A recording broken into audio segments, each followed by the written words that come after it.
Martial Peak, Chapter 5388, Giant Spirit God on a Rampage. But from the perspective of the later generations, that meant that the ancients had failed as the Black Ink clan managed to break out from the mother nest and built one royal city after another, harvested the nearby resources, hatched their Black Ink nests, bred more soldiers, and expanded the scale of the Black Ink battlefield. Old Ancestor Xiao Zhao's eyes flashed as she speculated on the vital events of the ancient times. In order to fight against the Black Ink clan, the ancients must have built the Great Passes. These passes were created to resist the invasion of the Black Ink clan. Yes, the appearance of the cave heavens and paradises must also be connected to them.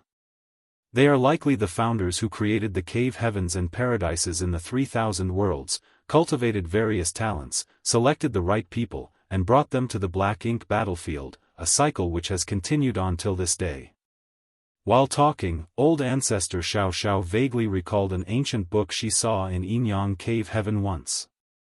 It was very old, and unlike the other secret arts or secret books. It was more akin to a journal of sorts, which she came across by accident. The ancient book mentioned a little bit about the founding of Yinyang Cave Heaven, which was very consistent with their current speculations. However, she was not very strong at that time, and there were many ancient characters in that journal that were extremely obscure and difficult to understand. She had no interest in such dusty history back then, so she casually browsed through before placing it back. These were only her own speculations, and no one knew how things turned out during the ancient times unless they could find someone who survived from that era. However, that period was at least 1,000,000 years ago, and none of the living old ancestors was nearly that old. After gathering her thoughts, old ancestor Xiao Xiao said, "We should only be at the outer edge of this divine ability. See now. If even the outer edge is so dangerous, just imagine what it is like inside. Pass the order down, maintain the highest level of alertness as we progress. We cannot get bogged down here before we even locate the mother nest." Yes. What about the other great passes? Old ancestor Xiao Xiao asked next. Xiangshan replied, "Almost all the other theaters are facing the same situation as ours." It's that big. Old ancestor Xiao Zhao's pupil constricted. The Black Ink battlefield was enormous, taking over 100 great passes to span it from one side to the other. Now, all the great passes were proceeding deeper into the void, searching for the mother nest, but the divine ability C was bearing all of their paths forward. This meant that the ancient great experts had filled this entire region of the Black Ink battlefield with divine abilities and spirit arrays. Such a feat was truly astonishing. With the heritages of the cave heavens and paradises, they could surely accomplish something similar, but the expenditure of time and resources would surely be beyond astronomical. Proceed carefully and report immediately if there are any abnormalities. Yes. Xiang Shan received her orders and retired respectfully. After he left, old ancestor Xiao Xiao murmured, "The ancients." Yang Kai frowned and pondered. He could not help but recall the scene he saw in the Dragon Clan's sacred treasure. The Crystal Palace seemed to carry with it the memory of ancient times. At that time, he thought it was all quite strange, but now it seemed to be somehow related to the Dragon Clan's bloodline talent. After all, the Tao of Time was the bloodline talent of the Dragon Clan. Back then, he saw the scene in the Divine Spirit Ancestral Land, where two supreme masters, the Dragon Emperor and Phoenix Empress of that age, fought against the Black Ink Giant Spirit God. They finally suppressed it and sealed it with the help of the sacred treasure of the different Divine Spirit clans. Yang Kai naturally did not know how many years ago that battle took place, but from the situation of that battle, the ancient great experts might not have been able to hold back the invading enemy. When Black Ink's strength invaded the 3000 worlds, even a giant spirit god had been corrupted by it. Right. Black Ink's strength must have invaded the 3000 worlds in the past. Was that royal lord suppressed and sealed in the black prison back then as well? He exclaimed. Yang Kai had entered the Black Ink battlefield through the Black Territory. It now seemed that the royal lord who was suppressed and sealed in the black prison had been there much longer than anyone could have imagined. Such ancient events were no longer traceable, so there was no way to really know what happened so many years ago. The situation that the human race needed to face today was grim. But this is also an opportunity, Yang Kai suddenly chuckled. Old ancestor Xiao looked at him and asked curiously, an opportunity? Yang Kai said, if the path ahead is really that hazardous, not many of the Black Ink clan that escaped will be able to survive. Those that do will clear a path for us. During the war to take the royal cities, not all the Black Ink clansmen were killed. In fact, many had escaped, and these Black Ink clansmen had varying levels of strengths. In the Great Evolution Theater alone, numerous territory lords, feudal lords, even weaker Black Ink clansmen had managed to flee. With those Black Ink clansmen fleeing to the rear, it was as good as opening up a path for the Great Evolution Army.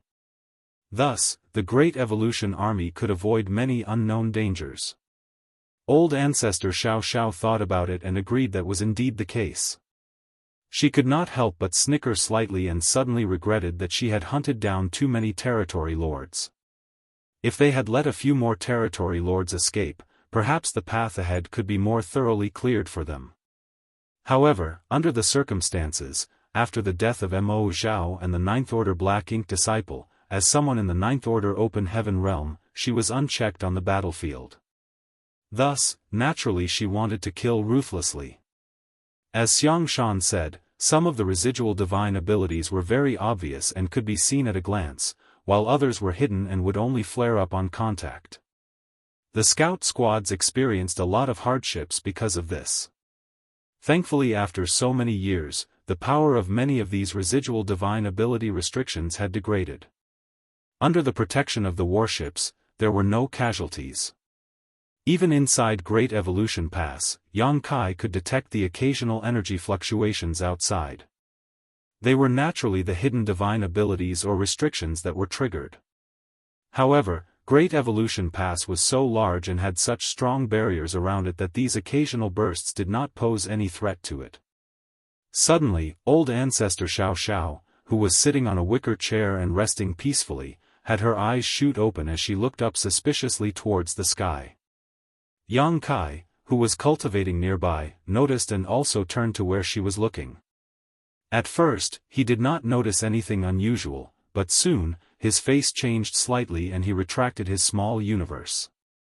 The barrier protecting the Great Pass had a crack in it, and looking beyond this opening, Yang Kai saw the scene outside. Out in the void, a huge figure was charging forward, carrying a huge bone of unknown origins in his hand. He brandished it around as if there were endless enemies on all sides and he was smashing them apart. Every time he swung the bone in his hand, the void itself shuddered. The huge figure shot past Great Evolution Pass, causing it to tremble noticeably. The mere passing of this enormous figure had caused the protective barriers around the pass to quake. Even those Eighth Order Open Heaven Realm Masters, who were responsible for protecting the pass, were affected.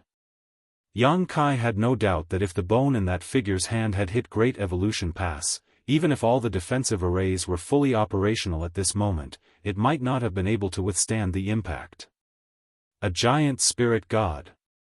Yang Kai shouted out loud. In the deep depths of the Black Ink battlefield, he had actually seen a giant spirit god. But, why would one be here? Yang Kai was confused.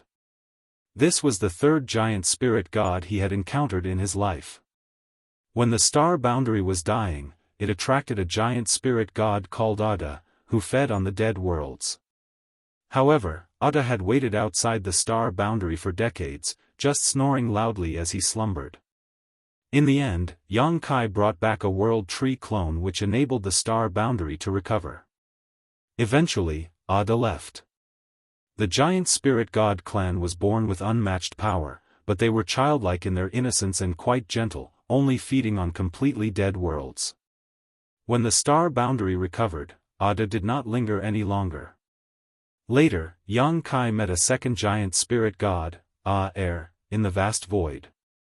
By catching a ride with Air, Yang Kai entered the chaotic dead territory, where he befriended Big Brother Huang and Big Sister Lan and gained a lot of benefits. However, after they parted, Yang Kai heard no news of either Ada or Aer. Although they were huge and traversed the 3,000 worlds freely, it was like they simply disappeared, never to be seen again. It was truly bizarre. Yang Kai never expected that there would be a giant spirit god in the black ink battlefield, and very much unlike Ada and Aer's mildness, this giant spirit god radiated an intense fury, as if he was out to kill all living beings. This was very strange. Just like Yang Kai and old ancestor Xiao, the entire Great Evolution army was dazzled by the sight of the giant spirit god dashing through the void. The giant spirit god clan were very few in number, so although all of them had heard of these strange beings before, almost none of them had ever seen one before. Not to mention, this was the black ink battlefield. No one had ever heard of a giant spirit god living on the black ink battlefield. After a moment of silence, old ancestor Xiao suddenly shot up and chased after the giant spirit god. Yang Kai hesitated for a moment before following suit. He had been in Great Evolution Pass this whole time and had not checked out the surrounding void. When he got out of Great Evolution Pass and looked around, Yang Kai was stunned. The surrounding void was actually dotted with points of light, just like a sky that was full of stars, a beautiful sight to behold. Even as Yang Kai marveled at this beauty, he could sense the dangers hidden within. The dots of light were all divine abilities left over from the ancient times. The whole void was filled with chaotic and dense energies, and it was these energies that had been nourishing these divine abilities and arrays for countless years, allowing them to persist to this day. However, these divine abilities were extremely unstable and would explode at the slightest touch. As Great Evolution Pass advanced, it inevitably touched a lot of these things. All the bursts of energy were blocked off by the shields of Great Evolution Pass, so the soldiers inside were not affected at all. Without dallying any further, Yang Kai followed after the old ancestor. Although he was proficient in the Tao of space, he still could not keep up with old ancestor Xiao who was in the ninth order, thus, was steadily falling behind her. Soon though, he perceived the old ancestor's aura rapidly coming towards him. In the blink of an eye, the old ancestor appeared in front of him, looking somewhat frantic, as if there was some great danger behind her. Yang Kai still did not understand why the old ancestor came back all of a sudden, but she did not give him time to ponder on it as she simply grabbed his hand and shouted, "Run!" After she said that, she dragged Yang Kai away. In the blink of an eye, they were hundreds of thousands of kilometers away. Along the way, they inadvertently touched a hidden restriction which was blown apart by her fist. It was only when the old ancestor dealt with this restriction that Yang Kai came to his senses and turned around to look back. Martial Peak, Chapter 5389, Fated to Meet.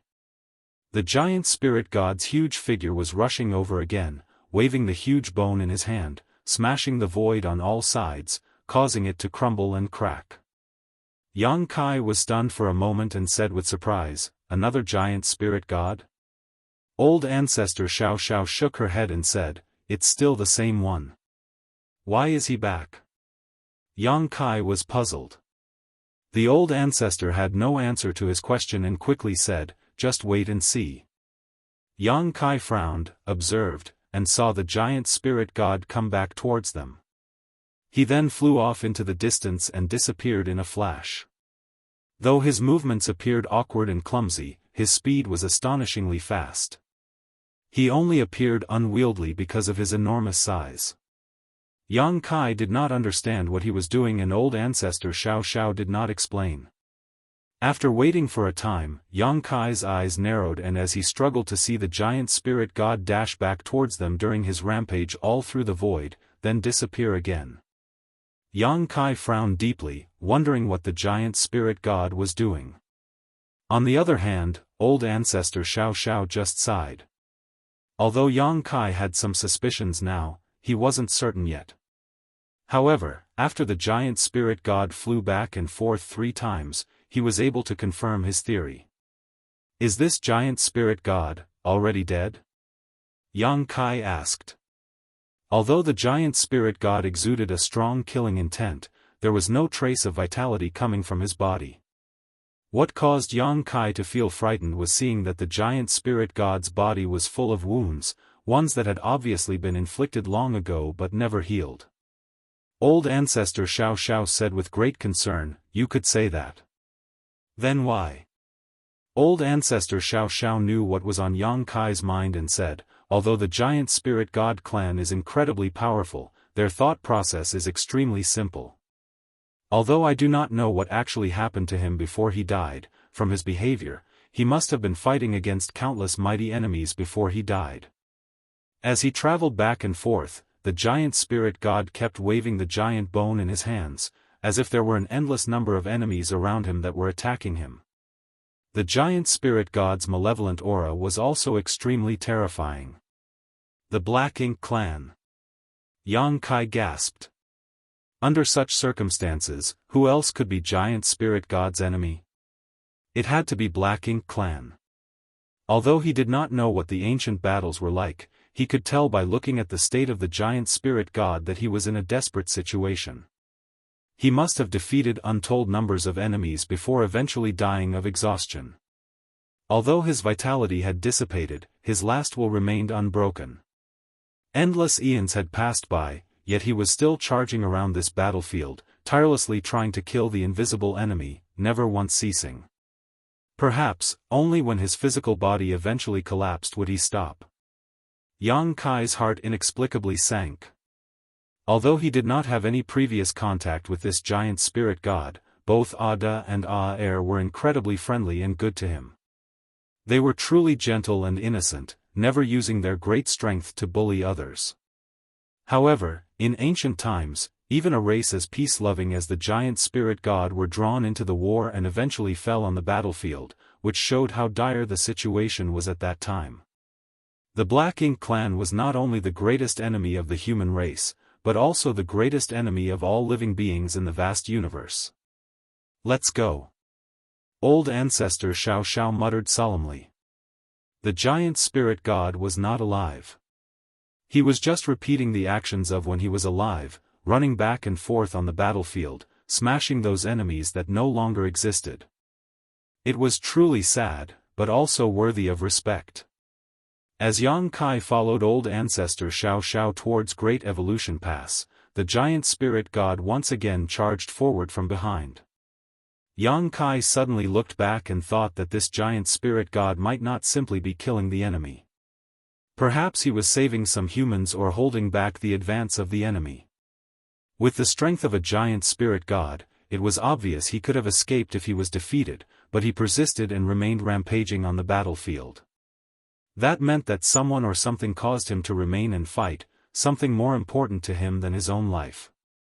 Perhaps, in that ancient battlefield, the ancient humans were fighting side by side with the giant spirit god right here, blocking the Black Ink Clan army. They had no means to uncover such ancient events.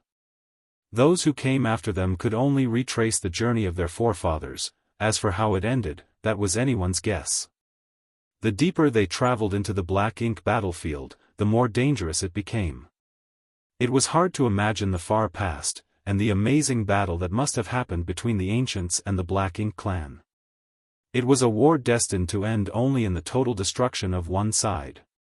The void was full of chaotic energy, with black ink clouds and seas of black ink strength scattered about.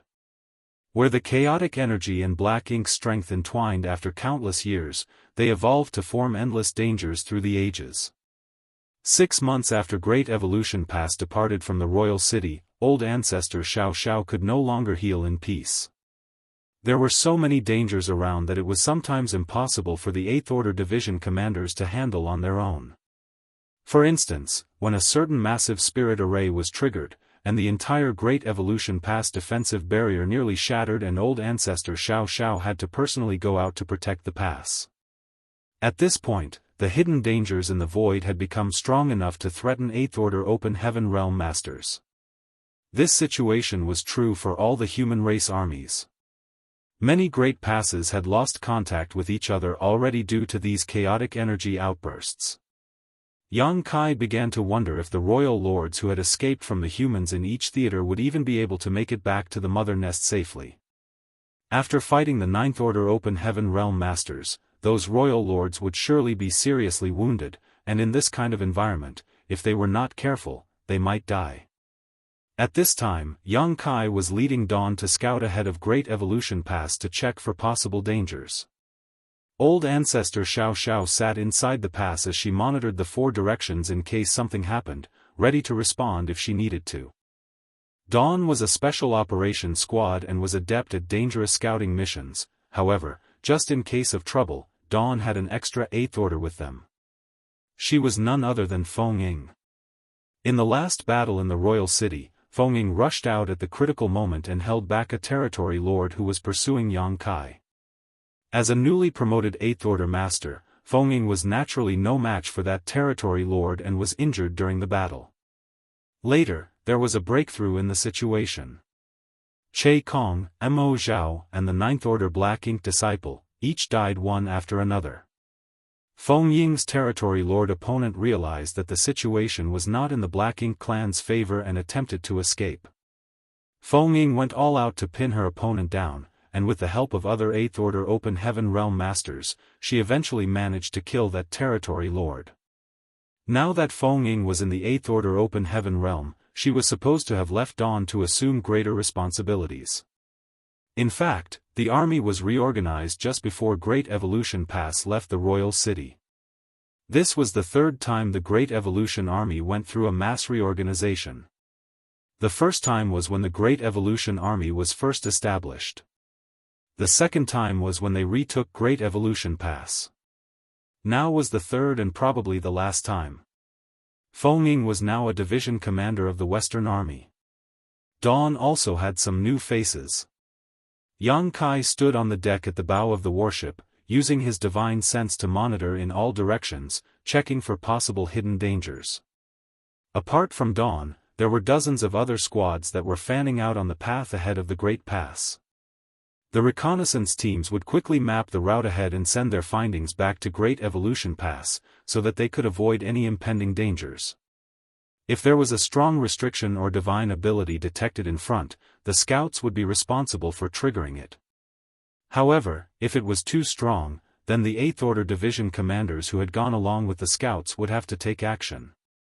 If even the 8th Order Masters could not handle the threat, then they could only call the old ancestor to come forward to deal with it. The road ahead was known to be dangerous, so no one bothered to contact the old ancestor unless the threat was so great that even Great Evolution Pass shields would be unable to withstand the impact. So far, old ancestor Xiao had to intervene twice. The restrictions that were neutralized by the old ancestor were truly terrifying. If one was accidentally triggered by the scouting squads, there was a high possibility that they would be wiped out. On this day, Yang Kai was checking out the possible dangers ahead when a divine sense transmission reached his ear. "Brother Yang, come and take a look. There's something interesting here." Yang Kai turned his head to look over there, and without hesitation, he called out to Feng Ying to take command and dashed off. A short while later, when he reached the area that another squad was exploring, he took a look at the situation and was stunned by what he saw. He saw a figure standing in the void in front of him, his body covered in black blood. It was a Black Ink clansman. He was not just any Black Ink clansman though. From his aura, he was clearly a territory lord. Yang Kai even recognized this individual, smiled, and said, "It's really fate that we meet again after so long. How should I address you?" This couldn't be helped. This territory lord was the one who chased after Yang Kai in the previous battle. Yang Kai did not know his opponent's name, but in the end, he had summoned Huang Xianxia's soul clone to block him. This territory lord had obviously defeated Huang Xianxia's soul clone, which now remained as a lifeless feather. Yang Kai placed the feather in his space ring and planned on returning it to Xianxiang when he had the chance to see her at the no-return pass. He did not expect to meet this territory lord in such a place. Previously, the humans had relentlessly pursued the enemy, trying to eliminate as many as possible. In the battle over the royal city, old ancestor Xiao personally hunted down and killed most of the remaining territory lords. Only a few were lucky enough to escape. Yang Kai did not expect this territory lord to be one of those lucky few. Unfortunately for him, he managed to escape old ancestor Xiao's pursuit, but failed to avoid the dangers of this divine ability C, and was now trapped here by some kind of restriction. This territory lord's aura was a bit unstable and was obviously severely injured. There were several huge wounds all over his body with black blood still leaking out. Yang Kai knew what happened as soon as he arrived. This piece of the void was actually filled with numerous tiny void cracks, which must have been left behind by masters fighting during the ancient times. Furthermore, there were also some very powerful killing arrays nearby. Some of these void cracks could be seen with the naked eye, but others were completely invisible. When the territory lord fled to this place, he must have run headlong into this fractured region of the void, resulting in many fresh wounds. Now he was trapped and dared not move. In fact, Great Evolution Pass had encountered many void cracks along the way, ranging in size from tiny slivers to huge rifts that filled the sky, seemingly cutting the entire black ink battlefield apart. That was why Yang Kai was specially assigned to reconnaissance, as he was a master of the Tao of space and able to detect all the hidden void cracks. However, it was still rare to see a place as broken and cracked as this. It was almost like a prison for the fleeing black ink clansmen. This territory lord was fortunate to have even survived after barging into this kind of place. However, he was equally unlucky as he could not escape from this trap. Martial Peak, Chapter 5390, Innate, Acquired, Source Domain. Yang Kai was in a good mood when he saw this territory lord, not only because he could avenge Huang Xinyang's soul clone, but also because if he was trapped here, that meant that the Great Evolution Army was going in the right direction. One of the 8th Order Open Heaven Realm Masters near Yang Kai was also overjoyed. This guy is really unlucky to come here of all places. Now he has truly gotten caught in a trap. Yang Kai laughed lightly and reached out at the space in front of him with his hand. The territory lord looked at the scene and scoffed sarcastically. This damned place was full of void cracks, each one practically indestructible. Even he could not withstand being cut by those cracks. He knew this well as he had tried several times to break out and each time he ended up being cut up even worse than before. What made him feel more desperate was that while some of these cracks were visible to the naked eye, others were totally invisible, so there was no way he could detect them. The location of these cracks was also not fixed as their location changed as time went by.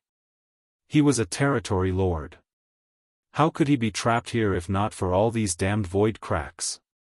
Now this 7th Order human even dared to grab at these void cracks with his bare hand.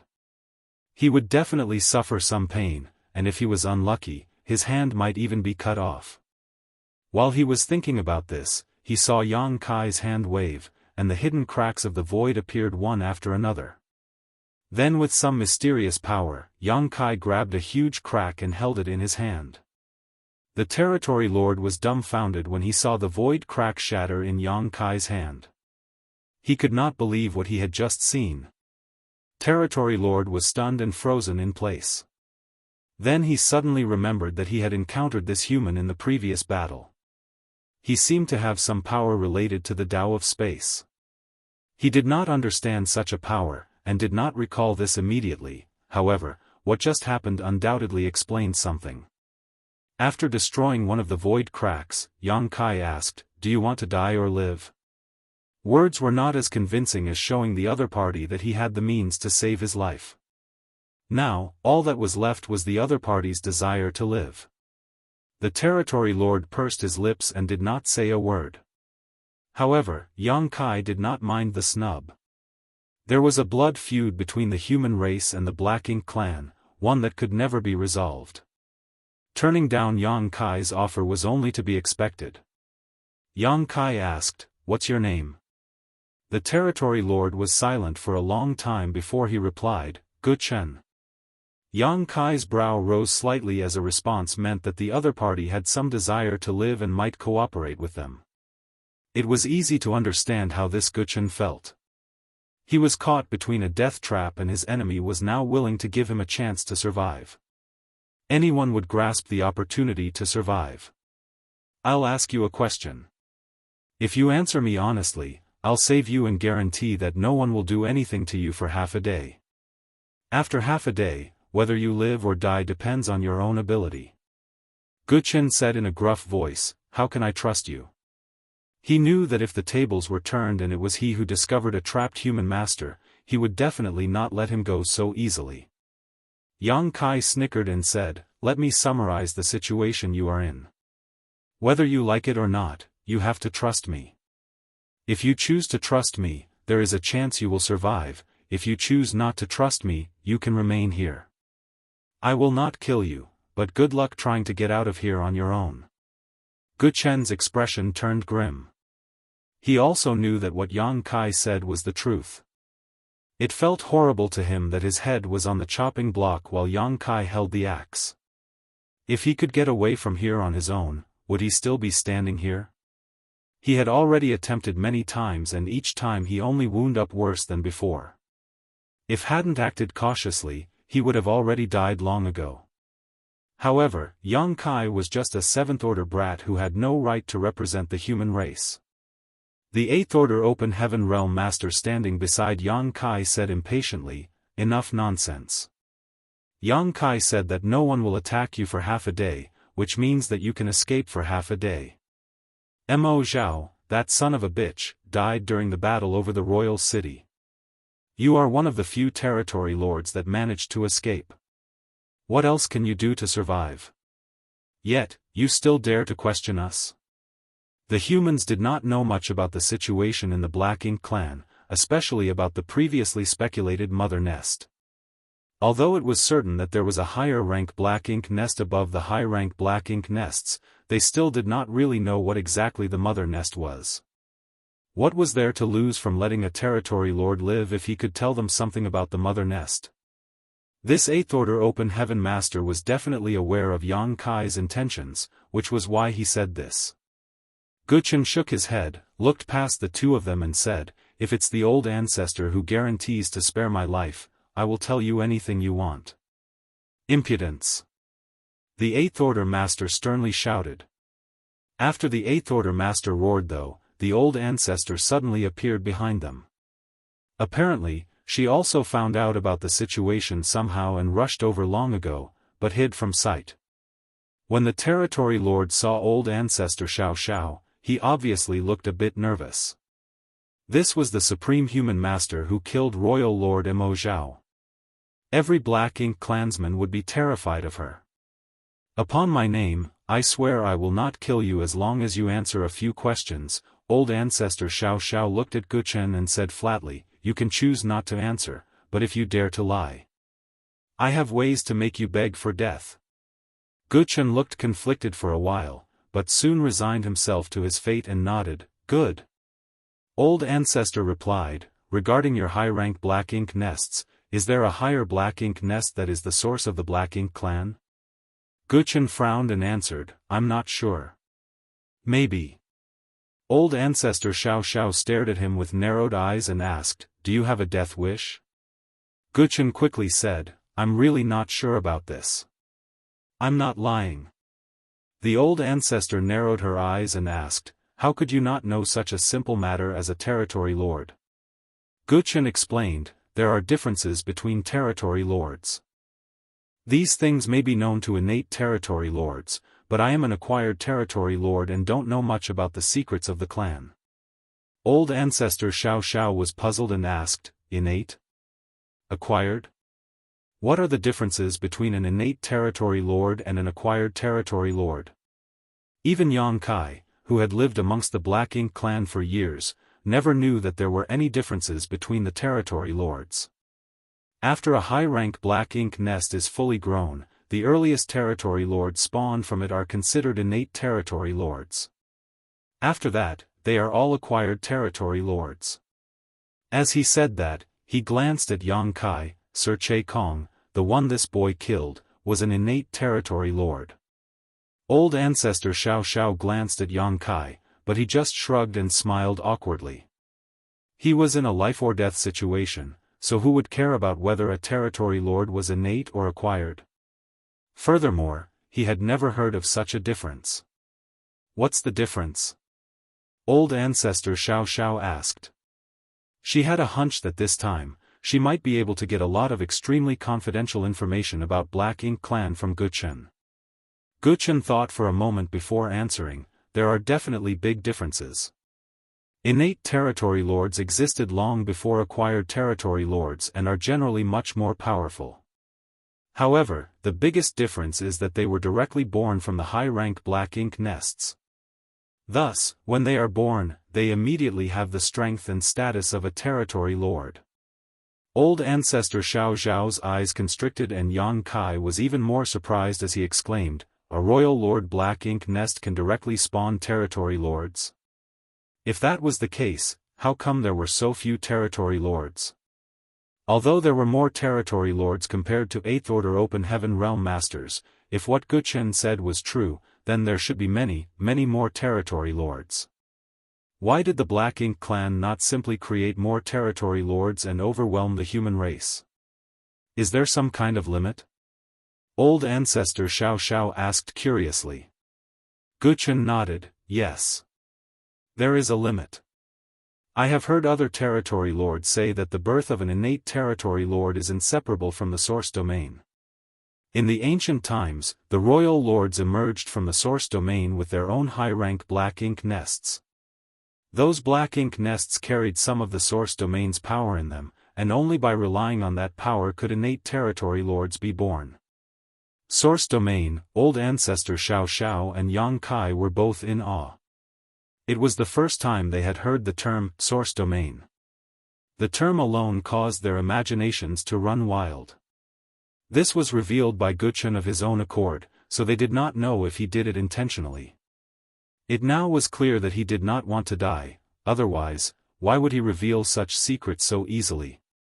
Old Ancestor Xiao wanted to urge him to reveal more and said, in that case, the power of the source domain as you call it is what allowed the high-rank Black Ink nest to directly birth to territory lords, but by doing so, that power is drained and cannot be replenished. That's right, Guchen said bitterly, we acquired territory lords climb up slowly through hard work and cultivation, yet, when compared to the innate territory lords, we are much worse in terms of status and strength. Then you guys must really be miserable, Yang Kai snickered. Guchen shook his head and said, there is a saying among your people, the heavens are fair in all things. Although innate territory lords are born extremely powerful, they will forever be territory lords for the rest of their lives. On the contrary, acquired territory lords who achieved our status through cultivation have a chance to one day become royal lords. Why is that? Yang Kai was puzzled. According to reason, the innate territory lords should be more privileged. Why was it different when it came to the Black Ink Clan? I don't know, Guchen shook his head. Sir Mo Zhao was once an acquired territory lord too. Old Ancestor Xiao fell silent. It was a short conversation, but the information gathered was enormous. Innate territory lords, acquired territory lords, source domain. There were also royal lords who came out of the source domain with their own Black Ink nests. Mo Zhao, who had advanced to become a royal lord through his own efforts, was not one of them. The high-rank Black Ink nest that they found at Great Evolution Pass was left behind by a royal lord 30,000 years ago. Mo Zhao simply took over the nest. Without dwelling too much on it, Old Ancestor Xiao asked, back to my question, is the mother nest in your so-called source domain? Guchen shook his head and replied, I have never heard of a mother nest, so I don't know if it is in the source domain. None of US acquired territory lords have ever been in contact with the source domain, however, some of us had some guesses about the existence of a greater Black Ink nest. If there really is a mother nest, as you call it in this world, then it can only be in the source domain. Marshall Peak, Chapter 5391, You Trust the Word of a Woman? In the Black Ink Clan, hierarchy was extremely strict in all things. The higher-ranking Black Ink nests birthed the lower-ranking ones, and there was a one-way symbiotic relationship between them. If the humans had some suspicions about this, then Black Ink Clan themselves naturally had them too. However, Guchen, an acquired territory lord, had never come in contact with the mother nest, thus, he really knew nothing about it. Furthermore, the mother nest was a term that was coined by the human race. Even if it did exist, who knew what the Black Ink Clan called it? Those innate territory lords, such as Che Kong, may know more about these matters because they themselves were bred directly from the high-rank Black Ink nests, thus, they had a connection to the source domain where the mother nest was suspected to exist. It was a pity that Che Kong was already dead, otherwise, there was still a chance to find out something from him. Now, Yang Kai understood why some of the territory lords were so much more powerful. Under normal circumstances, a territory lord's strength was less than that of an 8th Order Open Heaven Realm Masters. However, in every theater, there were always some exceptions. For example, Che Kong's strength was at least on par with an 8th Order Division commander. In fact, in a one-on-one fight, there were hardly any 8th Order Open Heaven Masters in the Great Evolution Army who were his match. Only Xiangshan and a few other top elites could take him on. Che Kong was killed by Yang Kai primarily because he was too careless and allowed himself to be hit by a soul-rending thorn. Innate territory lords were directly spawned from high-rank Black Ink nests, so naturally, they were more powerful, but this method of birth likely exhausted their potential entirely, so they would never be able to become royal lords. On the contrary, Guchen, who was comparatively weaker, had room to grow and a chance of becoming a royal lord. Of course, it was still incredibly difficult for a Black Ink Clan territory lord to advance to become a royal lord, no less so than for a human to reach the 9th Order Open Heaven realm. If this wasn't the case, there would be a lot more royal lords in the Black Ink Clan after so many years, considering their innate advantage in numbers. There were surely a lot more innate territory lords such as Che Kong long ago, but after countless years of war with the humans, most of these innate territory lords must have died. Only a few survived. A rough estimate would say that before the latest war, the top 3 territory lords in all the theaters were innate territory lords. Now, tell me about the source domain. How much do you know? Old Ancestor Xiao Xiao asked.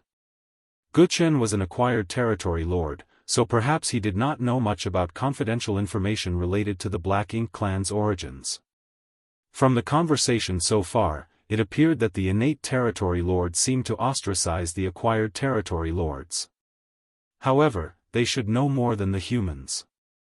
Guchen thought about it and said, the source domain is something I only heard about from other territory lords. The source domain should be the source of the Black Ink Clan.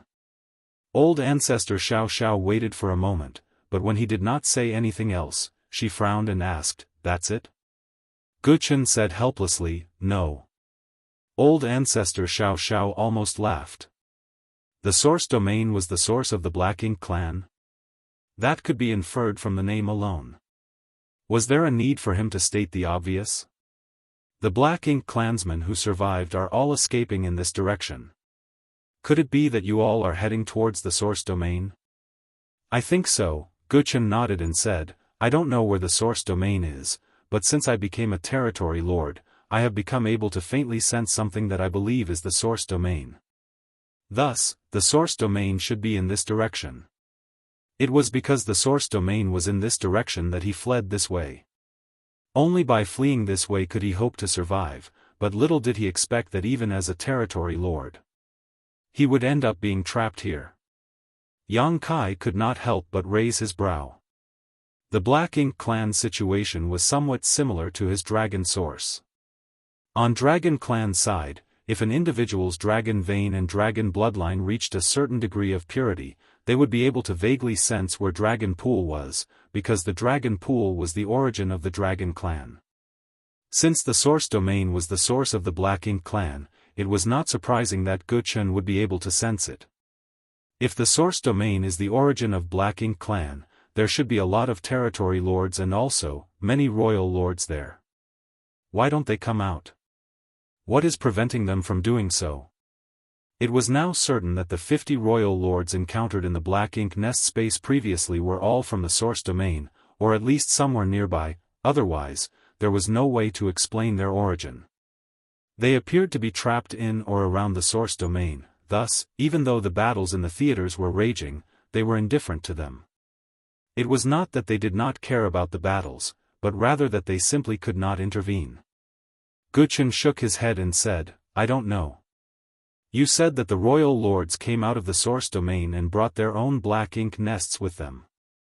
How did they leave the source domain?" "I don't know." "How far is this place from the source domain?" the old ancestor asked. "I don't know." "What was your black ink clan fighting against in the olden days? How did this stretch of void behind the royal cities form?"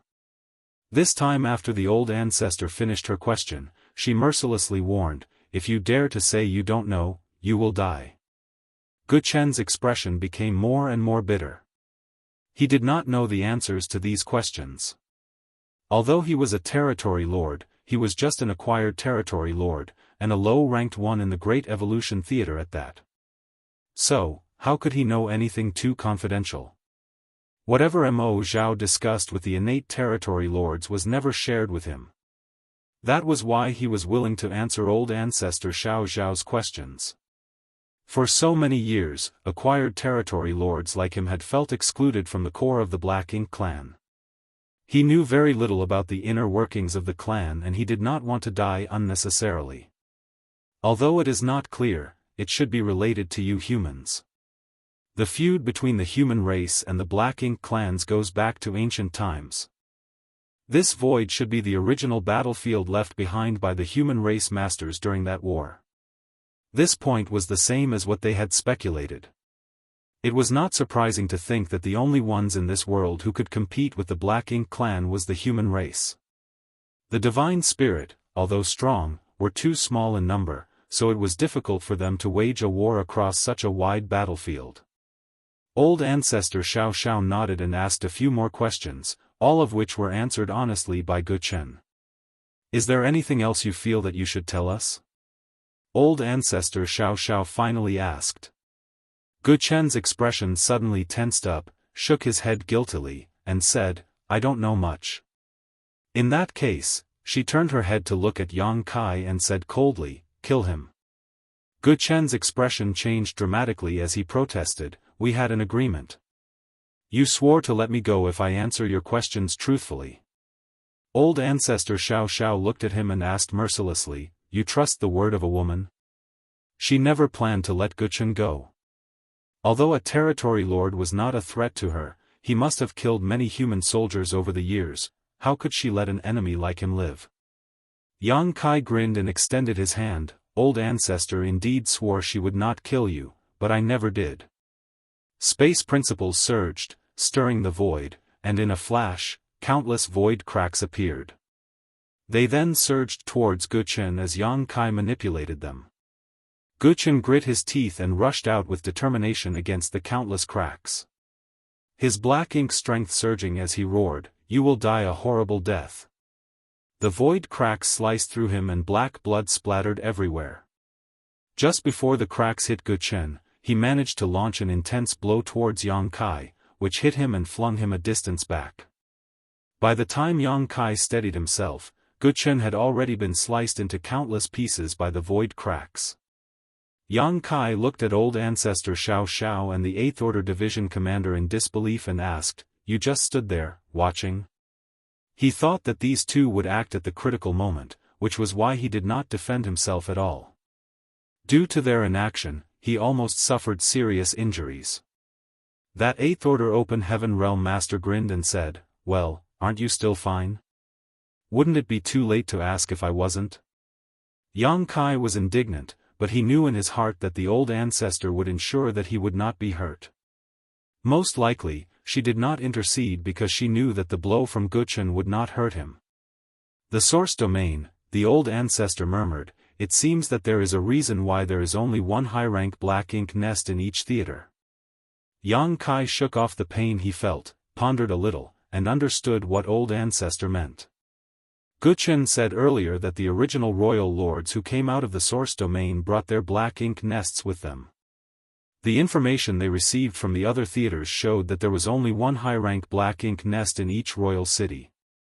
Furthermore, there was only one royal city in each theater, regardless of how many royal lords were present. Since the high-rank black ink nests were brought out from the source domain by the first royal lords, they must have been spawned by the mother nest. Thus, when a territory lord became a royal lord, they did not have their own black ink nest and could only share one with the previous royal lord. The limitations on the mother nest must be due to some restrictions placed on the black ink clan. The old ancestor looked off into the void and continued, otherwise, when they found themselves losing the battles in the theaters this time, the royal lords at the mother nest should have come out to offer support. That restriction is most likely the other party had helped us get out of the trap the last time we were there. However, this restriction was clearly not complete, or perhaps, there was some interference which made it incomplete. Otherwise, the royal lords could not have taken black ink nests out of the source domain. Was there a higher realm of martial Dao above the Ninth Order?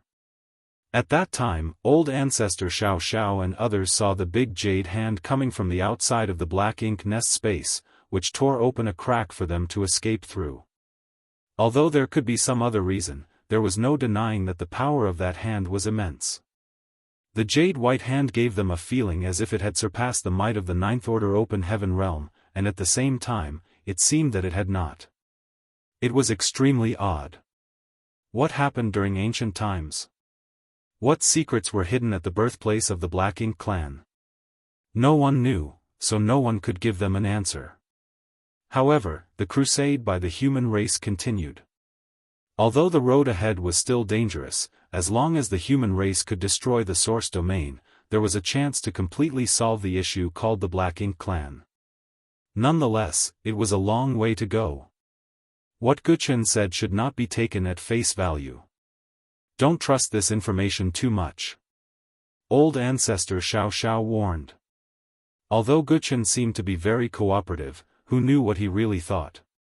They could not verify any of the information he provided, whether it was true or false. Furthermore, some of the information he gave could easily be figured out by the humans, so it wasn't all that useful. His words had to be taken with a pinch of salt. Some might be true while others, false. It would be foolish to believe him verbatim. The Eighth Order Open Heaven Realm Master nodded and said, yes. Continue to scout out the road ahead, old ancestor Xiao ordered, turned around, and returned to Great Evolution Pass. Yang Kai nodded lightly to the Eighth Order Open Heaven Realm Master before flying back to Dawning Light. He did not say anything more to Feng Ying and the others, but the urgency in his heart became increasingly obvious. Martial Peak, Chapter 5392, The Distance is Shortening. All the theaters and the great passes set off from the royal cities without a clear goal, but today, they had a destination. The Source Domain. The Source Domain was the source of the Black Ink clan, where the mother nest was, along with a gathering of many royal lords. Not only were there royal lords, there must be many territory lords and soldiers as well. Furthermore, there were not just acquired territory lords like Guchen, many of the territory lords there were probably innate territory lords. The Great Evolution Army now had less than 30,000 soldiers, 45 Eighth Order Open Heaven Realm Masters, and 1 Ninth Order Open Heaven Realm Master. Such an army was considerable in size and strength. The other Great Passes likely had fewer forces than Great Evolution Pass, but there were 106 of them on this crusade. When all the armies converge into one, by then, the human army would exceed 2 million. This was a full 2 million masters at or above the Fifth Order. It was also the heritage accumulated over the ages by the cave heavens and paradises. Such a force was extremely powerful, but could it defeat the Black Ink clan in the Source Domain? Yang Kai was not sure, and neither were the old ancestors. Even though the human race was strong now, who could guarantee that they would win this battle? What if they lost? Also, what was the power that limited the Black Ink clan in the Source Domain? Who did that jade white hand that old ancestor Xiao and the others saw previously belong to? Would this unknown force aid them in battle? The road ahead was full of uncertainty, but they had to forge ahead.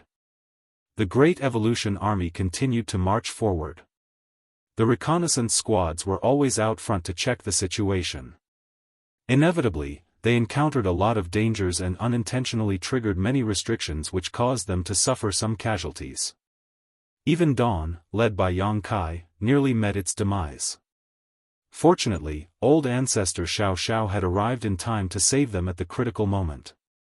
The deeper they went, the more dangerous the void became.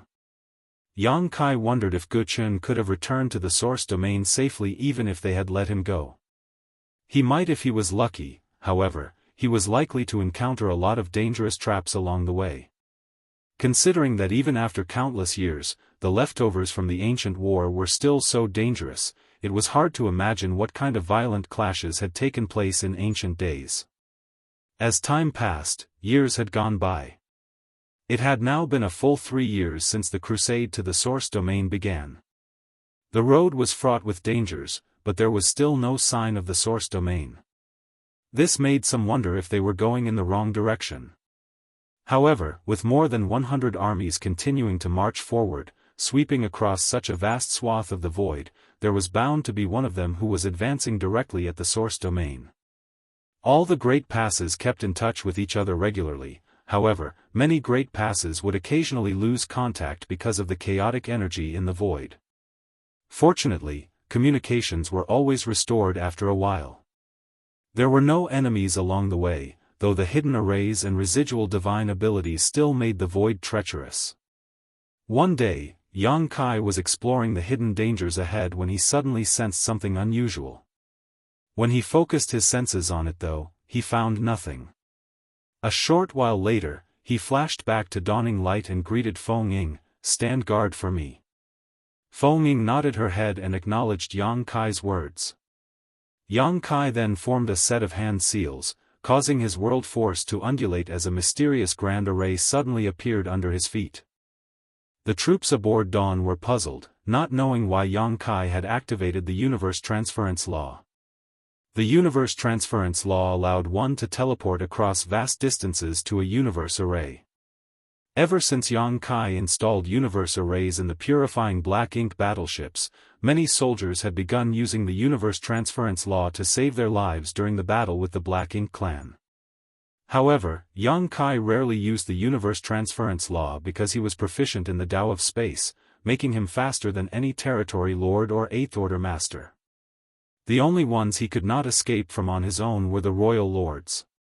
Although Dawn was scouting ahead of Great Evolution Pass, they were not far from each other. If Yang Kai wanted to return to Great Evolution Pass, he could just travel there on his own using instantaneous movement and did not need to activate the universe transference law. The members of Dawn were puzzled, but Yang Kai appeared truly shocked. He was following a hunch just now, but did not expect to find anything. He did not intend to return to Great Evolution Pass, but wanted to use the universe transference law to investigate something else. The universe arrays in all the purifying black ink battleships were personally arranged by Yang Kai, thus, his imprint was left on every single purifying black ink battleship. As long as the distance allowed, he could travel to any purifying black ink battleship with the universe transference law. Others could only return to the purifying black ink battleships they had left their imprints on. At this moment, Yang Kai could sense the location of all the closest purifying black ink battleships with the universe transference law, but apart from the 4 ships around Great Evolution Pass, he was able to faintly sense 4 more to his left, and another 4 to the right. There were now 12 purifying black ink battleships within range of the universe transference law. Of course, there were many more, in extremely distant locations, which all felt so faint that even Yang Kai could not reach them. However, he could clearly perceive the 12 ships closest to him were within the range he could teleport to. This was a very abnormal situation. The distance between each great pass was at least a year's journey for the average warship. When the Great Evolution East-West Army set off from Wind and Cloud Pass, it indeed took them a year to reach Great Evolution Pass. A year's travel by warship was much too far for even someone skilled in the Tao of space like Yang Kai to cross using the universe transference law. However, he could now. What did this mean? It meant that the distance between the great passes had shortened to the point where he could use the universe transference law. How could this have happened? Yang Kai was at a loss, so he hurriedly dispersed the universe transference law and shot towards the pass, yelling from afar, "Continue to explore the path ahead." Soon, Yang Kai arrived at the middle of Great Evolution Pass where old ancestor Xiao sat with her legs crossed. Opening her eyes, she looked up at him curiously and asked, "What happened?" Over the past 3 years, Yang Kai had been out leading Dawn to scout the road ahead, never once returning to Great Evolution Pass until today. Yang Kai quickly explained, "We are getting closer to Wind and Cloud Pass and Azure Void Pass. We're now just 3 months away by warship." The 2 great passes closest to Great Evolution Pass were Wind and Cloud Pass and Azure Void Pass. Yang Kai could sense the other 8 purifying black ink battleships that belonged to these 2 great passes were now a 3-month journey away, which was the extreme limit that he could traverse via the universe transference law. Ordinary 7th Order masters could not travel such a large distance using the universe transference law. Not to mention a 3-month journey, even a single month's distance would undoubtedly be fatal for them, as transferring that far was basically the limit of an 8th Order master via the universe transference law. Old ancestor Xiao was stunned by what he said and asked, "How can you tell?" Yang Kai explained what he had just experienced. She pondered deeply for a moment before saying, "Come with me." Dashing off, the 2 of them quickly arrived at the hyperspace array. The 7th Order Open Heaven Master, who was guarding this place, saw old ancestor Xiao and rushed to greet her. Old ancestor Xiao waved her hand and asked, "Is there anything unusual on this side of the space array?" The 7th Order Open Heaven Realm Master did not know what the old ancestor was referring to and replied honestly, "There is nothing unusual. Nothing has changed from before."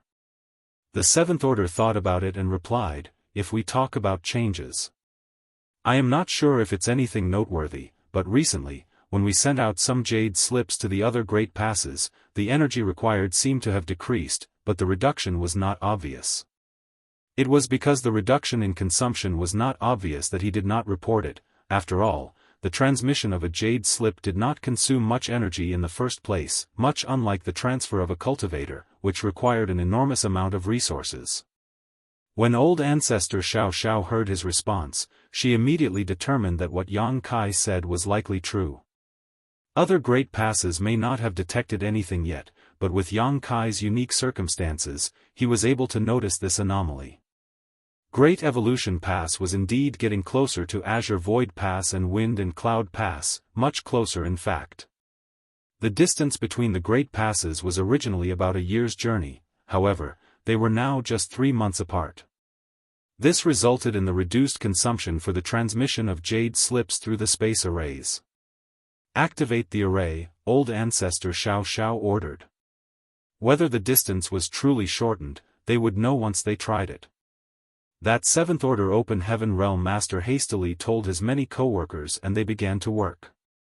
"Head to Wind and Cloud Pass," old ancestor Xiao said to Yang Kai, who nodded and replied, "Understood."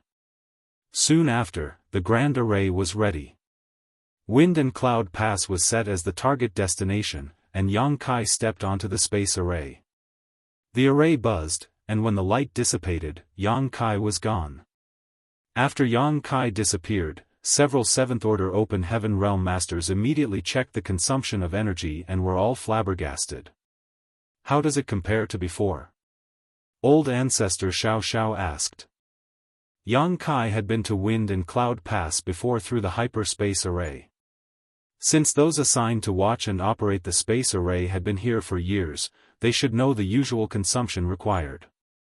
The 7th Order Open Heaven Realm Master replied, "The consumption is much less than before, less than 30% of the last time." The ones on duty here were thoroughly shocked.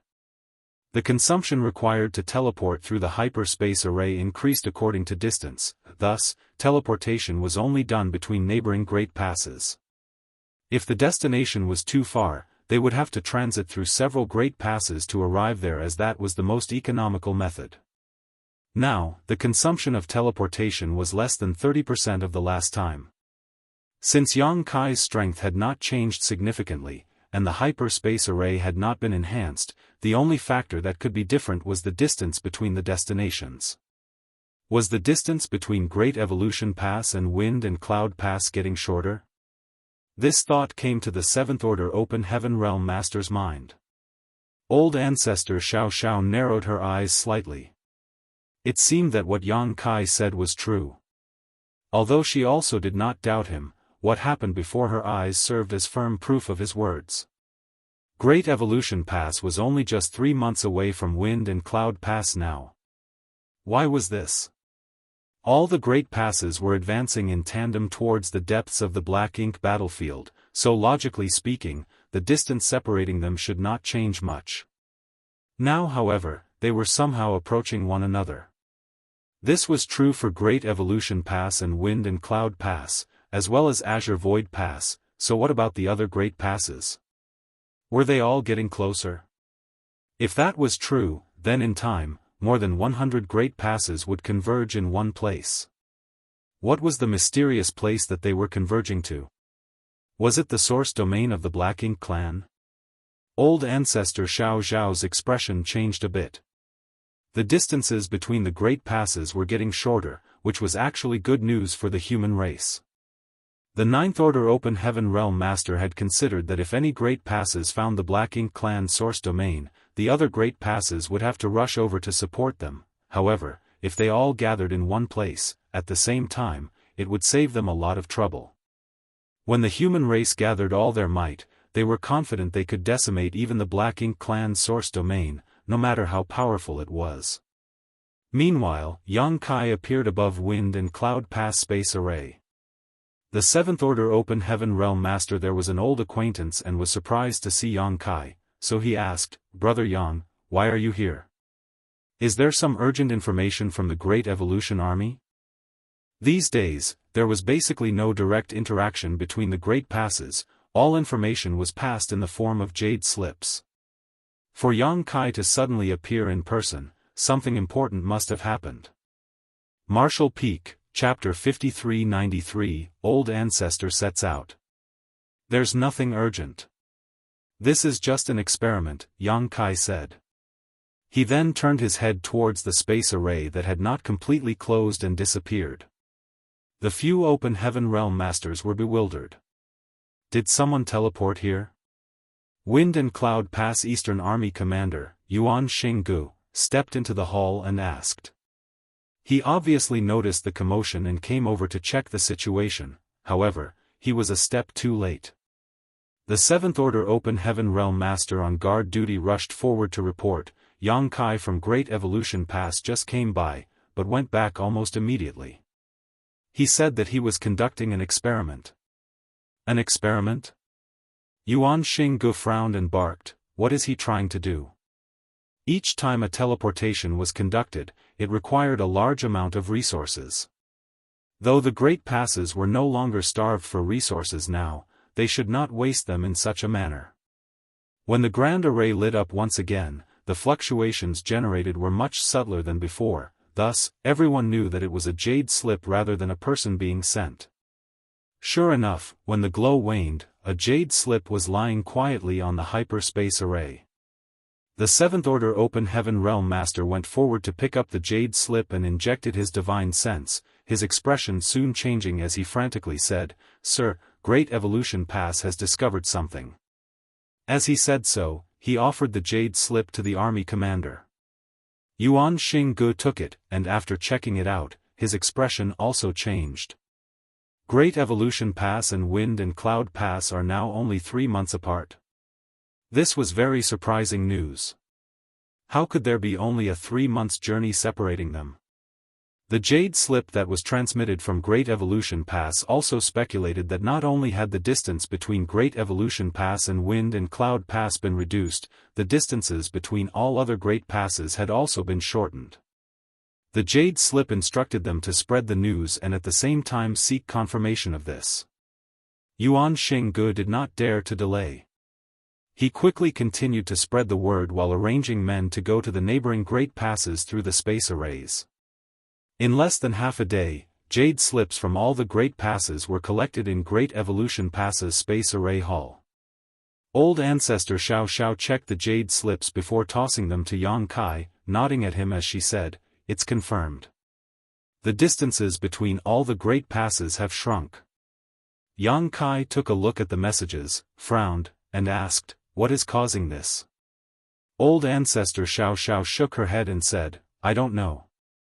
Whatever the case, it means that all the human great passes will eventually converge in one place. This was a good thing for the human race. If all the great passes gathered in one place, then their power would not be scattered and they would not need to fight separately as before. With more than 2 million open heaven realm masters, more than 100 Ninth Order old ancestors and thousands of 8th Order masters, such a force would be enough to take on any enemy. Even if the source domain was really that dangerous, the human army could still overcome it. You have an advantage in your ability to sense the purifying black ink battleships. Pay more attention to the position of the other great passes purifying black ink battleships and judge the distances between them. Old Ancestor Xiao instructed.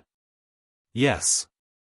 As they ventured deeper into Void, they not only encountered remnants of war between the Ancients and the Black Ink clan, but also a number of vivid celestial phenomenon, naturally formed by the universe itself. Each of the celestial phenomenon was extremely magnificent, occupying massive regions of the void, hiding unimaginable dangers beneath their beautiful appearances. Even the Ninth Order old ancestors could feel a sense of danger coming from these celestial phenomenon, making them aware that falling into them would be disastrous.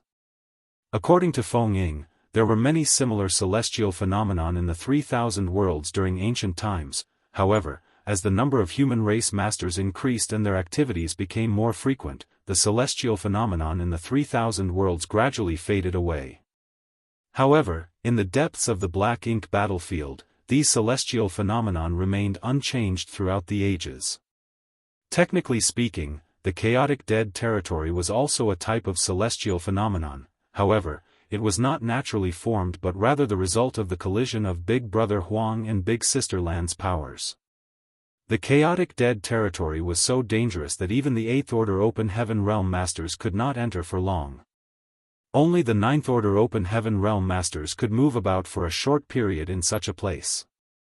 Yang Kai had experienced the dangers of the chaotic dead territory firsthand. If giant spirit god Air had not protected him at that time, he would never have survived. Many of the celestial phenomena in the depths of the Black Ink battlefield felt even more dangerous than the chaotic dead territory. The celestial phenomena were so dangerous that even Great Evolution Pass needed to go around them. A year later, Wind and Cloud Pass and Azure Void Pass were now less than a month's journey away from Great Evolution Pass, and this distance continued to shrink. This was the same for all the other Great Passes as well, with the two furthest Great Passes now only 2 months apart. If this persisted, the Great Passes would converge in another year's time. Even though Yang Kai was scouting ahead of the army, he could clearly sense the tense atmosphere within Great Evolution Pass. The Great Evolution Army had begun to sharpen its swords. Although there were no clear orders to do so, almost everyone had felt that when the great army of the human race gathered, it would be the time to fight to the death with the Black Ink clan. Furthermore, the human race had always anticipated this battle. 6 months later, Great Evolution Pass and Wind and Cloud Pass were only 10 days apart from each other. If this was an ordinary stretch of void, Yang Kai would already be able to see Wind and Cloud Pass. However, the energy in the depths of the Black Ink battlefield was too violent and chaotic. There were countless restrictions and dangers all over the place. Thus, even though he knew where Wind and Cloud Pass was and how far it was from him, he still could not see it clearly. He could only vaguely see that there was a huge object off in that direction. The great passes were about to converge. On this day, Yang Kai was looking towards Wind and Cloud Pass when he suddenly felt something and turned his head to look in that direction. The next moment, Feng Ying, who was beside him, also sensed something and followed his gaze. There was nothing as far as the eye could see, but there was definitely something different about the energy fluctuations in the void. Is someone fighting? Feng asked gruffly. Yang Kai silently perceived for a moment, before shaking his head and saying, something must have triggered some massive restriction. The shockwaves of a battle would not be this violent. Although he also did not know what happened in that direction, it was certain that the place where the disturbance occurred was extremely far from them, at least 2 months' journey by warship. At such a distance, even if a Ninth-Order Open Heaven Realm Master and a Royal Lord fought, they could not possibly create such a huge disturbance. The only explanation was the triggering of some massive array. Previously, Great Evolution Pass also accidentally triggered such a huge restriction, and the impact was so intense that the pass shields were almost torn apart. As they were talking, a surge of power suddenly came from inside Great Evolution Pass, followed by a pillar of light that shot out into the void. Yang Kai turned his head to look and frowned. The old ancestor has set out. Feng shouted. What just happened was obviously the old ancestor teleporting through the space array. An 8th Order Division commander would not create such a disturbance during teleportation. Only the teleportation of an old ancestor could consume such a huge amount of energy and create such violent space principle fluctuations. She has gone out. Yang Kai did not know where the old ancestor went, but since something had alerted her, it was obviously something extraordinary. When Yang Kai turned his head to look, he vaguely caught a glimpse of a lofty and huge figure, covering the sky and tearing through the void. The next moment, there was a familiar aura from Wind and Cloud Pass, enveloping Great Evolution Pass. It was the aura of Wind and Cloud Pass Old Ancestor. Additionally, on the other side, there was also the aura of Azure Void Pass Old Ancestor. The aura of the 2 old ancestors intertwined in the sky above Great Evolution Pass, turning into a protective layer. Yang Kai immediately understood. Since Great Evolution Pass Old Ancestor Xiao had left, that meant that there was no old ancestor in the pass to ensure its safety. The pass would not be able to protect itself if it encountered a huge danger, therefore, the old ancestors of the passes to the left and right immediately joined forces to shelter Great Evolution Pass. This way, if there was any danger, these 2 old ancestors could respond immediately. In other words, now the 2 old ancestors have joined hands to protect Azure Void Pass, Wind and Cloud Pass, and Great Evolution Pass. Yang Kai was now clearly concerned. A short while later, a more violent aftershock came from the direction where the anomaly was first detected. Yang Kai's brow twitched. If it was just a single disturbance, a huge restriction being triggered would make sense, but with repeated fluctuations occurring, it could only be due to a huge fight.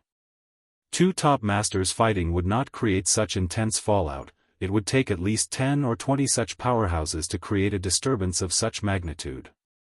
When Yang Kai thought about how old ancestor Xiao rushed out just now, he immediately understood that there must be several old ancestors fighting with some strong enemies in that direction. The only ones who could compete with the old ancestors were the Royal Lords. It must be the Royal Lords who had escaped from the theaters several years ago. A lot of Royal Lords died when the royal cities of each theater fell, but there were quite a few who escaped as well. It was not that the old ancestors did not want to kill them, but rather that they couldn't as long as the Royal Lords were determined to escape. Those Royal Lords that fled that day all went towards the depths of the Black Ink battlefield. Yang Kai had been thinking about this since he found out that the Great Passes were converging and would eventually meet up at some point. If the Great Passes converged, then what about the Royal Lords who escaped from the other theaters? Would they converge in one place as well? There wasn't just 1 or 2 Royal Lords, but dozens. If all those Royal Lords joined forces to target a single Great Pass, that Great Pass would be able to resist. It would soon be destroyed, along with all the human soldiers inside. He had mentioned this previously with old ancestor Xiao, however, she just told him that preparations had been made. Thus, Yang Kai did not ask any more questions. After all, he was only a 7th Order Master and should just focus on what he could do, rather than things he had no ability to interfere with. Now, it seemed that the old ancestors did have an arrangement for such a situation. From looking at what just happened. When there was movement nearby, old ancestor Xiao was the first to go provide support, while the old ancestors of Wind and Cloud Pass and Azure Void Pass quickly took Great Evolution Pass into their protection. This was the safest arrangement. Old ancestor Xiao was definitely not the only old ancestor who had set out. There were dozens of royal lords, so many Ninth Order Open Heaven Realm Masters would have to be deployed to face them. Perhaps some old ancestors would fall in this battle, but the royal lords would surely suffer even more. At that moment, a strange fluctuation appeared from another direction. Yang Kai frowned and quickly looked in that direction. The royal lords had split up their forces. They did not all converge in one place, but instead divided into two groups to attack the human Great Passes in two locations. However, were their attacks going to be limited to only two locations? After all, with dozens of royal lords, they could attack at multiple places at the same time without any difficulty. Martial Peak, Chapter 5394, Deadly Flaws. If Yang Kai was in the position of the royal lords, he would also divide his forces to hit the humans before the Great Passes fully converged. What he was concerned about turned out to be reality, as the Black Ink clan did exactly what he feared. "Brother, I'll leave this to you," said the old ancestor of Azure Void Pass. The next moment, his aura faded and a pillar of light shot up into the sky from Azure Void Pass. The Azure Void Pass old ancestor also went to support the second Great Pass that was attacked by the royal lords. The void trembled and the sky shook from an ox's bellow as a master's aura approached rapidly. Yang Kai turned his head and saw the Wind and Cloud old ancestor, riding a mighty bull, charging over from the direction of Wind and Cloud Pass. Great Evolution Pass was in the center, Wind and Cloud Pass on the right, and Azure Void Pass on the left. Now that old ancestors of Great Evolution Pass and Azure Void Pass have left, the old ancestor of Wind and Cloud Pass had to shelter the three Great Passes all on his own. Thus, it was only natural that he came to Great Evolution Pass so that he could be positioned at the center, and monitor the left and right passes. "Greetings, old ancestor." Yang Kai and the members of Dawn saluted. The Wind and Cloud Pass old ancestor did not go to Great Evolution Pass directly and instead landed on Dawning Light. The Wind and Cloud Pass old ancestor nodded lightly, smiled at Yang Kai, and said, "Well done." He was referring to the battle at the royal city a few years ago. Yang Kai, as a Seventh Order Master, killed a Territory Lord and a Ninth Order Black Ink disciple. This must have been the only achievement of its kind in the entire history of the Black Ink battlefield. Normally, the old ancestors did not take much note of those in the Seventh Order, however, Yang Kai had drawn his attention. "It was a fluke, old ancestor," Yang Kai said modestly. The Wind and Cloud Pass old ancestor chuckled and said, "With your abilities, if you can reach the Ninth Order, you should be more useful than us old guys." "What a pity." Unfortunately, Yang Kai's advancement to the Open Heaven realm started at the Fifth Order, and then he took a mid-rank world fruit, which raised his innate limit, but only to the Eighth Order. An Eighth Order Open Heaven realm master was strong, but still not comparable to a Ninth Order master. "Of course, if we can find the Universe Furnace, we should be able to help you break through those shackles." Yang Kai appeared gloomy as he replied, "This junior is only a Seventh Order master now. It is too early to think about trying to reach the Ninth Order. Furthermore, if we can completely solve the problem of the Black Ink clan, then what does it matter if I am an Eighth Order Master or a Ninth Order Master in the future?" The old ancestor raised an eyebrow when he heard Yang Kai's response and remarked, "You're a sensible one." He then raised his eyes, looked to the distance, and said solemnly, "I hope that will be the case. If this time, they really could completely eradicate the Black Ink clan, then whether Yang Kai was a Seventh Order or Eighth Order Open Heaven Realm Master, it would not matter. Likewise for the others such as the old ancestors. They had been on the Black Ink battlefield for so many years, but if they really could return to the 3,000 worlds, they would no longer need to cultivate and could just play with their descendants and enjoy a comfortable life. The war had lasted far too long, so the old ancestors were all eager for such peaceful days. Following his gaze, Yang Kai asked, "Old ancestor, is the situation dire?"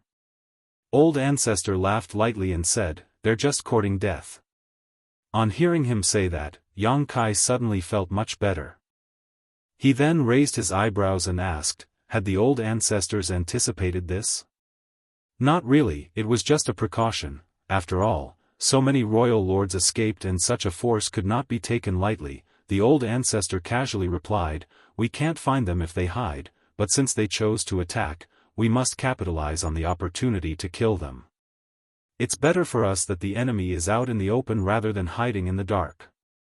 But now that the royal lords are splitting their forces between several places, it will be difficult for the humans to deal with them, no?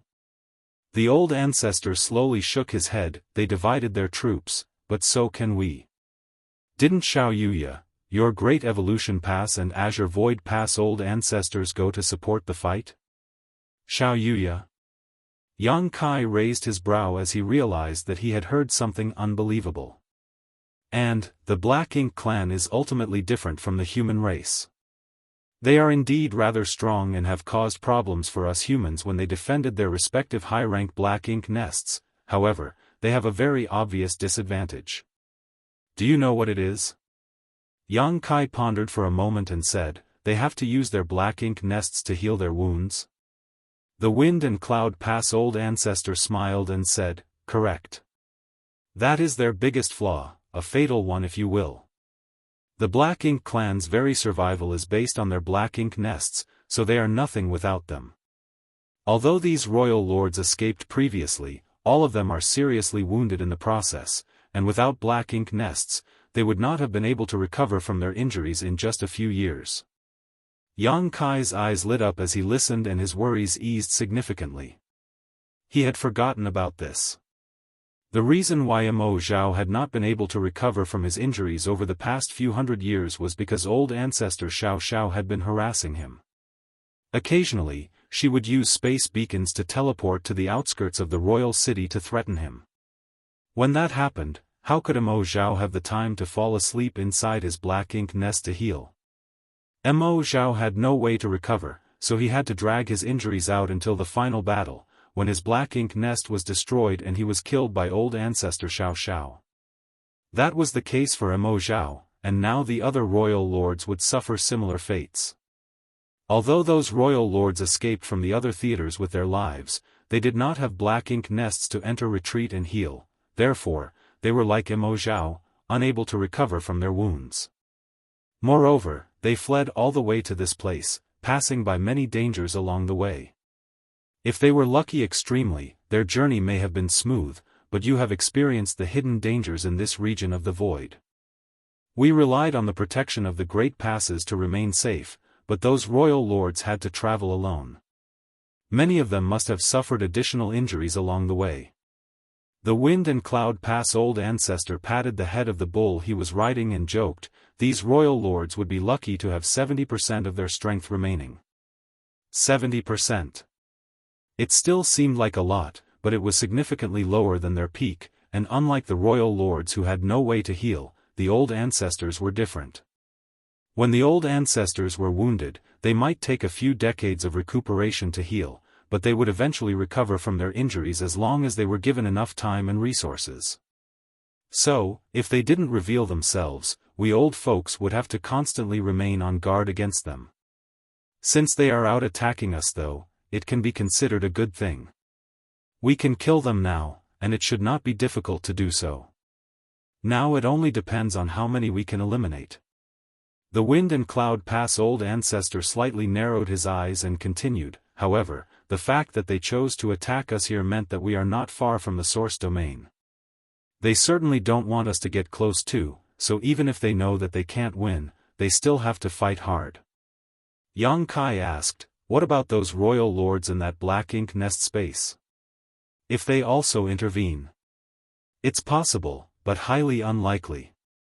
Old ancestor mused, from all the information we've gathered, those royal lords in the Black Ink nest space should be under some kind of restriction with no way for them to easily move their true bodies. They were able to ambush our Ninth Order masters in that black ink nest space only because they had the help of the black ink nest's power. However, nothing is certain. After all, we do not know anything about the situation in the source domain. Whether those royal lords will intervene or not, we will find out soon enough. Of course, they would know when the final battle began. Things would not bode well for the humans if those royal lords that appeared in the black ink nest space could intervene in this battle. Thus, the result of this battle would directly verify the humans' previous speculations. It was always torturous to have to wait. The after effects of the fight in the void seemed to be increasingly violent, and even from a long distance, the fallout was clearly transmitted to them. Yang Kai could not tell who had the upper hand. Then, a strange fluctuation radiated towards them. The wind and cloud pass old ancestor raised his eyebrows, smiled, and said, "There. A royal lord has fallen." The fluctuation was due to the death of a royal lord. Those aboard Dawn all punched their fists in the air and cheered in celebration. Yang Kai also heaved a long sigh and began to relax. A royal lord had fallen, which meant that the human race had the upper hand. It looked like the royal lords that appeared in the black ink nest space really had not moved, otherwise, a royal lord could not have been killed so quickly. After the first royal lord fell, the humans seemed to gain momentum and soon the royal lords were killed one after another. The battle continued, and the energy disturbances became increasingly violent. The number of fallen royal lords was increasing, and the energy fluctuations were getting progressively more intense. The royal lords who had escaped from the theaters were now fighting to the death. It was not until several days later that the commotion in the distance suddenly subsided. Yang Kai and the others all looked at the wind and cloud old ancestor. Although they already had a guess in their hearts, since the old ancestor did not give a conclusive answer, they remained unsure. The old ancestor obviously noticed their gazes and smiled. This was a huge victory. A huge victory. Cheers erupted aboard Dawning Light. At the same time, there was also a loud cheer from Great Evolution Pass. Apparently, the Inner Sanctum had also found out about the results of the battle. Yang Kai and the others were extremely excited, but there was a hint of doubt in the wind and cloud old pass ancestor's smile. He had sensed that in the battlefield, all the royal lords' auras had withered. In other words, all the royal lords he could sense had fallen. This was not normal. In the past, when these royal lords could not defeat the Ninth Order Open Heaven Realm Masters, they still had the sense to escape. Why had they not attempted to flee this time? As for whether or not they could escape, they could still at least try. Although not personally involved in this battle, Wind and Cloud Pass old ancestors' investigation found out that all those royal lords fought bravely to the bitter end. Not only did none of them try to escape, they went all out right from the beginning, not seeming to care about their own lives. That was why the energy fluctuations were so intense. These royal lords wanted to destroy a great pass, but even after noticing the response of the human race, they still did not back down. The Wind and Cloud Pass old ancestors sensed that in the two battlefields, a total of 11 royal lords fell. 5 in one and 6 at the other. Under normal circumstances, a great pass could not withstand a combined attack from 5 or 6 royal lords. However, the human race was prepared. The moment the battle broke out, the nearby old ancestors all raced over to provide support. Marshall Peak, Chapter 5395, Weakened Dangers. At the beginning, there were some losses at the two great passes targeted by the royal lords. However, when the other old ancestors rushed over to provide support, the royal lords could no longer attack with impunity. The Wind and Cloud Pass old ancestor could only sense 2 battlefields, but there could be farther battlefields that even he was unable to detect, as there were enough royal lords for them to split into more than 2 groups. If 11 royal lords fell at these 2 battlefields, then what happened to the royal lords at the other battlefields? Did they succumb as well? Could they not escape? Why did they not escape? The Wind and Cloud Pass old ancestor squinted slightly and pondered. That was when old ancestor Xiao Xiao returned. Now that the distance between the great passes had become much shorter than before, even for a supreme master like an old ancestor, the consumption of resources to use the space array had been greatly reduced. Thus, Wind and Cloud Pass Old Ancestor did not stay. Immediately after Old Ancestor Xiao Zhao's return, he left in style, returning to Wind and Cloud Pass. Inside the main conference hall, Old Ancestor Xiao Zhao's aura was slightly weakened. Although she did not suffer serious injuries in the last confrontation, there was always a price to pay for killing several royal lords. It was also fortunate that those royal lords were heavily injured to begin with and had greatly diminished strength, otherwise, a winner of this battle might not have been determined so quickly. Xiang Shan reported gloomily, a total of 4 great passes were attacked by the royal lords. Azure Nether Pass, Purple Jade Pass, Exquisite Pass, and Constellation Pass. A total of 21 royal lords were killed in the 4 battles. The royal lords' attacks were launched almost simultaneously. The 2 battlefields that the Wind and Cloud Pass Old Ancestor felt before were the ones at Azure Nether Pass and Constellation Pass. Exquisite Pass and Purple Jade Pass were a little further away, so the Old Ancestor was unable to monitor them. These 4 great passes each encountered an attack by 5 or 6 royal lords. A total of 21 royal lords had fallen in a battle with none escaping in the end. The results of this battle were more than just significant. These were 21 royal lords. Not territory lords nor feudal lords. Previously, the total number of royal lords in the entire Black Ink battlefield numbered slightly more than 100 before the pacification of the major theaters killed about half of them. Of those survivors, 21 were now dead, which meant that there were not many royal lords left alive from the theaters. However, many were apprehensive about this victory and some were even a little frightened. Most of the soldiers were unclear about the situation, only thinking that the old ancestors were indeed powerful, managing to kill 21 royal lords outside the 4 great passes. However, those old ancestors who participated in that battle felt differently. Those royal lords.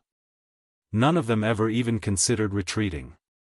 They seemed to be on a suicide mission. When Exquisite Pass was attacked, its old ancestor was the first to go out to face the enemy. It was 1 versus 5, so in less than 10 breaths of time, he was nearly killed by those 5 royal lords. Under normal circumstances, even though the Exquisite Pass old ancestor was facing 5 royal lords, he would not be at risk of falling that quickly. It was because of this that he went confidently to fight against them. However, the 5 royal lords seemed completely prepared to sacrifice themselves if they could take their enemy down with them. It only took a moment of inattention for the Exquisite Pass old ancestor to nearly lose his life. It was only thanks to the timely arrival of the old ancestors from the other passes that he managed to turn the tables around. A royal lord even cast a sacrificial secret technique upon his death and almost succeeded in dragging an old ancestor down with him. In that battle, 21 royal lords were ruthlessly killed, while many old ancestors were injured. "I'm afraid the source domain is not far away," old ancestor Xiao Xiao quickly said, coming to the same conclusion as Wind and Cloud Pass old ancestor. It was because the source domain was not far away that those royal lords fought so hard to stop the humans' armies from advancing. They also knew that they could not stop every pass, so they had divided into several groups and attacked at different locations. Their intention was clearly to inflict as much damage as possible. However, they did not expect that the humans were prepared or that their response would be so rapid, thus, their plans failed. Xiang Shan frowned and said, "According to the information we collected before, there were 45 royal lords who had managed to escape the initial war. With 21 killed, there are still 24 remaining. There is no way to know where they are hiding or what they are planning to do." Old ancestor Xiao Xiao nodded. "Those royal lords are a grave hidden danger. No matter what their plans are, we can only stop them when they choose to appear." Old ancestor Xiao Xiao also carried this strong sense of unease. According to the number of royal lords who originally escaped, they could have allocated 5 royal lords to attack 9 great passes at once, however, only 21 royal lords showed up to attack 4 great passes. The remaining 24 royal lords were nowhere to be seen, while those who did appear all died. Where were those missing royal lords? It would be good if they had emerged to fight like the other royal lords, but now that they were hiding, it became a huge problem for the humans. No matter where those royal lords are hiding, Great Evolution Pass need not feel dispirited about it. Send out orders for the reconnaissance squads to return. The reconnaissance squads of the 4 great passes that were attacked earlier were all nearly wiped out, so old ancestor Xiao was also afraid that if something like this happened again, the squad's Great Evolution Pass sent to scout the way would not be able to resist and be annihilated. Xianxia was about to issue the orders when a long, sharp whistle suddenly came from outside Great Evolution Pass. Xianxia was stunned and turned his head towards the source of the sound. This was obviously a signal from a squad doing reconnaissance. When he turned around again, old ancestor Xiao had already disappeared, rushing out the moment she heard the sound. Xianxia frowned and hastily tried to catch up with her. Old ancestor Xiao swiftly appeared aboard Dawning Light but found no trace of the enemy, so she couldn't help frowning and asking, "What's going on?" Yang Kai replied, "Old ancestor, there is something wrong with the road ahead." Old ancestor Xiao narrowed her eyes slightly and investigated the situation for a moment before her expression changed. There was indeed something wrong with the road ahead. All this time, the deeper they traveled into the void, the more dangers they encountered. There were arrays and divine abilities left from the ancient era everywhere, along with various celestial phenomenon. However, up ahead, all the dangers seemed to suddenly reduce significantly. The reduction was very obvious, with there being practically no sense of crisis from anywhere. In fact, even 7th Order Open Heaven Masters no longer felt threatened. Before this, even the 8th Order Open Heaven Realm Masters could not take the dangers in the void lightly. Old ancestor Xiao frowned, looked into the situation, and found that it was indeed as Yang Kai said. "When did you first notice?" Old ancestor Xiao asked. Such an obvious change was really a bit unusual, as there might be some different hidden dangers ahead if they went down this path. Yang Kai replied, "Just now."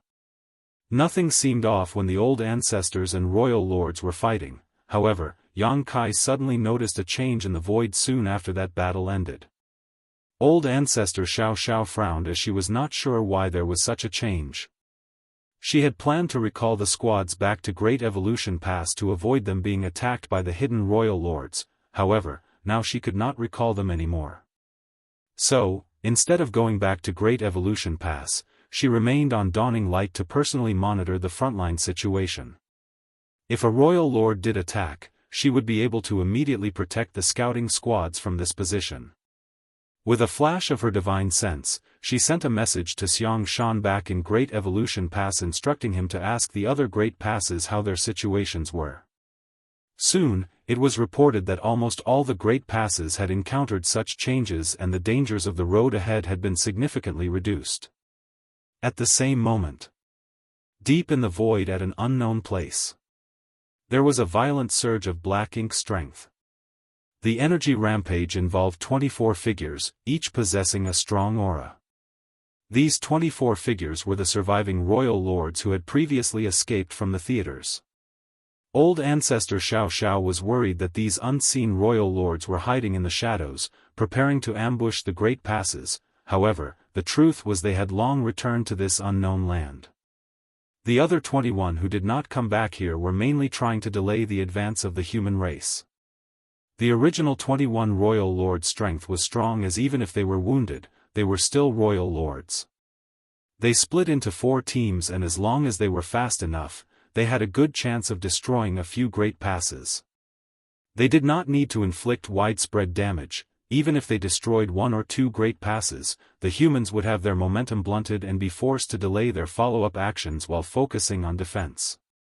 However, the humans were prepared for this possibility, so the Black Ink clan's plan failed. The 21 royal lords were all killed, while the human race's crusade was not affected in any way. Of course, these 24 royal lords had no way to perceive the fall of their companions nor any time to worry about them as they had their own mission. At this moment, these royal lords had gathered together in a certain place and were each using their own means and black ink strength to bombard a certain place in the void. When 24 royal lords made a move together, they could unleash a fearsome power that was enough to shake the heavens and earth.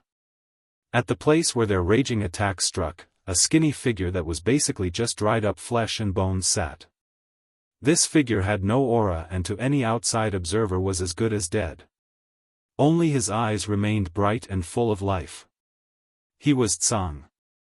His location was not hidden in any way, so anyone who could reach this place would be able to find him as long as they were determined enough. The 24 royal lords were currently attacking him. However, the fierce attacks, which was enough to tear apart space itself, failed to even injure Tsang in the slightest. All the attacks were stopped by an inexplicable energy field just one step away from Tsang. This energy field seemed to be a kind of restriction that resisted all outside interference and simply distributed all impacts out across an enormous area. Although the royal lords had been attacking for a long time, they showed no signs of giving up, but there was also no hint of progress being made.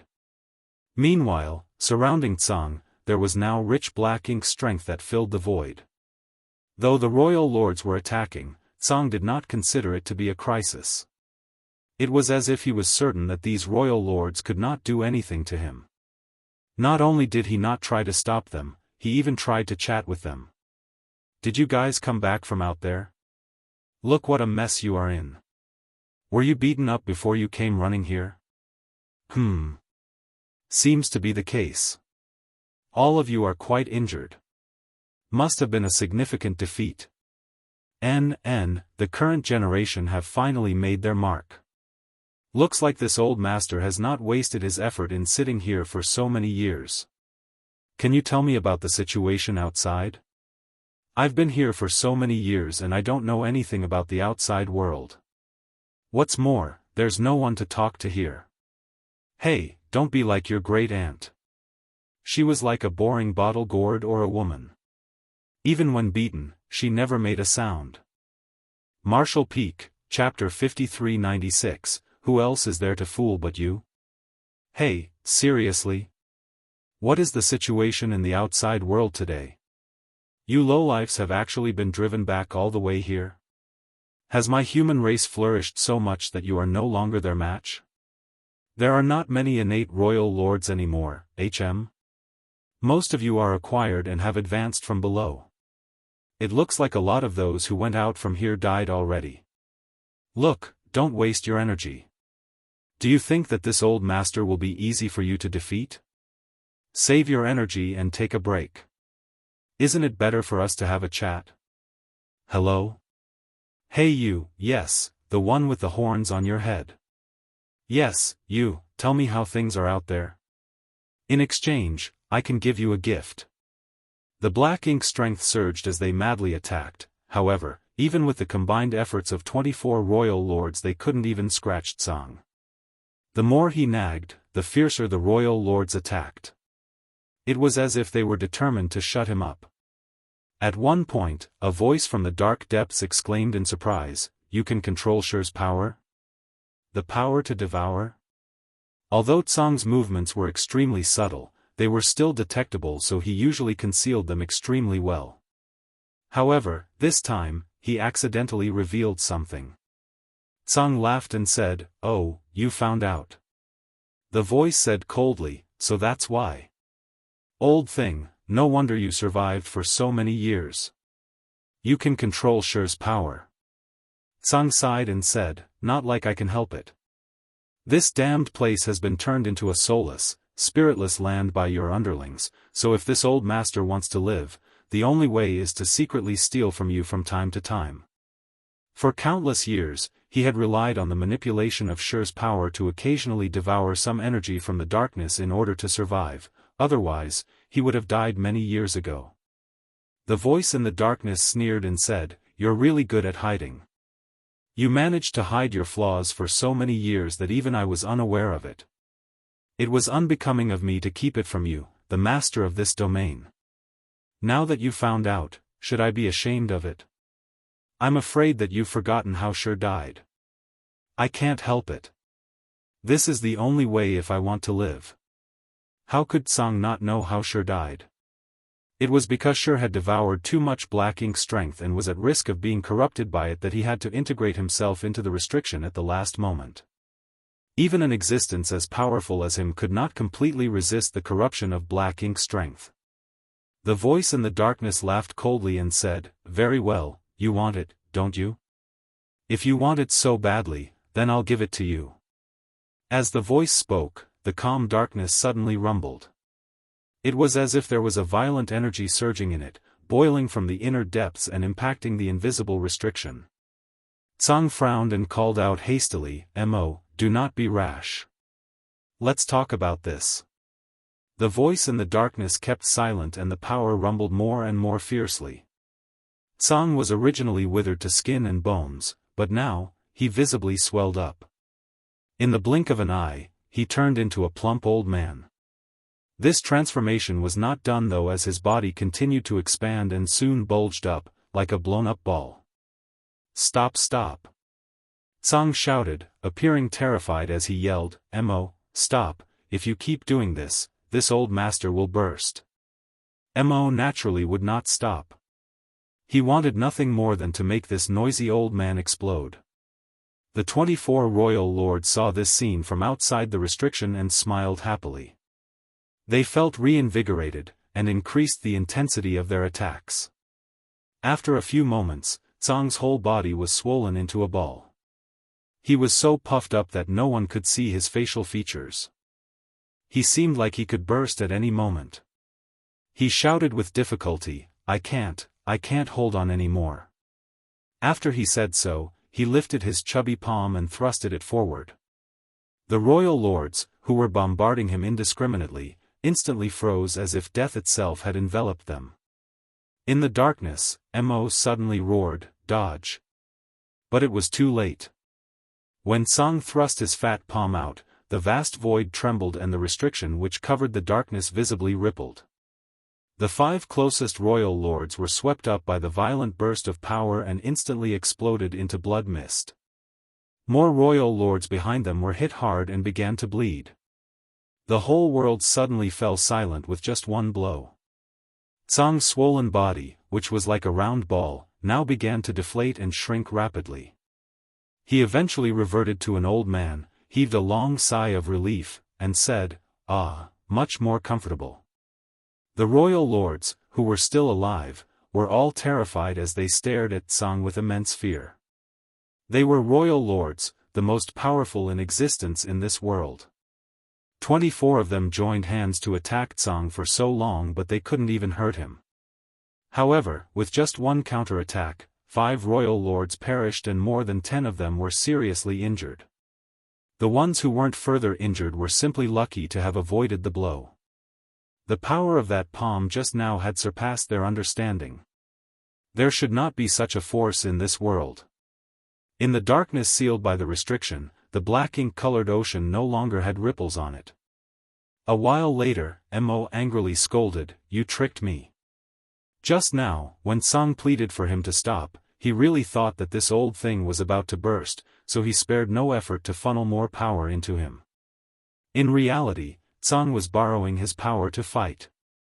Thus, once Tsang unleashed the accumulated power, it violently blasted out, resulting in casualties among the royal lords. It could be said that the power of that blow was not his real strength, but his combined with Mo's. The royal lords were unaware of what happened, but Mo understood. He knew that Tsang's attack was done with the help of his power and also the power of the entire restriction. That was why the damage it inflicted was so terrifying. It was impossible for Tsang to do this with his strength alone. If he really had such strength, he would not have been trapped here so close to the restriction for so long. "How dare you lie to me?" Mo roared hysterically, as if he was a jilted woman. Tsang shuddered a little as his body was covered in goosebumps. "Settle down, Mo, don't make frivolous accusations as if this old master has taken advantage of you. Furthermore, isn't it expected that I would fool you? You're such an idiot and deserve to be fooled." You lied to me back then too. Mo hissed, you led me here, and laid this restriction, imprisoning me for millions of years. You all deserve to die. Tsang sighed slightly and said, it really couldn't be helped, Mo. Your power is just too overbearing. If you weren't imprisoned here, the 3,000 worlds would have been destroyed long ago. Haven't we old guys been accompanying you? Now, there is only one old man left, while everyone else is dead. Mo coldly laughed, there's no way for you to live any longer. It was a huge restriction that required someone to be here to make sure Mo remained trapped, thus, those Tsang mentioned had to remain here at all times. Unfortunately, Mo's life and no natural end while those people who guarded this place were not immortals. Regardless of how strong they were, they would eventually pass away. So be it, the past is the past, let's not mention it anymore. Tsang waved his hand with a look of despair and continued, this old master will not last long. When this old master dies, you will no longer be trapped. Then whatever you do in this vast universe is none of my concern.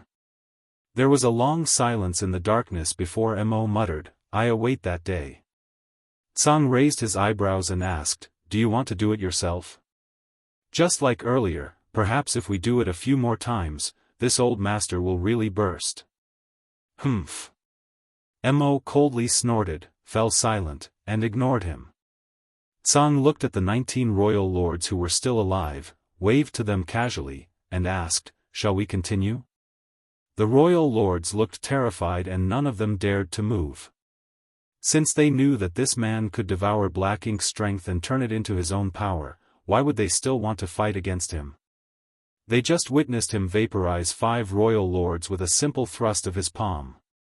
If he did it a few more times, they would all die meaninglessly. The next moment, the royal lords seemed to have received some instructions. All of them bowed towards the darkness where Mo was sealed, turned around, and dashed off. Soon, they were nowhere to be seen. Tsang secretly heaved a sigh of relief at this sight. Although Mo's intelligence had grown considerably compared to back then, and he was much more mature, making it not as easy to deal with him, he was still rather naive. If he really pumped up Tsang a few more times with his power, Tsang was certain that he would not be able to survive. After all, there were originally 10 guardians of this huge restriction, however, he was now the only one remaining. He could still make use of the restriction, but he was now all alone. He sighed in his heart as he looked in the direction of where the royal lords departed. Sure, if you do not return soon, this old master really won't be able to hold up much longer. Will I be able to last until that day? He had guarded this place for so many eons, in this barren place with no means of restoring his strength or increasing his lifespan. One by one, his old friends exhausted their powers and died. Before they died, all of them integrated themselves into the restriction to reinforce it. The last one to leave was Shi. Before integrating his body into the restriction, Shi told Tsang a plan that he would retain a trace of his soul, which would cross the void, and return to the 3,000 worlds. Doing so, he might have a chance to live again. He wanted to find a complete solution to the problem in his next life. Needless to say, this was an extremely bold plan, because even Shi, himself, did not know whether it would work. But there was always hope. Now, more than 100,000 years had passed yet Shi still had not returned. Tsang did not know whether his plan had worked or not. Perhaps Shi's soul never made it back to the 3,000 worlds. After all, the road was very dangerous, with plenty of traps. An empty spirituality did not have the slightest self-preservation power and might be destroyed if it encountered any dangers. Even if Shi managed to return to the 3,000 worlds, there was very little chance that he could resurrect. Tsang was mentally prepared for this. The reason why he agreed to this plan was also because there was really no other way. A sliver of hope was better than sitting on the sidelines and waiting to die. However, after waiting for so many years, Shi's plan must have failed, otherwise, he should have heard something from him in these 100,000 years. The good thing was, now the descendants of the human race had finally struck back. They actually were able to drive back the royal lords from the outside, allowing Tsang to see a glimmer of hope again. Martial Peak, Chapter 5397, Spiritless Land. However, Tsang was trapped here and unable to move. There was no way for him to provide any help to the human race. Now, he could only wait. The 19 royal lords who left earlier were obviously moving to intercept the humans. In this regard, Tsang was not worried. Since the human race could drive them back, then they would not have any problems dealing with these remnants. The real problem now was how to handle Mo. This was the source of all the problems. Without resolving him, all other efforts were ultimately futile. When they discovered this problem millions of years ago, they also tried to eliminate Mo. Unfortunately, they failed and could only create a cage here to seal Mo inside. For millions of years, Mo could not get out of this trap. It was as much of an imprisonment for them as it was for Mo. Tsang gazed far away, hoping that this generation of humans could give him a pleasant surprise. In the void, both Yang Kai and old ancestor Xiao had an ominous feeling as they stood on Dawning Light's deck. It had been a month since the royal lords attacked and the void ahead had changed dramatically. The further they went, the fewer dangers they encountered. Then, at a certain point, Yang Kai suddenly felt as if Dawning Light had entered a different world, one without a trace of energy at all. So far, although the void had been vast and seemed both silent and empty, the fact was it was still filled with all kinds of energy. It was just a matter of how much. The most common energy in the void was the various starlight strengths. The 9 heavenly layers grand array that was placed in void land was able to draw in starlight strength to replenish itself. Thus, as time passed, the more powerful the 9 heavenly layers of grand array would become. The black ink battlefield also had starlight strength, as well as many other strange powers in it. Although these powers could not be absorbed by humans directly, they were real, and many mobile palace artifacts and warships had the ability to draw on such energies to power themselves. This way, the reliance on cultivators to power warships was reduced. It could be said that these kinds of chaotic powers filled all of space in the void. However, this place was a complete vacuum. There were no restrictions, no residual divine abilities, no colorful and diverse celestial phenomenon, not even the power of the void itself. This was a place where there was literally nothing, only endless space. Being in such a place, one could not help but feel surreal. Even being in it, Yang Kai could not help but wonder if there really was such a place in this world. A spiritless land. Old ancestor Xiao murmured and frowned slightly. Yang Kai had previously heard of spiritless lands, however, this was the first time he had actually seen one. Is it man-made or naturally formed? Yang Kai asked. The old ancestor shook her head, I don't know. It was fine if it was naturally formed, but if it was artificially created, then it was a big deal. Does this place have anything to do with the Black Ink clan's source domain? Is the source domain hidden here? But, if this is a spiritless land, why would the source domain be hidden here? Was this done by the great experts of ancient times for some reason? Nothing was known. At that moment, an energy fluctuation flickered from the depths of the void. Although it was fleeting, both Yang Kai and old ancestor Xiao sensed it. Yang Kai immediately turned his head to look in that direction while old ancestor Xiao frowned and narrowed her eyes. Not only did they sense it, all humans in the Great Passes sensed it.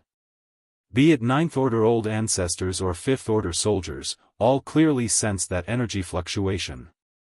In all the Great Passes, all eyes and divine senses focused in that direction. Some even rose into the sky hoping to get a better look. Strong! Old ancestor Xiao exclaimed softly. Although the place where the fluctuation came from was still incredibly far away, she clearly perceived that whatever caused it was so powerful that she could not hope to replicate it. In other words, the one who caused this fluctuation was a master beyond her. Old ancestor Xiao could not help but feel intimidated. She was instantly reminded of the jade white hand that she saw in the black ink nest space previously. At that time, she sensed that the master of that hand seemed to be more powerful than a ninth-order open heaven realm masters. With a single strike, he actually managed to tear apart the black ink nest space, which had sealed 22 ninth orders open heaven realm masters and 50 royal lords inside of it. This showed that the jade white hand's master and the mother nest were very close to each other, and that the master who attacked had unfathomable strength. Was the intense energy fluctuation made by the owner of that jade white hand? If not, who is this master that is fighting in the depths of the void? This crusade was increasingly puzzling and incomprehensible. After a month passed, the distances between the great passes had become extremely close to each other. Wind and Cloud Pass and Azure Void Pass were now just an hour or so away from Great Evolution Pass. In fact, Yang Kai could clearly see the two great passes on his left and right. It could also be said that the human race had effectively become a single army. Any one of the great passes could support the other great passes in a timely manner. The power of more than 100 great passes had gathered. There were more than 100 9th Order Open Heaven Realm Masters, thousands of 8th Order Open Heaven Realm Masters, and around 2 million soldiers. Furthermore, they had the accumulated heritages of the cave heavens and paradises, over hundreds of thousands of years. With such a powerful force, the human race had the confidence to deal with the Black Ink clan, regardless of how strong its hidden forces were. In this battle, the Black Ink clan would be eradicated once and for all. After the energy fluctuation, there was no more movement from the depths of the void and it remained unknown what caused it. 3 days later, while old ancestor Xiao was meditating aboard Dawning Light, she suddenly opened her eyes, gazed ahead momentarily and then dashed out. A long continuous whistling sound followed. At the same time, from a number of great passes, 9th Order Open Heaven Masters flew out like long bolts of lightning towards the depths of the void. Enemy attack! Yang Kai shouted, "Take your stations." He clearly perceived that as many as 30 old ancestors had rushed out from the great passes. The only enemy who could make so many old ancestors move was the royal lords. Last time, 21 royal lords divided their 4 groups to launch an attack which eventually resulted in their annihilation. Not much time had passed since then, but now another wave of royal lords was attacking. These had to be the royal lords who did not show themselves previously. Yang Kai wondered why they did not attack together and instead split into 2 separate waves. Were they not aware that splitting their forces and attacking at different times would be less effective? That couldn't be. There had to be some reason why they had to do so. After all, the royal lords were not fools. Shortly after Yang Kai shouted, a battle broke out in the depths of the void ahead, a very fierce battle. Previously, when old ancestor Xiao went to another great pass to support them, the distance was too far for Yang Kai and the others to perceive anything. However, this time it was different. The location of this battle was not far from Great Evolution Pass, about half a day's journey by warship. Divine abilities and secret techniques began to erupt, and extremely dazzling and gorgeous lights bloomed at that distant location. Underneath that glorious glow was nothing but violence and death.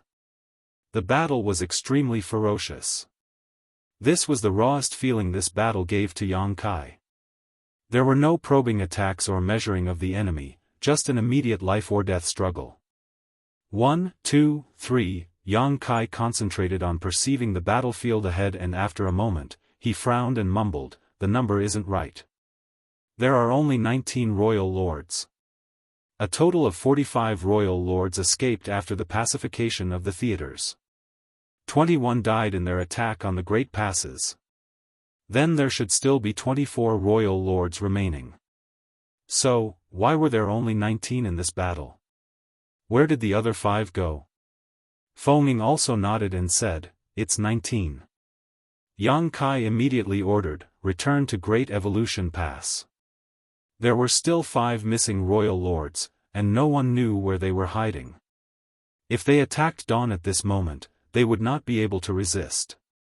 The old ancestors from Azure Void Pass and Wind and Cloud Pass next to them might not be able to rescue them in time, thus, it was better for them to return to the Great Pass. Naturally, there was no way for Yang Kai to know this was unnecessary. After all, those 5 royal lords were killed by Tsang before this and there were only 19 royal lords left.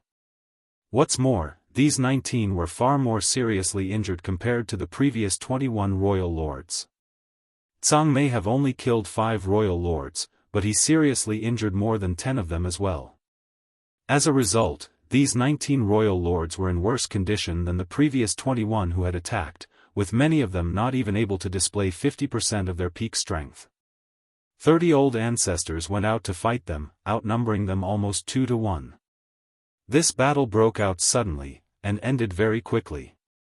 Yang Kai was just leading Dawn back to Great Evolution Pass when the battlefield in the distance was filled with the sounds of royal lords falling, one after another. On the city walls, the human soldiers who sensed the battlefield were dumbfounded.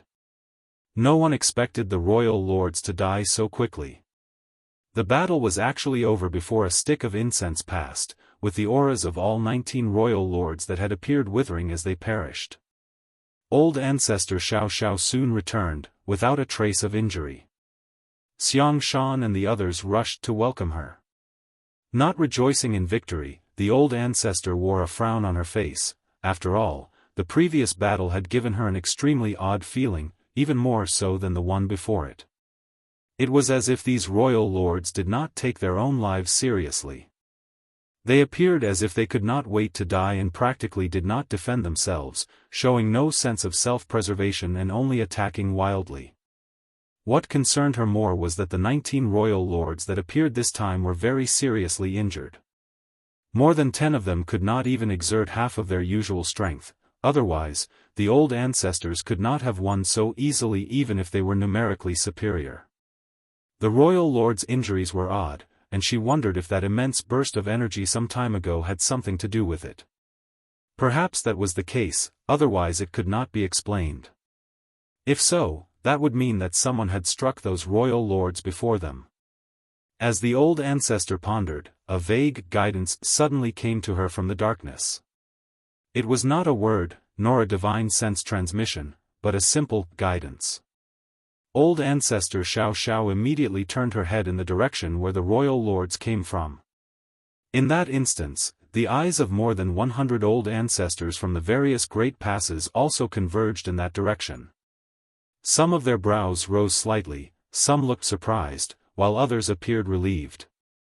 When that guidance came, all the old ancestors knew that they were close to reaching the Black Ink clan's source domain, and would soon be able to clear some of their doubts and questions.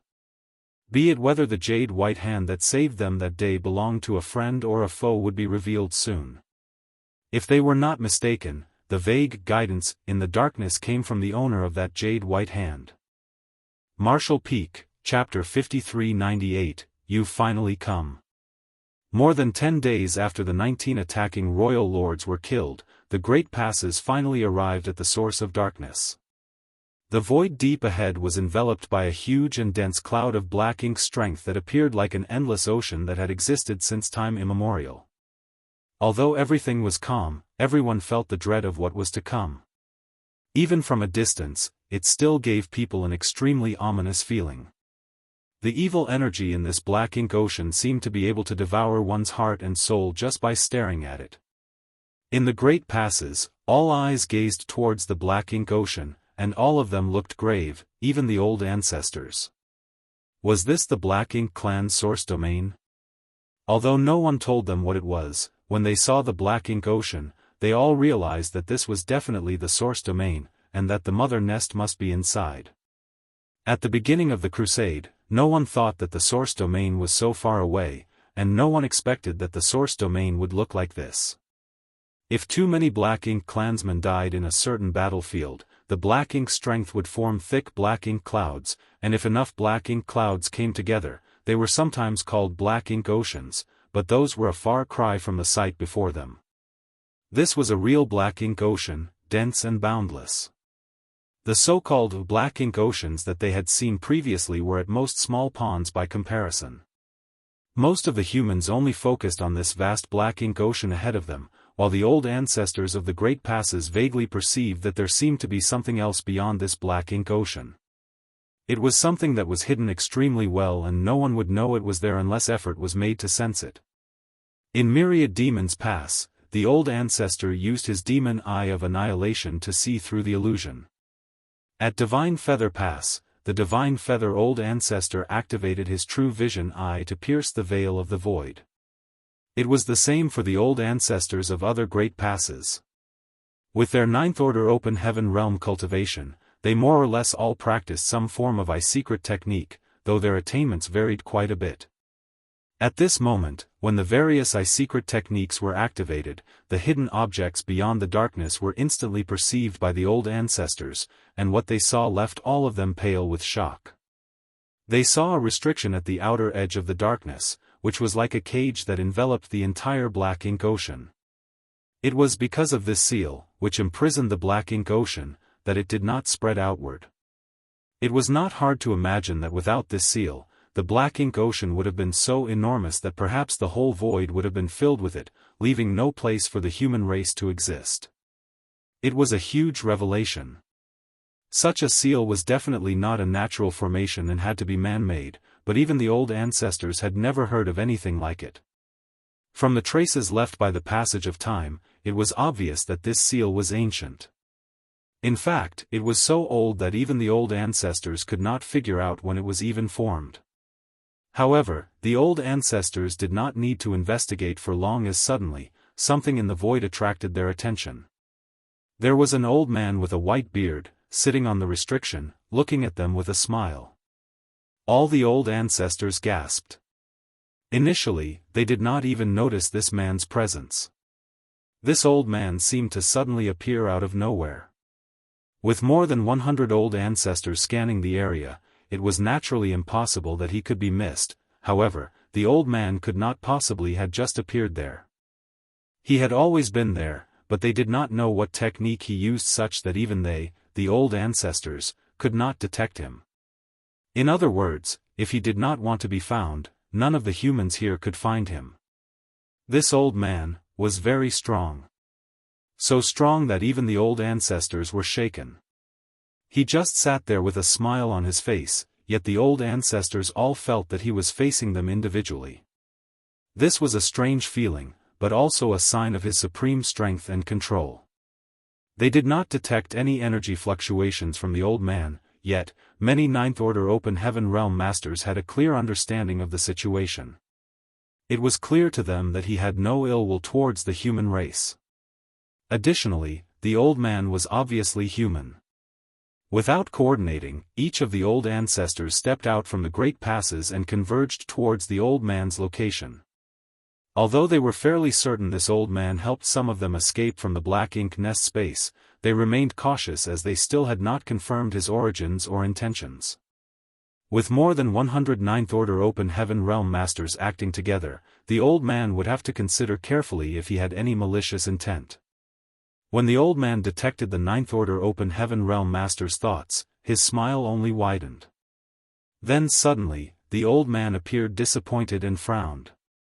As the old ancestors approached from the great passes, he clearly saw Duan's handiwork from the great passes. Back then, one of his comrades, Duan, was supremely talented in artifact refining, second to none in it. In fact, the cage where Mo was imprisoned was created by Duan with the help of the 9 others. Of course, Duan died after he created this cage, along with all the others except him. It was naturally impossible for Duan to have personally built these great passes. However, Tsang remembered that Duan had taken a few disciples during his life and passed down his knowledge to them. Thus, it seemed that the great pass was created by Duan's disciples. But rather than that, what Tsang was disappointed about was that he could not find the familiar aura he was searching for among these people. That could only mean that Shi's plan had failed. He must have failed to cross the void and return to the 3,000 worlds, otherwise, he surely would have come here today. Aboard all of the great passes, all were confused when they saw the old ancestors walking towards the darkness. The old ancestors were able to see Tsang's figure only because Tsang willingly allowed them to see him, but not the others. Only Yang Kai stood on the walls of Great Evolution Pass and stared at them with wide eyes. He appeared shocked as if he had seen a ghost in the daytime. There's someone here. There's actually someone in this accursed place. He had heard from old ancestor Xiao Xiao that there was a force fighting against the Black Ink clan, and she even speculated that the force was near the mother nest. However, he still could not believe it until he really saw this old man. This was a spiritless land, at the deepest part of the Black Ink battlefield. It was where the source domain of Black Ink clan. As far as Yang Kai knew, for the past several 100,000 years, no human had ever set foot in this place, but there was actually someone here. Did this mean that this person had been here for at least hundreds of thousands of years? In the absence of the presence of any energy, how did he survive? Even if this old man was extremely strong, he must have depleted all his reserves after so many years. Could it be that this old man's small universe was like his own? One that could raise living beings, allowing him to be self-sufficient? While Yang Kai was stunned, so was Tsang. After noticing another gaze upon him, Tsang turned to look towards the source and found a little 7th Order junior staring at him. Those in the 9th Order Open Heaven realm could see him because he took the initiative to reveal himself to them, but he did not allow anyone else to see him. Even the top 8th Order Masters at the Great Passes were confused as they did not know where all the old ancestors were going, so what was so special about this 7th Order boy? Tsang's eyes flashed. Yang Kai immediately shuddered as he felt like he was being examined from the inside out. It was a very uncomfortable feeling that sent chills down his spine. Yang Kai frowned as he cursed to himself. Regardless of who this old man was, he should not pry into others' secrets. He felt that this old man was up to no good. On the other hand, Tsang now understood why Yang Kai could see him. When he peered into Yang Kai's small universe, he saw a World Tree clone. Strictly speaking, Tsang had a close relationship with the World Tree, and it was with the power of the World Tree clone that Yang Kai was able to sense the old man's existence even before the old ancestors. Tsang did not bother with Yang Kai and just smiled at the 9th Order Masters who came to him and gathered in a semicircle. Unconcerned about their vigilance, he said with a mellow tone, "You've finally come. I've been waiting for this day for more than 1,000,000 years." On the wall, Yang Kai became curious and restless. Although he resented the old man for prying into his personal details, what was happening was clearly an opportunity to learn the secrets of the ages. The old man, who had lived here for hundreds of thousands of years, was a character from an era so ancient there were no records of it. He must know more about Black Ink clan than any of the humans today. He could be revealing something about the secrets of the Black Ink clan right now. Thus, Yang Kai also wanted to hear about it. However, he was not strong enough and he was unqualified to participate in such a discussion. Seemingly noticing something, Xianxia frowned and asked, "Brat, what's the situation over there? You look like an ant on a hot metal wok. What's happening?" Yang Kai said, "Sir, if you don't know what's going on, then how could I know what's happening over there?" He then continued, "Sir, why don't we utilize our divine sense to hear what the old ancestors are saying to that old sir?" When he said this, Xianxia, Mi Jingluan, and all the others looked strangely at him. What old sir? There was no such thing as an old sir over there. They only saw the old ancestors of all the great passes leaving the passes in unison and converging in one place. Without orders from the old ancestors, they did not dare to do anything rash. None of them saw any old sir. Yang Kai said, "It's that old senior." He pointed his hand to where the old ancestors were gathered. Xianxia stared over there, but still could not see anything. He then slapped the back of Yang Kai's head and snarled, "What nonsense! How can there be anyone there other than the old ancestors?" Yang Kai fumed, "Why did he have to slap my head? Could he not have just used his words?" However, after seeing Mi Jingluan and others' expressions, Yang Kai suddenly understood, "None of you can see him?" Xianxia growled, "If you keep talking nonsense, I will split your head in two. Yang Kai turned his head to look at Feng Ying and asked, Senior sister, you also cannot see that old sir? Martial Peak, Chapter 5399, I'm here to serve tea to Senior. Feng Ying shook her head, no, there is no old sir over there. Yang Kai did not know what to say. Why could he see the old man, when the others could not? The old ancestors all converged in that direction. So obviously the old ancestors had seen him as well. Xianxia and the others now realized that Yang Kai did not look like he was joking. They also did not understand why the old ancestors had suddenly left. There really is an old man over there? Xianxia asked with a deep voice. Yes. Yang Kai nodded confidently. Mi Jingluan and the others frowned. Could it be the one with the white jade hand? Xianxia remarked as he thought of what old ancestor Xiao Xiao had said the other day.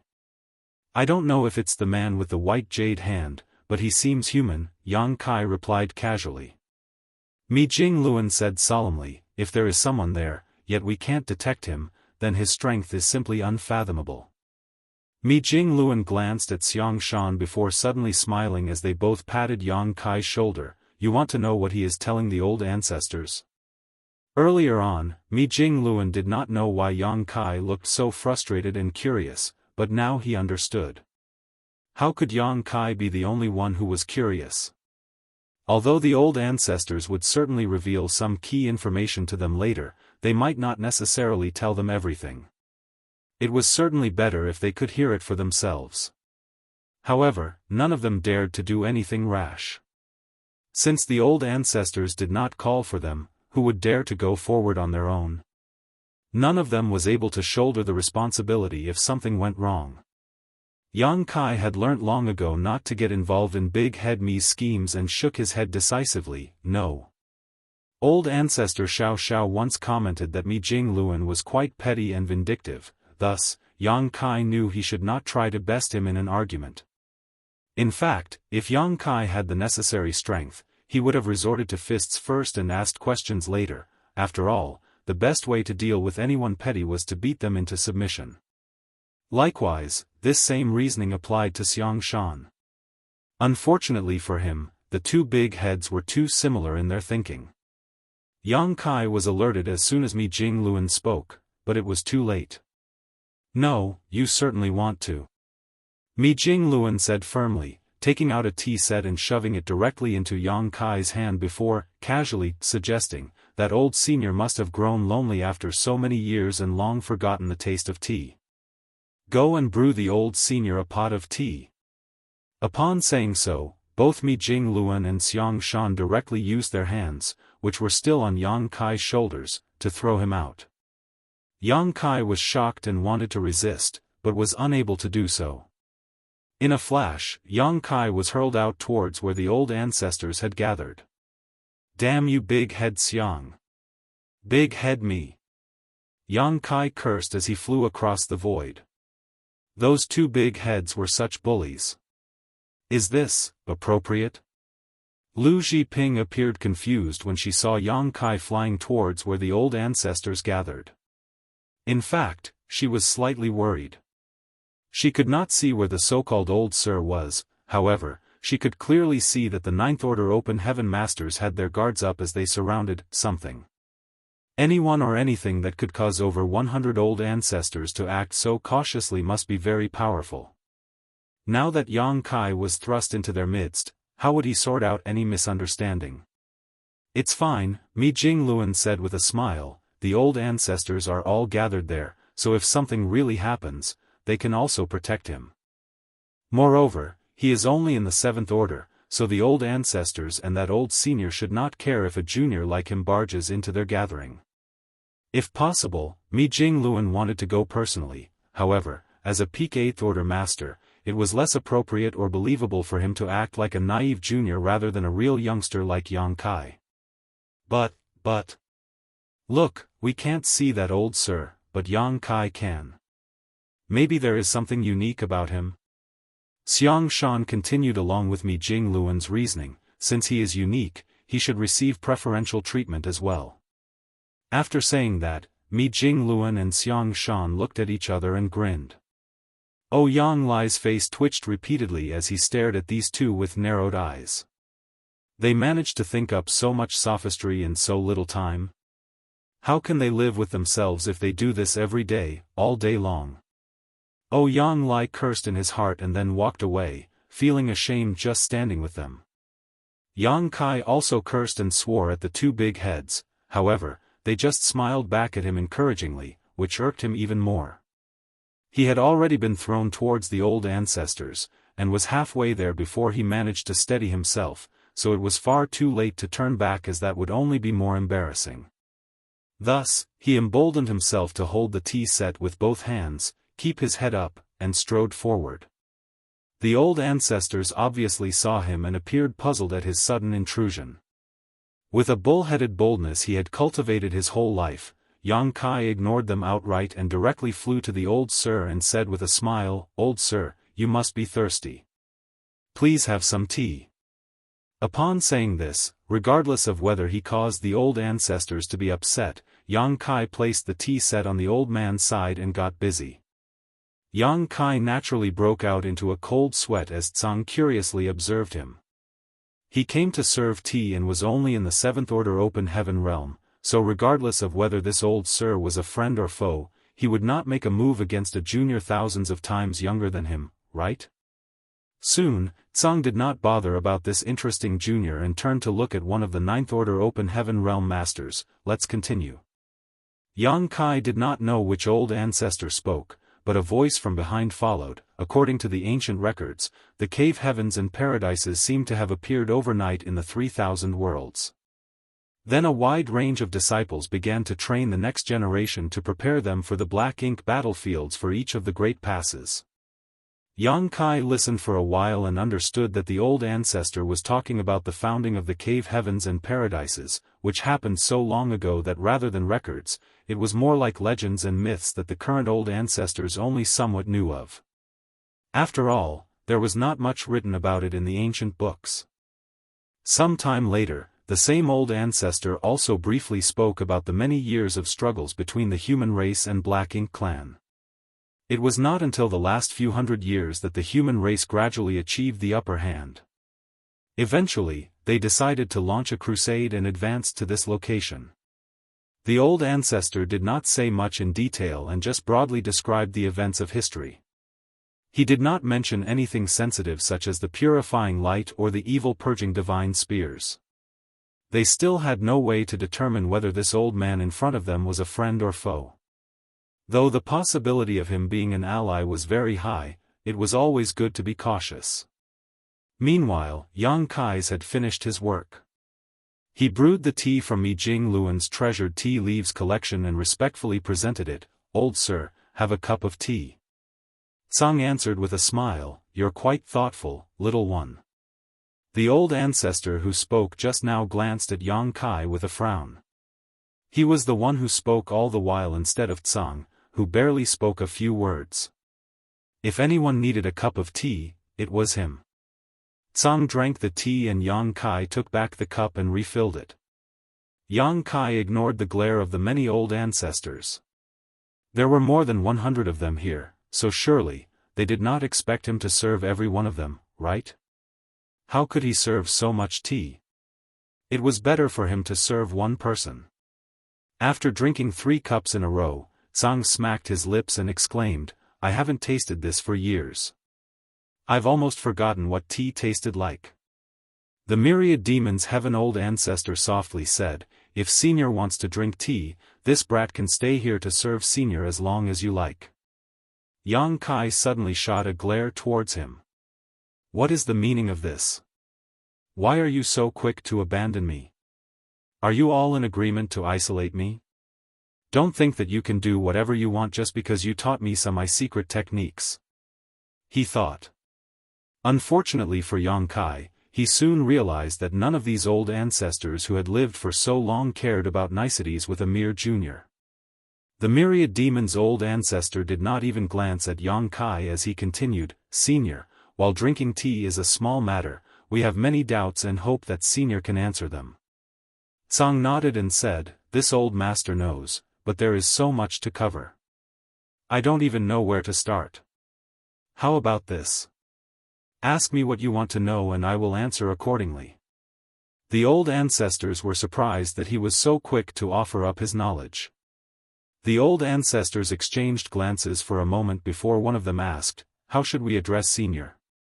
In fact, since they arrived, they had been telling him about the history of the 3,000 worlds and had not asked him anything. The old man said with a smile, "Tsang." "Tsang? As in the Tsang from the sky?" The old ancestor raised his eyebrows slightly. Tsang slowly shook his head, "The Tsang, from common people." Although the words were nearly the same, they had very different meanings. The old ancestors were noticeably less wary.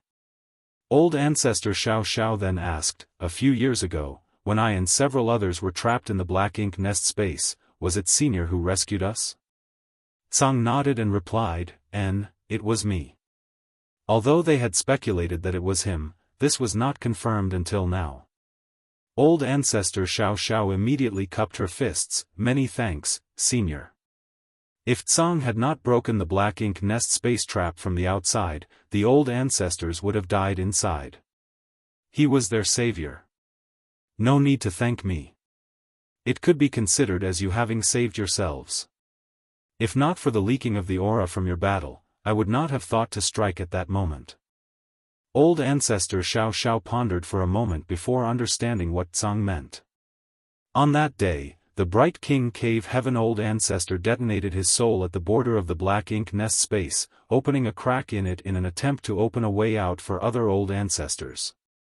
It was the Bright King old ancestor's efforts that allowed the aura of that great battle to leak out, otherwise, even if the battle was intense in that enclosed space, how could Tsang have noticed it?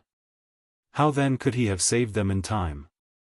Regardless, I will never forget this life-saving kindness. If I don't die in the battle ahead, I will certainly do whatever is within my ability to assist Senior when you require it. Tsang smiled and replied, "We can discuss the future in the future." In truth, regardless of the result of the war, Tsang did not expect to live much longer. It was already pushing the limits of his endurance to live till today, and he was missing his old friends and felt he should reunite with them soon.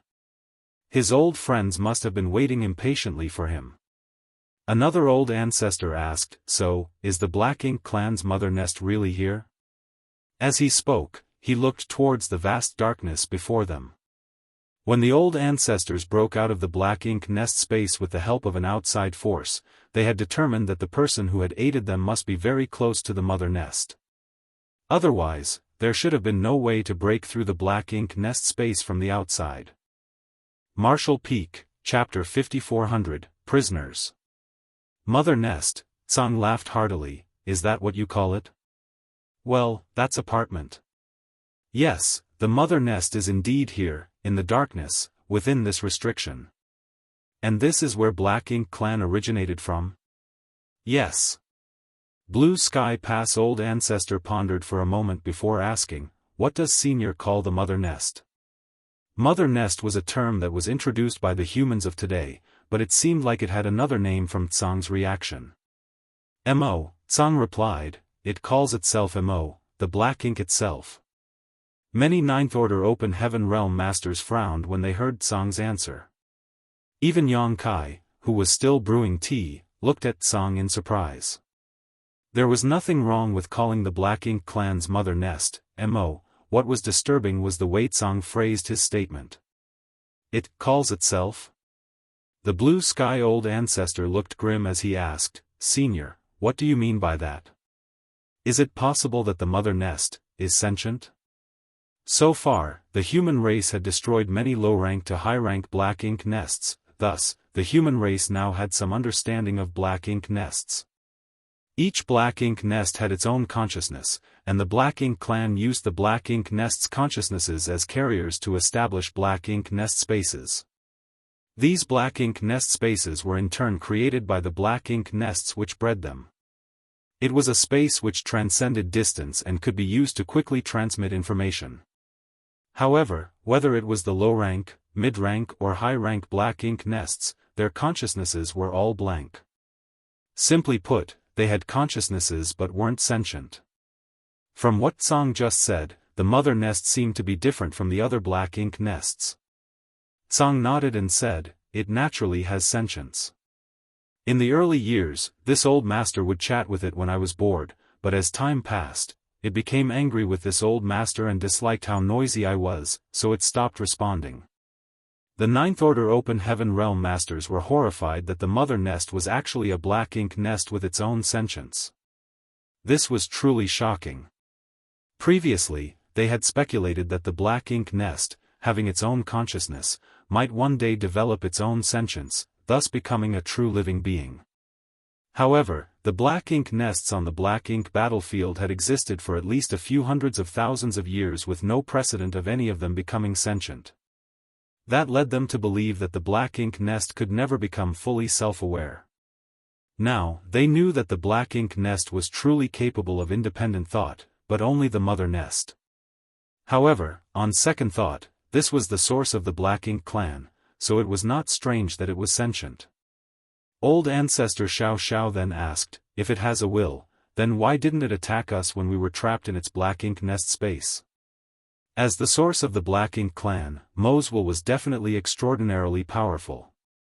If it had attacked the trapped Ninth Order Open Heaven Realm Masters at that time, they would surely have suffered heavy losses. After asking the question, old ancestor Xiao herself also said, "Is it wary of Senior?"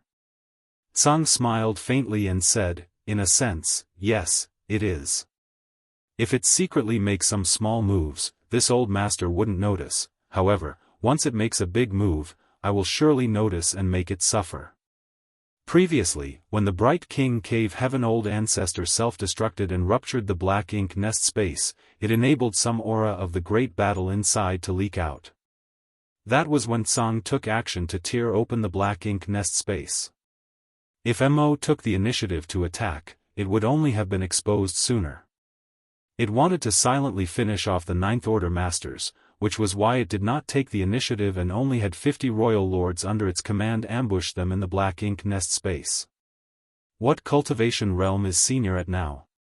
Have you surpassed the Ninth Order Open Heaven Realm? Is there a higher realm above the Ninth Order? An old ancestor finally asked one of the questions that everyone really wanted to know. From the aura revealed by the Jade White Hand alone, it was inferred that the strike had exceeded the power that a Ninth Order Open Heaven Realm Master could exert. If not, there would have been no way to tear the black ink nest space open from the outside. The Bright King Cave Heaven old ancestor had to detonate his soul to simply crack open the space slightly. The Ninth Order Master speculated that the person with the Jade White Hand might have exceeded the Ninth Order Open Heaven Realm. Hearing this, Tsang smiled, shook his head, and said, "The Ninth Order Open Heaven Realm is not so easily transcended. Strictly speaking, this old master's cultivation realm is still in the Ninth Order, just a little further along than you. As for whether there is a higher realm above the Ninth Order, maybe there is, maybe not. Who would know until one reached that point?" So, Tsang was also a Ninth Order Open Heaven Realm Master. This was beyond everyone's expectations. Even though he said that he was in the Ninth Order but a little further along than the others, that was not enough to explain the immense power of his last strike. Tsang seemed to notice the crowd's doubts and explained, "The strike you sensed was not done by me alone. This old master did it with the help of the restriction here. This was the condensation of the power of his other 9 old friends. Each of them was as powerful as he was, and when the restriction, which contained their strength, was guided by him, even if Tsang could not exert all their might, it was still enough to tear open the black ink nest space." Restriction. Tsang had more than once mentioned the restriction here. In fact, the old ancestors were all aware of this enormous restriction. It was the cage that kept the ocean of darkness sealed up. It was hard to imagine what would happen if the mother nest was not shackled by this restriction. Setting all other issues aside, there must be numerous royal lords here in the mother nest. Going on the incident in the black ink nest space alone, there should be at least 50 royal lords here, and who could guarantee that there were not multiple times more royal lords? Once an army of royal lords escaped from this restriction, they could have struck any theater at will, and the human race would not have been able to resist. Tsang had been here, imprisoning Mo for millions of years. All the people in the 3,000 worlds owed him their thanks for his sacrifice. Did Senior set up this restriction? Tsang laughed and shook his head. I just played a hand in it. This restriction to seal Mo was actually set up by this old master and my 9 old friends. Then what happened to the other 9 seniors? They have long since passed away, leaving this old master alone to guard this place. Tsang sighed. Senior, please have some tea. Yang Kai offered another cup of freshly brewed tea. He did not know how many years this senior had been guarding this place, but from the various inferences he could draw, Yang Kai speculated Tsang had been here for at least 2 or 3 million years, perhaps longer. Over such a vast length of time, the human race had lost all knowledge of what had happened here. It was impossible to imagine the loneliness that Tsang had endured, also the human race could live on. He imprisoned Mo, but had to become a prisoner himself. Yang Kai admired him for his righteousness and sacrifice. This alone was enough to explain Tsang's position on the human race. At this point in the conversation, the old ancestor's vigilance against Tsang was reduced significantly. After finishing his cup of tea, Tsang smacked his lips again as if he was savoring it. When Yang Kai saw this, he suddenly put away the tea set in front of him and instead took out a bottle of wine before handing it over. Senior, it looks like tea is not enough to quench your thirst. How about drinking some wine? Normally, people would sip on tea, but Tsang drank it in gulps. From his mannerisms, it looked like he was more used to draining bottles of wine and feasting. When Tsang saw the wine battle, his expression lit up and he laughed heartily. That's more like it, kid. He snatched up the wine bottle, popped open the cork, and drank wildly. After draining 10 bottles, Tsang wiped his mouth and laughed. I'm an uncouth fellow, but I figured I had to act a bit sage-like in front of you juniors. Damn it, you're all killing me here. The 9th Order old ancestors were amused to see this kind of reaction. It turned out that the old man's stately and wise behavior was all just a pretense. Old ancestor Xiao smiled, reached out, and with a flick of her hand, hundreds of bottles and jars of wine flew towards Tsang as she said, since Senior likes wine, these are some of the spirits this junior has brewed over the years. Please have them if you don't mind. Tsang laughed, guided the wine with his hand, and stacked them beside him. Another old ancestor followed up, I also have some good wine here, please accept it. As he said so, he took out a type of gourd bottle and threw it towards Tsang. Although the gourd bottle was small, it was obviously a kind of storage artifact with a vast internal space. This one gourd bottle seemed to contain an endless amount of wine. Many of the old ancestors were connoisseurs of wine themselves, and like old ancestor Xiao had home-brewed wine or had wine collections that they could not bear to drink. But now, all of them took them out to offer to Tsang. This was not just to please Tsang though, it was more so them empathizing with his plight. He had been alone, standing guard here over the source domain for uncountable years. This wine was just a token of their appreciation for all he had done.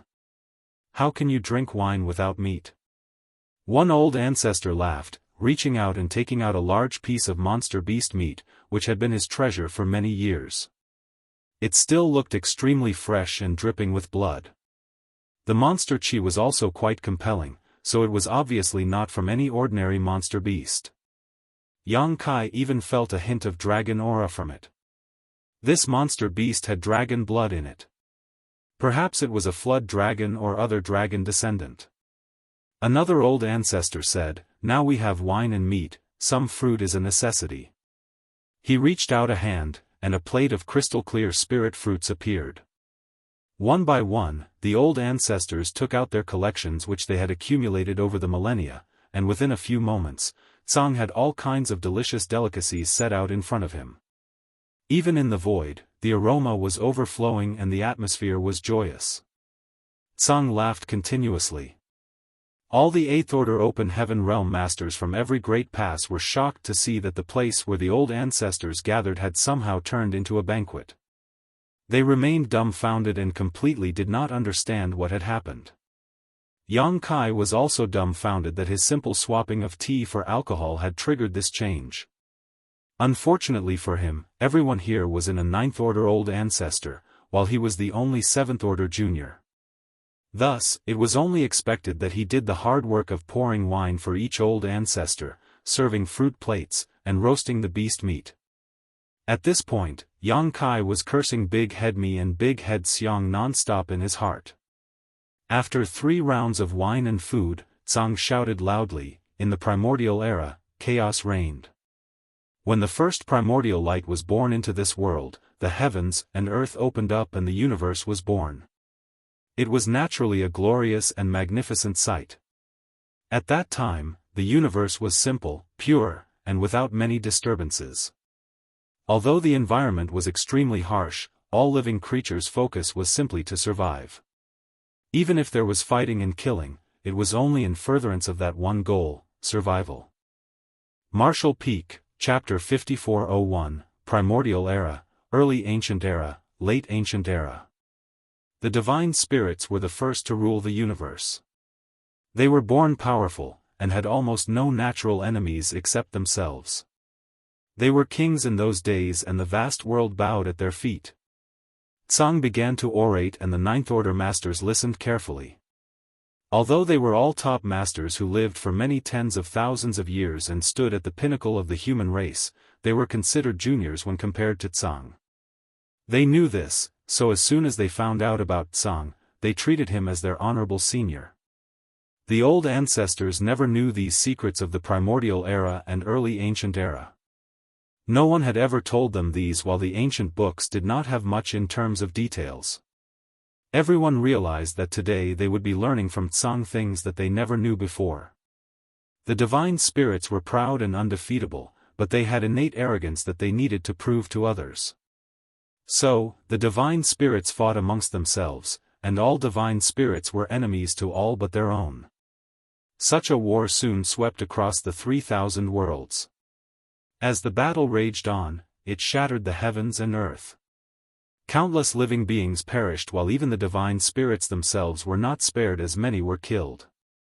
The battle of the divine spirits of the primordial era was almost a battle of complete extinction.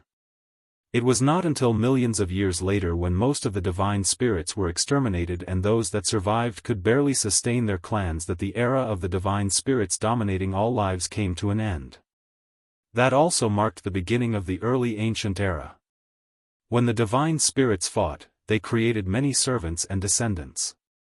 As the divine spirits declined, these servants and descendants, who were all essentially soldiers themselves, grew stronger. Their strength may not have been on par with the divine spirits, but they reproduced much faster than their predecessors, and if they grew to the very limits of their strength, they may not be worse off compared to the divine spirits themselves. Those servants and descendants were the monster race. The early ancient era was a period where the monster race ruled the universe. All kinds of powerful monster beasts emerged, and in terms of pure numbers or species, they were far more numerous than the divine spirits. While the divine spirits became dormant, the monster race were the masters of the world. They also attacked and killed each other, along with those of other races as well. As Tsang spoke, the grand images of the primordial era and early ancient era gradually formed in the minds of the old ancestors. The ninth-order open heaven realm masters were in awe as they listened, while Yang Kai stood still, stopped pouring wine, and listened carefully to Tsang's narration. No one would have thought that the primordial era and early ancient era would be such periods where divine spirits and the monster race dominated the world. Senior, what about humans? When was the human race born, and who created it? An old ancestor asked. The monster race was created by the divine spirits, but what about the human race? Everyone was curious who created the humans. The human race, Tsang smiled and then replied, the human race was not created by anyone. When the heavens and earth were created, the human race was born. The human race has existed throughout all the ages, even when the divine spirits ruled the primordial era and the monster race ruled the early ancient era. During both eras, there were traces of human activity. At that time, the human race was separated into many small tribes. The humans were born weak. The divine spirits were born with great power, and the monster beasts were born with strong bodies, so what about the human race? Human infants and children only knew how to cry and would perish without protection from others. The human race was slaughtered during those times of chaos. That was until the dawning of the late ancient era, Tsang said solemnly. A great power felt that the human race had to grow stronger in order to survive the various hardships it had to endure, and 10 people were selected by that great power to travel the universe and teach other humans to cultivate and slowly become stronger. As time passed, the humans became capable of competing with the monster race. Although humans were born weak, they had an advantage compared to the divine spirits and the monster race, the ability to reproduce rapidly. This meant that their population grew at a pace that was orders of magnitude greater than others, allowing the race as a whole to quickly become strong. The human race grew and grew until by the end of the late ancient era, they were strong enough to rule this vast universe. At that time, humans flourished in every great territory and every world. A great power, an old ancestor asked seriously. Senior mentioned about a great power. What is it? Tsang leisurely mused, perhaps the heavenly way? He did not answer directly, and the crowd was not sure if he did not want to say or really did not know. The old ancestor who asked did not pursue the question while another asked, the 10 who were entrusted to teach the other humans. Senior, are you one of the 10? The reason why there was such a question was because Tsang had lived for so long. To know what went on during the primordial era, early ancient era, and late ancient era, the only way was to have personally experienced those times. Furthermore, when Tsang spoke about the restriction, he said that the restrictions were set up by him and his 9 other friends. That was exactly 10 people. Tsang smiled faintly and said, sort of. The 9th Order Open Heaven Realm Masters were in awe. They were originally sitting in the void, but now they all rose up and bowed to Tsang in deep respect. An old ancestor held up his jar of wine and roared, to Martial Ancestor. Martial Ancestor. If the 10 of them did not go around teaching the human race how to cultivate, it would be unimaginable what state the humans would still be in today. As one of the 10 who originally taught the human race about the existence of the martial Tao, Tsang deserved the title of Martial Ancestor. To Martial Ancestor. All the old ancestors proclaimed with utmost respect. The crowd shouted in unison, tilting their heads and drinking the wine in the cups. Tsang reached out and cupped his fist humbly. Back then, when I taught with my 9 old friends, I was only abiding by the will of the heavens. It was the only way the human race could continue to survive, so I do not deserve the title of Martial Ancestor. Yang Kai diligently poured wine for him and chuckled, the people in front of you are the top masters of the human race. When they say that you are the Martial Ancestor, then you are our Martial Ancestor. If not for you and the other 9 Martial Ancestors, the human race would not be here today. A true Martial Ancestor. Yang Kai never dreamed he would one day meet such a mythical figure, one of the founders who taught the human race about the great martial Tao. Although this was only a one-sided revelation from Tsang, no one doubted it. Who could have known so much if they had not experienced the events themselves? What about Mo? When did it appear? An old ancestor asked.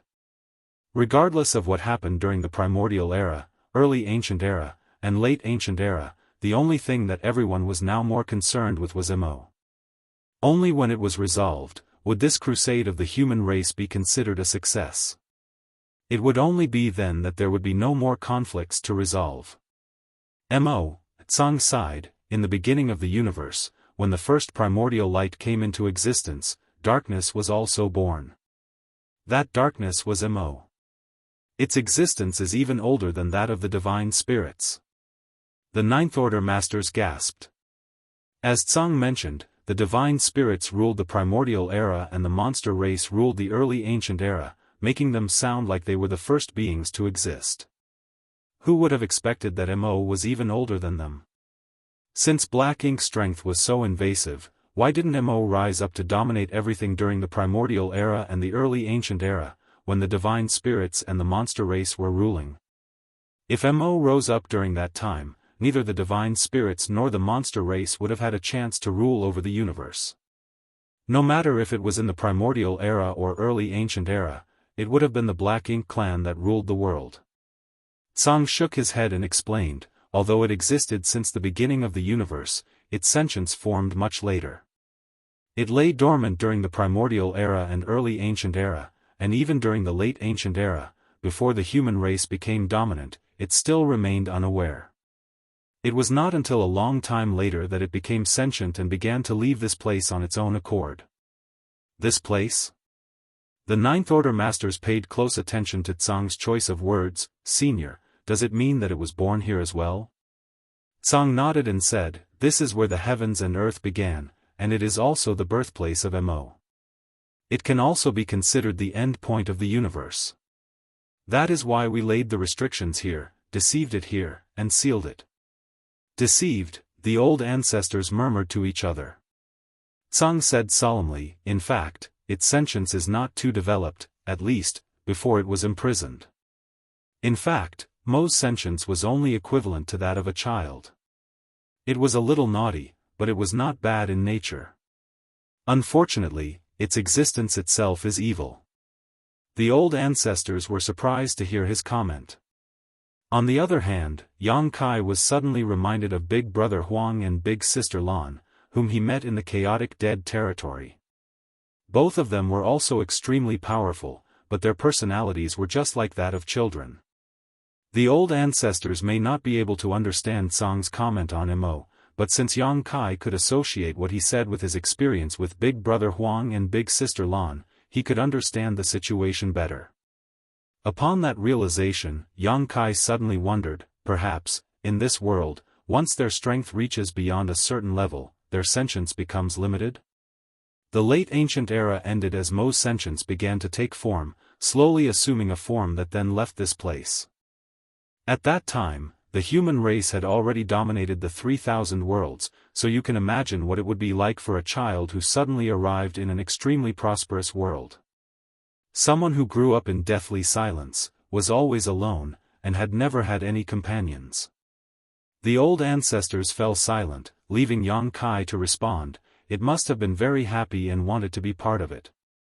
Tsang nodded. Mo did not intend to harm anyone, it just wanted to immerse itself and enjoy its prosperity, to get to know others and feel the bustling world around it.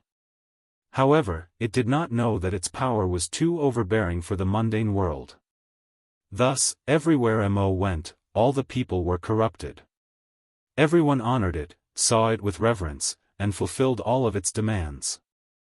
Everywhere that was occupied by Mo became tainted in its color.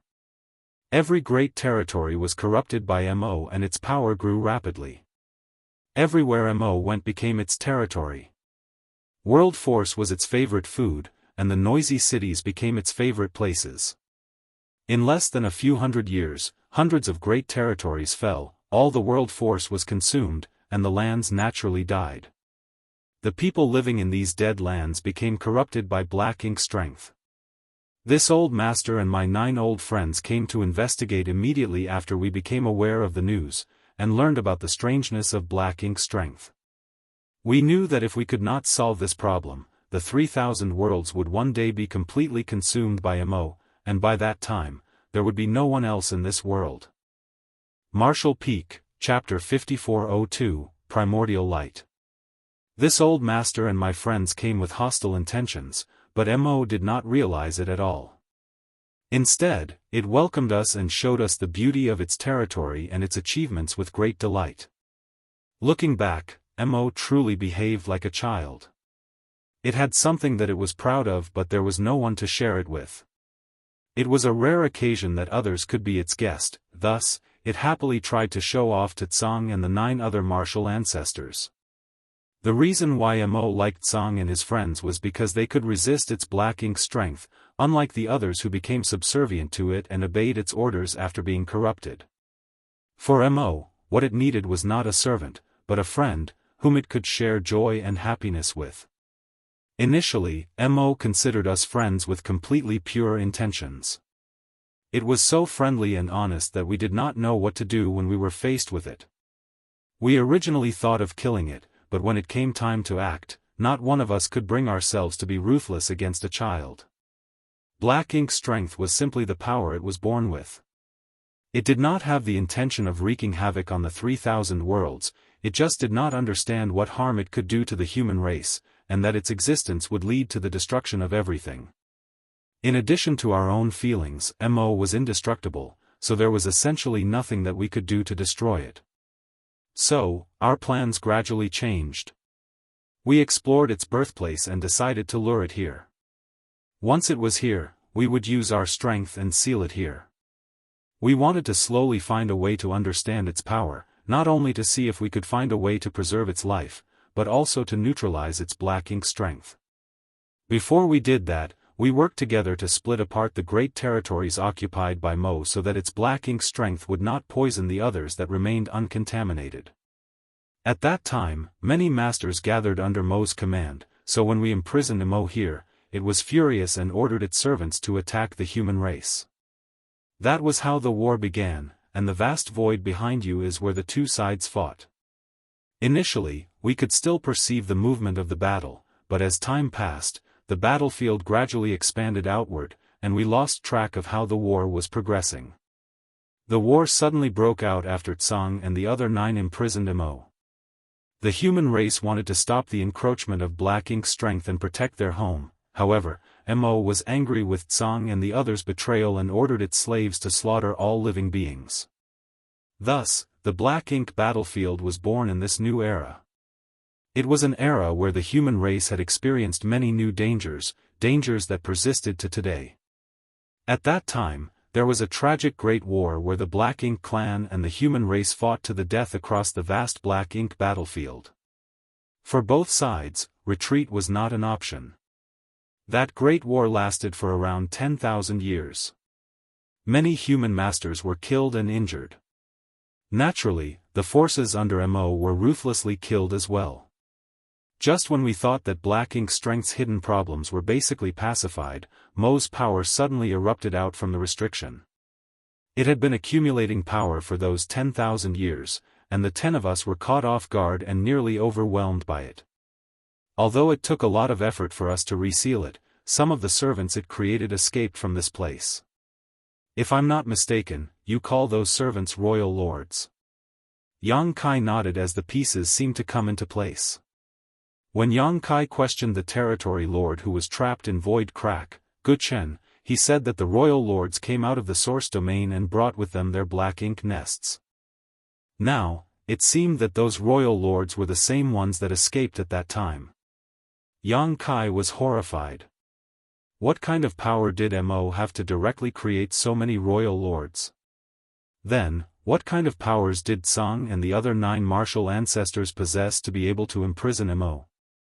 Tsang said that he was only in the 9th Order Open Heaven realm, but how could he merely be in the 9th Order? Was it really as simple as him being further along the martial Dao than the current generation's 9th Order masters? Mo's intention was very simple. It could not get out from within by itself, thus, it hoped that its servant could break it out from the outside. Although the restriction created by the 10 of us was strong, it would not withstand a concentrated attack by numerous royal lords from the outside. Mo might really be able to escape if 500 royal lords bombarded the restriction at the same time. Thus, we were very worried when we saw those royal lords escape. If those royal lords managed to conquer the 3,000 worlds and take over everything, it would be enough for them to create an endless number of Black Ink clansmen. With such numbers, it would not be difficult for them to amass 500 royal lords in time. However, thankfully this never came to be. When not one royal lord returned to help Mo out of the trap, we knew that the human race had pushed them back. This made us very happy. However, as the years passed, it became harder to guard this place. One by one, my old friends could not endure and began to fall. In the end, this old master was the only one left here, waiting for you all to come. Tsang managed to give the old ancestors magnificent descriptions of what happened during the primordial era, the early ancient era, and the late ancient era. He also revealed a lot of unheard-of secrets to the old ancestors and explained to them the origins of Mo. At the end of the late ancient era, the battle between the Black Ink clan and the human race was so fierce that even the supreme masters of the human race were killed. With a lack of records or distortions as generations passed, it created a gap in the human race's knowledge of the world's history, which was why even the cave heavens and paradises ended up not knowing much about these ancient events. If the human army had not arrived here today, they still would not understand the origins of their history.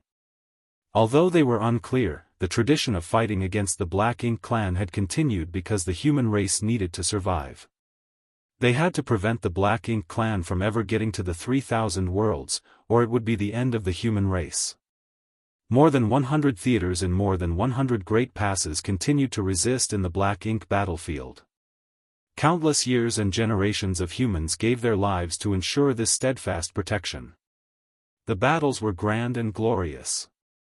The humans and the Black Ink clan had a long history of fighting since the end of the late ancient era, which continued on to this day. The reason why the Black Ink clan invaded was because they needed to use the resources to breed more royal lords so that they could return to this place to free Mo. The old ancestors were silent after Tsang finished speaking. What they heard today was beyond their imagination, and they needed some time to process all the new and alarming information. After a long time, an old ancestor asked, "Senior, our crusade force has arrived. What can be done to completely destroy Mo? We have around 2 million soldiers pledged to fight to the death. Is this enough to clear all the evil that lies within?" Tsang slowly shook his head and replied grimly, "Mo was born with the universe itself, its existence is special. The 10 of us could only seal and weaken it, but we could never completely destroy it." The old ancestors listened with trepidation. It could not be completely destroyed? If there was no way to completely destroy it, then was this not a true immortal and indestructible existence? The great battle cave heaven old ancestor quickly noticed something, however, and asked, "The 10 of us could only. Did you mean that there is a way? Senior, please enlighten us. Since we came here, we will not just turn around empty-handed." Tsang pondered a little and said, "There is a way, but this old master cannot guarantee whether it will work or not. This solution was discussed by all my old friends when they were still alive, but this idea had never been proven." The Ninth Order masters listened carefully. Previously, this old master said that when the world first began, the primordial light came into existence together with darkness, which later became Mo. Therefore, we believe that the primordial light and the darkness are in a symbiotic relationship. If we want to completely eliminate the darkness, perhaps we need to find the primordial light in this world. Perhaps, with the power of the primordial light, we can eliminate Black Ink's strength once and for all. The primordial light. The Ninth Order master's jaws dropped, while Yang Kai was dumbfounded. How were they supposed to find that? When the world was created, light was born. How could they know how to find the first light in existence? How do they find the primordial light that existed since the dawn of time? It was totally unimaginable. Tsang noticed what they were wondering and said, "There may be a way. Since Mo was born when the darkness achieved sentience, then when the primordial light achieved sentience, someone or something must have been born from it. This entity must be somewhere in the 3,000 worlds, however, it could be a person, a monster beast, or even a tree or a blade of grass on the roadside. If you can find it and bring it here, then the problem with Black Ink's strength would be resolved, as its power should be enough to restrain Mo." When he said this, all the Ninth Order masters suddenly turned their heads towards Yang Kai. Yang Kai's eyes lit up as he suddenly remembered the 2 supreme beings he was acquainted with. Big Brother Huang and Big Sister Lan. If there was any power in this universe that could truly restrain Black Ink's strength, it was the purifying light, which Yang Kai could produce by using the 2 marks granted to him by those 2 and fusing the sun's burning light and the moon's serene glimmer's power, which was contained in the yellow and blue crystals. Were Big Brother Huang and Big Sister Lan once the primordial light? Yang Kai was also a bit confused. If they are the primordial light, how did they become two beings? Could it be that the two could fuse into one? That doesn't sound right either. These two represented the extremes of yin and yang, and they have been fighting each other for countless years in the chaotic dead territory. How could they ever fuse together as one? Whether or not it was Big Brother Huang and Big Sister Lan, these two were avatars of destruction whose mere presence annihilated the world around them, so how could they possibly be brought here? Seeing the reactions of the old ancestors, Tsang asked, "Does this little friend know something about the primordial light?" Yang Kai replied, "I'm not sure if those two are the incarnations of the primordial light, but senior, I had received some power from them." After saying that, he activated the two marks, drawing power from the yellow and blue crystals to merge into purifying light. As the white light blossomed, Tsang's eyes glowed brightly as he concentrated on perceiving the light for a moment, only to shake his head and say, "This light is not pure enough, and far from matching the primordial darkness. However, it should have some relationship with the primordial light." "Where did you get this power, little friend?" Yang Kai told him about the chaotic dead territory. Tsang softly murmured, "Burning light, serene glimmer. So, it's them." He obviously knew about these two as well. The burning light and serene glimmer had existed for a very long time and were known as the two legendary ancestors of all divine spirits. It was because of them that there were divine spirits. The divine spirits existed during the primordial era, so these two supreme beings must have existed even earlier than the divine spirits. Since Tsang was from the late ancient era, how could he not have heard about them? Martial Peak, Chapter 5403, Terrible News. Tsang didn't know that the powers of those two could be combined. The human race of the late ancient era did not have a very good opinion of the divine spirits and rarely wanted to come into contact with them, let alone the burning light and serene glimmer who were the supposed progenitors of the divine spirits. Furthermore, the chaotic dead territory was a forbidden zone for the human race. Although Tsang and other 9 martial ancestors were from that era, they had never set foot in the chaotic dead territory and did not know much about Big Brother Huang and Big Sister Lan. Even if they did come into contact, they might not be able to consider the two being able to help. After all, it was only thousands of years after Tsang and other 9 martial ancestors got locked up here to guard Mo that they considered how they could completely defeat Mo. That was when they first thought of the primordial light. Now, it seems that Big Brother Huang and Big Sister Lan most likely had something to do with the primordial light. It might really be the case that those two could really merge, but who could bring them here? Considering that the primordial light might also be eliminated when Mo was destroyed, who could force those two to sacrifice themselves if they were unwilling to? The old ancestors were faced with a conundrum. Although they had learned from Tsang that there was a possible solution, it was still too difficult to implement. "Senior, in that case, is our human race's crusade here pointless?" An old ancestor asked gravely. Without a way to completely eliminate Mo, the war between the human race and the Black Ink clan would never end.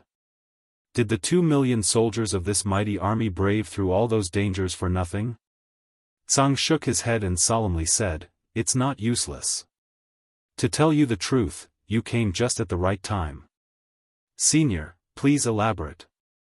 Tsang sighed and said, "Back then, when we laid the primordial heaven source grand restriction here, it was because it was Mo's birthplace.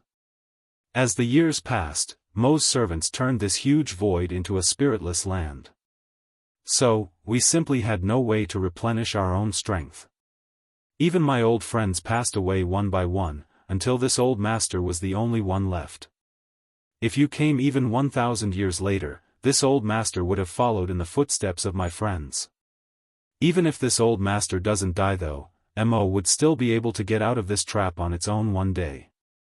During the countless years of being trapped in the primordial heaven source grand restriction, Mo was not just waiting for death, it was secretly building up its strength and testing the restriction from the inside. In its first real attempt, it almost succeeded, but in the end, it was once again resealed by the 10 martial ancestors. That incident had led to more than 100 royal lords escaping with their black ink nests. Those 100 or so royal lords who escaped were the root of the major theaters. Today, even if Tsang did not know how powerful Mo had become, after suffering a few losses, it undoubtedly became smarter and more patient.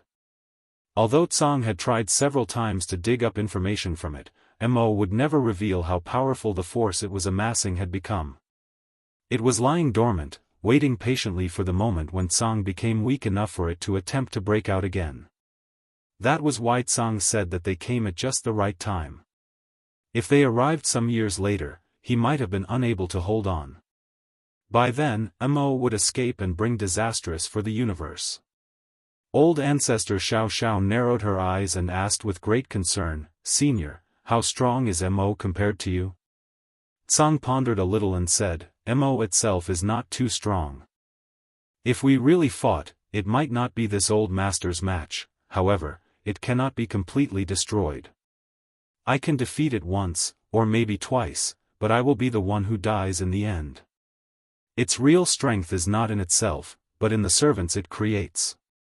Being an immortal entity, even if it was inferior in raw strength, it could still kill its opponents who were much stronger than it by simply persisting through the ages.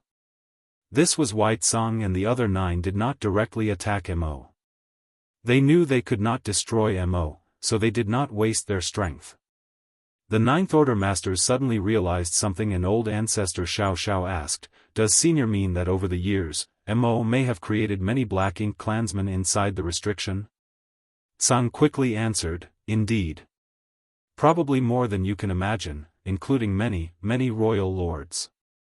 The Ninth Orders all looked very grave. This was terrible news. Not only was the source of the Black Ink clan close to breaking free of its seal, but there were also many royal lords trapped inside along with it that would break loose when the time came. Thinking about the scale of the restriction, just how many royal lords could be hidden in this huge area? That number was unimaginable. Setting aside all other things, if there was even just 200 royal lords inside, that would be a huge problem for the human race. However, right now, they could not even tell how many were inside. There must be at least 46 as there were originally 50 that ambushed the old ancestors in the Black Ink space. Though some had died, there were bound to be many more than 50. Mo had been imprisoned here for millions of years, after all, and it had nothing else to do but to create servants. Mo cannot possibly create Black Ink clansmen out of thin air, it must need to consume energy to do so. Since it is imprisoned here, where does the energy come from? An old ancestor asked. The main reason for this question was because the people knew that Black Ink clansmen were born from Black Ink nests, but when a Black Ink nest spawned Black Ink clansmen, it had to consume a lot of resources. Although Mo was the source of the Black Ink clan, it still had to draw its energy from somewhere. Tsang smiled bitterly and replied, "This could also be considered our blunder. This place is the primordial heaven's source, the origin of both the universe, the primordial light, and primordial darkness. When we tricked Mo into coming here, we wanted to harness the vast energy here to suppress and seal it. We thought that the unlimited energy of the primordial heaven source could strengthen the restriction. After all, it is the origin of all things, even Mo. But, it seems the heavens are truly fair in all things. Mo can also extract the power of the primordial heaven source for its own use while it is here." The old ancestors gasped audibly as they listened. Mo could draw the power of the source of the 3,000 worlds with the help of this special place. In other words, since the 3,000 worlds were infinite and indestructible, Mo's strength was inexhaustible. Tsang and the other 9 could initially refine and absorb starlight strength or other forms of energy from the void to maintain the restriction. However, when the royal lords escaped and turned a huge swath of the void into a spiritless land, they could not do so anymore. Instead, Tsang and the other 9 martial ancestors had to draw from their own strength, weakening themselves day by day as they had no means to replenish their power.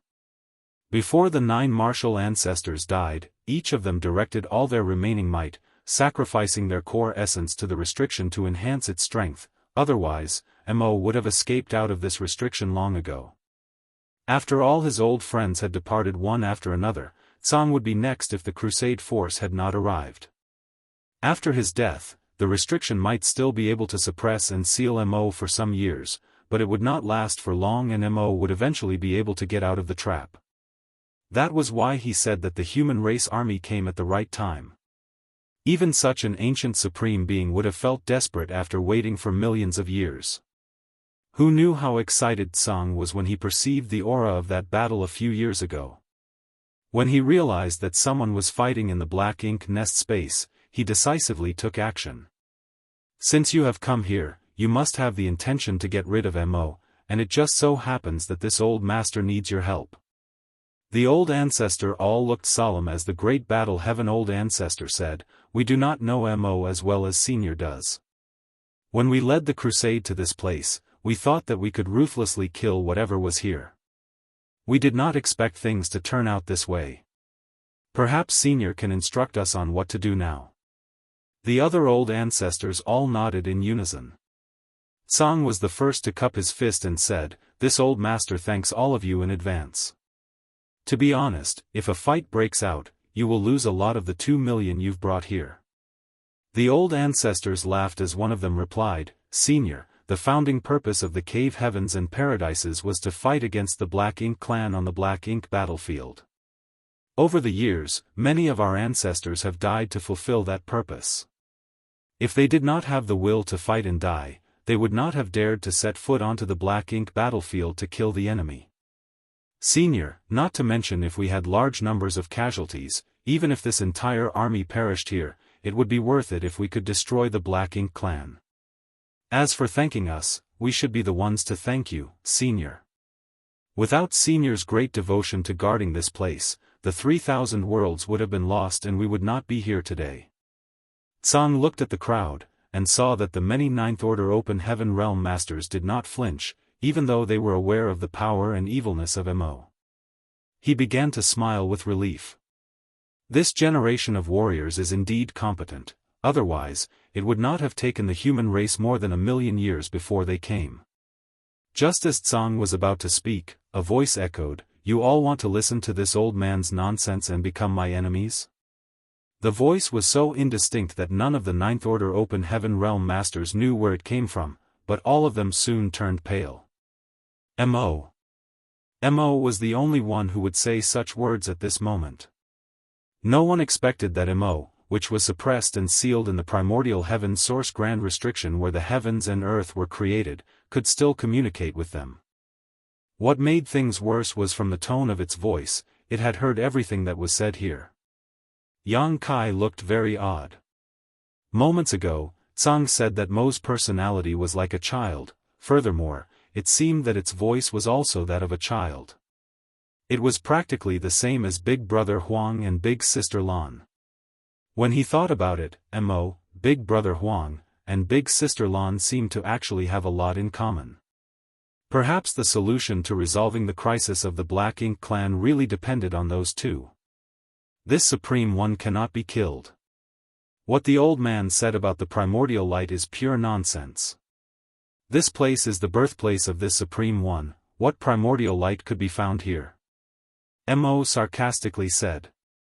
You are only seeking your own doom if you listen to this old man's nonsense. Tsang slowly shook his head and retorted, Mo, just because you do not know about something does not mean that it does not exist. Or perhaps, are you afraid? Afraid? Mo raised its voice and replied, why would this Supreme One be afraid of you? I hate you. I hate that I trusted you so much. I hate how I was tricked into coming here, only to be imprisoned for countless years. Old man, once I get out of here, you will be the first one to die. Tsang chuckled and said, rest assured, there won't be such a day. Mo ignored him and said to the old ancestors, it's surprising that you've made it this far. However, your efforts are pointless. How about this? Why not make a deal with this Supreme One? Marshall Peak, Chapter 5404, A Determined Battle. The Great Battle Heaven Old Ancestor looked up at Void, narrowed his eyes and asked, what kind of deal? Mo replied, if you help me kill this old man, this Supreme One will promise you that after I get out of this cage, I will rule alongside your human race. Black Ink Battlefield, is what you call this stretch of void. The Black Ink clan and I will never set foot outside of Black Ink Battlefield or bring harm to your lands. Unlike Tsang, Mo knew a lot about the humans of today. The bizarre nature of the Black Ink nest allowed Mo to monitor every theater at all times. The great battle heaven old ancestor snickered, how could we possibly sleep in peace? There was no guarantee that Mo would keep this agreement. Even if it did, how could the human race be at ease?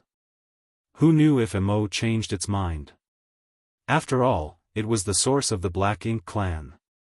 The human race and the Black Ink clan had fought with each other for countless years. The countless dead soldiers had forged an eternal blood feud. This was not a matter that could be so easily resolved. All the old ancestors wanted to hear was Mo's proposal, but they had no plans to take it seriously. Even Tsang knew that the human race would not accept this proposal, which was why he chose to remain quiet and not interfere. Mo sighed and said, "You humans keep saying that you want to kill this Supreme One for your own survival, but you have not achieved this even after so many years. You have lost a lot of people, just as I have lost a lot of my servants. No one has the upper hand. Didn't that old man say that this Supreme One was born when the heavens and earth began? If the heavens and earth were destroyed, how can this Supreme One live on? I would be alone. When I first became sentient, I didn't know anything and could not control my own power, that is why I caused such a great disaster. Now that I know the seriousness of what happened, I will not let it happen again. I promise. If this Supreme One says that the Black Ink clan will never step out of the Black Ink battlefield, this Supreme One will definitely not go back on my word. This Supreme One swears by its soul that if I lie, may the heavens smite my soul and end my life." Tsang was slightly moved and remarked, "Looks like you are determined." An old ancestor looked at Tsang and asked, "Senior means that this guy can be trusted?" Tsang nodded and said, "The most important thing to Mo's existence is its own soul, or in other words, its sentience. Since it swore by its soul, it should be true. If it violates its oath, even if its soul does not get destroyed, it would suffer a fate worse than death." Tsang did not try to exaggerate or lie and just spoke straightforwardly. Hearing what Mo said, there was no doubt that it was extremely eager to get out of this trap. For this reason, it was even willing not to step out of the Black Ink battlefield. Not only do humans desire a prosperous future, so does this Supreme One. I naturally desired to go somewhere most bustling and alive. The disaster that happened eons ago was unintentional, and for it I have been trapped here for so many years. Isn't that punishment enough? Tsang sighed slightly and said, "It is not a question of if it is enough. Mo, you should know that yourself." Mo replied indignantly, "Then, you want to ruthlessly kill me simply because I was born with this power?" Tsang remained silent. Was Mo wrong? Its power was simply what it was, and what happened back then was not intentional. It wanted to be part of the human race's prosperity and was driven by instinct to feel the splendor of a world it had never felt before. But, was it right? Its presence resulted in the decimation of hundreds of great territories and the death of all living things in those lands. Countless human race masters became corrupted by Black Ink strength, their original personality annihilated as they were reduced mere slaves. This was no longer a question of right or wrong. In the silence, the great battle heaven old ancestor coldly snorted and said, "You were ignorant back then, but don't you understand now? For countless years, the Black Ink clan on the Black Ink battlefield have been trying to invade the 3,000 worlds. Your words sound sincere at first, but they are dishonest." Mo said leisurely, "If you had been trapped here for millions of years, wouldn't you try to find a way to get out? There is only one way for this Supreme One to get out of here, but that was the past. Now, as long as you are willing to help me, this Supreme One naturally does not need to do that again. This Supreme One can even promise you that after I get out of this trap, this Supreme One can retract all my Black Ink strength. Then, there would not be any Black Ink clansmen in this world except for this Supreme One. That certainly sounds tempting." An old ancestor chuckled. If Mo was true to its word, it would remain in the black ink battlefield and take back all its black ink strength. This was undoubtedly a good outcome. However, could it keep its word? Even if it could keep its promise for a short time, what about in the long run? If it could never step out of the black ink battlefield, it meant that it was still imprisoned. The only thing that changed was that it had gone from a small cage built around the primordial heaven source, to the big cage of the black ink battlefield. Did it not just say that it sought for prosperity?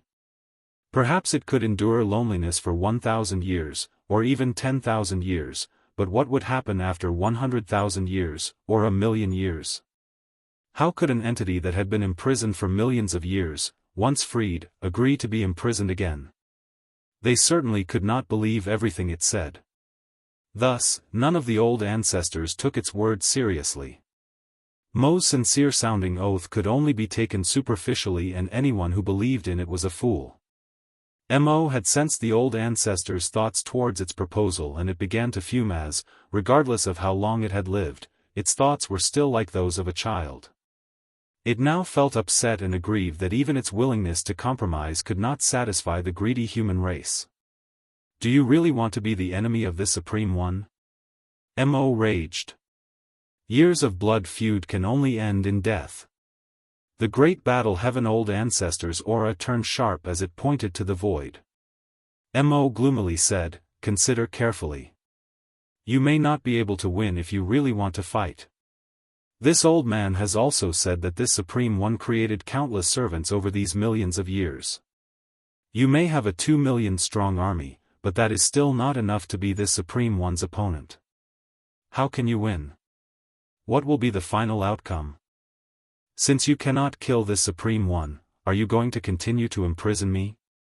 An old ancestor said with a smile, "Originally, I did not have much confidence in this battle when I heard what Martial Ancestor said. However, now that I have listened to you, I think we can win. Perhaps we can even kill you. You must be tired of living." Mo shouted angrily. The old ancestors did not bother to say anything else. They were all masters with firm wills who had led their armies to this place, thus, they would not be swayed by what Mo said. No matter how tempting Mo's promises were, its very existence was a huge threat to the 3,000 worlds. The only way to solve this problem was to completely annihilate it. Although there was no way to find the primordial light for the time being, they could not just leave Mo alone. Tsang was already dying, and to relieve his burden, they must first weaken Mo. Once the situation stabilized here, the human race could then search for the primordial light. Looking around at the Ninth Order Open Heaven Realm Masters, Tsang asked, "Have you all thought it through?" The old ancestors all nodded. The myriad demons' old ancestor smiled and said, "Senior, tell us what we should do. Honestly, we had not expected things to turn out this way, so we hardly know how we should proceed." Tsang nodded and said, "Since you and the others are determined to fight, then the matter is very simple." He did not try to hide what he was going to say from Mo. In fact, he could not hide it even if he wanted to. Although Mo was not particularly strong in terms of raw combat power, its divine sense was exceptionally keen. Thus, Mo could sense whatever he was about to say no matter how he tried to conceal it. "When you are prepared, this old master will open the primordial heaven source grand restriction. Once the restriction is open, you and the army must kill the Black Ink clansmen as soon as they emerge," Tsang explained. An old ancestor asked with worry, "Once the restriction is open? Won't Mo take advantage of the opportunity to escape?" Tsang shook his head and said, "This old master will use the power of the restriction to restrain it. It will not be able to get out." Tsang was confident about this point, otherwise, he would not dare to open up the restriction. "But you must be very careful, Mo has an innate ability which also can be said to be a secret technique. Even if Mo does not have direct contact with you, the secret technique might cause you and the others to be corrupted and turn into servants. An innate divine ability." An old ancestor bellowed. Tsang nodded and said, "So to speak. So, be sure to protect your souls. This old master will try not to let it have the opportunity to strike you, but you should also protect yourselves. We understand. The human race was no stranger to such abilities of the Black Ink clan. In fact, the royal lords had such an innate divine ability, which the humans simply called the royal lord's secret technique. As Tsang said, even without direct contact, once their soul was hit by such a secret technique, it would be corrupted by Black Ink strength. As the source of the Black Ink clan, how could Mo not possess such a skill? Over the years, this old master was not sure of how many servants Mo had created, so this battle will most likely be very difficult. If you and the others can't hold on anymore, you should inform old master immediately and I will close the gap. Yang Kai's eyes lit up and exclaimed, Senior, can both open and close the restriction? Can we keep repeating this, so that we can keep wearing down its strength? As long as Tsang had good control of this gap, the human race might even be able to kill the entire Black Ink clan army without any damage. Tsang, however, smiled and replied, no.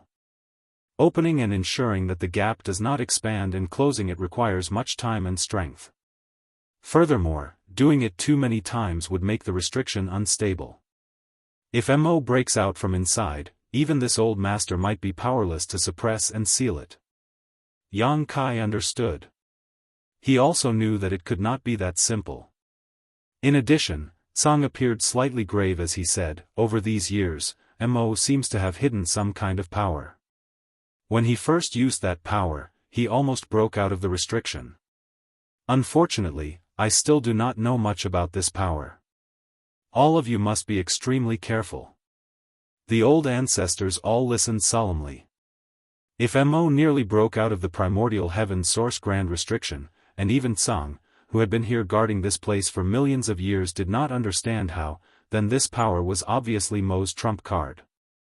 Martial Peak, Chapter 5405, Don't Throw a Tantrum.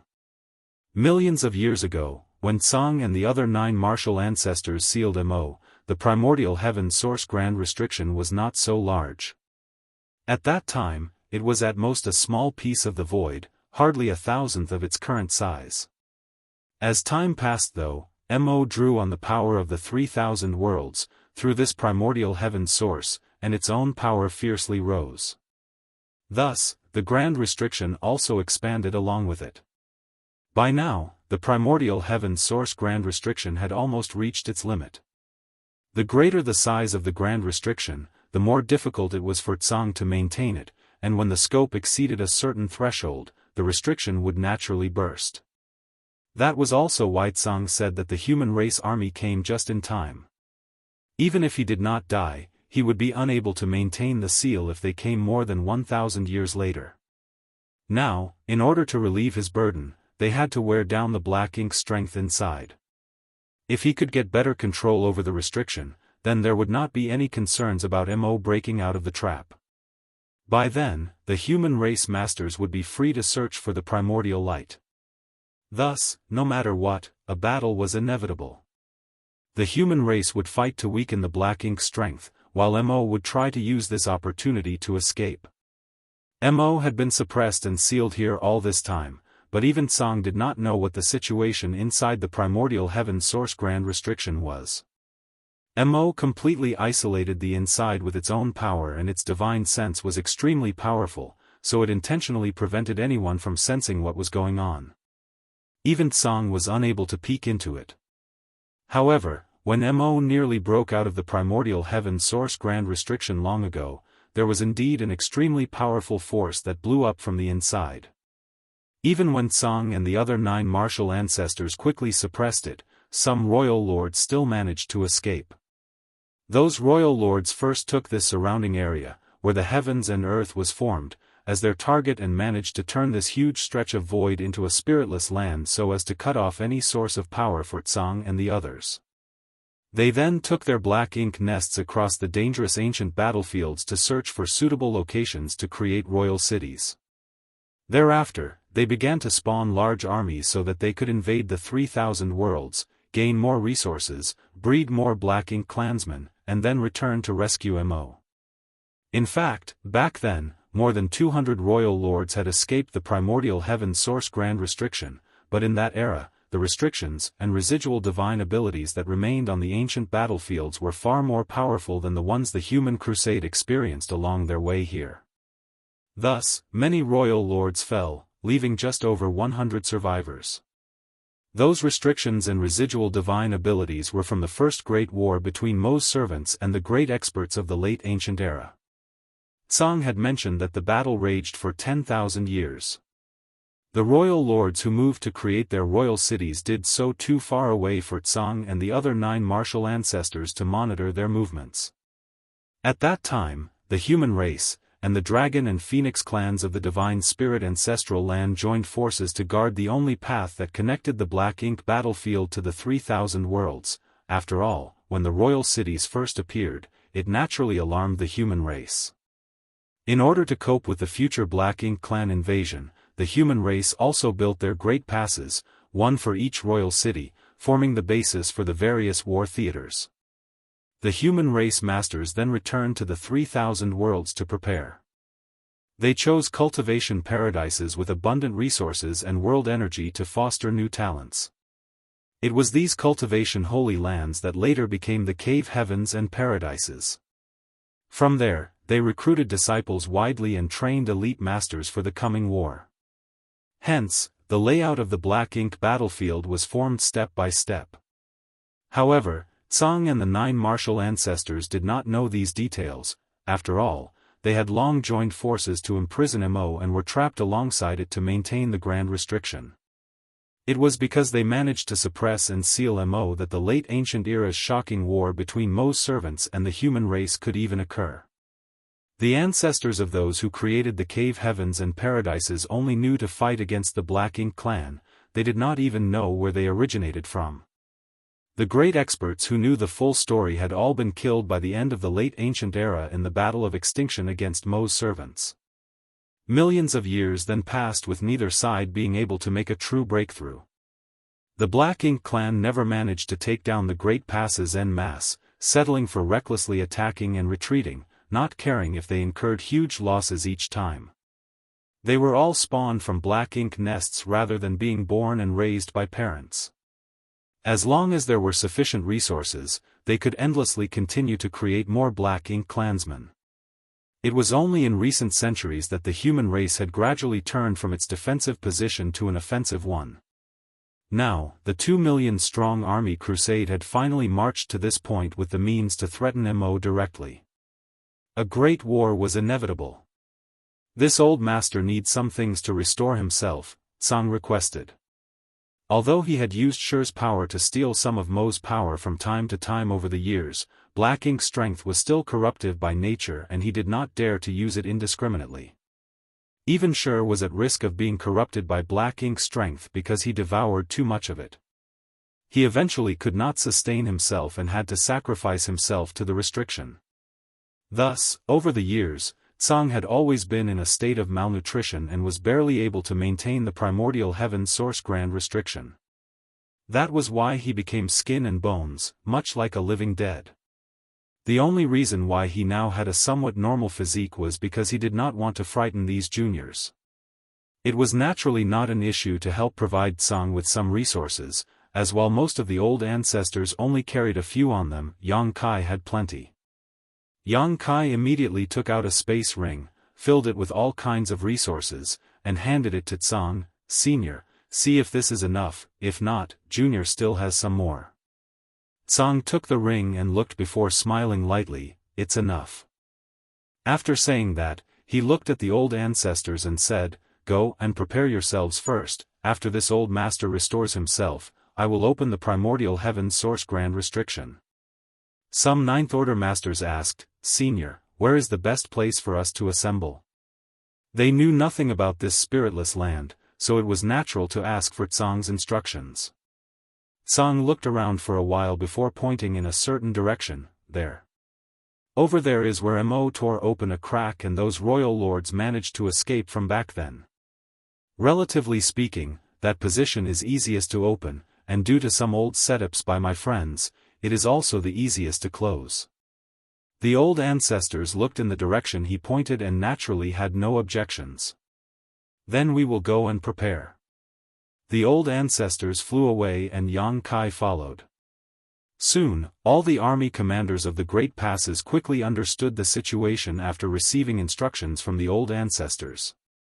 Orders were given, and all the soldiers began to make preparations for battle. For so many years, the human race had mostly been in a passive and defensive state, repeatedly invaded by the Black Ink clan while forced to repel them. Countless Black Ink clansmen were killed when the royal cities were pacified. Thereafter, the great passes crossed the late ancient era battlefield, which had many residual dangers, and finally arrived here. It was only today that they could finally take the fight to Mo. Such an opportunity was scarce. As Tsang said, the objective here was for the human race to kill as many of the Black Ink clansmen who tried to escape the gap as possible after he opened the restriction. Who could withstand a combined attack of more than 100 great passes and a 2 million strong army? Even royal lords would be annihilated in an instant before such power. The human race was completely confident in this battle, which aimed at weakening the Black Ink strength. Another good thing was that the battlefield was in the void. If it was a flat land, it would be impossible to properly arrange the 106 great passes. Even so, it still took the humans a full month of work before battle lines were formed. More than 100 great passes were divided into layers, with each layer consisting of some 30 great passes. Inside each of the great passes, the soldiers were all busy preparing and repeatedly checking their artifacts, formations, and warships. Various pills were also distributed. It took them about 1.5 months before everything was ready. Tsang had consumed a large number of resources by now and was close to being fully restored. Mo angrily snapped, "Tsang, do you really want to do this? What happened back then was unintentional. I've already been imprisoned for millions of years. I've suffered a lot, can't you let me live?" All this while, Mo continued to chatter into Tsang's ears. Sometimes it threatened, other times it intimidated, and at times, it softly begged. However, Tsang remained unmoved. He knew better. The dangers that Mo could bring to the 3,000 worlds were too great. What happened during the late ancient era was still fresh in his mind, so how could he allow history to repeat itself? All his old friends had already perished to suppress and seal Mo, leaving him alone to stand guard here. How would he allow his friend's sacrifice to be for nothing? This had nothing to do with whether Mo did anything wrong, its existence itself was harmful, so it could not be allowed to live. Mo was indestructible, so if he was released, this vast world would never have peace again. "Old man, do you think that what you do now will really wear me down? You can't weaken me unless I allow it." Mo angrily scolded. Although it was venting, it was also telling the truth. Even if Tsang opened a gap in the primordial heaven source grand restriction, if Mo did not command its servants to fight, the humans could not do anything about it. Tsang finally responded with a light chuckle, "Mo, you have existed for so long and you are no longer a child, so please don't throw a tantrum. Don't you want to get out of here after so many years in captivity? When this old master opens a gap, it will be both a crisis and an opportunity for you. Don't you want to take advantage of this chance to get out of this seal? As long as you can kill all these people and then let your servants kill this old master, no one else will be able to stop you. You liar! Liar, liar, liar!" Mo screamed angrily, "You even told them before that you could close the gap at any time, do you think that I didn't hear you?" Tsang laughed but did not say anything. Mo said again, "You've been lying to me all this time. You bully! What have I done wrong for you to treat me like this?" "Tsang, old man, let's not fight, okay? You let them leave and I will withdraw all my Black Ink strength. You can then seal the Black Ink strength within this grand restriction. As long as this restriction does not break, my Black Ink strength will not escape. So, it will not endanger the others." Tsang said softly but seriously, "Mo, stop pretending. This might be possible if you had cooperated back then, but it is too late now. You have chosen this path and you must bear the consequences of your actions. What's more, You know that Mu proposed to make the primordial heaven source grand restriction to seal off your black ink strength, but even she could not be sure of whether it would work or what risks it would carry. Mo's memory must have been evoked and it angrily cried out, she died. Right in front of me. You killed her.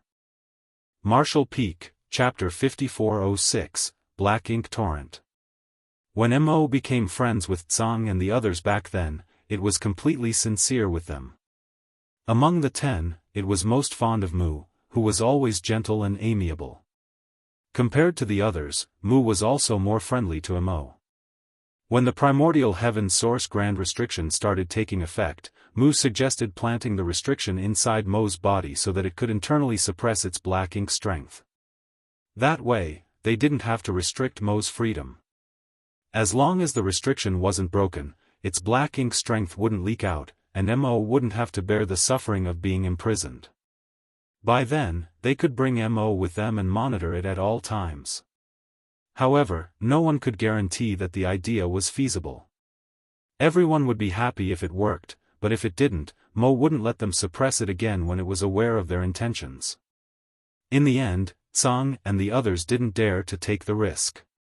Mu passed away pretty early on when Mo flared up for the first time after it was suppressed. To appease Mo, she ignored the others' dissuasion and entered the primordial heaven source grand restriction on her own. No one knew what happened to her while she was inside, but when she returned, she was horribly wounded. Before her death, she blended all her power and her body into the restriction to strengthen it. That day, Tsang and the others were heartbroken while Mo's wails reverberated across the entire universe. Among the 10 of them, the gentle and compassionate woman was the most talented. It could be said that the others were not comparable to her.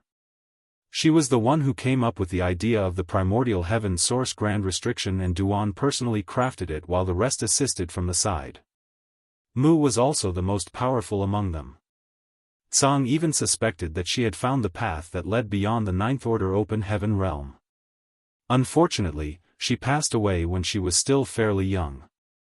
Given her aptitude, she could have ascended to a realm that was beyond the Ninth Order. Tsang turned solemn when he heard Mo mention Mu and grimly said, "You're fully aware of how Mu was killed, Mo." A furious Mo roared, "Do you think I killed her? It wasn't me. I'd never kill her. Why would I do that to her?" Tsang snorted, "She passed away after returning from inside the restriction. Why had she fallen into such a state if not for you? It really wasn't me." Mo refuted. "Enough. Whether or not it was your doing no longer matters. Now that 2 million human race soldiers had arrived, they had to weaken Mo's power even if they couldn't destroy it." Tsang couldn't persevere any longer. Like a child who had been wrongly accused, Mo cried, "It really wasn't me." When Mu entered the restriction, Mo indeed ordered his servants to attack her because it was mad at her betrayal. However, Mu was extremely powerful, so how were his servants supposed to be a match for her? While they were able to slightly injure her, killing her was simply impossible. Nevertheless, it was a fact that Mu passed away after leaving the restriction. Even after all these years, Mo had never been able to explain why.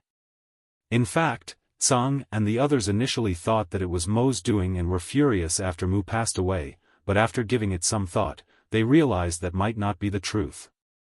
Mu was just that strong. Even though the servants that Mo had created were formidable, they couldn't possibly cause enough injury to her for her to fall. Moreover, Mu was the one who came up with the primordial heaven source grand restriction. If she wanted to leave it, there was no way Mo could stop her, and there was certainly no reason for her to fight with Mo to the death. As they recalled the scenes from back then, they realized that Mu's injuries were not a result of fighting against someone. There was some other reason for them. At that time, she was critically injured and on her last breath. Before her death, she passed them a piece of jade and left for the next world without saying anything more. Now, that jade was in Tsang's hands. He had examined the jade over and over again, but was never able to figure out what it was for. He just felt that the jade had something to do with the primordial heaven source grand restriction. Therefore, he wouldn't dare to try it out lest the restriction was affected. The incident in the past remained a mystery. Perhaps Mo knew something about it, however, it might also know nothing. Everything is prepared, Senior. The great battle heaven old ancestor landed beside Tsang, causing him to snap back to the present. Tsang looked up and saw over 100 great passes hovering in the void. On the great passes, the determined humans were filled with murderous intent. He pulled himself together and nodded gently, "Let's begin, then." The great battle cave heaven old ancestor turned around and nodded at the people in the distance. "Prepare for war." A roar reverberated across the entire void as world forces started exuding from the great passes. The arrays and the artifacts all lit up. They were ready to strike. Seeing that, Tsang shouted, "Open." In the next instant, his figure expanded rapidly. He soon became enormous as a powerful aura exuded from his frail body. The Ninth Order Open Heaven Realm Master's eyes brightened when they felt that aura. Previously, when they asked Tsang what realm he was in, he only told them that he was still in the Ninth Order, just further beyond the old ancestors. The old ancestors asked nothing more. However, at this moment, they could clearly feel that this old man, who had been guarding the primordial heaven source grand restriction for millions of years, had an aura that none of them could match. The entire void seemed to be trembling as his aura spread out. It was apparent that he wasn't just further ahead of them in the Ninth Order Open Heaven Realm. These Ninth Order Open Heaven Realm Masters couldn't help but think that Tsang might have broken through the Ninth Order and reached a realm that they were not aware of. As such, these Ninth Order Masters were thrilled. It had come to a point where they had reached the end of their cultivation journey, and they still hadn't managed to find any new path forward. However, as they observed Tsang's aura now, they realized the Ninth Order Open Heaven Realm was not the peak of the martial Tao, there was still a higher summit to reach. They were just incapable of discovering it. As Tsang's aura undulated, ripples started spreading across the primordial heaven source grand restriction and began gathering at a particular spot. In front of that spot stood the human formations. It was also where Mo formed a crack with its strength back then. As the ripples spread, a gap appeared in the originally flawless restriction. In the beginning, it was just a small gap, but it soon expanded rapidly. Tsang roared and surged his power to control the size of the gap. Soon, the gap became as large as a lake, with space itself seemingly having been torn apart. An extremely malevolent aura exuded from the opening, and despite having the protection of many grand arrays, those on the great passes could still clearly feel that chilling aura. As they stared intently, they could see impossibly thick darkness sweltering in the gap. They could also faintly hear growls coming from within. Seeing that, the humans quickly put their guard up. A long time later, the darkness still never spilled out of the gap, nor did any black ink clansmen appear, but eventually, there came a moment when Mo's roar sounded, "It really wasn't me, you old fart. You're all pompous people who never listen to me explain. Why? It wasn't my fault. Since you don't even care to listen to what I have to say, I'll destroy everything and kill everyone." Following Mo's howl, darkness gushed out of the gap like a flood bursting through a dam. It wasn't really darkness though, it was a torrent made from countless black ink clansmen. Kill. Following the army commander's order, arrays on the great passes thrummed and the powers of the secret techniques and artifacts shot forth. The first batch of the black ink clansmen who stormed out of the gap hadn't even managed to see what the outside world looked like before they were vaporized. The place where the attacks from over 100 great passes landed instantly turned into a living hell. More and more black ink clansmen were destroyed. However, since their first appearance, the black ink clansmen had never stopped flooding out of the darkness. They stepped on the corpses of their clansmen and fearlessly charged forward. Just a moment later, they were struck by the secret techniques and artifacts and killed.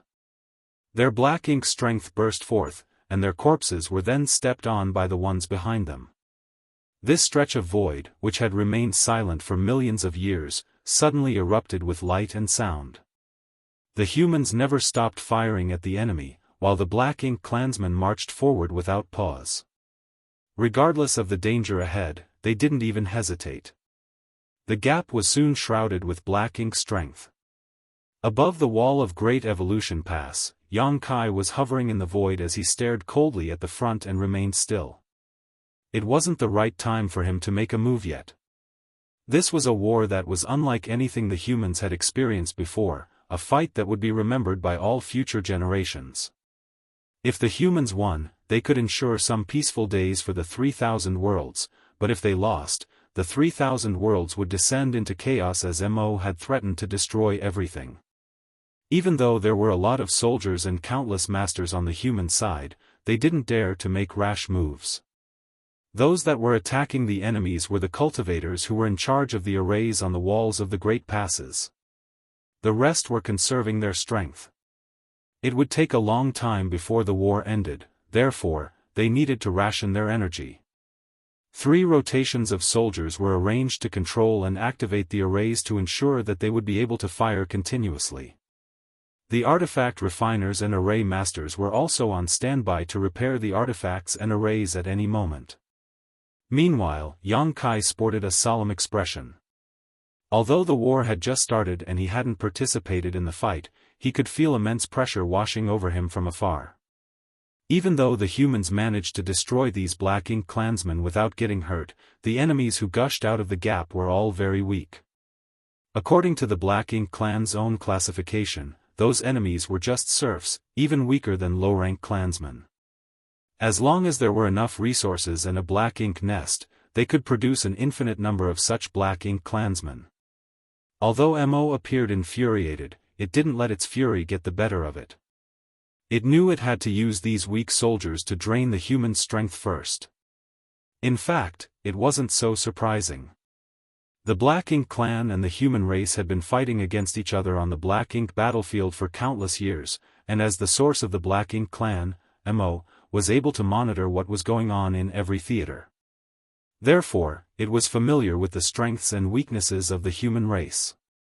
Its way of dealing with the humans now was the best solution available. Martial Peak, Chapter 5407, Endless Strength. Even though the Black Ink clan soldiers gushing out of the gap were weak, they came in an enormous quantity. They would be a threat to the humans if they were allowed to roam freely, therefore, the humans had no choice but to kill them. What surprised Yang Kai was that most of the Black Ink clansmen rushing out of the gap looked like monster beasts, which was something new to the humans. For as long as the human race could remember, even though the Black Ink clansmen in every theater came in all different shapes and sizes, they mostly had a human frame. The human race had never seen Black Ink clansmen that looked purely like monster beasts before. Now, however, there were a large number of such creatures. They were apparently created by Mo using Black Ink strength after it was confined in the primordial heaven source grand restriction. Even though these monster beast-like creatures were weak, they came in a larger number than even ordinary Black Ink clansmen, and after they were killed, the Black Ink strength in their bodies gushed out and filled a vast swatch of space. The war unfolded just like the humans had expected as Tsang was able to control the size of the opening in the primordial heaven source grand restriction. Therefore, there wouldn't be too many Black Ink clansmen who could dash out through the gap. As over 100 great passes joined forces, they could ensure they killed all the enemies who emerged.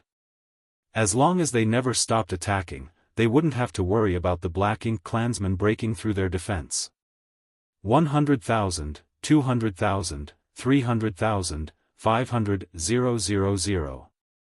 Although they were unable to get an accurate count, it was roughly estimated that over 1 million Black Ink clansmen had rushed through the gap in just half a day. All the Black Ink clansmen and Black Ink beasts were killed the moment they left the gap, so they were unable to move any further. Regardless, a torrent of these creatures still continuously gushed out from the darkness. Seeing that, Yang Kai felt a crawling sensation on his scalp.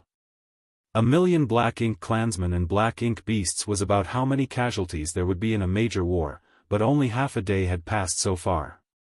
How many Black Ink clansmen and Black Ink beasts were still hiding in the primordial heaven source grand restriction? How many servants had Mo created over the past several million years? No one knew the answer. Perhaps only Mo was aware of the exact number. Half a day later, another million of Black Ink clan soldiers were killed, and after another half a day, the same thing happened. A few days later, over 10 million Black Ink clansmen and Black Ink beasts had been slaughtered, but other than the fact that some of their artifacts and arrays were damaged from overuse, the humans hadn't suffered any kind of damage. Despite being in an advantageous position, none of them were happy. Mo didn't seem concerned about losing over 10 million soldiers. The subordinates it had been summoning were still the weakest Black Ink serfs and Black Ink beasts. These cannon fodder were simply meant to wear down the human race army's strength, and there seemed to be an infinite number of them hiding in the depths of the darkness. By this point, everyone realized that something was off. Regardless of whether there was really an infinite number of Black Ink clan soldiers, the humans' defense would collapse in a month given the fact that they had been using the artifacts and arrays with such intensity. The artifact refiners and array masters were unable to make repairs as quickly as damage was accrued. Without the help of these artifacts and arrays, the human race would have no choice but to personally stop these Black Ink clan soldiers from advancing further. By then, there were bound to be casualties. What the humans found amiss was that since over 10 million Black Ink clan soldiers had passed away, the entire region should have been filled with the Black Ink strength from the dead Black Ink clansmen, and there should have been innumerable Black Ink clouds around them. In past wars, the Black Ink clan always left behind a lot of Black Ink clouds after suffering a large number of casualties. Those clouds would then merge together into Black Ink oceans. However, at this moment, almost all the thick Black Ink strength hovered around the opening in the Grand Restriction, concealing it from sight. Not much of it had even spilled through the gap. Realizing the crux of the problem, Tsang shouted loudly, "It's been retrieving the Black Ink strength to recycle it. Stop it. Otherwise, its strength will be endless." Only then did Yang Kai realize what was wrong. It was no wonder that Mo had been sending these weak Black Ink clansmen out so recklessly, and why it didn't seem to care despite so many of them being killed. The Black Ink strength left behind from these corpses could be reused by it. That way, it would have an infinite supply of Black Ink strength. Perhaps it could fight until the end of time itself using this method. The reason the humans hadn't discovered it earlier was that it was chaotic at the opening. Black Ink clansmen continuously passed through the gap and got killed as the Black Ink strength concealed it, and hid the traces of Mo retrieving its power. Although Tsang had been guarding the primordial heaven source Grand Restriction for a long time, it still took him several days to figure out what was happening. Upon hearing Tsang's warning, the humans promptly came up with a solution as squads were dispatched from the great passes to the battlefield. Soon, the squads summoned artifacts that looked like fishing nets and began to dredge the battlefield with them. Every net could capture a lot of Black Ink strength which the squads would then haul away and discard. These artifacts that looked like fishing nets were specifically developed by the humans to clean up Black Ink strength. They could also be used to trap enemies, but they were much less effective at this. Therefore, the humans usually wouldn't use these artifacts when dealing with the Black Ink clan and only bring them out after the fighting was over. After Yang Kai experienced his first major war back in Blue Sky Pass, he received Zhongliang's order to clean up the battlefield. At that time, he also experimented with this kind of artifact. Over 1,000 squads moved around the battlefield to capture the Black Ink strength left behind by the dead Black Ink clansmen. However, it was still an inefficient process because after seizing the Black Ink strength, they had to bring it somewhere far away and discard it, which was quite time-consuming. After observing for a bit, Yang Kai turned to the rest of Dawn's members and said, "Give me some spare space rings." Realizing his intention, they fished out the space rings they did not need and passed them to Yang Kai. Seeing that from a nearby place, old ancestor Xiao Xiao knew what he was trying to do, but she didn't stop him, only giving him a reminder, "Be careful. Even though all those Black Ink clansmen are weak now, that doesn't mean there won't be masters hiding among them." Understood, Yang Kai nodded lightly before charging towards the battlefield. Behind him, the great passes continuously fired at the Black Ink clansmen gushing out of the gap, but they cleverly ensured Yang Kai and the other human squads wouldn't be struck. Soon, Yang Kai arrived at the place where the black ink strength came together. Flying around, his divine sense surged and large quantities of black ink strength disappeared. The idea of putting black ink strength inside space rings wasn't something revolutionary and had already been proven possible, but the prerequisite was that one had to wrap the black ink strength with their divine sense before they could do so. The average cultivator, even if he or she was an 8th-order master, wouldn't dare to recklessly do such a thing. The black ink strength's corruption had no limitations, so it was able to affect both a human's body, small universe, and soul. A powerful 8th-order master could resist the black ink strength's influence for a while, but they still would be corrupted in short order if they actively tried to handle it. It was a different matter for Yang Kai, as he had a world tree clone to protect his small universe from any external invasion. There was also the soul-warming lotus to safeguard his soul. He just had to put the black ink strength inside the space rings without the need to go somewhere else to discard it, therefore, he was more effective than several hundred squads combined. The space rings were soon filled with black ink strength, so he was unable to capture more. In just half a day, he had used up all the space rings that he had collected. If possible, he wouldn't mind storing the black ink strength inside his small universe, however, there was simply too much of it. Even though his small universe was safe from any corruption, it couldn't take in so much black ink strength. Left with no choice, Yang Kai could only return to Great Evolution Pass. Fortunately, Xianxia was well prepared as he had collected a lot of space rings for Yang Kai. A moment later, Yang Kai returned to the battlefield and continued collecting black ink strength. The efforts of over 1,000 squads and Yang Kai proved to be useful, as a large amount of black ink strength was soon swept away. Enraged, Mo's roar sounded from the depths of the darkness, "You all court death. I'll kill you. I'll kill you all." As its screams reverberated across the void, the black ink clansmen became increasingly savage, and other than the weak serfs and beasts, there were now also low-rank and high-rank black ink clansmen leaving the opening. Even a few feudal lords were hiding amongst the crowd. Some of the unsuspecting squads that were cleaning up the black ink strength were caught off guard by the stronger black ink clansmen. Fortunately, none of them lost their lives, as they had their warship's protection. Nevertheless, as the black ink clan soldiers' power increased, the attacks from the humans also appeared insufficient. Initially, the arrays and artifacts on the Great Passes were good enough to deal with the weak cannon fodder, and no black ink clansman that dashed out of the gap was able to leave very far. However, the black ink clansmen appeared now were powerful enough that the humans' long-range bombardment was unable to immediately destroy them all. The black ink clansmen were marching forward while the squads that were cleaning up the black ink strength had to move backwards. It was the same case for Yang Kai. Several hours later, the humans were no longer able to stop the black ink clansmen from taking ground, and the enemies gushed out of the opening and flew towards the Great Passes. Even though they were still unable to get anywhere near the Great Passes, as they were intercepted far from the walls, a new phase in the war had begun. Everyone knew that this was just the beginning, for Mo hadn't fully exhibited its power.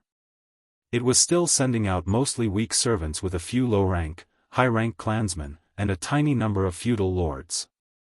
No territory lords or royal lords had appeared yet. No one knew how many of such top masters were hiding in the darkness. Mo had been accumulating its power for millions of years, so it probably had a staggering number of black ink clansmen with it. The one-sided slaughter lasted for half a month, as innumerable black ink clansmen had been killed in the void. The squads and Yang Kai seized every chance to clean up more black ink strength. Nevertheless, the black ink clan army was steadily getting closer to the humans. Then came the moment when a truly powerful aura bolted out of the gap. The first territory lord had appeared. The territory lord was gigantic, and his entire figure was covered in an armor that seemed to be made from bones. Even his head was protected by a bone helmet, as an eerie light radiated from his eyes. All of the human masters were stunned, as they had never seen a territory lord in such a form before. The territory lord's appearance suggested that he had thick skin and strong flesh. He was the kind of soldier who would clash with the opponents head-on. Apparently, Mo had specially crafted this territory lord. It must have expected this day to come, otherwise, it wouldn't have created such a creature. After the first, more and more territory lords that seemed to be cast in the same mold appeared among the Black Ink clan soldiers. Marshall Peak, Chapter 5408, The Human Army Strikes. The moment these huge territory lords in bone armor appeared, they spat Black Ink strength that formed into bone shields in their hands so that they would have an even stronger defense against the humans. The territory lords' auras suggested that they were innate territory lords. These powerful beings were much stronger than the acquired territory lords that the humans had mostly encountered before. Basically, they were about as strong as Che Kong. The attacks from the Great Passes became less lethal as they struck the bone shields. As these territory lords roared, they dispersed and charged towards the Great Passes. The Black Ink clansmen following behind them were like a rushing river. The hum of the arrays on the Great Passes intensified. The walls shook, and the Great Passes started trembling. More and more bone shields were shattered as the territory lords behind them staggered upon impact as sparks flew from their bone armors. They could only persevere for a short moment before they were killed. Faced with continuous attacks from over 100 Great Passes, even royal lords wouldn't be able to last for long, let alone these territory lords. Without the protection of the territory lords in bone armor, the Black Ink clansmen behind them were killed the moment they were exposed. However, things were not looking good for the humans as the powers of their arrays and artifacts were no longer sufficient. With the sacrifice of those territory lords in bone armor, the Black Ink clan army managed to close much of the gap between the opening in the Great Restriction and the Great Passes. Countless Black Ink clansmen were killed in the process, but that did not soothe the human race's worries. Mo had clearly been preparing for this day for over 1,000,000 years, so the heritage it had built up was unimaginable. From the looks of it, even though the humans currently held the advantage, no one knew what the outcome would be as the war dragged on. After several more days of intense battle, it was impossible to count the number of corpses of weaker Black Ink clansmen, while the humans estimated they had killed over 1,000 territory lords. This was an astounding number, especially when all these were innate territory lords directly created by Mo. They were gifted with sturdy defense and extraordinary power, each of them equivalent to a top 8th Order Open Heaven Realm Master. There weren't a lot of human 8th Order Masters to begin with. On average, there were only 40 to 50 8th Order Masters in every Great Pass. In other words, there were fewer than 5,000 8th Order Masters in the entire human race army. Over 1,000 territory lords was equivalent to the number of 8th Order Masters in more than 20 Great Passes. They were undoubtedly a force to be reckoned with, and if not for the fact that the humans held an advantageous position, they would have had to pay a huge price to kill these enemies. Territory lords clad in bone armor and Black Ink clan soldiers continuously gushed out of the opening and charged forward fearlessly. Their only purpose was to help Mo break free of the restriction, so their deaths were predestined the moment they were created. The humans were no longer able to clean up the Black Ink strength, for the entire battlefield was now engulfed in chaotic energy fluctuations. If the squads continued moving about on their own, either the Black Ink clan would kill them or they would be hit by friendly fire. Even if that did not happen, it was simply too hard for them to do their job. Mo was still recycling Black Ink strength. That was clear due to the scale of the Black Ink ocean around the opening not having expanded much. Fortunately, even though it was able to easily create those weak cannon fodder, it couldn't possibly replace those territory lords, feudal lords, or even the high-rank and low-rank Black Ink clansmen that had been killed as it pleased. Therefore, every territory lord or feudal lord that the humans killed was a loss for Mo. The royal lords were still nowhere to be found though, most likely still hiding in the dark, making the humans feel wary, as though a blade was hanging above their heads just waiting to fall. 1 month after the war broke out, a territory lord in bone armor roared and condensed a spear in his hand using Black Ink strength. The next moment, he hurled the weapon at a Great Pass in front of him. The black spear easily cut across space and struck the Great Pass defensive barrier, causing ripples to spread across it. Even though the Territory Lord was soon blasted to pieces, this attack served as a breakthrough for the Black Ink clan's advancement. A Ninth Order old ancestor ordered grimly, "It's time." The defensive barriers around the Great Passes and the attacks from the arrays and artifacts were no longer able to stop the Black Ink clan soldiers from marching forward. If the situation was allowed to continue like this, the Black Ink clan soldiers would soon be able to attack the Great Passes. It was time for the human army to make a move. Following the order, auras that seemed able to shake the entire void undulated from the Great Passes as countless dazzling lights were shot from the warships. Wherever the light struck, those territory lords in bone armor were unable to endure and were swiftly dispatched, leaving behind black blood where they fell. The divine abilities and secret techniques cast from over 100 Great Passes then resumed firing, forming trails of vacuum in the void. Along the way, the Black Ink clansmen were either injured or killed. For a moment, the originally clamorous battlefield fell into dead silence. The old ancestors had made a move. Seizing the chance, the well-prepared humans drove their warships out of the Great Passes.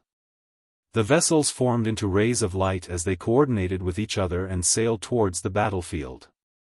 As the warships set off, the Eighth Order Masters also charged towards the battlefield. They targeted the Territory Lords and cast their secret techniques in an attempt to tie down the enemy masters. Dawn from Great Evolution Pass also darted forward. In fact, they were the ones leading the charge. The other squads didn't have a lot of members, and their warships were not particularly robust, so on such a battlefield, they had to group up to be effective. However, as a special operations squad, Dawn was used to charging around the battlefield on their own. Yang Kai was at the front while Shen Ao and Blood Crow protected the warship from both sides. Ren Bingbai, Yu Ziyu, and Miao Fei Ping were at the rear of the warship. Meanwhile, Bai Yi stood at the bow, channeling her world force into her longbow to the point where the weapon radiated a glow. They had experienced countless life and death battles together in the past, so on such a battlefield, there wasn't a need for Yang Kai to give any orders. All of them knew what they were supposed to do. These close-knit members were ready for war. As Yang Kai summoned his Azure Dragon Spear, he took a deep breath and ordered loudly, "Kill." A dragon roar sounded as the Azure Dragon Spear transformed into countless spear shadows which engulfed the Black Ink clansmen in front and blasted them to bits. As for the Black Ink clansmen who managed to escape, they were slaughtered by Shen Ao and Blood Crow. Aboard Dawning Light, the arrays and artifacts started buzzing as flashes of light shot in all directions. They didn't even need to aim as they were surrounded by enemies.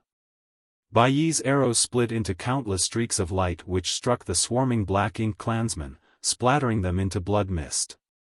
Meanwhile, Ren Bingbai, Yu Ziyu, and Miao Fei Ping brought up the rear, making sure the Black Ink clansmen couldn't get anywhere near the back of the warship. As Dawning Light soared out of Great Evolution Pass, it turned into something akin to a blade and cut across the Black Ink clan army.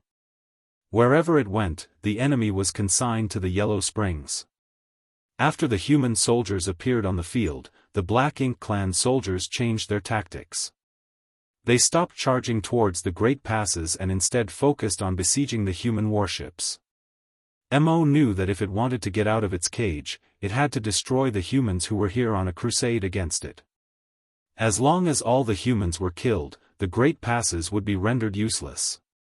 After just 1 hour, the vast battlefield had become a clamorous melee, but even though everything seemed to be chaotic, there were still tactics and strategies being employed.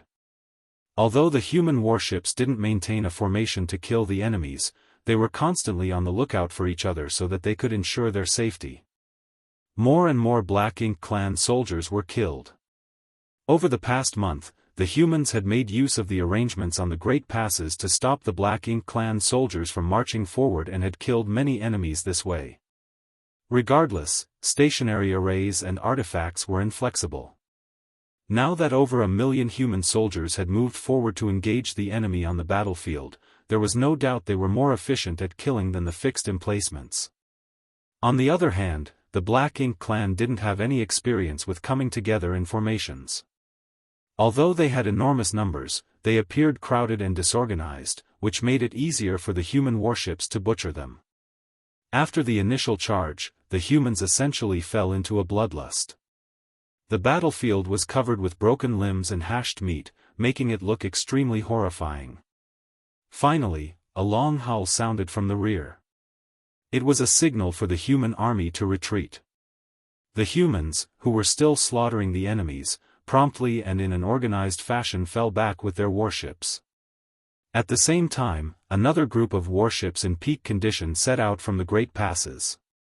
This was going to be a long fight, so there was no way the higher-ups would let all the soldiers join the battle at the same time.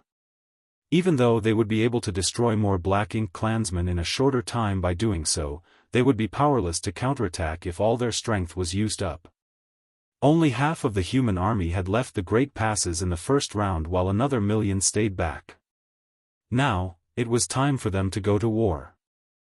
The high-spirited million soldiers dashed out of the Great Passes to replace their fellow brothers and sisters on the battlefield. They brushed past each other as the Black Ink clansmen were intercepted and killed. The battered warships soon returned to the Great Passes where array masters and artifact refiners, who had been waiting for quite a while, hurriedly made repairs. Somewhere on the battlefield, Yang Kai turned around and ordered, "All of you, retreat." Xianxia guffawed, "There's no need for that. We still can fight." They were an elite squad, after all. Even though this battlefield was stressful for the average squad, the members of Dawn could still persevere. Just like Xianxia had said, it hadn't come to a point where they needed to go back and recuperate. However, Yang Kai shook his head, "All of you should withdraw. We don't know how long this war will last, so maintaining your peak states is more important." Xianxia decided to stop insisting as he nodded, "Be careful, squad leader." Since Yang Kai had told them to retreat, Xianxia knew that he was going to stay on the battlefield. The heritage of Yang Kai's small universe was far more ample than average, and he had the World Tree clone to further refine his power. Moreover, the living beings in his small universe would continuously provide world force for him. There was no denying that Yang Kai had a much greater stamina than the ordinary Seventh Order Master, allowing him to remain energetic when others in the Seventh Order would feel exhausted. Soon, Xianxia and Yang Kai exchanged places as the former led Dawn to return to Great Evolution Pass. Seeing that, some of the Black Ink clansmen pursued Dawning Light while some of them pounced on Yang Kai. Earlier, this bigger-than-normal human squad had rendered them powerless to counterattack, but now that Yang Kai was on his own, the Black Ink clansmen naturally wouldn't let him off. Despite being surrounded by the enemy, Yang Kai wasn't afraid at all. Instead, he put on an eerie grin as he prepared for a massacre. Martial Peak, Chapter 5409, The Royal Lords Emerge. Yang Kai had always felt that he was best suited to fight on his own. He had a power that far surpassed that of those in the same order, and even if he was faced with a territory lord, he was able to transform into an ancient dragon to do battle. He also had space secret techniques that allowed him to come and go freely as well as several other advantages that were unrivaled among Seventh Order Masters. Only by fighting on his own could he maximize his advantages. Of course, he would be exposed to less risk when he fought alongside Dawn, but it was also a kind of restraint for him. The others were unable to match his speed and quick reflexes, so he had to coordinate with them when making a move. Now that Dawning Light was gone, all restraints on Yang Kai were lifted. Wielding the supreme limitless spear art, innumerable spear shadows spread out in all directions, and by the time they faded, all the surrounding the Black Ink clansmen burst into blood mist. With his spear in hand, Yang Kai charged towards places where the Black Ink clansmen were most concentrated. Wherever he went, the enemies collapsed like straw amidst a storm. As a dragon roar reverberated across the void, Yang Kai transformed into his 70,000-meter ancient dragon form. He let out a dragon breath and swept his dragon tail across the swarm of enemies, clearing out large spaces on the battlefield. However, he wouldn't dare to remain in his dragon form for extended periods. Although he was able to battle against the territory lords as an ancient dragon, his figure was too big and it was hard for him to move around. Not to mention, in his dragon form, he made an obvious target and was wounded by the attacks coming from all directions in short order. Even though most of them were flesh wounds, Yang Kai couldn't ignore them if they continued to pile up. His dragon form abruptly disappeared and the Black Ink clan lost their target. After turning back into human form, Yang Kai rampaged around the battlefield again. As he alternated between human form and dragon form, he attracted the attention of lots of Black Ink clansmen. Although many enemies were chasing after him, he fearlessly dashed forward and silently destroyed his opponents. All of a sudden, space principles undulated as Yang Kai abruptly disappeared. When he reappeared, it was in the middle of an intense battle. It was a battle between an 8th Order Open Heaven Realm Master and a territory lord in bone armor. At that instant, Yang Kai's eyes reflected the figure of the territory lord in bone armor. As time principles spread, the world seemed to have frozen for a moment. He pushed out his spear and stabbed it right into the back of the territory lord's head. Even though the bone armor that this territory lord was wearing was thick and nigh impenetrable, it was not without any weaknesses, and the crack at the back of this territory lord's head was one of them. The azure dragon spear accurately penetrated the crack, and sparks instantly flew. Suddenly, Yang Kai felt an immense force of resistance, making it impossible to push his razor-sharp spear any further forward. He was stunned, for it never crossed his mind that he wouldn't succeed even though he had targeted his opponent's weakness while he was distracted. Madly surging his world force, he roared, "Die!"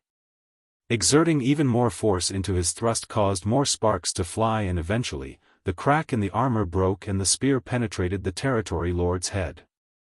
However, Yang Kai wasn't able to push his spear out from the other side as the opponent's hard skull stopped him from doing that. Having succeeded, Yang Kai immediately tried to retreat, but it was too late.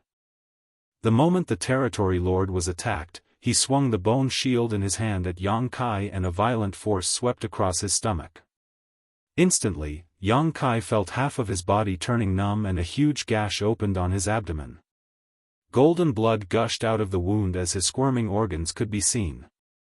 The territory lord wanted to kill Yang Kai ruthlessly, but the latter actually activated purifying light and engulfed the enemy with it. The light could restrain Black Ink's strength, so there was no way Yang Kai wouldn't use it now that its existence had been exposed.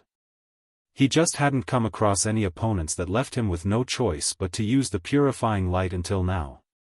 Facing a powerful territory lord, he naturally wouldn't keep this trump card rotting.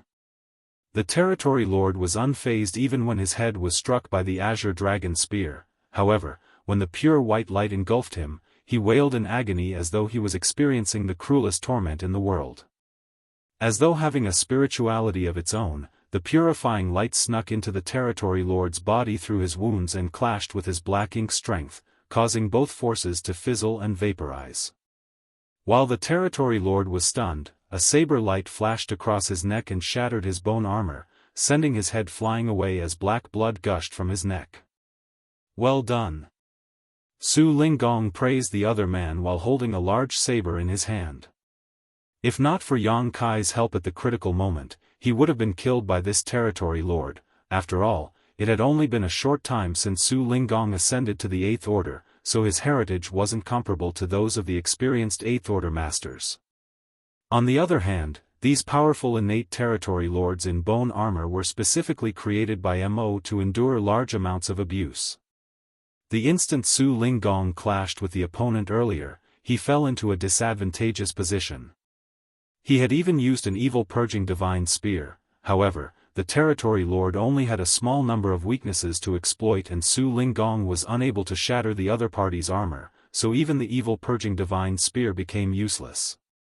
The most effective method of using the evil purging divine spear's power was to stab it right into the opponent's body, letting the purifying light explode inside their body so that it could directly grind down their Black Ink strength. Now that these territory lords were all equipped with robust armor, it was hard for evil purging divine spears to play any role. On the other hand, Yang Kai could pose a bigger threat to these territory lords in bone armor by directly channeling purifying light against them, because he could guide the purifying light to pass through the bone armor's gaps and enter their bodies. Before Su Linggong could ask whether Yang Kai was alright, the latter had disappeared and re-entered the chaotic battlefield. Su Linggong was rendered speechless at that. Regardless, he knew that Yang Kai had a powerful dragon clan bloodline, so even though he looked battered, he was supposedly fine. Therefore, Su Linggong decided to ignore him and shifted his attention to another territory lord before darting forward. The battlefield was a mess, and there seemed to be an infinite supply of Black Ink clan soldiers to replace those who fell. Since the opening appeared, the torrent of darkness had not stopped spilling from it. More and more feudal lords and territory lords appeared. Fortunately, the humans were quick to destroy the enemies, so they were able to maintain a balance. After helping Su Linggong kill a territory lord, Yang Kai went on to make several more contributions. Using the disorderly Black Ink clan soldiers as cover, he swiftly yet stealthily approached the Eighth Order masters and territory lords. When he was close enough, he would directly activate space principles and launch a sneak attack. He had learned his lesson after the setback earlier. He no longer summoned his Azure Dragon Spear to attack the enemies and instead used instantaneous movement to appear behind a territory lord and cast a bolt of purifying light at them. Ignoring the furious territory lord, he then directly disappeared. Many territory lords suffered a setback because of this tactic. The purifying light was able to restrain Black Ink strength, and their bone armor couldn't fully cover the territory lords up. Once they were struck by the purifying light, their powers would significantly weaken and the Eighth Order masters naturally wouldn't let such a chance slip through their fingers. As Yang Kai stealthily moved around and struck the territory lords in bone armor, they inevitably faltered. As such, the Eighth Order masters were able to kill these territory lords with ease. The Black Ink clansmen soon noticed Yang Kai's action and more of them began chasing after him. Wherever he went, a chaotic storm followed. Even Tsang, who had been guarding the primordial heaven source grand restriction, couldn't help but have his eye drawn to him. After all, it was rare for a Seventh Order master to be able to make such an impact on this kind of battlefield. As a thought flashed across his mind, Tsang parted his lips and sent a divine sense transmission to Yang Kai. After being startled for a moment, Yang Kai was elated as he became even more reckless. Earlier, he still wouldn't dare to move further into the battlefield, for he was worried that he might not be able to escape should he come across a powerful enemy. Upon hearing Tsang's transmission though, his worries disappeared. His high-pitched dragon roar reverberated across the void again and his 70,000 meters ancient dragon's figure reappeared in the void while his dragon scales radiated a golden glow. As he let out a dragon breath, the Black Ink clan soldiers in front of him melted like snow under the hot sun. Throughout history, perhaps only the war in the late ancient era was comparable to the magnificence of the war today. Over 100 great passes and all the elites of the human race had come together. It was a war that would determine the future of all humans, so they couldn't afford to be negligent. As time passed, the number of these 2 million soldiers decreased as they were no longer able to make use of the great passes to ensure their safety. As the humans had to fight with the enemies on the battlefield, deaths were inevitable. Everywhere on the battlefield, small universes ruptured and human masters passed away. Besides the Sixth Order and Seventh Order masters, even the Eighth Order masters were not spared the fate. About 2 million human soldiers had been taking turns to strike the enemies, but things were still not looking good. All the same, no one faltered. In the great passes, the old ancestors had only made a move once before falling silent. It wasn't that they were not willing to act, but that they didn't dare to.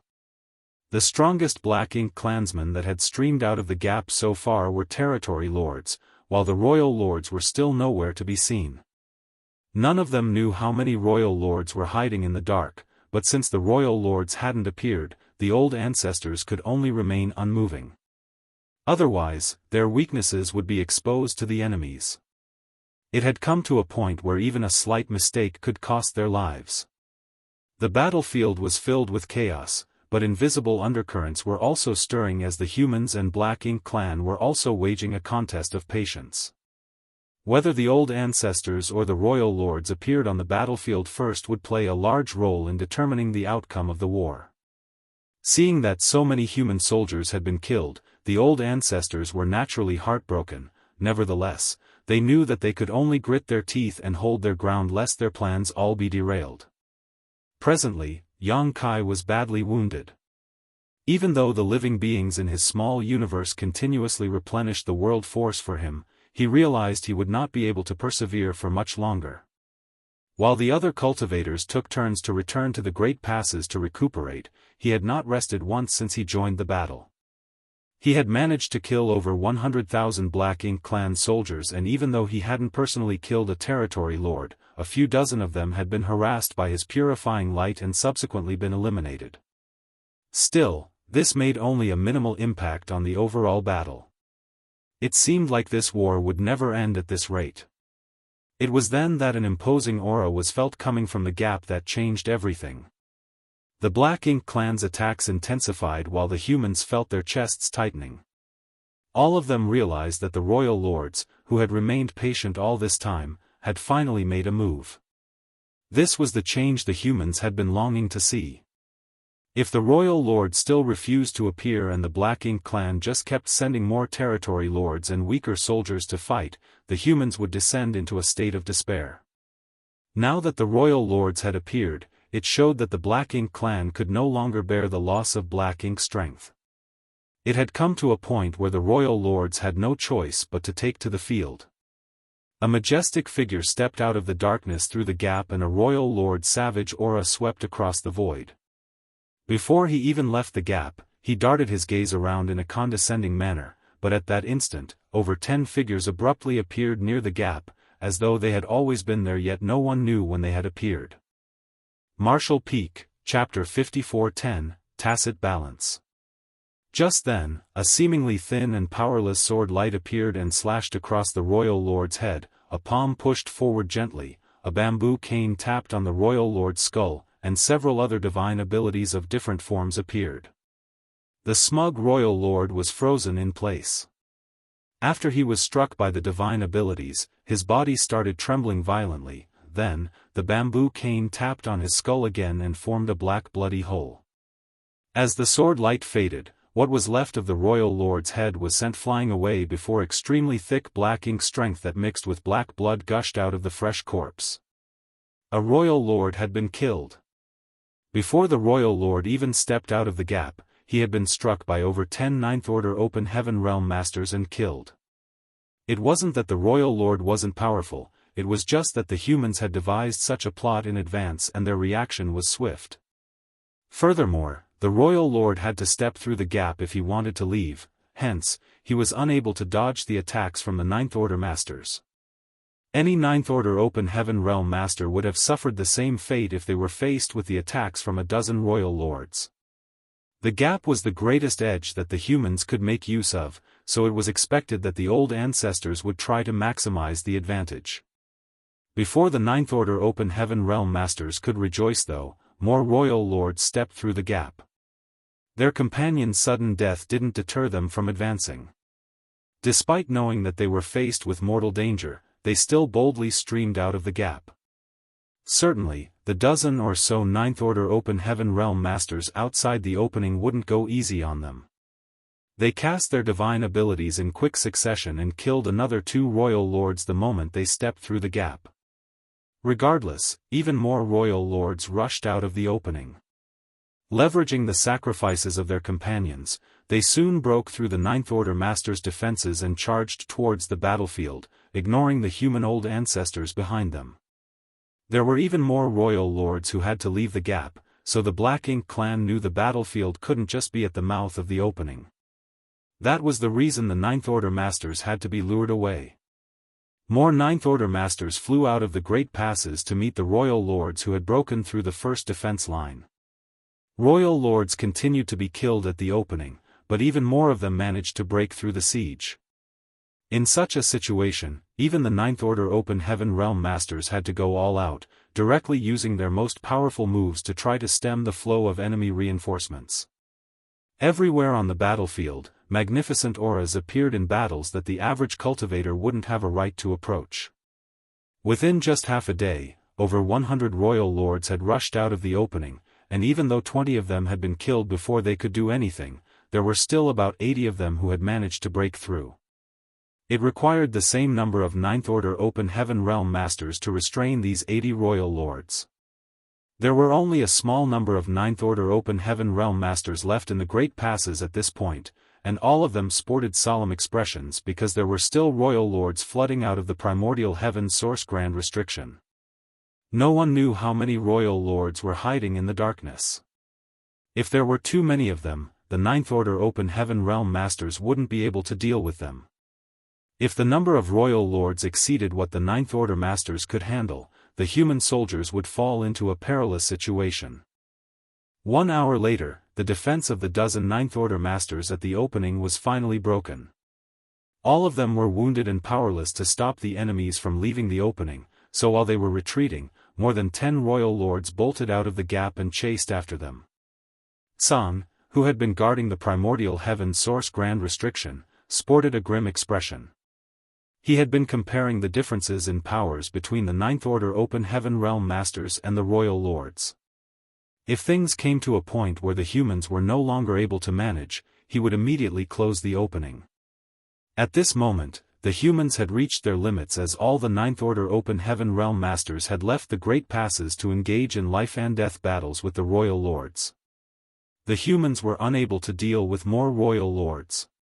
If another 5 royal lords appeared, the balance on the battlefield would be shattered, so Tsang was ready to seal the primordial heaven source grand restriction at any moment. At this point, Mo had released quite a lot of the power that it had accumulated over the years, but while Tsang felt less pressured, it still wasn't enough. Even so, that was the last of his concerns now. If the humans were destroyed, his efforts to guard the grand restriction over the past few millions of years would all be wasted. To his surprise though, no more royal lords emerged from the opening, causing him to furrow his brow.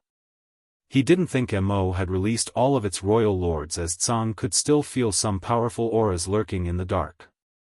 Apparently, quite many royal lords remained hidden.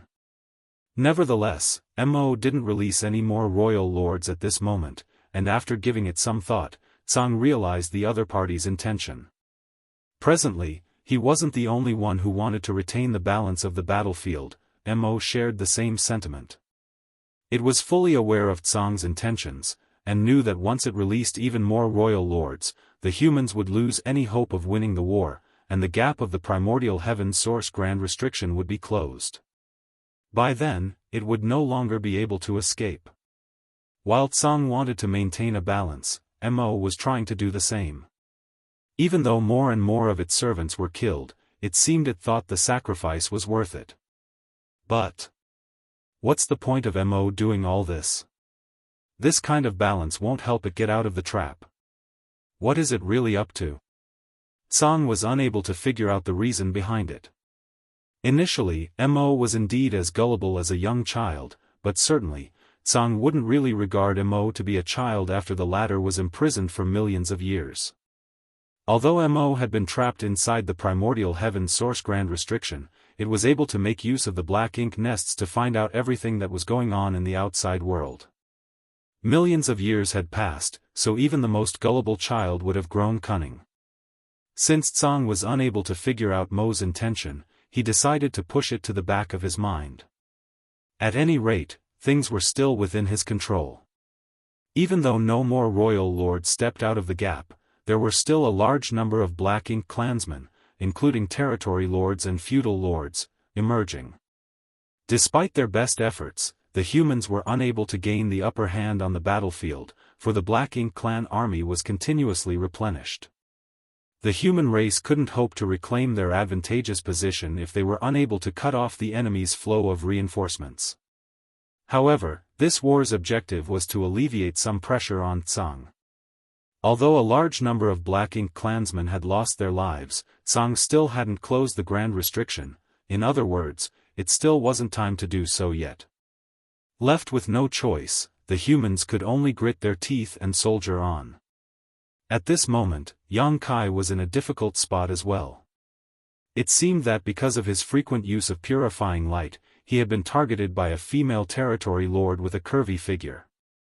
It had come to a point where the territory lords streaming out of the gap were no longer clad in the same bone armor as before, they now came in all different shapes and sizes. Unlike the territory lords in bone armor who had an impenetrable defense, these territory lords in different forms had their own unique characteristics. This alluring territory lord who had targeted Yang Kai had a special trait: she was extremely agile. She was able to move at lightning speed, and even though Yang Kai had repeatedly used instantaneous movement to dart around the battlefield, he was unable to shake her off. The territory lord ignored everyone else as she locked onto Yang Kai and relentlessly pursued him. If Yang Kai was still at peak strength, he could have transformed into his ancient dragon form and fought it out with her. Unfortunately, he had exhausted himself by moving around the battlefield earlier, so he wasn't a match for this alluring territory lord at this point. Powerless, he repeatedly fell into danger. Seeing that the situation he was in was increasingly perilous, Yang Kai clenched his teeth and charged towards a particular direction. A moment later, he appeared beside Tsang and instantly felt a force engulfing him. It was the primordial heaven source grand restrictions power. Then, Yang Kai turned around and glared at the territory lord who had followed him to this place. Tsang teased him, saying, "Does she have her eyes on you or something?" Yang Kai grinned, "Well, she has fine taste when it comes to men." Tsang was stunned, for he hadn't expected this little brat to be so thick-skinned. "Kill her, senior," Yang Kai urged. Hearing that, the territory lord appeared flustered and instinctively took a few steps back as she warily stared at Tsang. If someone like Tsang made a move on her, she wouldn't be able to resist. Nevertheless, Tsang shook his head, "I can't. I can only make a move within the bounds of the restriction. Anything outside the restriction is beyond my control." Yang Kai widened his eyes in disbelief. "Is there such a restraint?" Tsang appeared helpless as well. "There's no choice. I've practically become part of the grand restriction. The restriction is me, and I am the restriction. Only by doing so could I maximize my control over it. That's the trade-off." Upon hearing his explanation, Yang Kai replied, "I see. It's fine then, I'll just get some rest here and kill her later." The reason he came all the way here was that Tsang had sent a divine sense transmission some time ago saying that he could seek his help when he was in danger. Tsang was unable to help the human army kill their enemies, but he could make use of the primordial heaven source grand restrictions power to protect some of them. It was because of Tsang's assurance that Yang Kai had the guts to act recklessly on the battlefield. If he didn't have a nearby sanctuary, he wouldn't have been so audacious. Then, Yang Kai turned to glare at the territory lord and ran his fingers across his neck. "Wash your neck and wait for me." He conveniently ignored the fact that he was just a 7th order open heaven realm master and that even if he was at full strength, he couldn't defeat the other party. Enraged by Yang Kai's arrogance, the territory lord sported a dark expression and lifted her hand to summon her black ink strength, which turned into a dark flood dragon. As it widened its jaws, it came charging towards Yang Kai. "Idiot," Yang Kai snickered, was unfazed. As he was now protected by Tsang, in the primordial heaven source grand restriction, no one else could harm him. Therefore, he didn't even bother to blink when he was faced with this ferocious strike. All of a sudden, Tsang chuckled and performed a different hand seal. About 10 meters before Yang Kai and Tsang, the dark flood dragon was stopped by an invisible barrier. A turn of events took place suddenly. The dark flood dragon instantly turned around. As its body expanded, it reached for the territory lord and opened its mouth wide. While the territory lord was flabbergasted, the flood dragon swallowed her before shaking its head and flicking its tail smugly. Yang Kai was equally astounded. The next instant, Yang Kai shot out with his spear in hand as a great sun rose from behind him. This time, no golden crow was heard cawing, nor was there any scorching heat, for this great sun was formed from flawless purifying light. Martial Peak, Chapter 54:11, Heaven-Devouring Battle Law. The dark flood dragon exploded and the battered territory lord appeared. Even though the secret technique was powerful, she was the one who activated it, after all. Tsang managed to hijack it and send it back against her, but even though the flood dragon had been strengthened, it couldn't possibly kill her. However, it was inevitable that she would be hurt since she was caught completely off guard.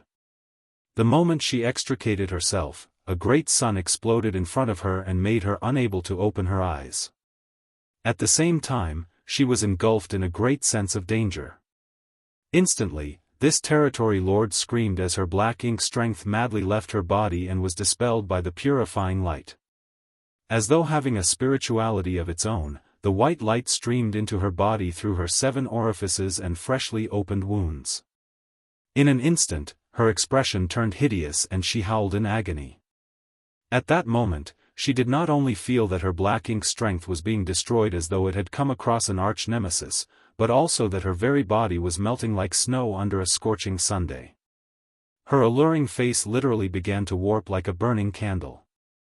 Just then, the azure dragon spear stabbed right between her eyes. Black blood spattered as she instinctively threw a palm on Yang Kai's chest. Yang Kai didn't bother to dodge it, taking the blow directly as he infused all of his strength into the azure dragon spear and thrust it forward, fall. The spear penetrated the territory lord's head and a violent world force exploded, causing her skull to shatter to pieces. At the same time, Yang Kai was sent flying away as he plunged back beside Tsang and gasped, clearly in pain. Tsang looked down at him, and upon seeing his chest caved in, he was surprised as he commented, "You were almost killed." In that moment earlier, the territory lord didn't just land a palm on Yang Kai once. In fact, she had struck him several dozen times on the same spot. Otherwise, he wouldn't have been so horribly injured given the fact that he had an extremely powerful dragon vein. Any other 7th Order master would have lost their life if they were in Yang Kai's shoes, as not just anyone could kill an opponent that was far more powerful than themselves. In Tsang's eyes, the battle between Yang Kai and the territory lord was no different from 2 small children fighting with each other, but to those involved, given their powers, it was truly a life-and-death contest. The moment the territory lord suffered a backlash of her own divine ability, Yang Kai directly charged forward, which went to show how determined he was. When he saw a chance, he did not hesitate to seize it. Not many could be as determined and ruthless as he was. Any hesitation at that moment would have cost him the chance to kill his enemy. Even faced with the counterattack of an enemy much stronger than he was, he didn't back down and instead risked being further injured in order to end the enemy's life, which showed how ruthless he was to both his enemies and himself. Even though the process was short, it was a life-and-death moment that even somewhat surprised someone like Tsang. Yang Kai sat down with his legs crossed and spat out a mouthful of blood before grinning. "I certainly had to do my best to kill the enemy. If the human race had backed down at any point, we would have lost the fight long ago." Then, he gulped down some healing pills and started recuperating. The reason he came to Tsang's side was to seek his refuge and restore some strength. It never crossed his mind that the territory lord would be so relentless, or Tsang would create a chance for him to turn things around. Tsang had never expected that his nonchalant move would lead to such an outcome. Upon hearing Yang Kai's words though, he turned to look at the battlefield in silence. Everywhere on the battlefield, he saw human soldiers clashing with the Black Ink clan, the auras of 8th Order Open Heaven Realm Masters spreading across the void, and even the 9th Order Masters fighting with everything they had. They were all risking their lives to destroy the enemy. At that instant, Tsang fell into a dazed state. They're the humans of the current generation. It was because of their willingness to sacrifice themselves that they managed to reach this place.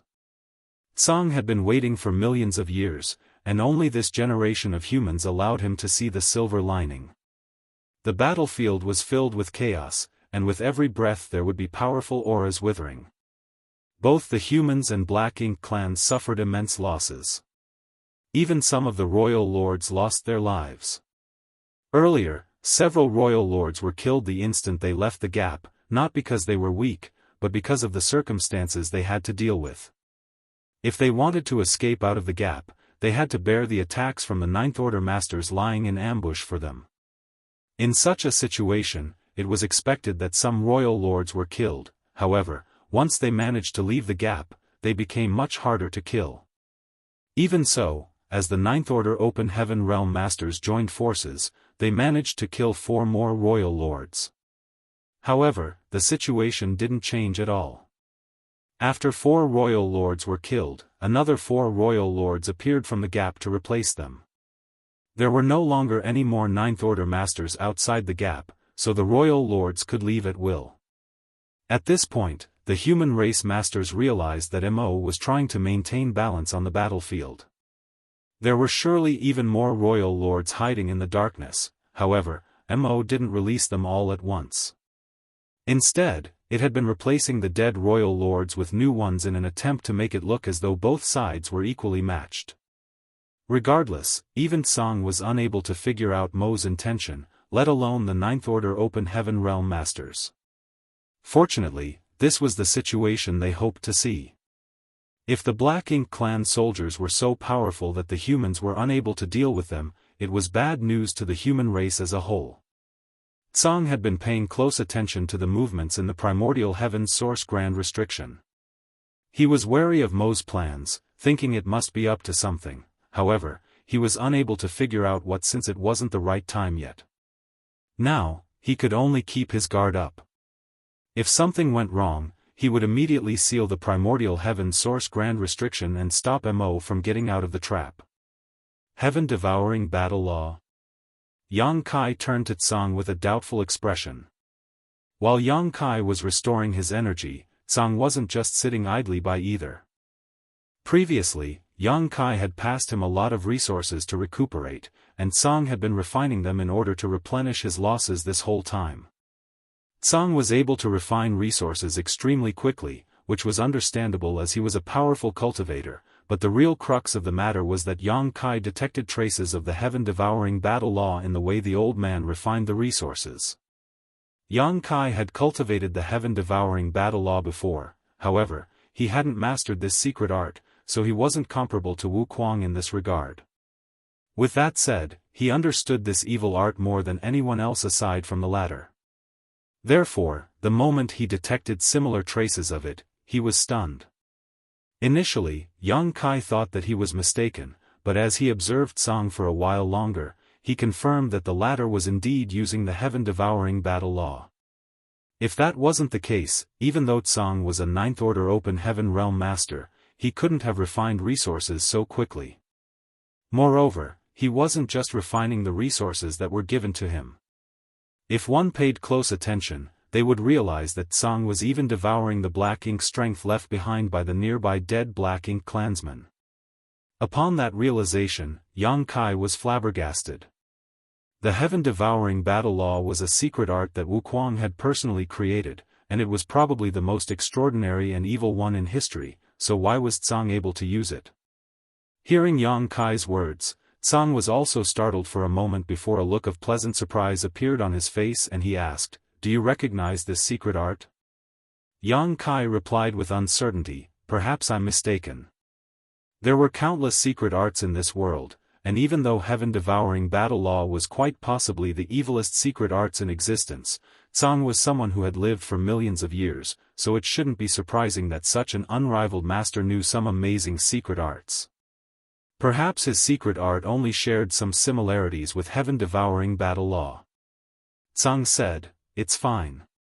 Look closely." Saying so, he openly used his secret art again. In order to let Yang Kai see clearly, he exhibited the movements of his aura and the fluctuations of energy in detail. Yang Kai's expression turned more and more stunned as he watched. Although this secret art was slightly different from the one he knew, it was indeed the heaven-devouring battle law. The two secret arts shared more than 90% of the same circulation paths while the remaining 10% seemed to be due to some kind of personal abstrusity that he couldn't quite grasp. A puzzled Yang Kai asked, "Why does Senior know the heaven-devouring battle law?" He was even more perplexed at the fact that Tsang appeared so thrilled at this moment. What's so exciting about it? He didn't seem this exhilarated even after so many royal lords were killed. Instead of answering his question, Tsang asked, "You call this heaven-devouring battle law? Who do you know who uses this secret art?" After giving it some thought, Yang Kai replied, "There's an old fart named Wuquang who cultivates this secret art. As far as I knew, he was the creator of this secret art. I had a chance to cultivate this secret art in the past and even did so for a time in a sense, though not anymore. Supposedly, there should be no one else who has cultivated it. Oh, I also taught the Stone Spirit clan this secret art long ago." The heaven-devouring battle law was too wicked, and even though it could help a cultivator increase their strength rapidly, its drawbacks were simply unbearable for most people. Even Yang Kai was unable to resolve those drawbacks, therefore, the moment he realized something was wrong back then, he stopped cultivating it. Wuquang was different, for he had the flawless purifying golden lotus, so he could recklessly devour external powers without worrying about any backlash. However, there was only one flawless purifying golden lotus in existence, so no one else could imitate him, hence, there was only one heaven-devouring great emperor in the world. The reason the Stone Spirit clan members were able to cultivate the heaven-devouring battle law was that their physiques were unique. Their bodies were not made from flesh, and they had an innate ability to refine and expel all kinds of impurities, therefore, they were best suited to cultivate the heaven-devouring battle law. "Wuquang," Tsang muttered, "tell me more about that guy." Although Yang Kai was puzzled at the fact that Tsang seemed interested in Wuquang, he still told him everything he knew. Honestly, he had mostly learned about Wuquang through rumors and stories. Yang Kai hadn't even been born when Wuquang was first active, so he wasn't sure of the details of the war in the Shattered Star Sea back then. He only knew that many great emperors of the Star Boundary were killed in that clash while they managed to kill Wuquang in the end. In truth, Wuquang faked his death and escaped. Then, he waited for a chance to resurrect. It took 20,000 years or so, but Wuquang's wish was eventually granted. Although he had managed to escape from the Shattered Star Sea, his cultivation had plunged. At that time, he occupied bustling world Great Emperor's body and spent quite a long time sharing it with the body's original owner, Duan Hongchen. Then, Wuquang appeared on Dragon Island and kicked up a storm before vanishing into thin air again. When he reappeared, it was when the great emperors of the Star Boundary joined forces to deal with Great Demon God.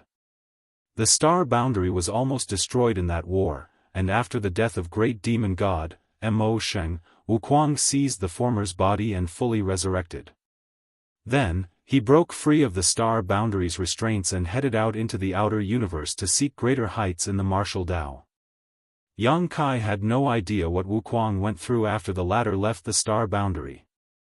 Martial Peak, Chapter 54:12, Ways to Save Itself. Yang Kai knew that he could cultivate pretty quickly, but Wuquang wasn't any slower. When they met again after that day, both of them were in the Sixth Order Open Heaven realm.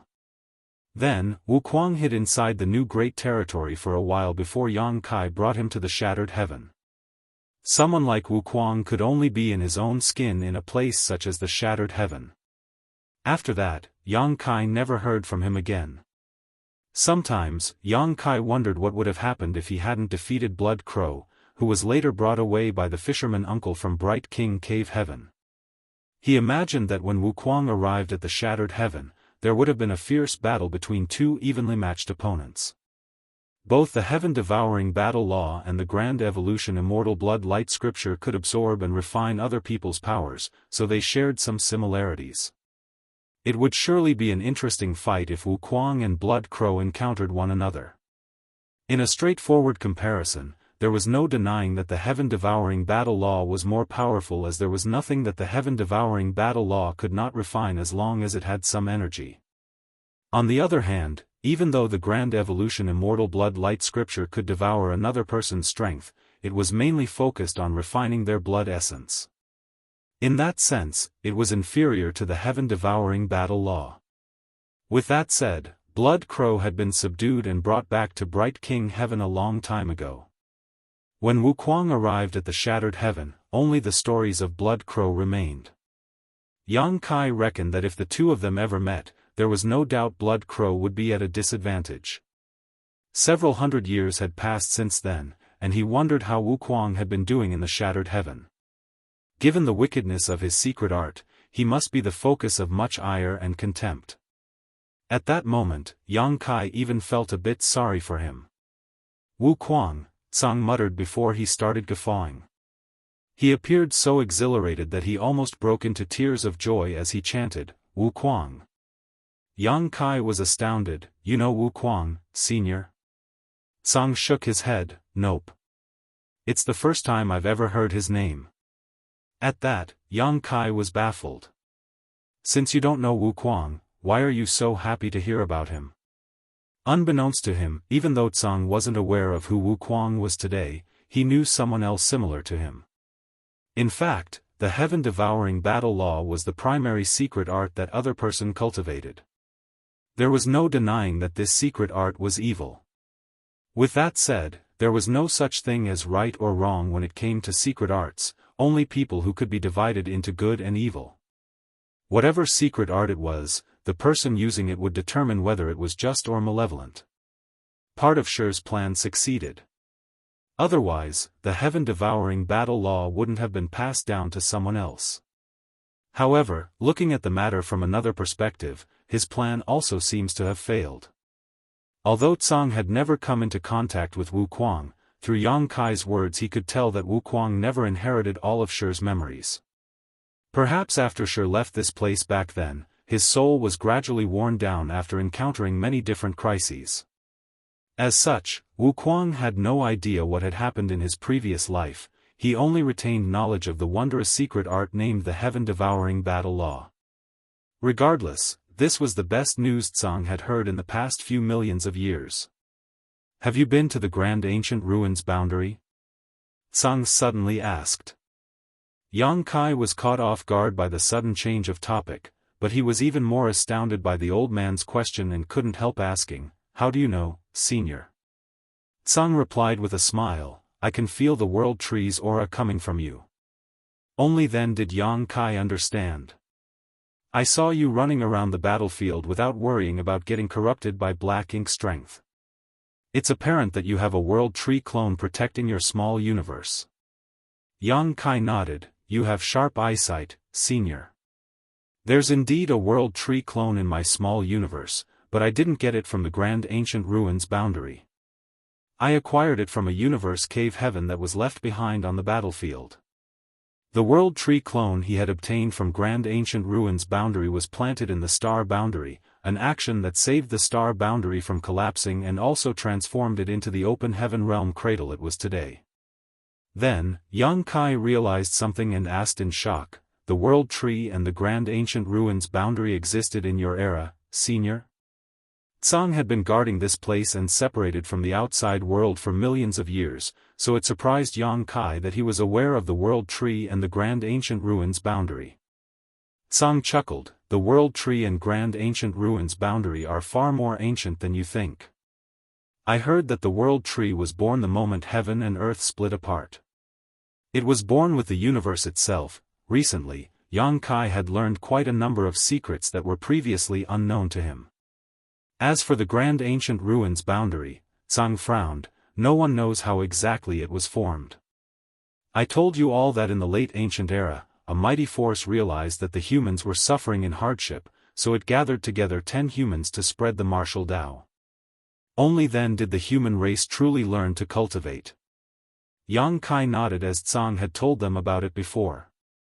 Tsang and the other 9 martial ancestors were those 10 people who had created the primordial heaven source grand restriction. Millions of years had passed since then, and the other 9 people had all passed away. Only Tsang was left guarding this place. At that time, an old ancestor asked what the mighty force was, but Tsang only replied with a smile that it was the will of the heavenly way. Presently, the battlefield was in chaos, but the primordial heaven source grand restriction was completely unaffected. The Black Ink clansmen didn't bother to attack the two of them because they knew they were unable to break the primordial heaven source grand restriction. Tsang went on to say calmly, "The 10 of us managed to ascend to the open heaven realm after we were swept into the grand ancient ruins boundary." Hearing that, Yang Kai was astounded. Before that, even though the humans could gain some power through simple cultivation, we could only reach somewhere below the open heaven realm. At that time, the realm below the open heaven realm was the end of martial Dao. Yang Kai hurriedly straightened his back. He had a feeling that he was about to hear some incredible secret. The 10 of us were not born in the same place. Rather, we all came from different great territories.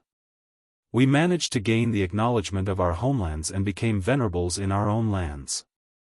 Only then were we able to shake off our universe world's restraints and head out into the vast void to explore a higher martial Dao. He went on to say, at that time, monster beasts were everywhere with all of them possessing the bloodlines of divine spirits, though the purity of those bloodlines varied greatly. Their cultivation was unhindered as the powers of their bloodlines alone allowed them to grow into formidable beings. The humans were unable to defend themselves from the monster beasts. In order to solve this crisis, we had to seek a higher martial Dao. However, no one managed to succeed. After a pause, he continued, "One day, I was swept away by a rolling fog and brought to the grand ancient ruins boundary. In that place, I came across the other 9 and became friends with them. Just like me, they had left their homelands in search of a higher martial Dao. A long time has passed, so I can't remember many of the details, but with that said, I will never be able to forget the strangeness of the grand ancient ruins boundary. While we were there, we experienced countless crises, but by working together, we eventually resolved all of them. Looking back now, I realize that those were all trials for us. In the end, we arrived at a place where there was an enormous tree, the World Tree." Yang Kai nodded, for he had seen the World Tree as well, though it wasn't a pleasant encounter. Still, he had gained some benefits from the World Tree, otherwise, the 7th Order would have been his limit in this lifetime. The tree gave us 1 fruit each. Hearing that, Yang Kai was surprised. The World Tree was so generous. At that time, he had gone through the trials of different worlds before he acquired some low-rank and mid-rank world fruits, and the only reason he obtained a root was because the World Tree sacrificed it to throw him out. However, Tsang and the other martial ancestors were just given world fruits without doing anything. What's more, the achievements of Tsang and the others suggested that the world fruits they had acquired were high-rank world fruits. Perhaps they were even superior to high-rank world fruits. In comparison, what Yang Kai had obtained was nothing worth noting. He had the urge to head to the grand ancient ruins boundary again and rob the World Tree. Tsang went on to say, "After we consumed the fruits, we were able to open small universes in our bodies and step into the open heaven realm. Only then did we comprehend the cultivation method of the open heaven realm. After leaving the grand ancient ruins boundary, we taught everyone this cultivation method, and the humans were finally able to oppose the monster beasts." Yang Kai said solemnly, "It was thanks to Sir and the other seniors that the human race was finally able to cultivate. Your contributions should be remembered by all." With a smile, Tsang waved his hand. "The reason I'm telling you all this is that over the years, I've faintly detected something. Please enlighten me, senior." After a moment of deliberation, Tsang continued, "Back then, we came from different great territories and universe worlds, but we were swept into the grand ancient ruins boundary by the rolling fog all at the same time. The crises we faced seemed to be the trials to test our temperaments. In the end, the fruits given to us seemed to be the World Tree's rewards." He paused for a moment. "Initially, we didn't read too much into it. Since we had acquired greater powers, we decided to teach the other humans how to do the same so that we all had the capital to gain a footing in the vast universe. Later, we created the primordial heaven source grand restriction and confined MO to this place. Only then did we have time to ponder on certain issues. The World Tree's existence seems to have something to do with the entire 3,000 worlds.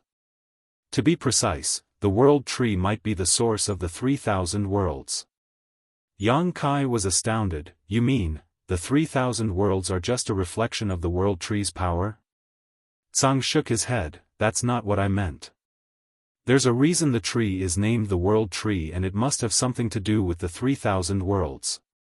The 10 of us were swept into the grand ancient ruins boundary and given the fruits by the world tree, thus allowing us to create a complete martial Dao system. Rather than saying it was our opportunity, it was more like a method the 3,000 worlds used to help itself. Help itself? Yang Kai muttered. You mean the 3,000 worlds has a consciousness of its own? Perhaps not a consciousness, or at least one that we would understand. Think of it as there being some rules that we're unable to comprehend, Tsang explained. At that time, Mo's sentience had just awakened, and black ink strength started spreading across the great territories. If left unhindered, the entire universe would have been taken over by black ink strength. Therefore, someone had to stop it. Even if it was not us, there would have been another 10 to take up that role. Tsang stared fervently at Yang Kai. What's more, there must have been more than one attempt to help itself. The world tree gave you a clone.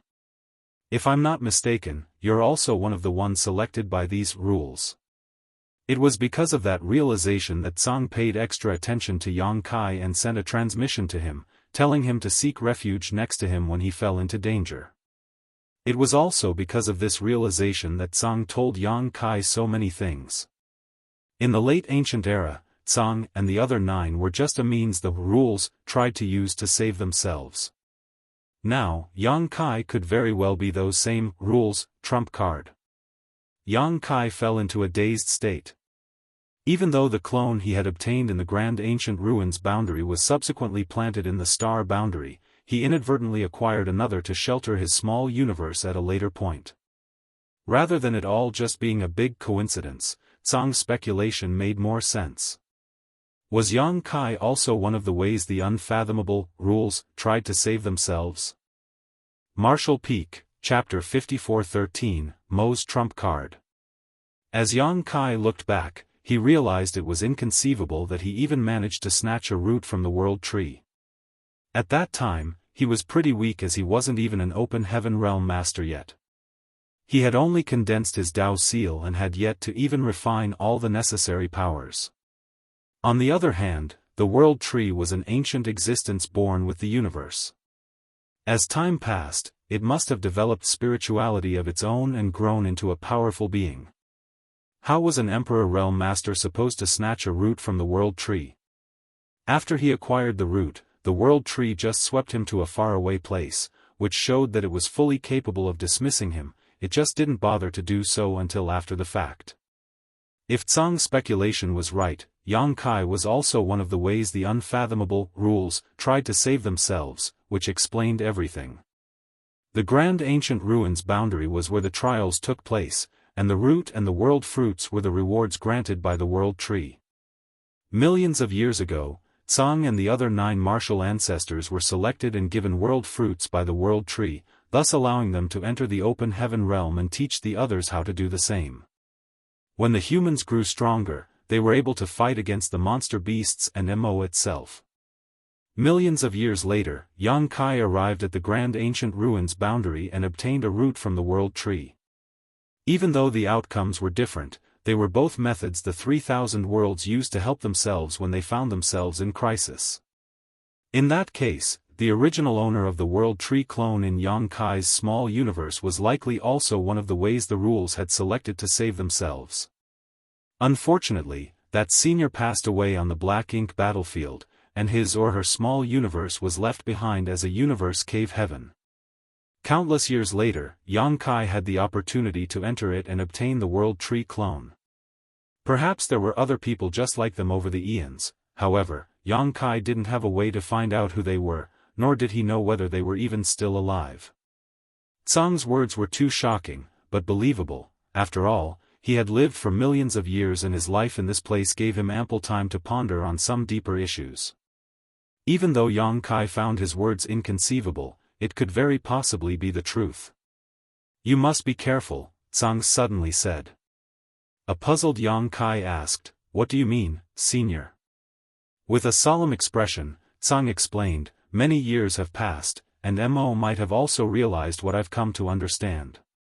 Perhaps it even knows things that I don't. If my speculation is right, you are in a perilous situation. Yang Kai was startled for a moment, but he soon realized what Tsang meant. If he was indeed one of the ways the rules had selected to save themselves, he must be special in some way. As long as Mo noticed his presence, he wouldn't let him off. You swaggered around the battlefield without worrying about getting corrupted by black ink strength, so perhaps you've already caught Mo's attention. Yang Kai replied, the 4 universe pillars are also able to protect one small universe and fend off black ink strength. It might not realize that I have a world tree clone. Tsang nodded, you have a point, but you still have to be careful. Also, even though you have the world tree clone, which makes you immune to the black ink strength of ordinary black ink clansmen, that might not be able to drive off Mo's source strength. Its strength is far greater than that of ordinary black ink clansmen. Perhaps it might be able to break through the barriers of your small universe. Yang Kai said with a smile, with you around, Mo won't be able to get out of the trap, so how is it going to make a move against me? If even Senior is unable to suppress Mo, the human race won't be far from extinction either way. Tsang replied solemnly, I'll do my best. The next moment, Yang Kai got to his feet and lifted his azure dragon spear. I've gotten enough rest, Senior. I'll kill some more enemies before coming back to chat with you. Then, he directly charged towards the battlefield. Half a day later, Yang Kai returned, covered in blood. The territory lords chasing after him appeared furious, for the moment Yang Kai landed beside Tsang, they had no choice but to leave. This time, he was in a better state than before, so it took him less time to recover. After getting some rest, Yang Kai continued battling against the enemy. As he repeated this over and over again, the Black Ink clansmen grew annoyed. Some of the territory lords now directly waited outside the safe zone on the primordial heaven source grand restriction so that they could kill Yang Kai the moment he left Tsang's shelter. However, Yang Kai was a master of the Tao of space, so as long as the space around him wasn't sealed, these territory lords had no way to capture him. Eventually, the Black Ink clan stopped bothering with him, and without any restraints, Yang Kai was able to kill even more enemies. Nevertheless, he was the only one capable of such things, as the other humans were unable to imitate him. As they were not experts in the Tao of space, they couldn't cross the vast battlefield quickly and safely, therefore, only Yang Kai could run to Tsang's side to seek refuge and recuperate. Although he had made significant contributions, he was unable to single-handedly change the tide of battle. Several months had passed since the war started, and 30% of the original 2 million human soldiers had been killed in action. In other words, some 600,000 human soldiers had lost their lives, all of them in the Fifth Order Open Heaven realm and above. The losses they had suffered were simply staggering. There was no denying that the losses that the Black Ink clan had suffered were dozens of times greater than those of the humans, as innumerable territory lords and royal lords had lost their lives. Still, even more Black Ink clansmen continuously poured out from the opening and entered the battlefield to make up for the losses.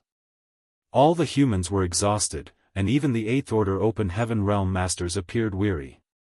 The two races had been fighting against one another on the Black Ink battlefield for many years, and although some wars lasted for months or even years, it was always a process of intense battles, followed by a period of rest and recovery before they clashed once again. This time was different, as the two races had never stopped fighting since the war started. The chaos on the battlefield was constant. Fortunately, the various army commanders had already expected that this war would be a long one, so the 2 million soldiers were divided into two groups that took turns to battle the enemy. If not for this rotation of troops, the humans would have been defeated by the Black Ink clan long ago.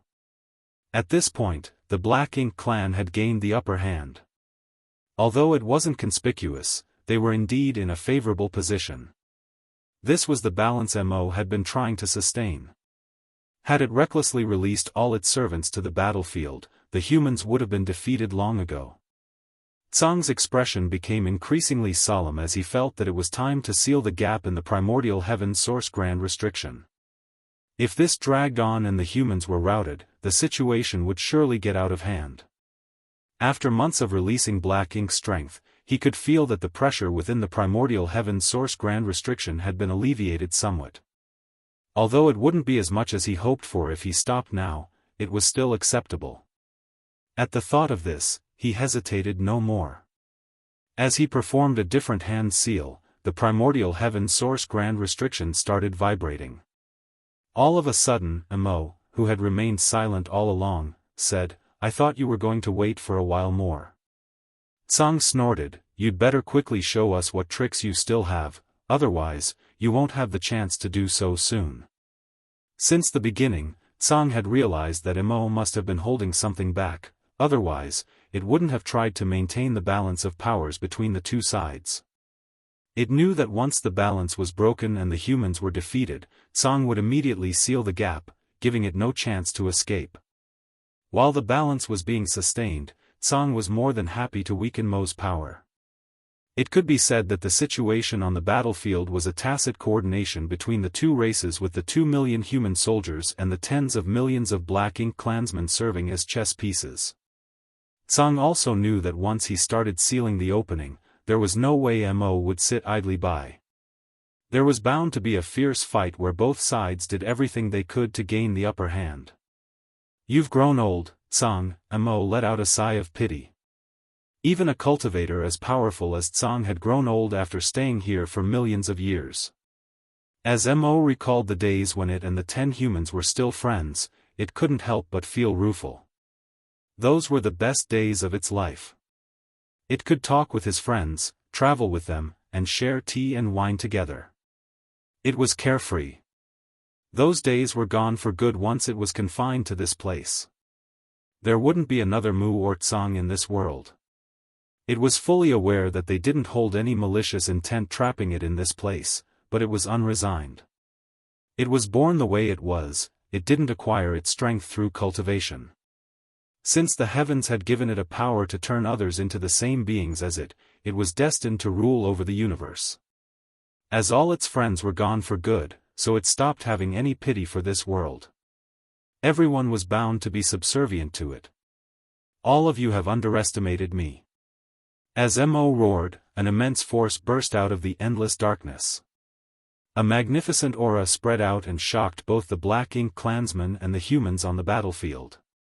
It was a power that was so overwhelming that even the Ninth Order Open Heaven Realm Masters were dazed by it.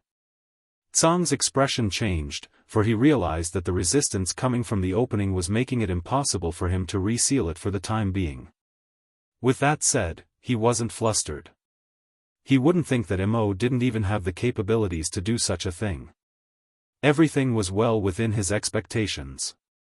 This wasn't Mo's trump card, he must have another trick up his sleeve. All of a sudden, Tsang had a bad premonition. After several months of intense fighting, countless black ink clansmen had lost their lives on the battlefield. Black blood, black ink strength, and severed limbs were everywhere in the void. The moment Mo's will spread out, these miscellaneous scraps on the battlefield started squirming and shooting towards the same place as though they had been guided by a mysterious force. The expressions of all of the humans changed. That was because these miscellaneous things were moving towards the opening. In just a moment, the black blood, black ink strength, and the hashed flesh left behind from fallen black ink clansmen formed a colossal dark tide. The dark tide crossed the battlefield, and along the way, some human soldiers were accidentally swept into it and killed. The entire universe trembled as the primordial heaven's source grand restriction shook. Even more dark blood, black ink strength, and smashed meat joined the dark tide and fortified it. Besides that, even the black ink clansmen, who had been dealing with the humans, abandoned their opponents and dashed towards the dark tide before disappearing. The turn of events stunned the humans. They had been in a disadvantageous position on the battlefield when they suddenly lost their opponents. "Damn!" Tsang exclaimed as he hadn't expected that Mo was able to use such a move. In fact, even though the 10 of them were close friends with Mo in the past and they subsequently confined it to this place for millions of years, they didn't really know its capabilities very well. Marshall Peak, Chapter 54:14, Mu. Tsang had never seen Mo use this secret technique before, nor could he figure out what the other party was about to do. With that said, he finally realized why Mo had been trying to sustain the balance on the battlefield, even letting so many of its servants get killed. It had all been to prepare for this moment. Despite not knowing what Mo was about to do, Tsang reckoned that he had to immediately stop it, otherwise, the humans would be in grave danger. He madly surged his power in an attempt to reseal the primordial heaven source grand restriction. However, from the depths of the darkness a violent force burst forth to resist it, stopping the gap from closing. As this competition unfolded, Tsang eventually gained the upper hand because he had the restriction's help, but even though the gap was closing, it was extremely slow. Kill! A Ninth Order Open Heaven Realm Master's roar reverberated across the entire battlefield. Everyone knew that they had reached the most critical moment. Regardless of what Mo was up to, if they couldn't stop him, they would lose the war. Several 100,000 human soldiers who had been recuperating in the great passes charged towards the battlefield. All the human soldiers were ready to strike. Even the soldiers guarding the arrays drove their warships towards the battlefield.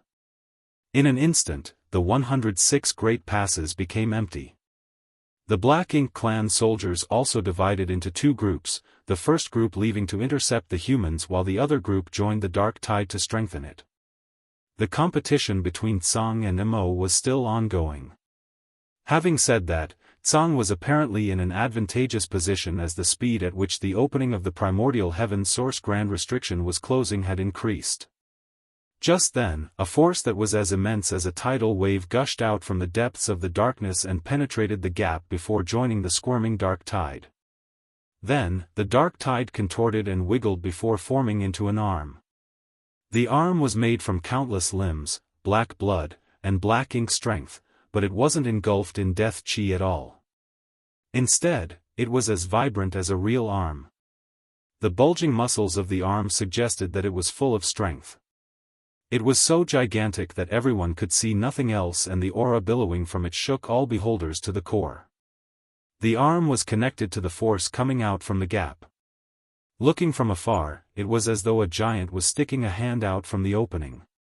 In fact, Tsang could indeed feel a horrifying aura coming to life from the darkness where a giant was rapidly taking shape. The arm that penetrated the gap became a force that stopped the restriction from sealing. Tsang's expression changed drastically as he exclaimed, "Have you reached that realm?"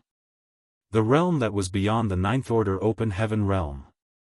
In the past, Tsang and the other 9 had been trying to ascend to that realm, but none of them succeeded. Even though Tsang was more powerful than the average Ninth Order Open Heaven realm master, he still hadn't broken free from the Open Heaven realm. He believed that beyond the Open Heaven realm was the creation realm that no humans had ever reached. However, Mo's voice sounded dispirited. "That realm? Maybe. I don't know. Do you think I've reached that realm?" "I don't think so." Tsang was flabbergasted as he recalled the turmoil that took place in the restriction back then. At that time, Mo almost managed to break free from the trap. It seemed that Mo had already reached the creation realm at that time, as in the endless darkness, it had created a lot of powerful beings.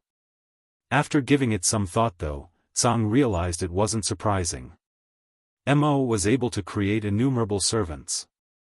All the Black Ink clansmen were created from its black ink strength, and given its innate power and years of accumulation, it shouldn't be shocking that it had reached the creation realm. In truth, Mo didn't directly create Black Ink clansmen. It was fundamentally the initial darkness of the heavens and earth. What it had created were the Black Ink nests, and all the Black Ink clansmen were nurtured in those Black Ink nests. It was Mo's innate ability. However, this time, this powerful being in the darkness was indeed created by Mo. All of a sudden, Tsang turned calm and let out a sigh. "Mo, you were born alongside the universe with unrivaled gifts and incredible capabilities. You're supposed to be free from any restraints, but your strength dictates that you'll not be accepted by everyone else." Mo asked hesitantly, "What are you trying to do?" Tsang replied impassively, "Millions of years have passed, so this matter should come to an end. I'm worried that my friends have grown anxious from waiting for so long. All of a sudden, Mo had a bad premonition and shouted, "Don't do anything silly." Tsang guffawed, "You're the one who's doing something silly." Saying so, he flicked his fingers as a ray of light broke through the air. Wherever the light went, it penetrated the Black Ink clansmen and destroyed them. Previously, he told Yang Kai that while he was part of the primordial heaven source grand restriction, he could only make a move within the restriction. He was unable to have a hand in the affairs outside the grand restriction. That wasn't a strict rule though, but there was a huge price to pay for breaking it. In order to send this ray of light out of the restriction, he had no choice but to put himself at stake. The moment he made a move, the entire primordial heaven source grand restriction seemed to have become unstable. Seizing the chance, Mo exerted more force to expand the gap. The arm that spanned the gap was shaking in an attempt to enlarge the opening. "Stop it." Mo's divine sense spread across the void. Even though it had no idea what the ray of light was, it couldn't let Tsang achieve his goal at this point. A royal lord extended his hand to catch the ray of light, but before he could even grasp it, his arm exploded. The power within the light was unimaginably horrifying. Seeing that, the Ninth Order Open Heaven Realm Master, who had been chasing after this royal lord, immediately summoned his divine manifestation that turned into a hideous giant beast and swallowed the royal lord whole. Then, the Ninth Order Master cast several seals at the royal lord and directly refined him.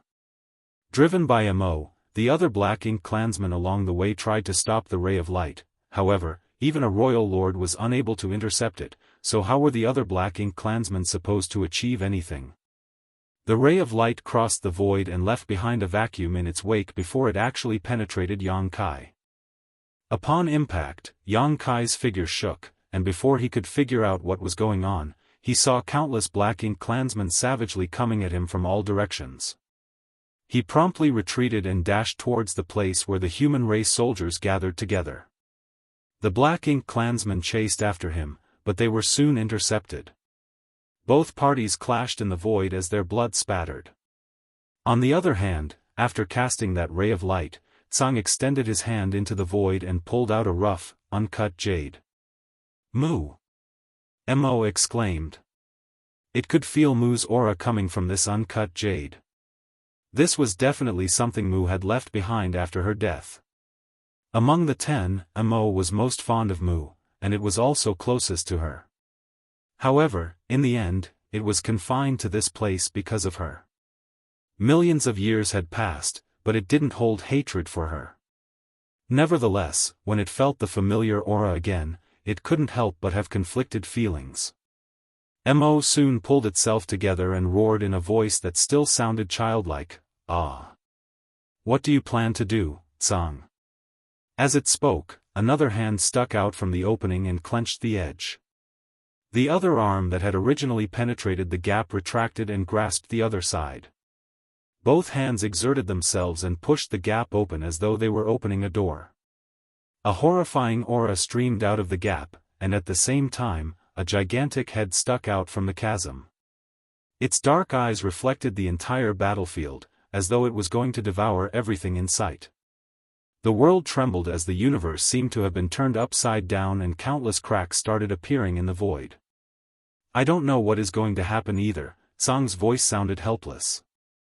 His words sounded perfunctory, but he indeed had no idea what was about to happen. The uncut jade was the last testament left behind by Mu. She told them that they just had to summon this uncut jade at the most perilous moment. Back then, Mu entered the Grand Restriction and arrived at the depths of the endless darkness. When she returned, she was already on her last breath. After passing the uncut jade to them, she blended herself into the restriction to fortify it. She didn't explain anything about the uncut jade, however, Tsang and the others never doubted her decision or judgment. Now, it had come to the most perilous moment just like what she had said. Perhaps she had seen something in the darkness back then and expected this day to come. After the uncut jade was summoned, it rose into the sky and shone brightly. From the light, a slender figure appeared. The figure was so colossal that she seemed to cover the entire sky, but no one could make out her face. Nevertheless, the moment she appeared, she became the center of the universe. Everyone stopped fighting on the battlefield as their attention was drawn to her. It was the most immaculate figure in the world, as though everything good and beautiful had been condensed within her. No one would ever have any evil thoughts about her. Moo. Tsang looked up with a conflicted gaze. Moo. Mo muttered. There seemed to be a smile on Moo's face as she spoke in a gentle tone. We haven't met for ages, Mo. Are you still alive? There was a hint of pleasant surprise in Mo's voice. Moo shook her head. I'm dead. You know that I passed away a long time ago.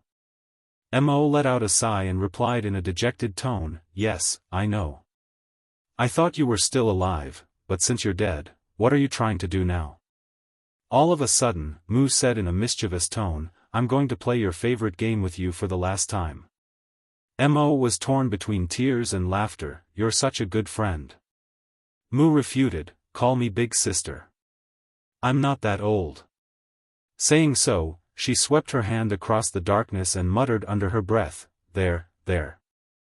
When you wake up, there'll be games to play and food to have.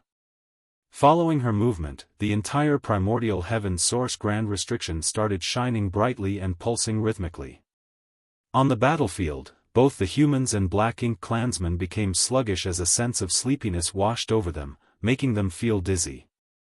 Besides the 5th Order, 6th Order, and 7th Order Masters, even the 8th Order and 9th Order Masters were unable to fight off the sleepiness. At that instant, a strange scene appeared on this violent battlefield.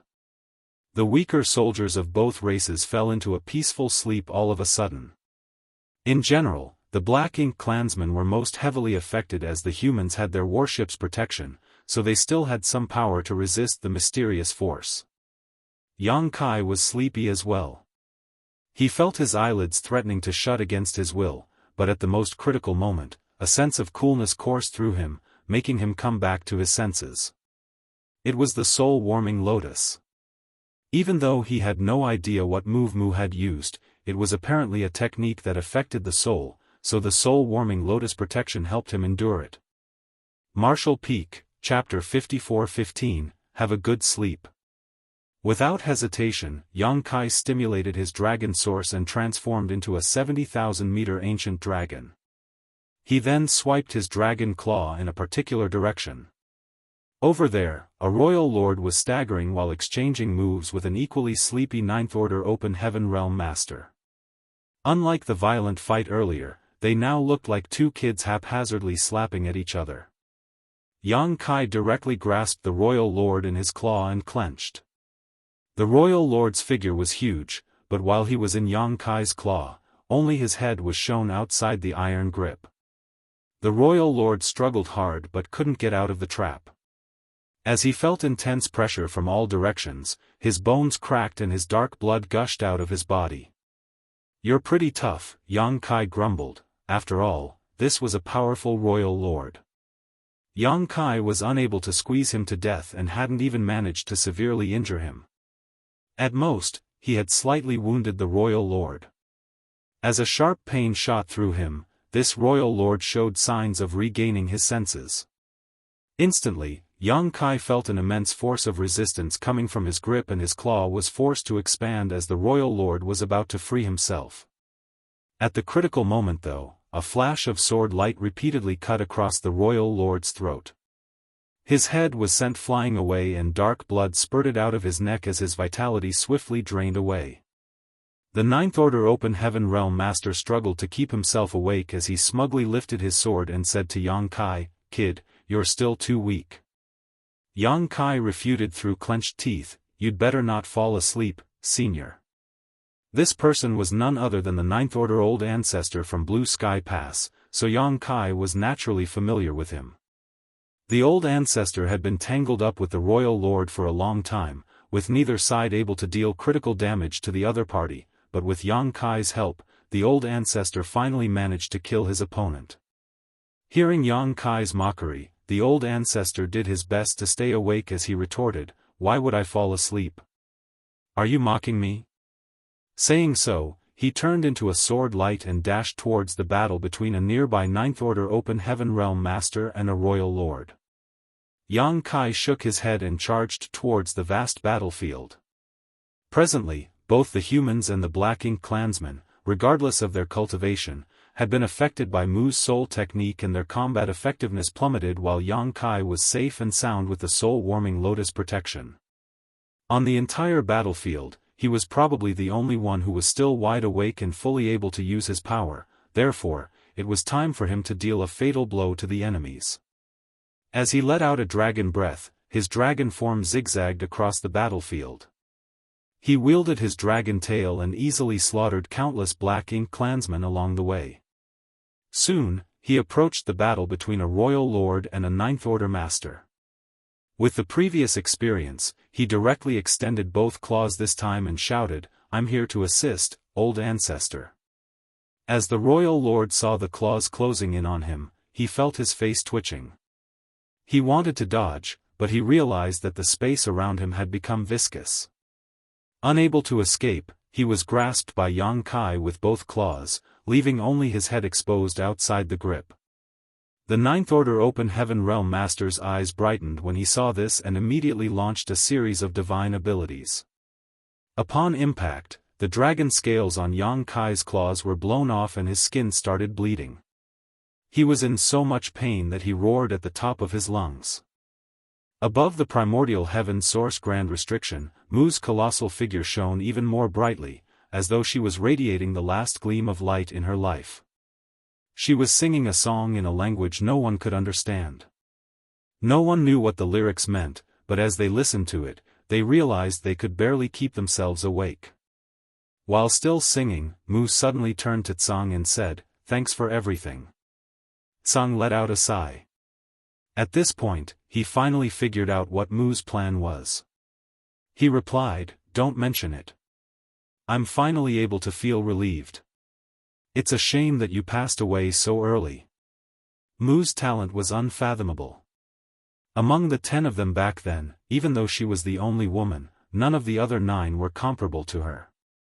If not for the fact that she passed away so early on, given her intelligence and skill, she may very well have come up with a real solution to the problem. Mu replied with a smile, "The moment we were chosen back then, the outcome was determined. There's nothing to feel regretful about. We've done our best, and the rest is beyond our control." All of a sudden, she turned to the battlefield, her eyes reflecting the 70,000-meter ancient dragon. "Is he also a chosen one?" Tsang nodded. A glint flashed across Mu's eyes, "He's not bad." Despite her seemingly perfunctory remark, Tsang knew that she had acknowledged Yang Kai to be a capable youth. "All of you are so noisy," Mo muttered under its breath from the darkness, as though it was talking in its sleep. It seemed to have returned to millions of years ago when it was taking a nap on Mu's lap, but it was helplessly disturbed by the discussion among them. "You're making it hard for me to fall asleep." Mu said gently, "We'll be quiet." Then, she turned to Tsang, "We're still not there yet. I need to borrow some power." Tsang nodded solemnly, "I've been waiting for this moment." Saying so, he performed a different hand seal and yelled, "Take my body and strengthen the restriction." Following that, all the power in his body dissipated as he assimilated his very essence into the primordial heaven source grand restriction. The restriction was originally invisible and intangible, but after it absorbed Tsang's power, the barrier became obvious to all. The barrier covered a radius of hundreds of millions of kilometers and didn't seem to have an end to it, while inside was only endless darkness. Tsang's aura gradually withered and eventually disappeared. Even his figure turned into motes of light and dissipated. Above the primordial heaven source grand restriction, Mu's figure solidified to the point where one could almost see her unrivaled beauty. The vitality she had hidden within the restriction many years ago exploded at this moment. With the help of Tsang's power, it infused into her illusory phantom, making her look vivid and lifelike, as though she had really resurrected. She turned to look at the void with her dark gaze, as if she was trying to take in the entire universe. The next instant, she leaped into the darkness. I can finally have a good sleep, Mo muttered from the darkness, which shook all of a sudden. There seemed to be an ominous monster hidden within the darkness that turned over in its sleep, and a hush fell abruptly.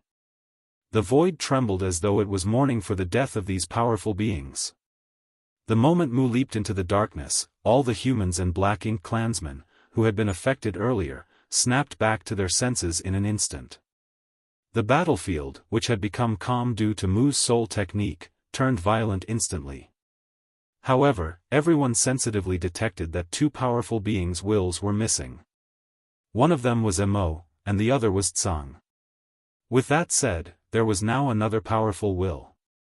In the darkness, the enormous creature was still prying open the edges of the gap with half of his body having been revealed.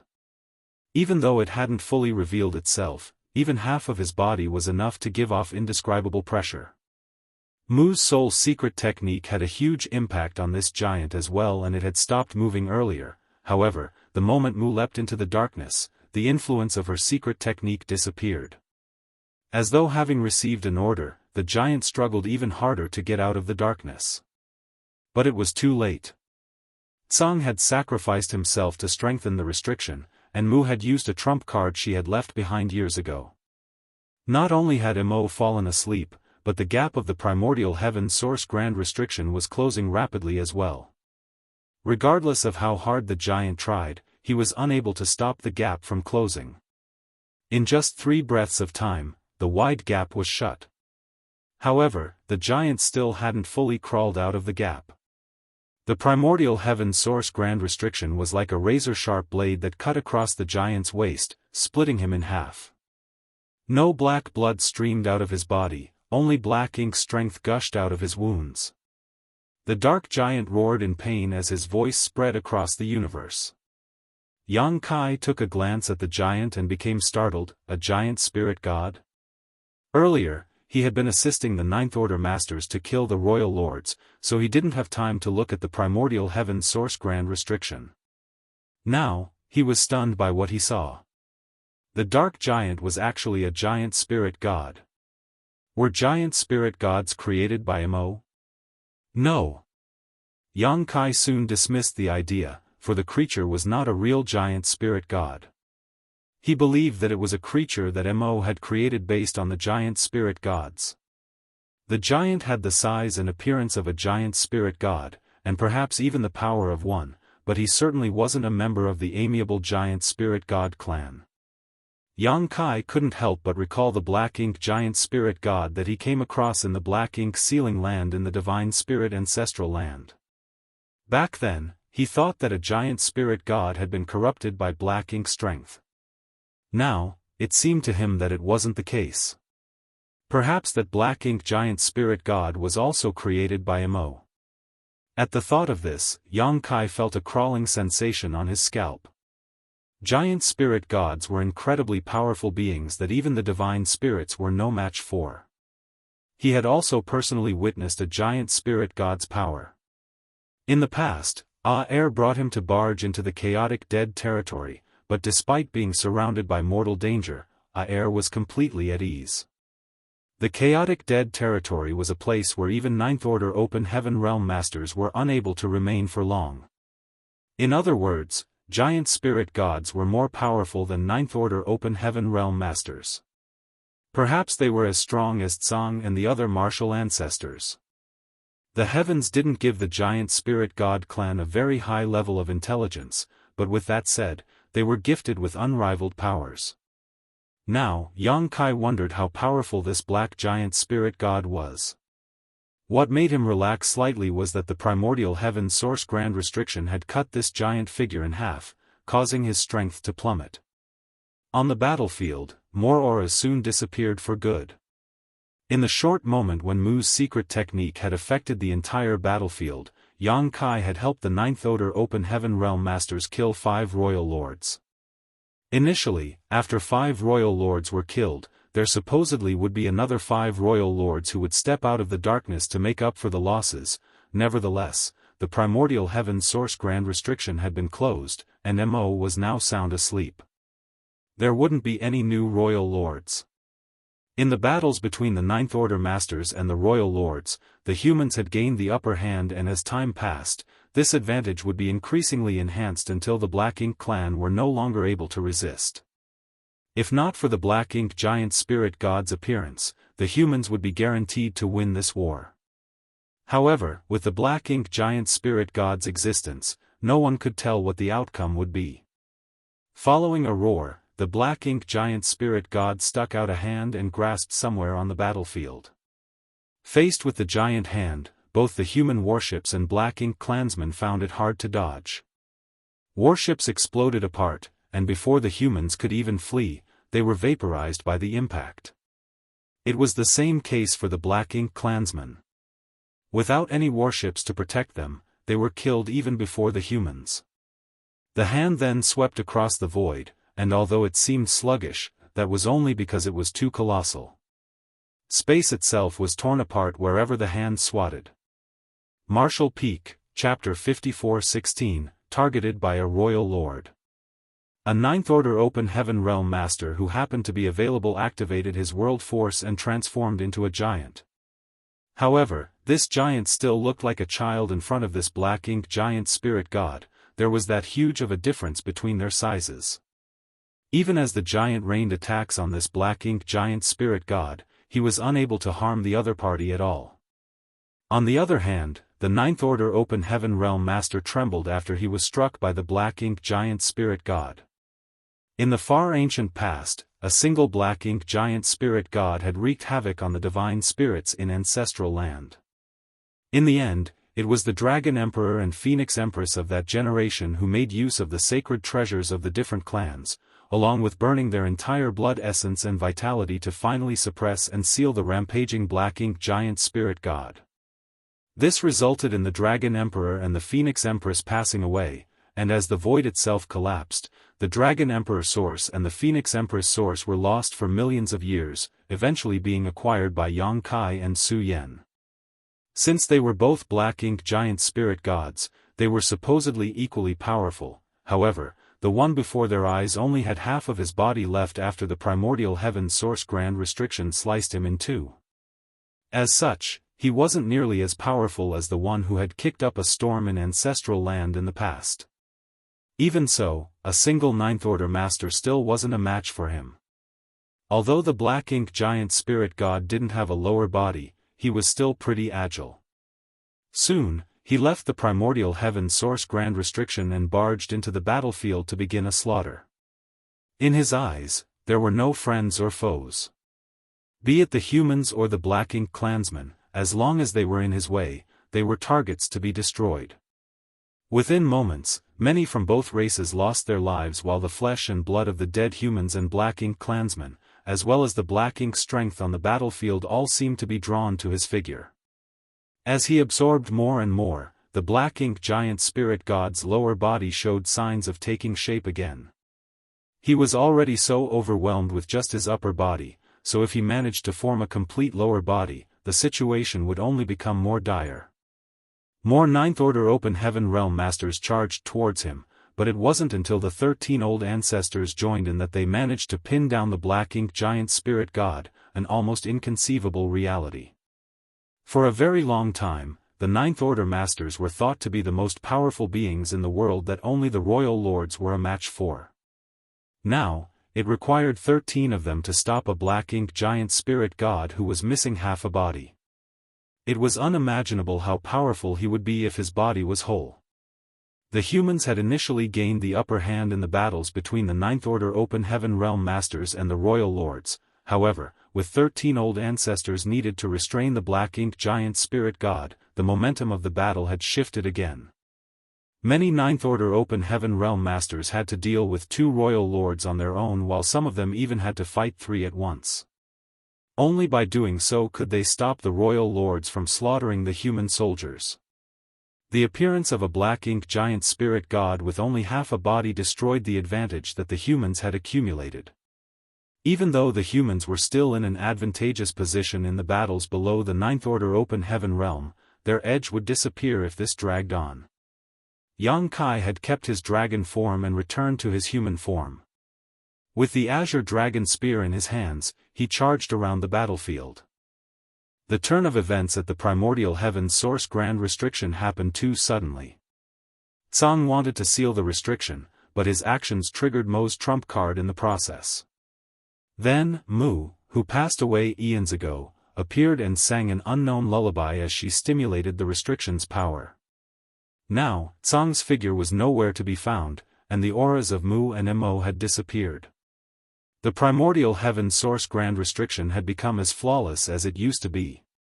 Yang Kai knew that Tsang had passed away, Mu was gone for good, and Mo had fallen into a state of deep sleep.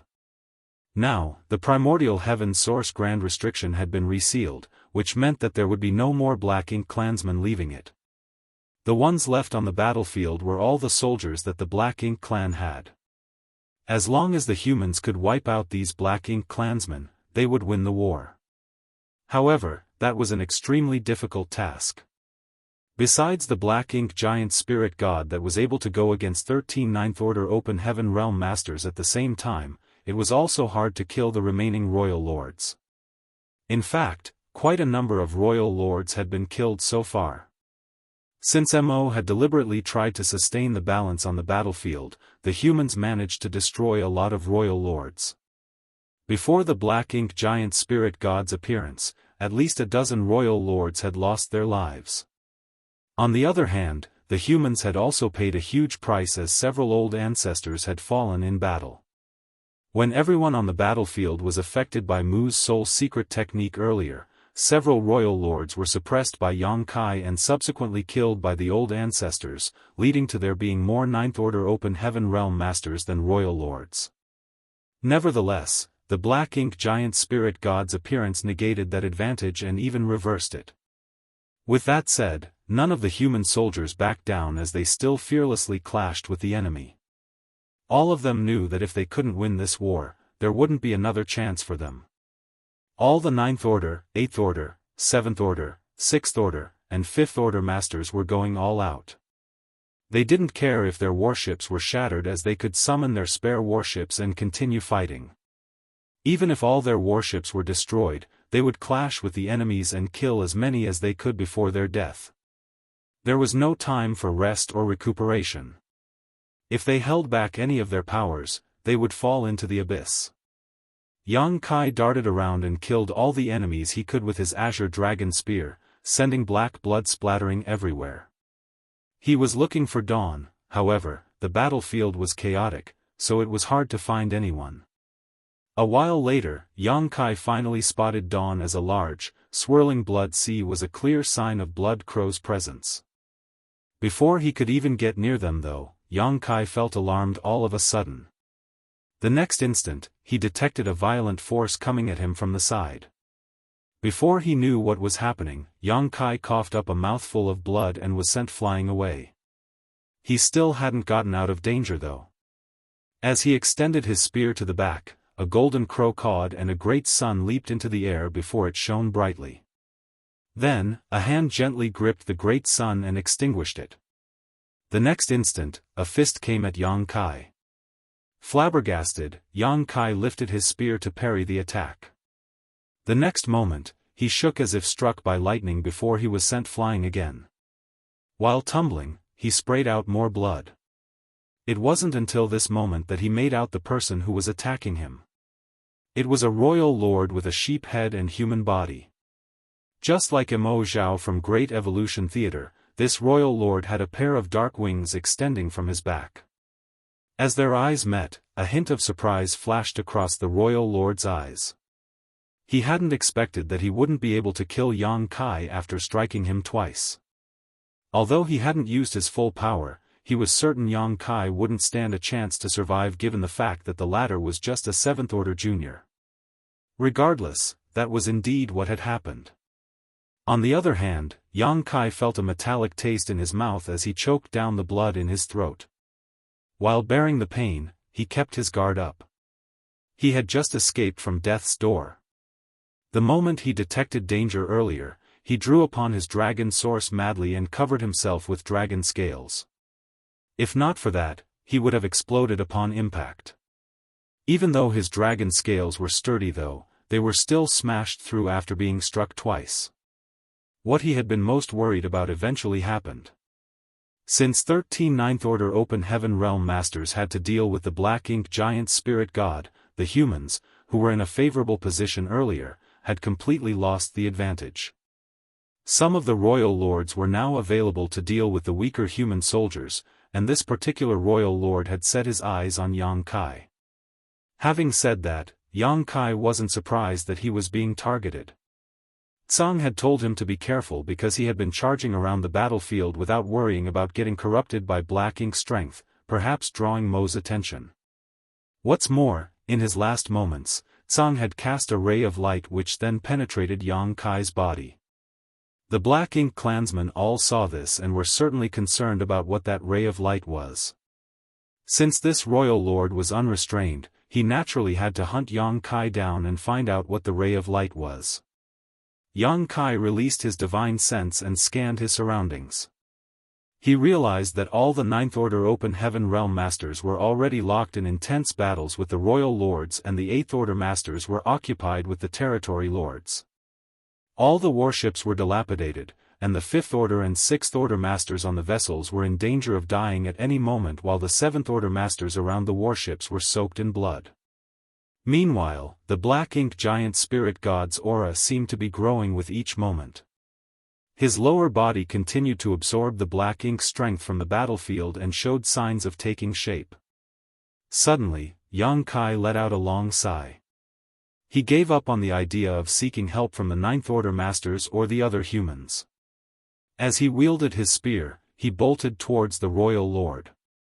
A hint of contempt and mockery flashed across the Royal Lord's eyes as he extended his hand towards Yang Kai. His nonchalant manner made it look as though he was trying to swat dead an insect. As a Royal Lord, he indeed didn't have to exert himself to deal with a Seventh Order human. Even though he didn't manage to achieve his goal earlier, he had severely injured the other party. This time, he had the confidence to kill Yang Kai. All of a sudden, he was dazzled by a pure white light, which expanded and dispelled the Black Ink strength around them before it engulfed the Royal Lord. The sheep-headed Royal Lord was enraged. He was certainly aware of the purifying light, which was the arch-nemesis of Black Ink strength, but all else aside, he was still a Royal Lord. Even though the purifying light could harm him, it couldn't kill him. Therefore, the instant he realized Yang Kai's intention, he didn't dodge the attack and instead directly extended his hand into the purifying light. Yang Kai skirted past the Royal Lord whose black blood spattered from a wound on his face. The Royal Lord turned around and saw the battered Yang Kai running away. Without hesitation, he raced after him. While coughing up blood, Yang Kai felt that he had never been so severely injured before. After he was struck by the Royal Lord 3 times, half of his bones were broken, and his 5 viscera and 6 organs were a mess. If not for the fact that he had a potent dragon vein, he would have already been killed. On a nearby battlefield, when a Ninth Order Master saw that Yang Kai was in danger, he intended to lend him a hand. However, his opponent suddenly flared up and held him down. Left with no choice, the Ninth Order Master could only watch as Yang Kai fled. Along the way, several Ninth Order Masters wanted to save him, but the Royal Lords turned even more ferocious and refused to allow them to do so. All the same, Yang Kai never intended to seek the Ninth Order Master's help. He had seen the big picture after scanning the battlefield and knew if he lured the Royal Lord behind him to any old ancestor, the latter would be at risk of losing their life. It wasn't fun dealing with 2 equally powerful opponents on your own. Yang Kai couldn't pin his hopes on the Eighth Order Masters either. Perhaps they couldn't even persevere as long as he did, therefore, he could only find a way to save himself. He had no idea if he could escape from a Royal Lord, but Yang Kai knew that the humans were now in a disadvantageous position on the battlefield. As such, he couldn't bring trouble to the top masters. Furthermore, if he could lure a Royal Lord away, he could lift some pressure off the Ninth Order Open Heaven Realm Masters despite not being able to influence the war in any way. Martial Peak, Chapter 54:17, Life and Death Tribulation. 2 figures dashed across the bloody battlefield that looked like a living hell. While Yang Kai never stopped fleeing, the royal lord relentlessly chased after him. Just a moment later, the distance between them shortened and without hesitation, Yang Kai manipulated space principles and disappeared from the spot. The sheep-headed royal lord behind him was evidently startled. He had lived his entire life inside the primordial heaven source grand restriction. Even though he was able to learn about the humans through the black ink nests, he had never come across an opponent like Yang Kai, so it was the first time he witnessed a space secret technique. Soon, he detected Yang Kai's aura and turned to look in a different direction. Over there, a blood-soaked Yang Kai appeared inside a human great pass. While standing on the wall, he eyed the royal lord from across the battlefield and pointed his spear at him in a provocative manner. Running away wasn't his sole intention. On such a vast battlefield, Yang Kai couldn't just focus on his own safety. Since this royal lord had set his eyes on him, Yang Kai had to come up with a way to lure him away from the others. He had no idea which great pass he was in, as all the humans had left to attack the enemy, so all the great passes were empty with not even a single person remaining behind. Therefore, he didn't have to worry about luring the royal lord to this place. Seeing how smug Yang Kai looked, the royal lord was enraged and charged towards him. On the wall, Yang Kai settled his spear on the floor and sat down on a large array. The array core was an artifact that looked like a giant crossbow. Usually, it required 3 7th-order open heaven realm masters to activate such an array. At this moment, Yang Kai turned his hands into dragon claws and clutched the giant crossbow before madly infusing his world force into the array. The patterns on the array lit up, and all the energy entered the crossbow. Despite being strong, Yang Kai realized he almost couldn't control this crossbow. He activated his divine sense and locked onto the royal lord with his aura, a hideous expression on his face. Following a buzz, the entire wall started shaking, and the next moment, a gigantic light column condensed into an arrow and shot towards the royal lord. This violent attack was equivalent to an 8th-order master's all-out strike. There were only a small number of arrays of such powers in the Great Passes, and they were the most powerful and lethal ones the humans could refine. Most of the artifacts and arrays could only cast attacks that were equivalent to a 7th-order master's attacks. The arrow formed from the light column was not only intimidating but also rapid. In the blink of an eye, it was about to strike the royal lord. However, he didn't seem to have the intention of dodging it.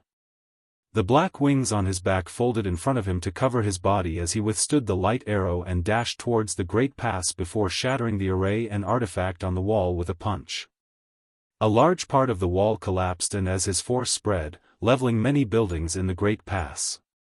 It didn't matter if the attack was equivalent to an 8th-order master's strike. He was a royal lord, so why would he be afraid of such a blow? However, he soon frowned as Yang Kai was nowhere in sight. In fact, right after Yang Kai fired the arrow, he disappeared. Detecting something, the royal lord turned to look at a nearby great pass and saw Yang Kai standing on the wall. Again, he was trying to activate the power of an artifact. Enraged, the royal lord pounced on his opponent once again. The same thing happened again. However, this time, what shot out of the great pass wasn't a light arrow but a rain of sword waves. The royal lord surged his black ink strength and blocked all the sword waves. Seeing that Yang Kai was about to jump to another great pass, he locked onto him with his aura, which then burst and caused Yang Kai to stagger as he fell out of the void. Yang Kai clenched his teeth as he retreated and concealed his aura. He directly entered the great pass and used the buildings as cover. Booms were continuously heard from behind him as the royal lord hunted him down and destroyed countless buildings along the way. The entire great pass soon turned into ruins. Finally, Yang Kai found a chance to manipulate space principles and escape. The moment he reappeared, the royal lord locked his aura onto him and pursued him like maggots on rotting bones. Yang Kai's expression darkened as he realized he couldn't go on doing this.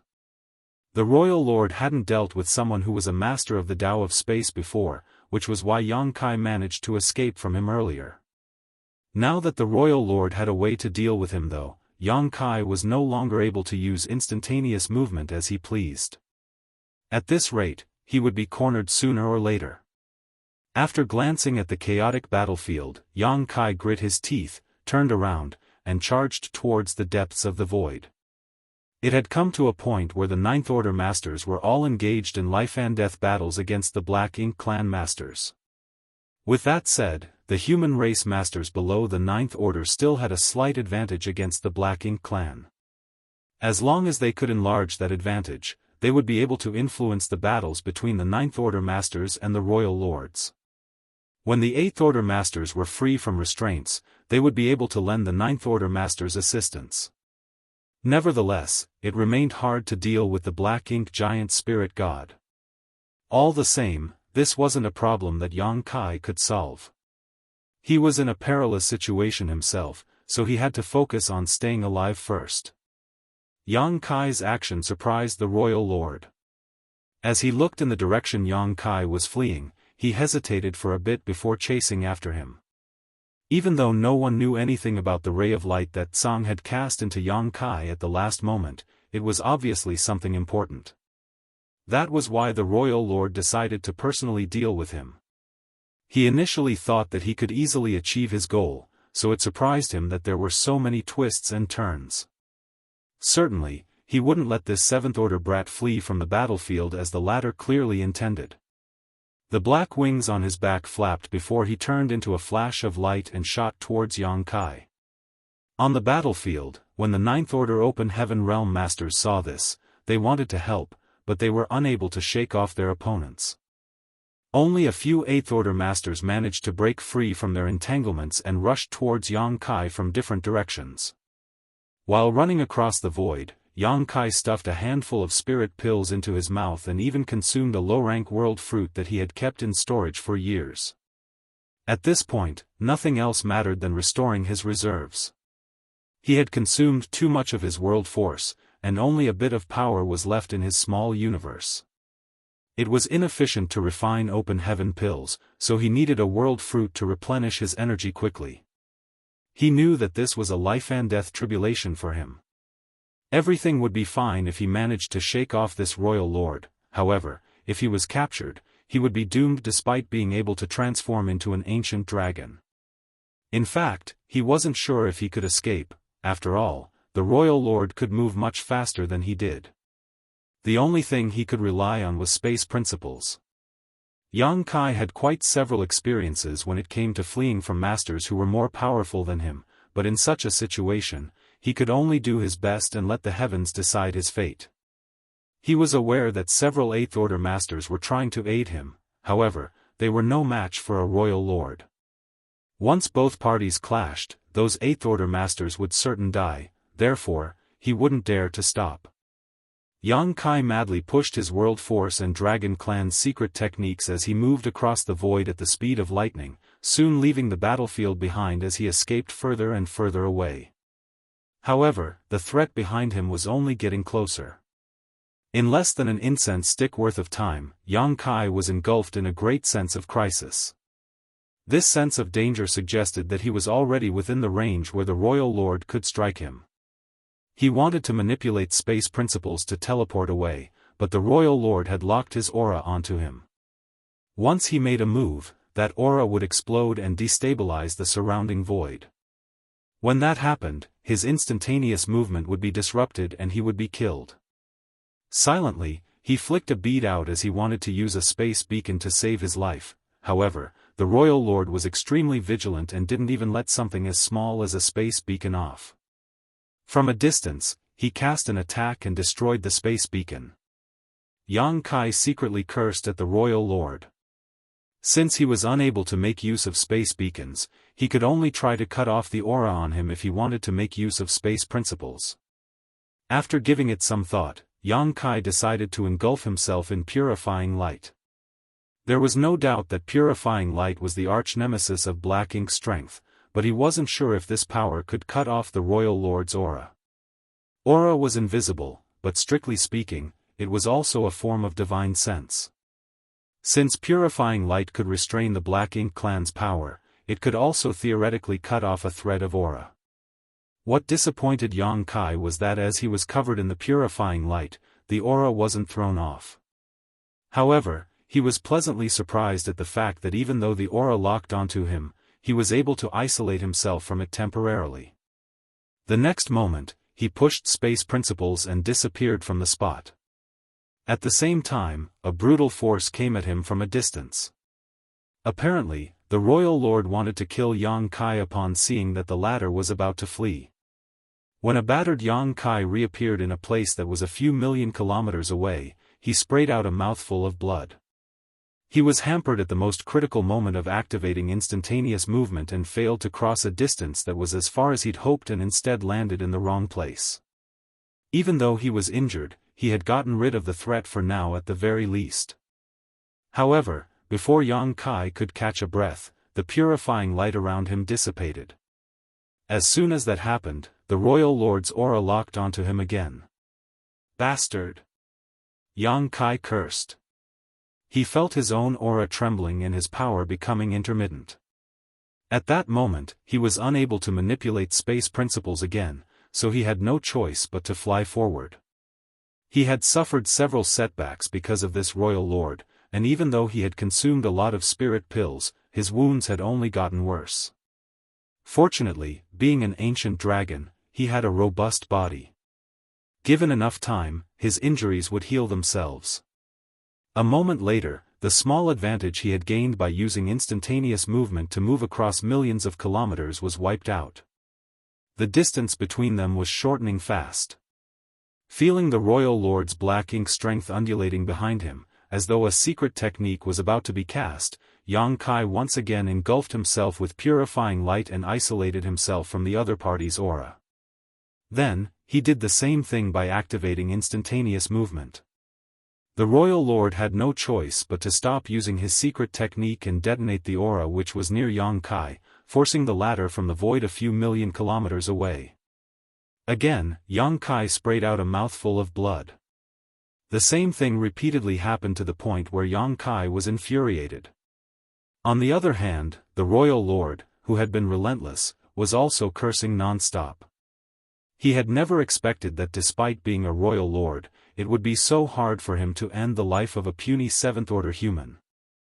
Marshall Peak, Chapter 54:18, Pursuit and Escape. Before this war, the sheep-headed royal lord had never dealt with humans, so his knowledge of them was limited to what he had gathered from the black ink nest space. After leaving the primordial heaven source grand restriction, he immediately engaged in an intense battle with a ninth-order open heaven realm master. It was a fight between two equally matched opponents and in fact, he found himself at a slight disadvantage almost from the start, so he truly admired that ninth-order master's power. But what was happening now? He felt disgusted by having to chase after Yang Kai, unlike his fight against the ninth-order master a while back. When dealing with the ninth-order master, he just had to exert all his strength in a life-and-death struggle. However, when pursuing this seventh-order master, he felt helpless despite having far greater strength. As such, there was an awkward scene in the void where a seventh-order human was unable to get rid of a royal lord, who, on the other hand, couldn't capture the seventh-order human. Initially, the eighth-order masters coming from the battlefield could still see some traces and follow them. Nevertheless, barely a day later, they had completely lost track of Yang Kai and the royal lord. One repeatedly manipulated space principles while the other could move extremely quickly. Eighth-order masters like them were unable to catch them. One of the eighth-order masters who had tan skin said grimly, "Damn it. Little friend Yang is in danger." If they were able to reach the two of them, they might have been able to help Yang Kai. However, given their strength, the most likely outcome would be their deaths. Since Yang Kai and the royal lord were nowhere to be seen though, how were they supposed to find them in this vast void? Without their help, could a seventh-order junior like Yang Kai even hope to get rid of a royal lord's pursuit? Despite being a master of the Tao of space, he couldn't possibly persevere for long. The others remained silent, but they shared the same sentiment. After they exchanged glances, another eighth-order master sighed, "Perhaps this is his fate. Let's go back." The war was still raging, and as eighth-order masters, they had to return to make some contributions. Doing nothing in this place was meaningless. Being Eighth-order masters, they were all decisive people. Since they were unable to save Yang Kai, they wouldn't force themselves, so they returned to the battlefield. On the other hand, Yang Kai kept activating purifying light to separate himself from the Royal Lord's aura before using instantaneous movement to widen the gap between them. When the gap shortened to a certain point, he would do it again. By doing so, he could ensure his safety with some difficulty. Nevertheless, it was impossible for him to completely get rid of this Royal Lord. Aware of this fact as well, the Royal Lord relentlessly pursued him. Regardless of how hard Yang Kai tried, he was unable to escape this Royal Lord. Having witnessed Yang Kai's methods, the Royal Lord soon acclimatized himself to the strangeness of space principles. Although he was indeed unable to stop Yang Kai from using instantaneous movement after the latter used purifying light to block his aura, he could still bombard the void itself from a distance the moment Yang Kai activated his space secret technique. Without much effort, he could harass and disrupt Yang Kai. By doing so, he could ensure that Yang Kai wouldn't be able to move across a long distance by using instantaneous movement, and Yang Kai would always arrive at a place that was different from what he had expected. On Yang Kai's end, he knew that his current method of escaping was dangerous. Since he was unable to determine where he would reappear after using instantaneous movement, he was taking a chance with his life each time he teleported. However, he couldn't care less at this point as stopping would mean certain death. He could risk using instantaneous movement or die.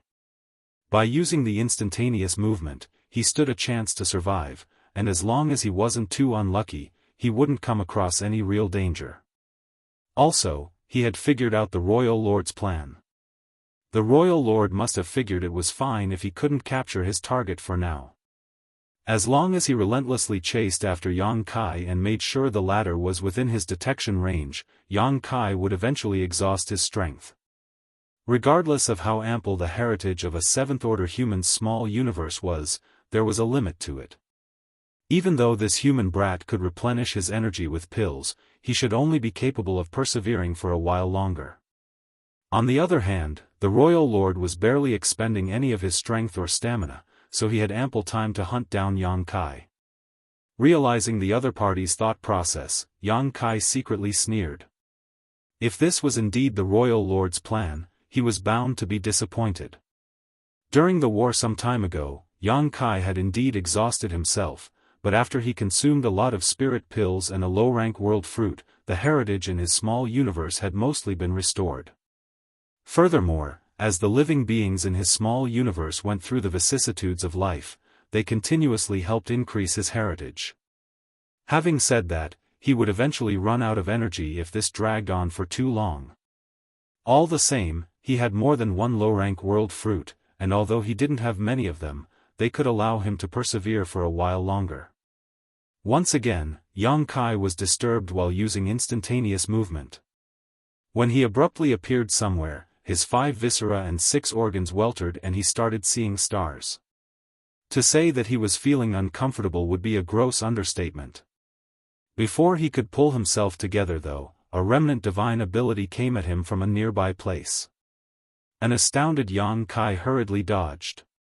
Fortunately, the divine ability was quite weak, so despite looking magnificent, it wasn't lethal and Yang Kai quickly evaded it. He had arrived at the late ancient era battlefield. Basically, he had rushed back along the route the human race army had used on the crusade and made it past the region that could be considered the spiritless land. When they initially arrived here, the humans had no idea why this vast area of void was a spiritless land. It wasn't until Tsang explained to them that it was the Black Ink clan's doing to prevent him and the other martial ancestors from replenishing their energy. After crossing the vast spiritless land, one would arrive at the late ancient era battlefield. In the late ancient era, the humans and the Black Ink clan fought for 10,000 years without pause, causing countless people to lose their lives. As such, there were a lot of hidden dangers on this battlefield. Many restrictions and divine abilities remained dormant, but they would explode if someone approached them.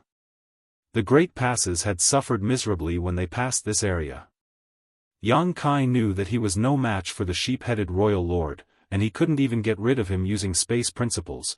Therefore, he decided to make use of this late ancient era battlefield.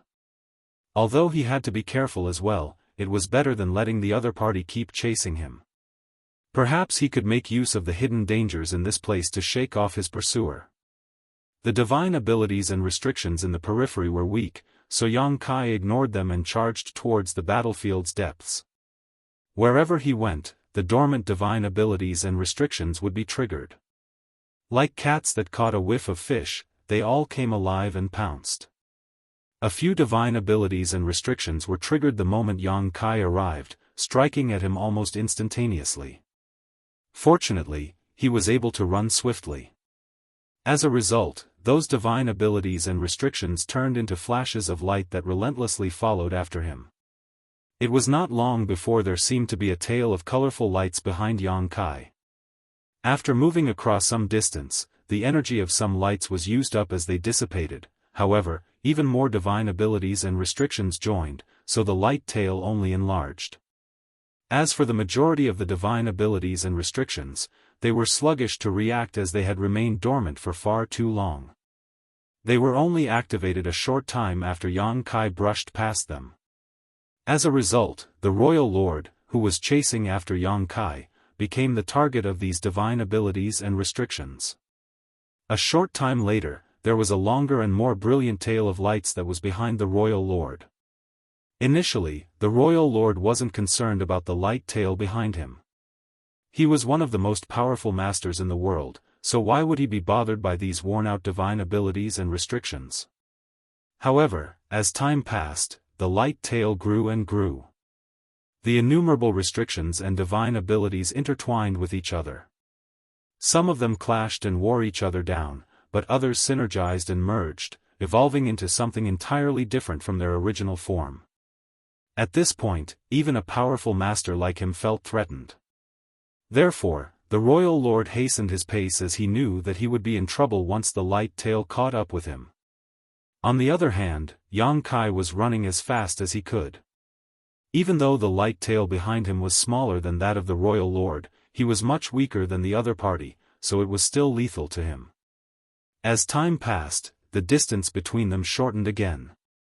All of a sudden, the royal lord recalled that this guy named Yang Kai was able to leap across the void and wondered, what would happen to the light tail behind him if he uses that teleportation technique? Before he could figure it out, he saw Yang Kai turning to look at him with an eerie grin. He had been chasing after Yang Kai for quite a while, but it was the first time he had a bad premonition. The next instant, the power of space principles undulated and without hesitation, the royal lord pointed at his opponent and struck from afar. Yang Kai disappeared from the spot, but the next moment, he reappeared in a place that was a couple million kilometers away. Initially, even if he was interrupted by the royal lord when using instantaneous movement, he could cross a distance of roughly 10 million kilometers. However, he only managed to traverse some 3 million kilometers this time. It went to show how chaotic the space and energy in this late ancient era battlefield was. Still, it was enough, as after losing Yang Kai, the light tail that had been chasing him started showing signs of becoming dormant again, only to become attracted to the royal lord's aura a moment later. With a livid expression, the royal lord watched as the light tail, which was initially chasing after Yang Kai, turned around and came at him. Enraged, the royal lord madly activated his black ink strength and swelled up into a giant. As a roar reverberated across the void, he punched out and destroyed the light tails in front of and behind him. When Yang Kai saw that from afar, he couldn't help but shudder. In the end, he was still a royal lord. It was naive of Yang Kai to think that he could make use of these dormant divine abilities and restrictions on this late ancient era battlefield to deal with this kind of opponent. Left with no choice, he could only keep running for his life. After suffering such a setback, the royal lord became even more ruthless as he shattered all the divine abilities and restrictions along the way so that they wouldn't gather together to pursue him. On the other hand, Yang Kai did his best to quicken his pace. The royal lord was furious. Perhaps he had become irritated from chasing after his prey for so long. If Yang Kai was captured by the royal lord in such a situation, he reckoned that the other party would certainly torture him to death. After moving around the late ancient era battlefield for a month, Yang Kai dismally realized that he had become lost. His initial plan was simple. Since he wasn't a match for this royal lord, he could make use of the restrictions and divine abilities on the late ancient era battlefield to distract him.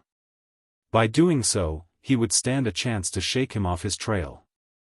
Even if he couldn't achieve his goal by making use of the late ancient era battlefield, he could still cross this place and head to the No-Return Pass. The Dragon and Phoenix clans were standing guard at the No-Return Pass, and with a Divine Dragon and Divine Phoenix who were even more powerful than Ninth Order Masters, if this royal lord chased him all the way to the No-Return Pass, he would be doomed. Certainly, there was a huge risk to take, for it would take Yang Kai a long time to arrive at the No-Return Pass. Back then, after the humans set off on the crusade, it took them several years to arrive at Mo's whereabouts. Even though Yang Kai was a master of the Tao of space, which allowed him to move extremely quickly, in his current battered state, and not fully able to make use of his space principles, he estimated it would take him about a year to reach the No-Return Pass.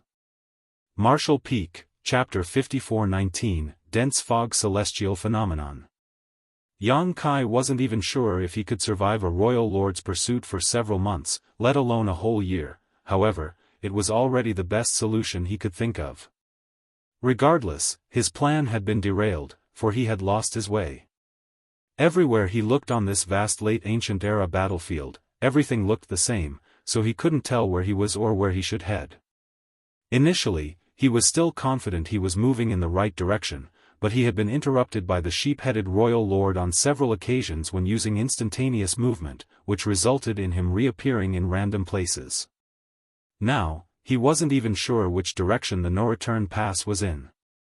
Left with no choice, he could only keep activating his space secret technique to run for his life, for the other party seemed determined to destroy him. Nevertheless, things were only getting worse. As Yang Kai traversed this late ancient era battlefield, regardless of how careful he was, he couldn't avoid getting hurt by the dormant restrictions and divine abilities. For the past month, he kept getting injured, so instead of healing from his wounds, his injuries had turned worse. As though realizing that Yang Kai was at a dead end, the royal lord became even more ruthless. Yang Kai knew that if this dragged on, he wouldn't be able to persevere for long. However, it was unlikely that he could get rid of this royal lord. As he was running away, he gritted his teeth and looked in a particular direction. Over there, a gigantic cloud of fog covered a vast region of the void. Although Yang Kai was many millions of kilometers away, the fog bank still looked enormous. It was a celestial phenomenon. Years after the humans set off on their crusade, they came across a lot of different celestial phenomena that came in a myriad of forms and sizes. Regardless, all of them shared a common trait: they gave off a dangerous vibe. Yang Kai had not explored any of those celestial phenomena. On the other hand, old ancestor Xiao had barged into one on a whim a while back, but when she returned, she refused to say what she had seen inside. She only said that it was extremely dangerous, and even a Ninth Order Open Heaven Realm master like her was at risk of losing her life if she remained inside. Therefore, as those from Great Evolution Pass crossed this place, they would always make a detour whenever they came across a celestial phenomena lest they fall into mortal danger. No one knew how these celestial phenomena were formed. Perhaps it had something to do with the clash between the humans and the Black Ink clan in the late ancient era, or perhaps they were naturally born. The humans knew little about this area of the void behind the royal cities. The celestial phenomenon that looked like a fog bank was the only one Yang Kai could see right now, and he had no idea how dangerous it was. However, it wasn't like he had a choice now, as he was pursued by a royal lord. If he couldn't find a way to turn things around, he would just be waiting for death. Even if there were some dangers within the dense fog celestial phenomenon, they were the least of his concerns. Apparently, the royal lord saw the dense fog celestial phenomenon as well, and there was a hint of doubt behind his gaze. Yang Kai had seen quite many celestial phenomena, but it was the first time the royal lord came across one, so he had no idea what it was. Regardless, when he saw Yang Kai heading towards the dense fog celestial phenomenon, all of a sudden, he understood the latter's intention. As he quickened his pace, the distance between them shortened. However, the seventh-order boy was just too slippery. When his opponent was close enough, he teleported and disappeared once again, widening the gap between them. After using the same trick several more times, Yang Kai reached the dense fog celestial phenomenon. When he scanned the celestial phenomenon with his divine sense, Yang Kai was surprised, for he couldn't feel any danger from this dense fog. It was very strange indeed. The celestial phenomena he had seen in the past all exuded dangerous auras, but this dense fog celestial phenomenon appeared somewhat special. At that instant, he wasn't sure if he should be worried or happy. If there was really no danger in the dense fog celestial phenomenon, it would be safe for him to enter it. However, he also wouldn't be able to make use of this celestial phenomenon to eliminate the Royal Lord. With that said, things had come to such a point where there was no turning back. Having made up his mind, Yang Kai crashed into the dense fog celestial phenomenon. Following that, he realized that something was off. He couldn't detect any danger when he was outside the celestial phenomenon, but once he was inside, he immediately found himself in a perilous situation. An ominous aura engulfed him, like death itself. At that moment, all his hair stood on end as he activated the power of his small universe and raised his guard as high as it would go. Outside the celestial phenomenon, the Royal Lord was stunned. That was because he lost track of Yang Kai the moment the latter entered the celestial phenomenon. The brat named Yang Kai seemed to have entered another world, as even his divine sense was unable to penetrate the fog and find out what was going on inside. After a moment of hesitation, he, too, dashed inside. The next instant, he was baffled by what he saw. Yang Kai was indeed in the fog, but at this moment, he seemed to be battling against an invisible enemy. His world force burst forth, and his golden blood spattered. Within a breath, he was completely battered. As a dragon roar reverberated, Yang Kai even transformed into his 70,000-meter ancient dragon form. Still, he was unable to ward off the danger within the fog, as even his dragon scales were being blown off. The Royal Lord was perplexed as he had no idea what was going on. However, he didn't have time to ponder on it. Just like Yang Kai, the moment he stepped into the fog, he was deluged with an enormous sense of crisis that came at him from all directions, which prompted him to madly push his black ink strength. Soon, he realized what Yang Kai was fighting against. There seemed to be immense pressure that was intent on crushing him to death. Certainly, he wouldn't stand idly by and wait for death to come. He immediately activated his power to push back against the fog. At the same time, he tried to leave this area. What shocked him was that, even though he had moved backwards a long distance, he still couldn't escape the fog. He had just entered this dense fog celestial phenomenon, so he should have been able to leave by taking a single big step back. However, as though a mysterious force had sealed off this space, he was unable to escape. The pressure around him intensified, and left with no choice, he could only surge his power to resist it. From the corner of his eye, he could see that the 70,000 meters ancient dragon had stopped moving and now hovered in the distance. Half of his dragon scales were gone, and his entire figure was soaked in blood, making him look totally battered. Seemingly having lost consciousness, Yang Kai reverted from a dragon back into a human. Is he dead? The Royal Lord found it hard to believe. He had been chasing after this human for so long but hadn't managed to kill him, yet now, this brat had lost his life just like that. At that instant, the Royal Lord had some conflicted feelings. Regardless, he wasn't in the mood to find out whether Yang Kai was dead or alive, because he realized he had come across the biggest crisis of his life. If he couldn't find a way out, and soon, he would be accompanying this human to the Yellow Springs. A long time later, Yang Kai finally regained consciousness and immediately realized some energy fluctuations were coming from a nearby place. Instantly, he recalled what he had gone through before he blacked out. To shake off the Royal Lord's pursuit, he barged into a dense fog celestial phenomenon and faced a mysterious attack. He tried his best to resist the pressure coming from all directions, but in the end, he was in so much pain that he passed out. He still hadn't figured out what it was in the fog that had attacked him. Although he was equally puzzled why he was still alive, he hurriedly circulated his power and kept his guard up. The next instant, his expression darkened. Here it comes again. Just a dozen breaths later, he once again passed out due to the pressure coming from all directions. Before that though, Yang Kai caught a glimpse of the battered royal lord who was not far away. He seemed to be fighting against an invisible enemy as well, the energy fluctuations Yang Kai felt earlier obviously coming from him. He's a royal lord, after all. I'll pass out again soon, but this guy is still engaged in an intense battle. He's simply more powerful than I am. When Yang Kai woke up for the second time, he once again felt energy fluctuations nearby, and they were even more violent this time. He hurriedly turned his head and saw the royal lord casting a divine ability. Black ink strength billowed from his body and turned into a gigantic illusory phantom before it covered him like a protective film. At this moment, the royal lord was in a sorry state. He was badly wounded and his aura was unstable while he was covered in dark blood. Seeing that, Yang Kai snickered. It was indeed embarrassing that he had blacked out twice, and he didn't even know who his enemy was. Regardless, it seemed he had made the right decision by diving into this dense fog celestial phenomenon.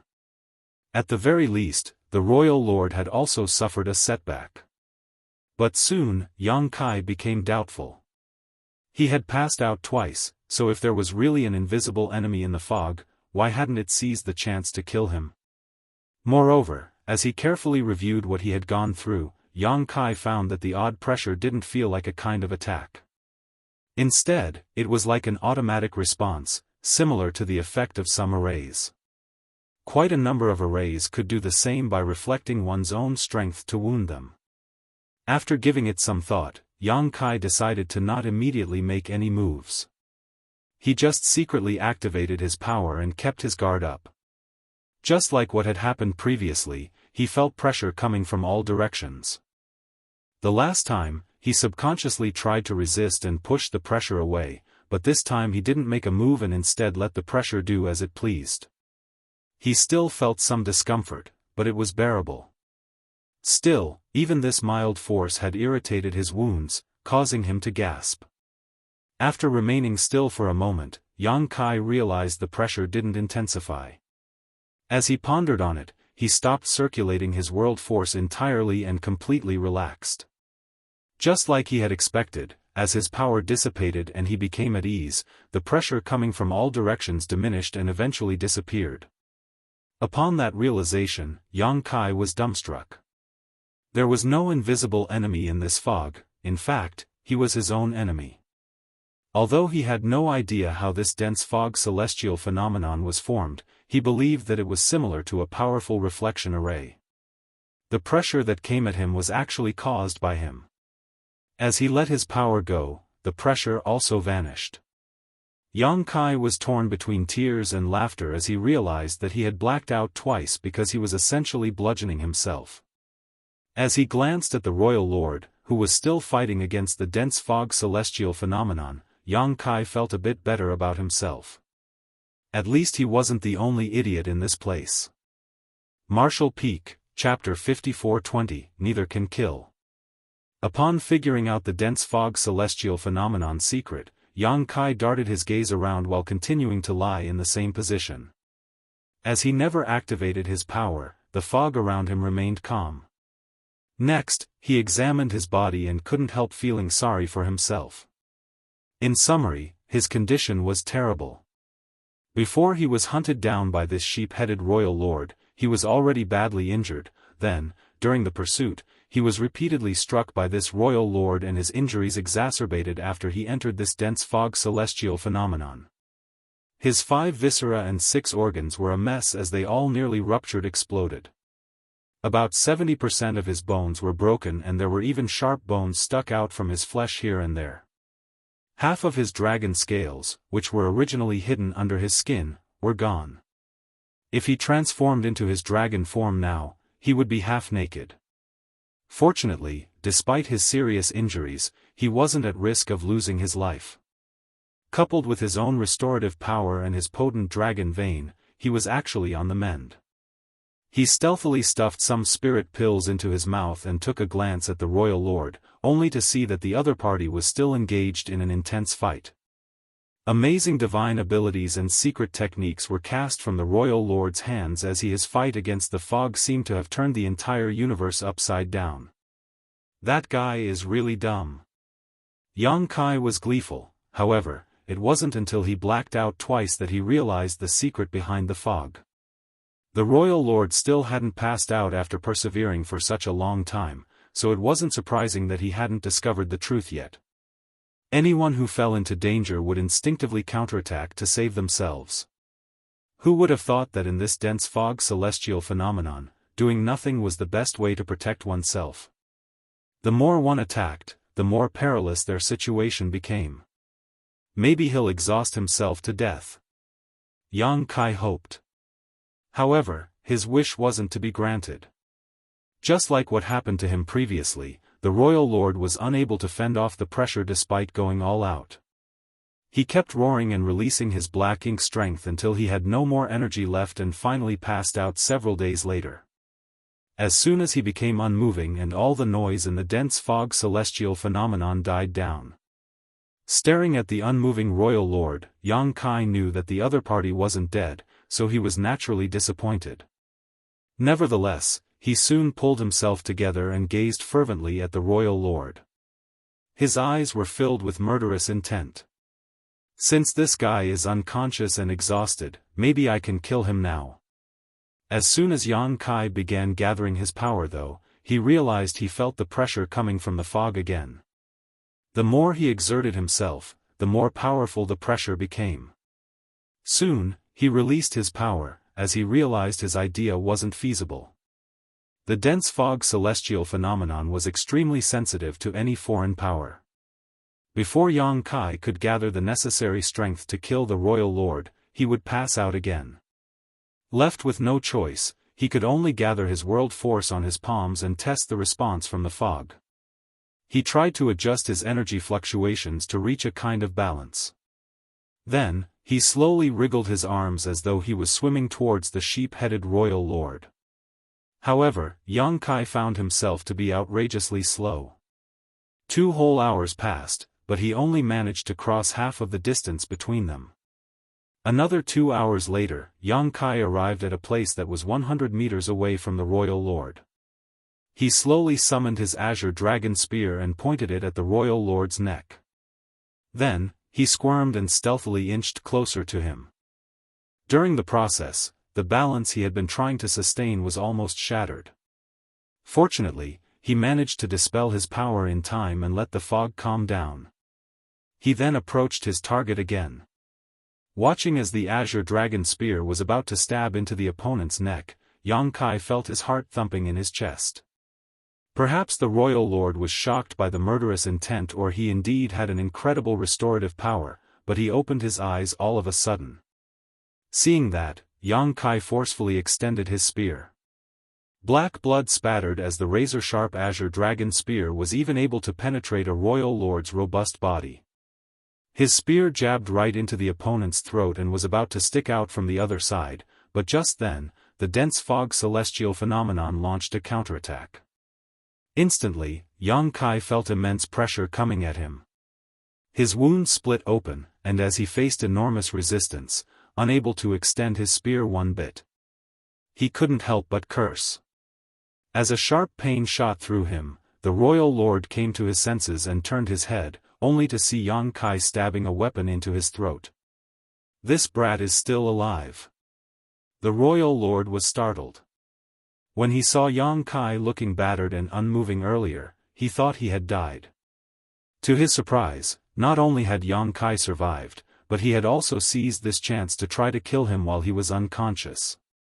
If the royal lord hadn't woken up in time, he very well might have lost his life. Enraged, the royal lord released his aura as his black ink strength burst forth.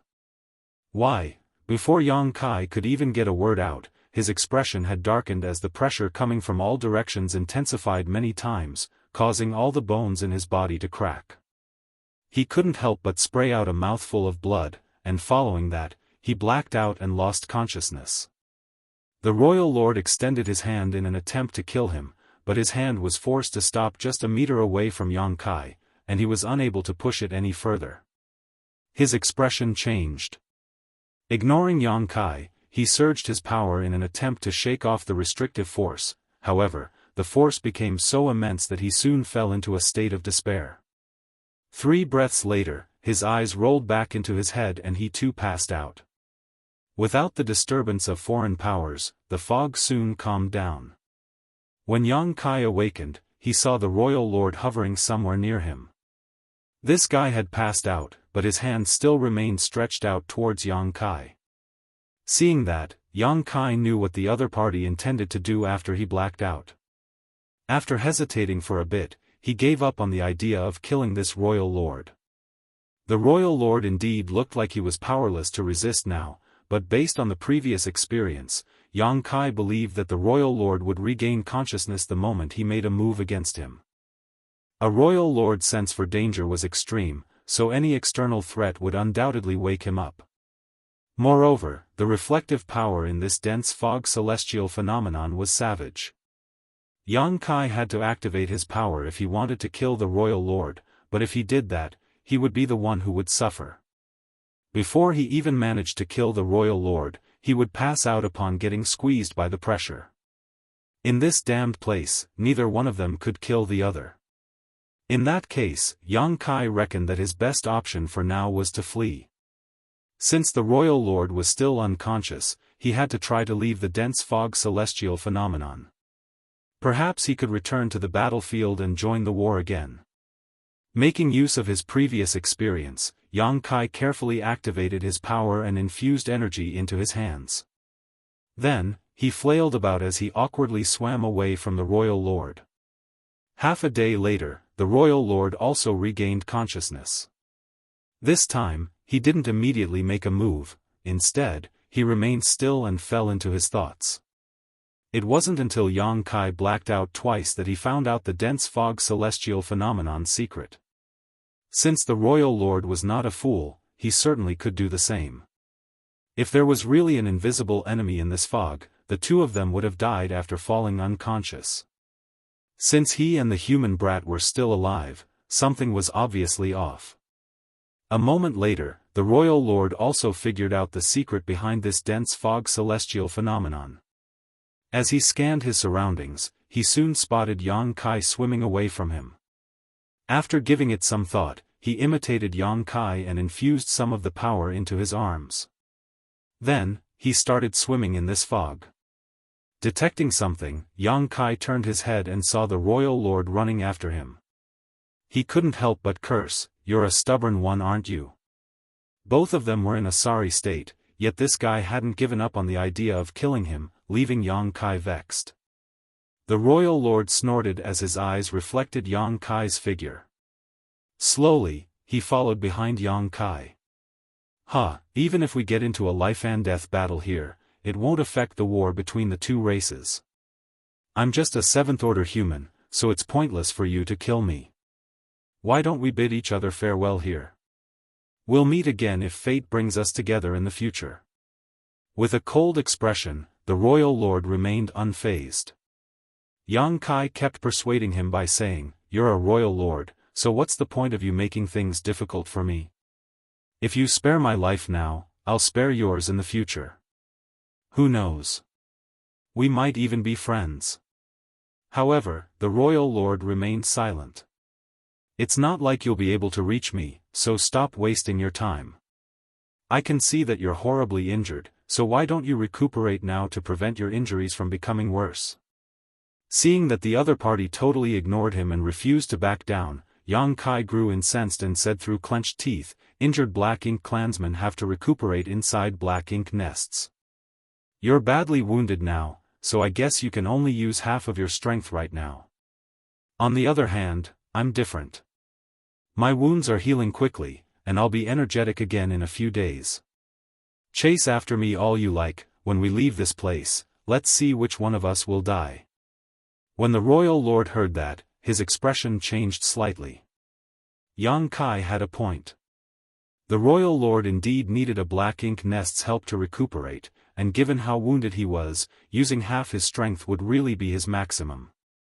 He was already unable to capture Yang Kai when he was at the peak of his power, so now that he only had half of his strength left, he probably wouldn't have a way to deal with this tricky opponent. Nevertheless, he was still a royal lord. He had personally made a move against a single seventh-order boy, yet after such a long time, he was the one who ended up in a horrible state. He was simply unresigned. As for Yang Kai's threat, that didn't bother him one bit. Even though he was only left with half of his power, that was still significantly more than a seventh-order human could hope to handle. He could even deal with an eighth-order master with ease in his current state. If Yang Kai had the guts to make a move on him, he would be the one who would suffer. As the royal lord squinted his eyes, he said, "Pass me the last thing Tsang gave you and I'll leave." A helpless Yang Kai sighed, "Will you believe me if I say that old man never gave me anything?" That was his way of diverting all your attention away from him so he could use that strange jade. It's laughable that you all believe it to be true. The royal lord sneered while relentlessly pursuing him. A frustrated Yang Kai roared, "It seems that you don't believe me. Forget it. It's not like there's anything I can do about it. Just chase after me all you like." Without speaking further, he tried to control his power and strike a balance with the fog. As he waved his hands, he swam further away. Somewhere behind him, the royal lord imitated him and pursued him, the two of them swimming forward ever so slowly. Martial Peak, Chapter 54-21, Breakthrough. There didn't seem to be an end to this vast dense fog celestial phenomenon, so Yang Kai wasn't even sure if he would have a chance to leave. Fortunately, being in this celestial phenomenon, both he and the sheep-headed royal lord didn't dare to activate too much of their strength lest they draw a counterattack to themselves. In this way, even though the royal lord was significantly more powerful than Yang Kai, it was unlikely that he could capture him. 3 years, 5 years, 10 years. The human and the royal lord were still swimming in this dense fog celestial phenomenon with no end in sight. Yang Kai even suspected that this dense fog celestial phenomenon also had the effect of a bewildering array, otherwise, he should have left this place after swimming in the same direction for 10 whole years despite his slow movements. He was initially anxious and fidgety, but he gradually became as calm as a tranquil lake. His original plan was to make use of this dense fog celestial phenomenon to get rid of the royal lord and return to the battlefield to fight against the Black Ink clansmen. However, 10 years had now passed, so the war should already be over. Who won? Did many humans lose their lives? Was the Black Ink giant spirit god with only half a body killed? Yang Kai didn't have the answers to any of those questions. At any rate, since he was in a trap, it was pointless for him to think about those things. The most pressing issue for him was that he had to leave this dense fog celestial phenomenon as quickly as possible. His wounds had all healed after 10 years of recuperation, and he was at peak strength again. On the other hand, the royal lord was still wounded as without a Black Ink nest, it was hard for him to recuperate. Regardless, Yang Kai was irritated at the fact that the royal lord still followed closely behind him. It wasn't easy for him to get rid of the other party either. This dense fog celestial phenomenon had significantly restricted their movements, and the royal lord was determined to hunt him down. Unless he had a way to kill this royal lord, he was helpless to shake him off. After 10 years of exploration, Yang Kai had figured out more secrets about this dense fog celestial phenomenon. As he activated his demon eye of annihilation, his left eye turned golden, allowing him to see through all falsities in the world. In this way, he was looking for a way out of this fog. The royal lord, who was following closely behind him, helplessly discovered that Yang Kai was inconsistent in the ways he moved around. There were no regular patterns to speak of.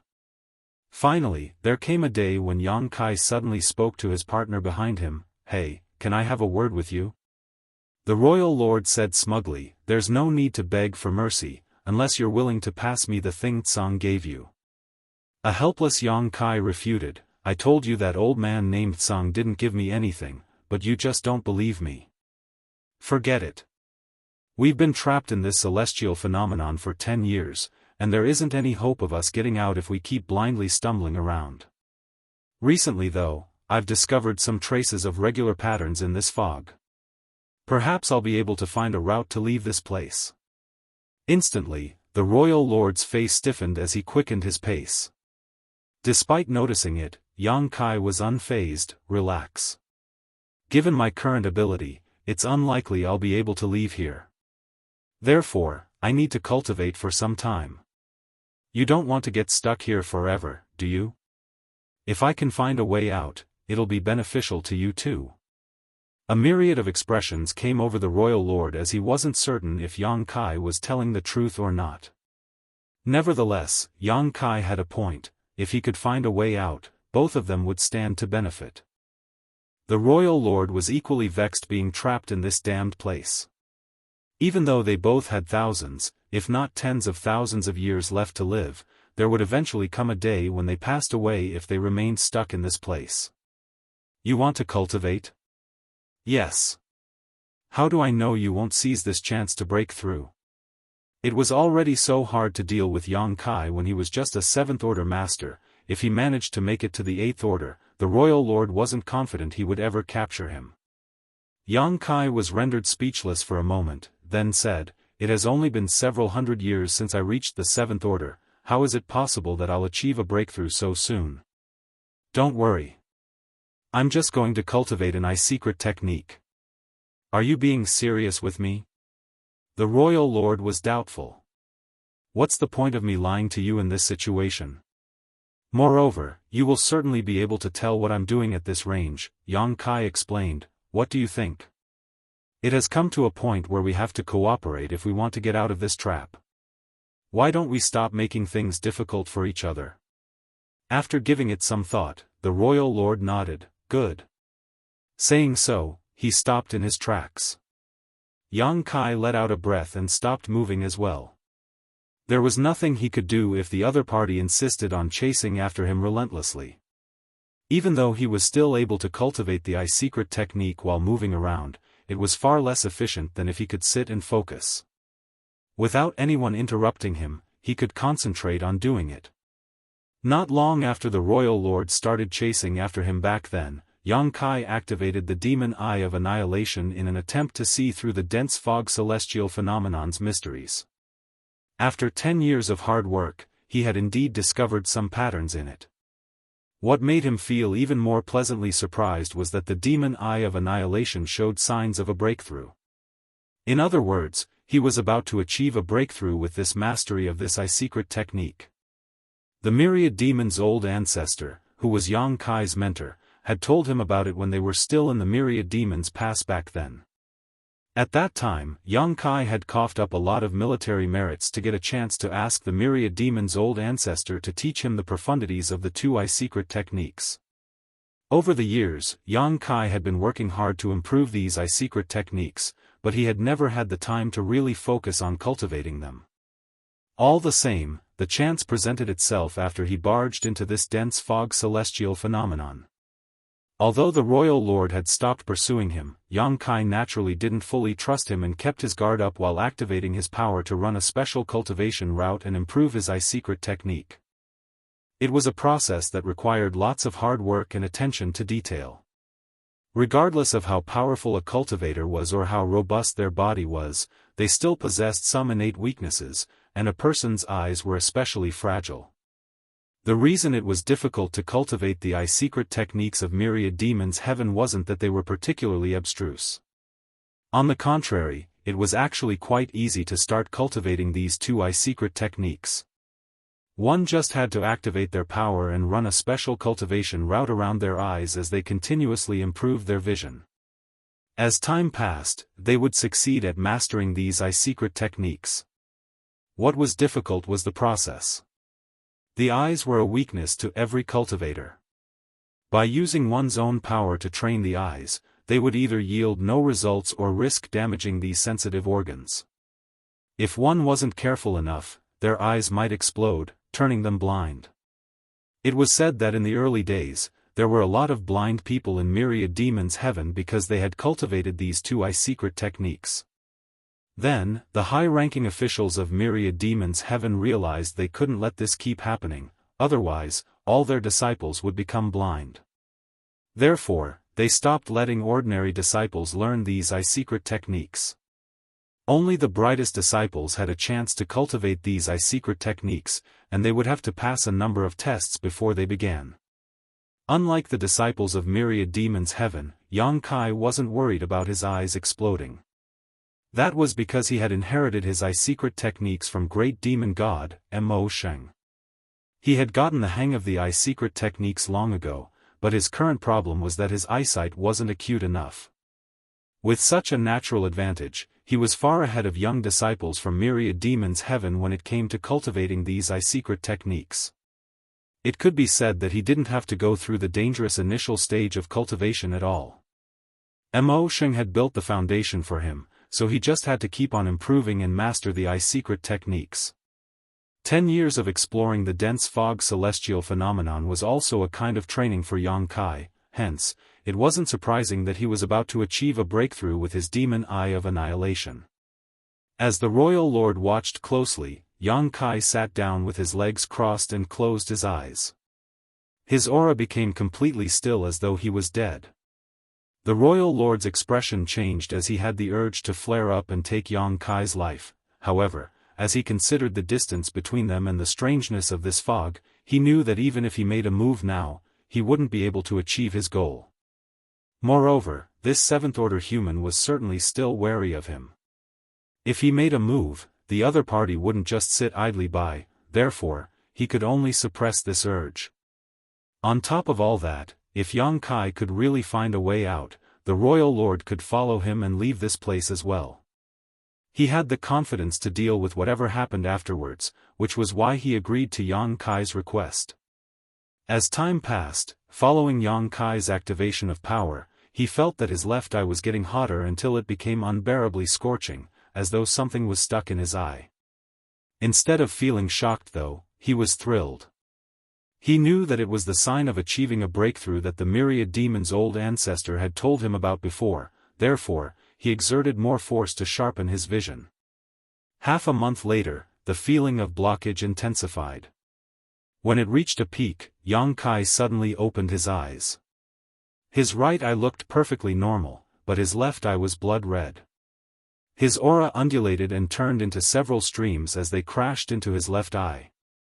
With a solemn expression, the royal lord stared fixedly at him. Although he was able to learn a lot about the humans through the black ink nest in the primordial heaven source grand restriction, it wasn't first-hand information after all. It wasn't until he witnessed Yang Kai cultivating a secret technique that he realized there was a reason why the Black Ink clan hadn't managed to defeat the humans after all these years of war. While the royal lord was lost in his thoughts, Yang Kai started growling like an injured beast. At the same time, not only did Yang Kai feel that his left eye was scorchingly hot, he also felt as though countless needles had jabbed into his eye. A moment later, there seemed to be innumerable ants that crawled through his body, making him feel limp and numb. Yang Kai secretly cursed, for the Myriad Demon's old ancestor had never told him that he would be bothered by all sorts of odd sensations when achieving a breakthrough with this secret technique.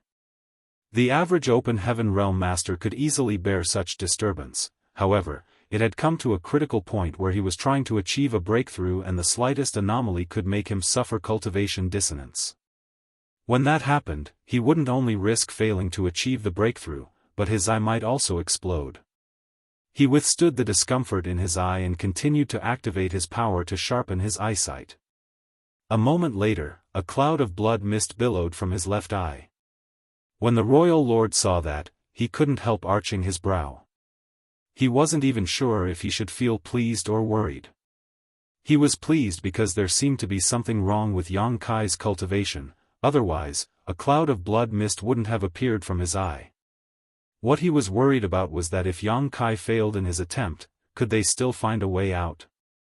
Although the royal lord was tremendously more powerful than Yang Kai, that didn't mean he would be capable of finding a way to get out of this eerie celestial phenomenon. While he was waffling back and forth in his head, Yang Kai suddenly turned to look at him. What came into the royal lord's sight startled him. He initially thought that Yang Kai's left eye must have exploded, but at this moment, his eye was still intact. His left eye was no longer filled with redness. Instead, it was radiating a glow. Initially, Yang Kai's eye was golden after he activated the demon eye of annihilation, but it had turned into something that looked like a cross now. Martial Peak, Chapter 54-22, Giant Space Beasts. The sheep-headed royal lord could clearly see his own figure in the reflection of Yang Kai's eye. At that instant, he was overwhelmed with a sense of discomfort. Astounded, he realized that this was no ordinary eye secret technique. What he saw in Yang Kai's eye was definitely more than just a reflection. Just then, a glint flashed across Yang Kai's pupil as he grinned. It seems that you're badly injured. It must have been difficult for you. The royal lord's expression turned livid. When a glint flashed across Yang Kai's eye earlier, he had a feeling that his secrets were being pried into. He secretly cursed at this human while simultaneously thinking that this eye secret technique was indeed extraordinary. On the other hand, Yang Kai ignored the royal lord and scanned his surroundings. A moment later, he straightened up and flapped his arms before moving in a particular direction. The royal lord hurriedly followed him.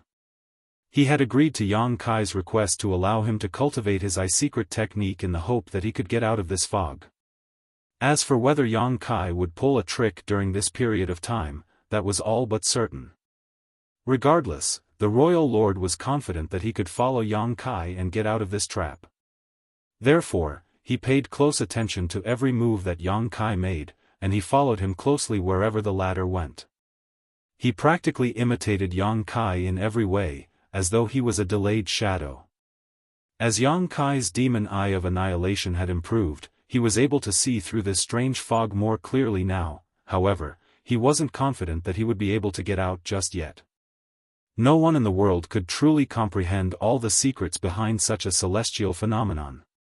Another year passed as Yang Kai silently looked for a way out. The royal lord had been patient as he kept a fixed distance from him when, suddenly, Yang Kai's figure disappeared from the royal lord's sight, as though everything he had seen until now was nothing more than an illusion. The royal lord was slightly shocked, but he soon pulled himself together and imitated Yang Kai's movements while moving in the same direction. In the meantime, Yang Kai felt relieved as the sense of danger that had surrounded him for over 10 years disappeared all of a sudden. There was no longer any fog in front of him. "I've finally left." Yang Kai was elated. After hesitating between ambushing the royal lord and fleeing this place for a moment, he chose the latter. Even though he could certainly catch the royal lord off guard, given his strength, it was impossible for him to kill his foe with a single move. If he couldn't kill the royal lord in one move, he would be tangled up with him again. By then, he wouldn't be able to get rid of him.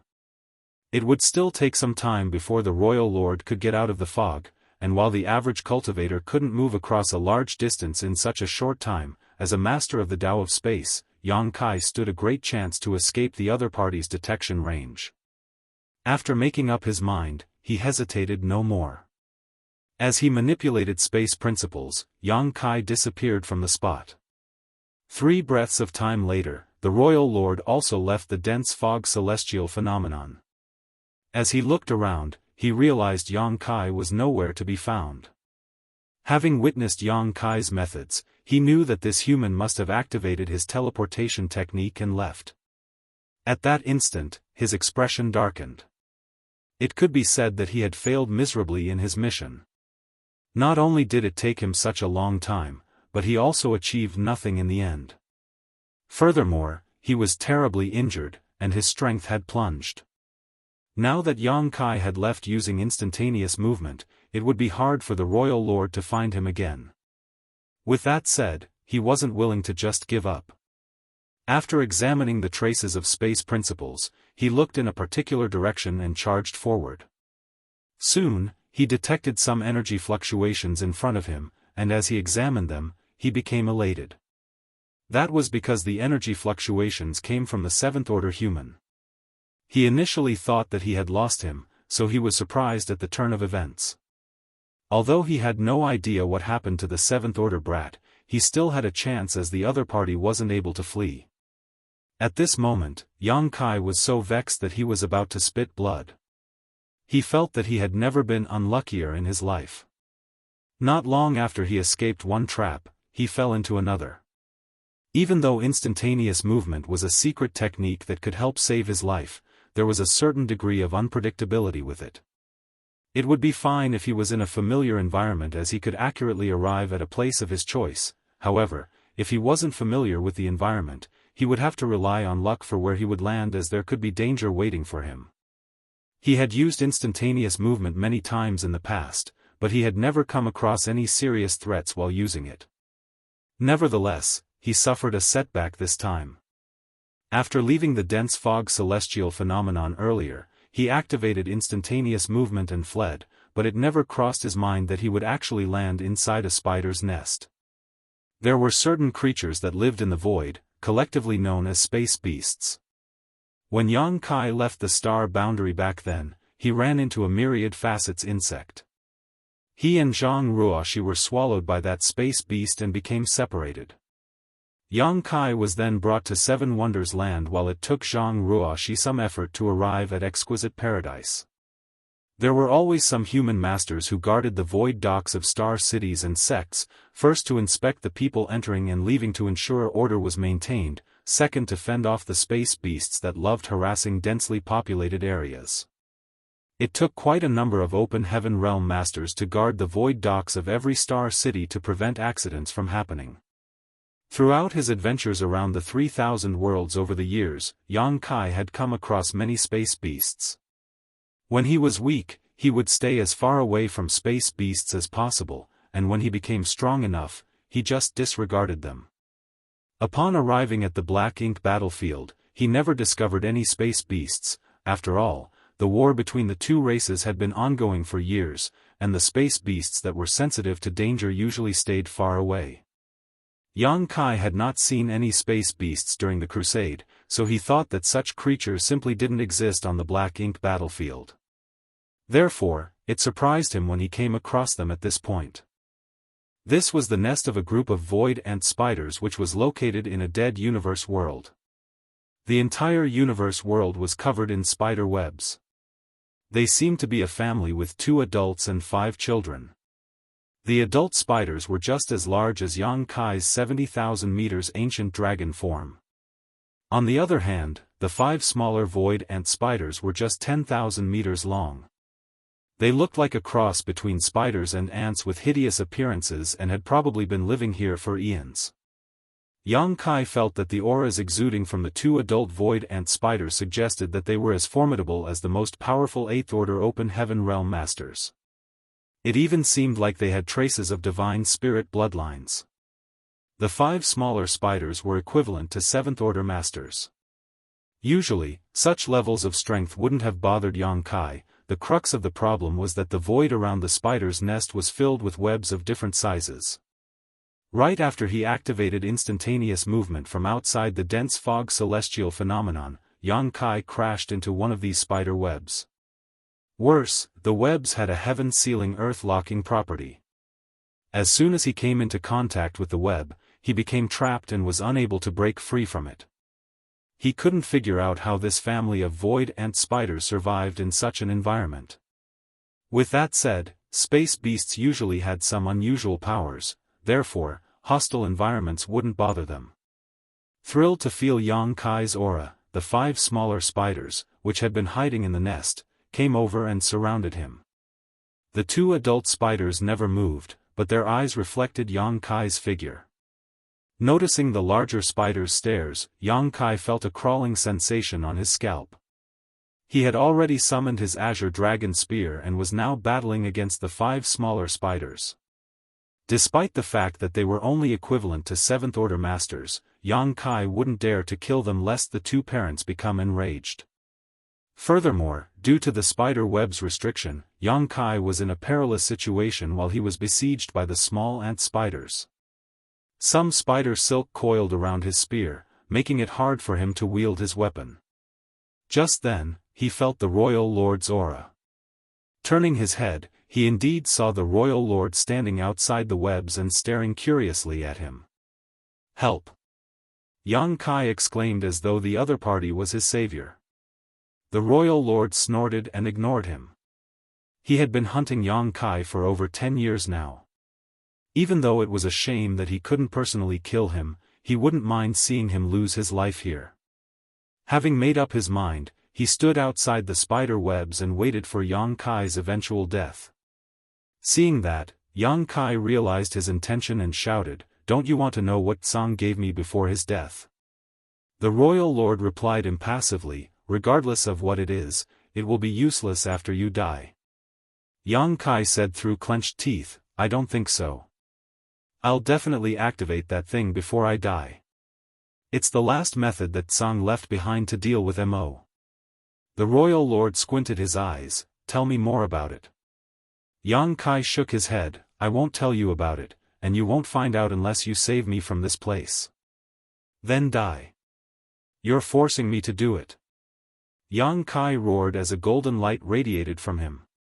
The royal lord was instantly astounded, for the golden light indeed contained the aura that Tsang had left behind. "Even if I die, Mo will suffer as well. Mo is in a deep sleep now, so it is definitely unsuspecting of any danger. This thing might not kill Mo, but it'll certainly injure it." As Yang Kai spoke, the golden light shone more brightly. The golden light faintly engulfed Yang Kai as though it was ready to bring him out of this place. The royal lord's expression changed. The reason he decided to watch on the sidelines and ignore Yang Kai's plea was that he believed that regardless of what Tsang's trump card was, it would be rendered useless following Yang Kai's death. However, it now seemed that if Yang Kai was pushed over the edge, he would activate the trump card. As for what happened after that, the results were completely unpredictable. The royal lord had no idea if Yang Kai was telling the truth, but Mo was the source of the Black Ink clan. To the Black Ink clan, it was their supreme being, their god, so there was no way the royal lord would allow anything to injure Mo. If Mo was wounded because of him, he would never be able to make up for his mistake. "Stop!" the royal lord roared. "Cut the crap. If you don't save me, I'll make sure Mo suffers." Yang Kai gritted his teeth and yelled. The royal lord's expression turned livid. He had never expected to be threatened by Yang Kai in such a situation. Suppressing his fury, he surged his black ink strength, which turned into a dark tide that penetrated the spider webs. He decided not to kill those void ant spiders and instead tried to corrupt them with black ink strength. Given the fact that he was a royal lord, it should be easy for him to corrupt these void ant spiders. As long as he succeeded, they would become loyal to him, and he would be able to easily capture Yang Kai. Soon, the dark tide coursed through the void that was filled with spider webs before engulfing the 5 smaller spiders. Seeing that, Yang Kai secretly cursed at the royal lord for being so cunning. Martial Peak, Chapter 54-23, Void Ant Spiders. Although Yang Kai hoped that the sheep-headed royal lord could get him out of this place, the other party was naturally not so kind-hearted.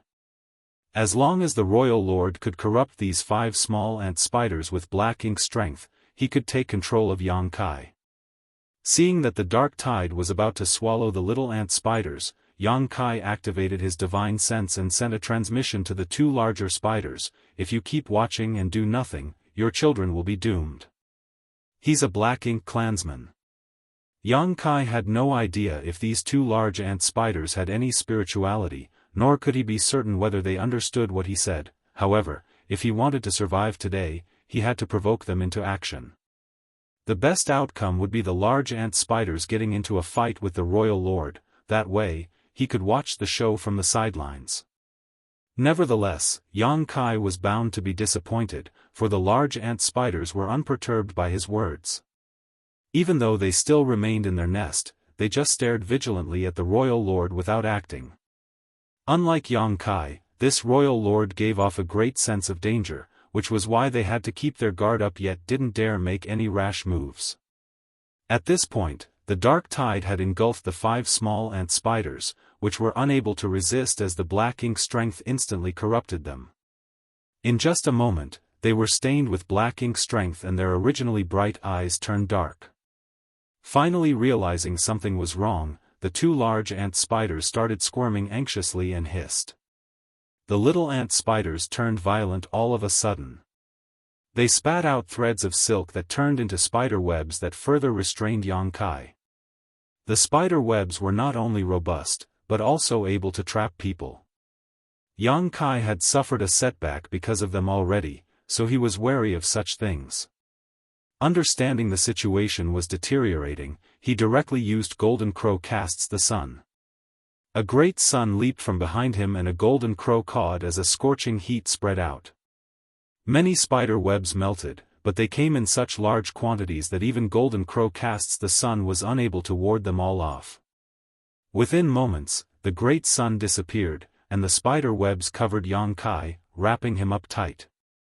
The little ant spiders surrounded him and wielded their legs. However, as soon as they got close, Yang Kai's figure faded and disappeared. It was nothing more than an illusion. Just as the little ant spiders were baffled, Yang Kai appeared in front of one of them with his spear in hand. With a solemn expression, he surged his world force as his azure dragon spear transformed into innumerable spear shadows and engulfed the ant spider. In an instant, the little ant spider was rooted to the spot. All its eyes exploded and green liquid burst out of its wounds. Following that, even its head exploded. At that moment earlier, Yang Kai had struck the ant spider countless times. Sparks were formed as his azure dragon spear came into contact with its armored head. Even though these little ant spiders had strange abilities and formidable strength, they were still just equivalent to 7th Order Open Heaven Realm Masters, therefore, it wasn't hard for Yang Kai to kill them. The reason he didn't make a move earlier was that the spider webs in the void had greatly restricted his movements. Moreover, he was wary of the 2 large ant spiders, so he didn't dare to kill the little ones. Now, he had no choice, for the royal lord had corrupted the little ant spiders. If Yang Kai didn't kill them, he would be trapped here forever. As for what would happen after he killed them, that was the last of his concerns. The moment the little ant spider was killed, the other 4 were astounded as they hurriedly retreated.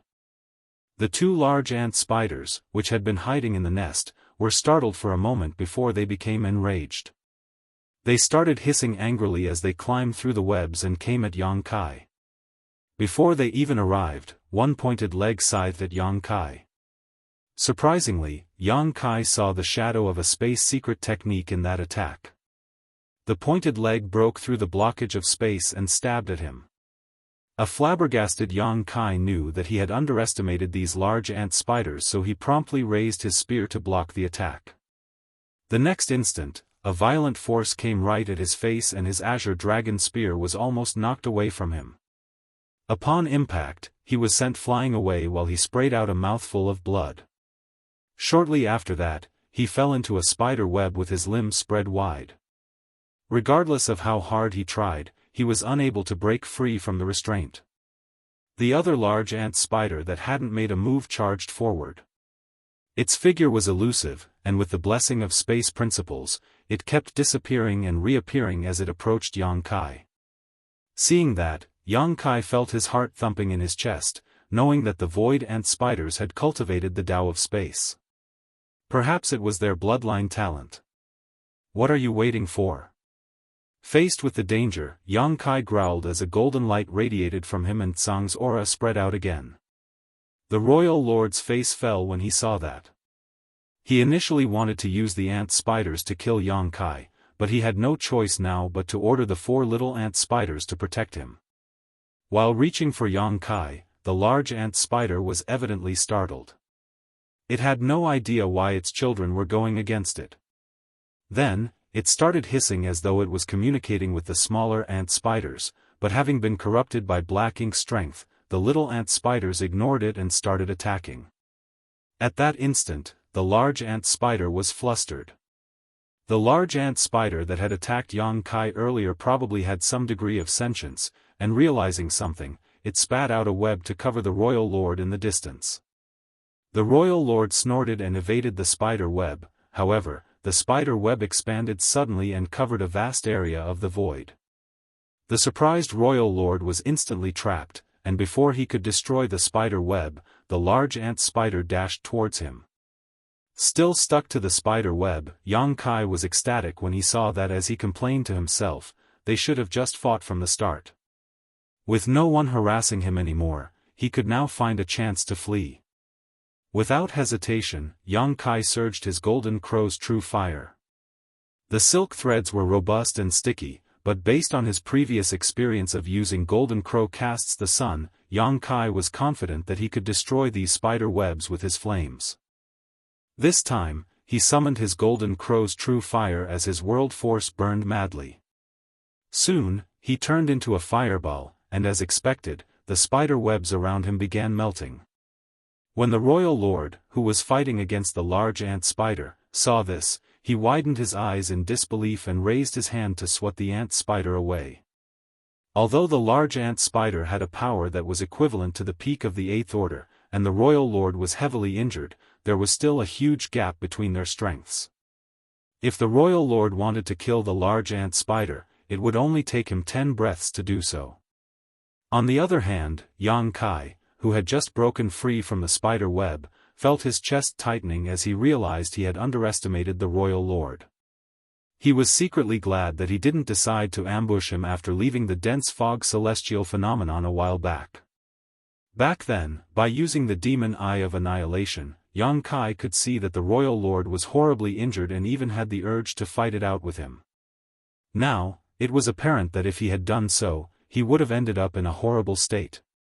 Although the royal lord had been weakened, he was still significantly more powerful than Yang Kai.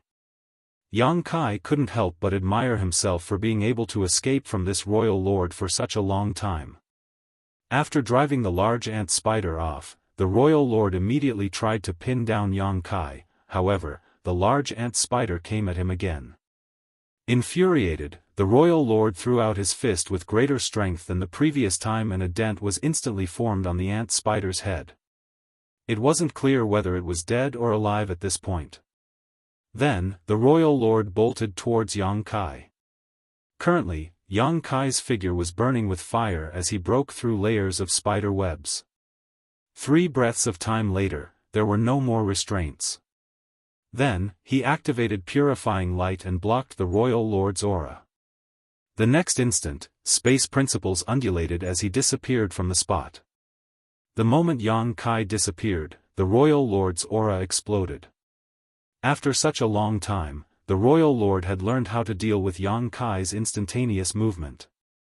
If he did nothing, this seventh-order human could move across a vast distance with ease, and although he was unable to stop Yang Kai from using instantaneous movement altogether, he could effectively interrupt the latter by bombarding the void with his aura.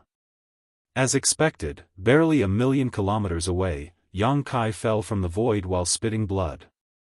Without turning his head, he continued charging forward. "You think you can escape?" Incensed, the royal lord raced after him. After they were gone, the large ant spider with a dent in its head shook its body and turned to look at its partner and 4 children that were still locked in an intense battle. Even though the little ant spiders were no match for the large ant spider, the latter didn't have the heart to kill them. Yang Kai and the royal lord seemed to have returned to the time before they had barged into the dense fog celestial phenomenon. They traversed the expansive void as one ran away from the other. After crossing many billions of kilometers, they realized that there were no more worn-out divine abilities and restrictions left in the void. It seemed that they were no longer in the late ancient era battlefield. Even more wonderful celestial phenomena came into Yang Kai's sight, and they came in a significantly larger quantity than what could be seen on the late ancient era battlefield. Yang Kai couldn't help but think that perhaps in the late ancient era, that particular battlefield was also filled with celestial phenomena.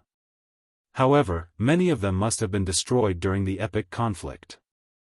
Every celestial phenomenon exuded a very dangerous aura, and having suffered a setback in the dense fog celestial phenomenon, Yang Kai was wary of them now and would not dare to dive into any of them again. Of course, inside the dense fog celestial phenomenon, Yang Kai wasn't the only one who had been made miserable. Even the royal lord had suffered a huge setback in that place, as all his current wounds were formed while he was in the dense fog celestial phenomenon. Right now, Yang Kai didn't even have time to stop and activate the universe transference law. If he could activate the universe transference law, he could make use of it to locate a purifying black ink battleship and rendezvous with his fellow humans, but that was currently impossible. Moreover, he had already lost his way, so he wasn't sure how far away the purifying black ink battleships were from him. Even if he used the universe transference law, he probably couldn't connect to the universe array on board one of the purifying black ink battleships. After years of fleeing, he was still in an unfavorable position. Marshall Peak, Chapter 54-24, Great Sea. Every time Yang Kai used instantaneous movement, he would be struck by the sheep-headed royal lord. He could certainly bear the consequences of getting struck 1 or 2 times, but he had forgotten how many times he had been lambasted now. After getting wounded repeatedly over the months, Yang Kai found it hard to heal his wounds despite having a dragon vein. On the other hand, the royal lord remained the same, as his injuries didn't seem to exacerbate. Yang Kai had to activate instantaneous movement more frequently, which meant that it was getting harder for him to shake off the royal lord. After some quick calculations, he realized that if nothing was done, he would be caught after less than half a year. If his wounds were exacerbated, things would only get worse. That was why Yang Kai realized he had to make use of another celestial phenomenon. Regardless of how strange those celestial phenomena were, he would be doomed if he didn't do something.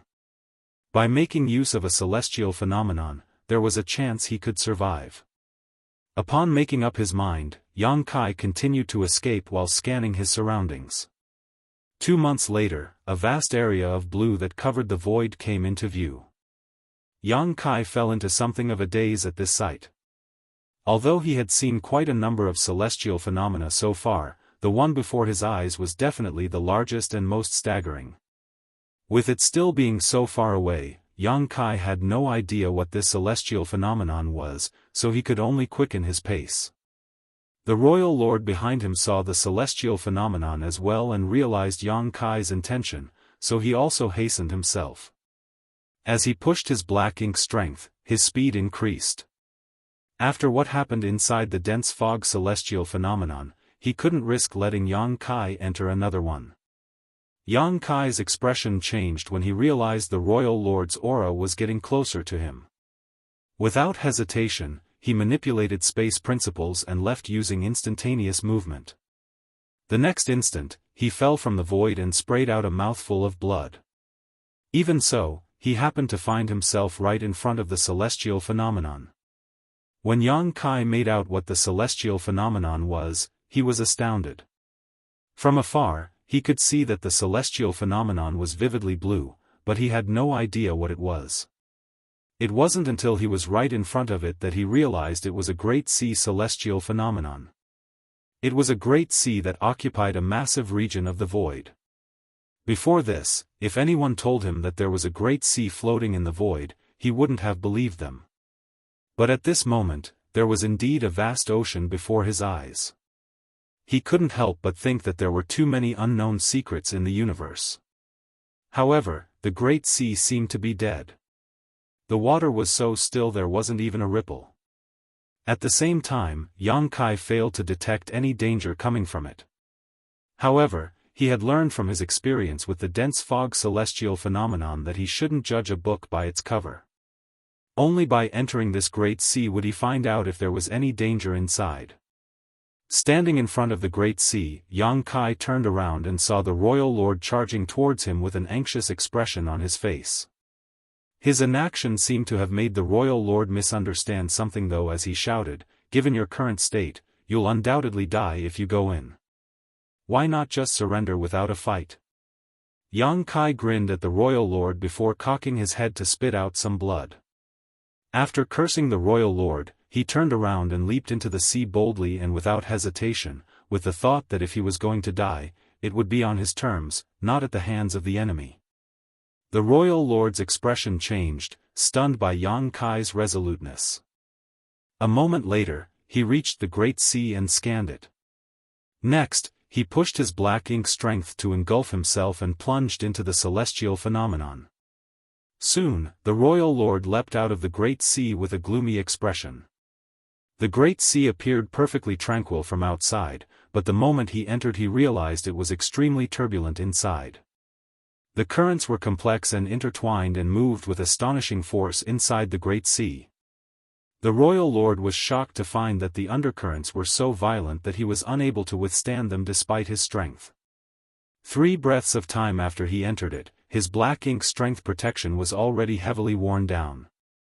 Fortunately, the Great Sea celestial phenomenon was unlike the previous one.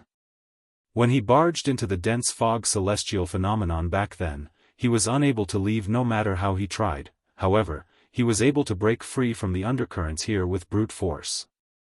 The royal lord didn't think the 7th-order human named Yang Kai could survive in such an environment.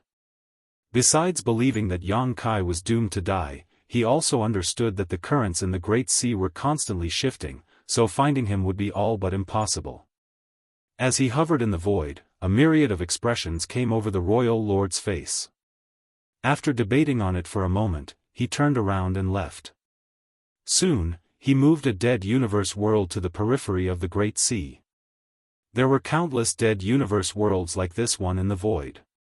As he pursued Yang Kai all this time, he had come across many of them, therefore, it wasn't hard to find one. The universe world was fairly large, but compared with the Great Sea, it was like an ant standing in front of an elephant. The royal lord stared fixedly at the Great Sea for a moment before spitting some extremely pure and dense black ink strength from his mouth.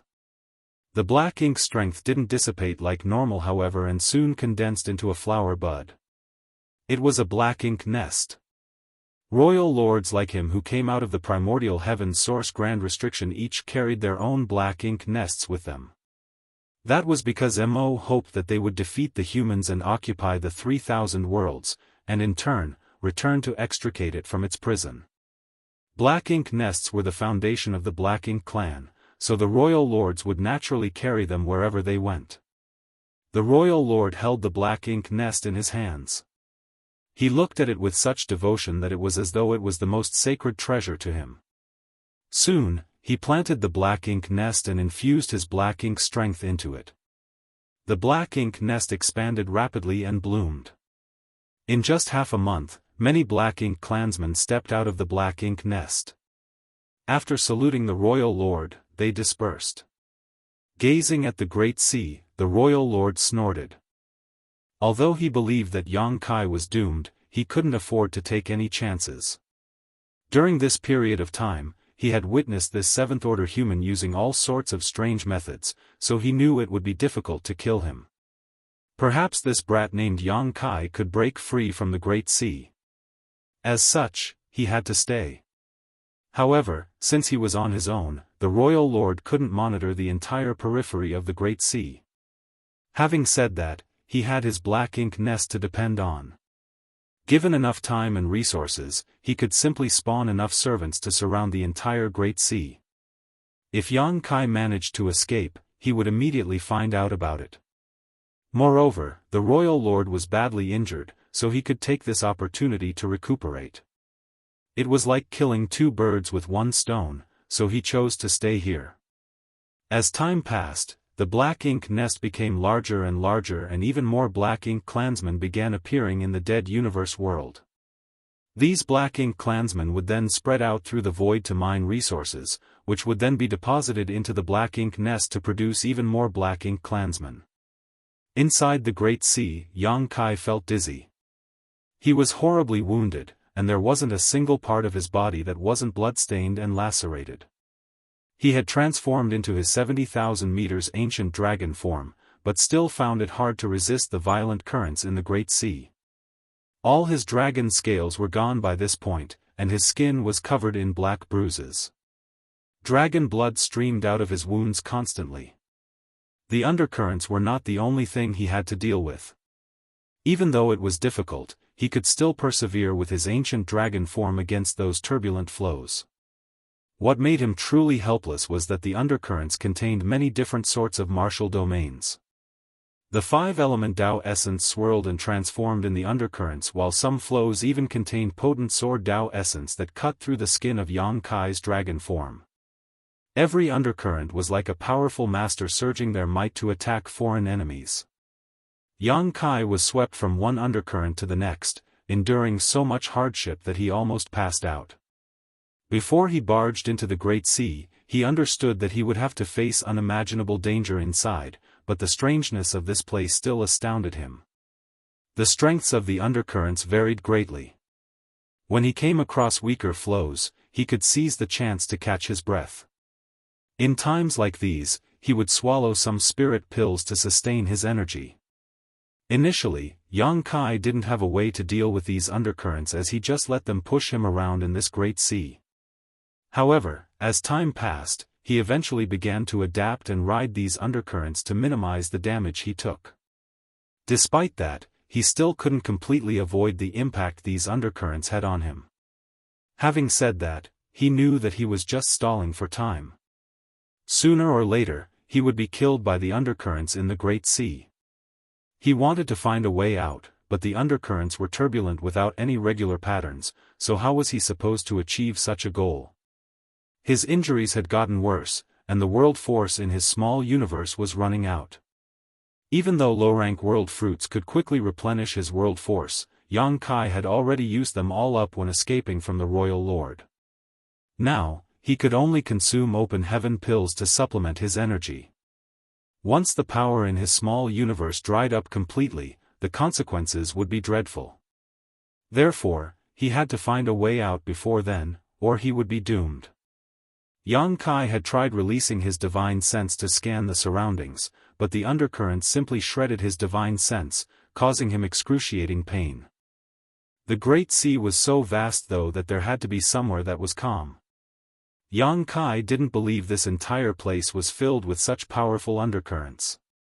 Gritting his teeth, he released his dragon form and returned to his human one. As he let the undercurrents sweep him away, he scanned the surroundings with his divine sense irrespective of the damage this act caused. He felt a sharp pain in his head as the damage to his divine sense made his facial features contort. However, he could only soldier on. A long time passed, but just as Yang Kai was about to lose hope, he suddenly detected that there was a nearby area that was far less violent.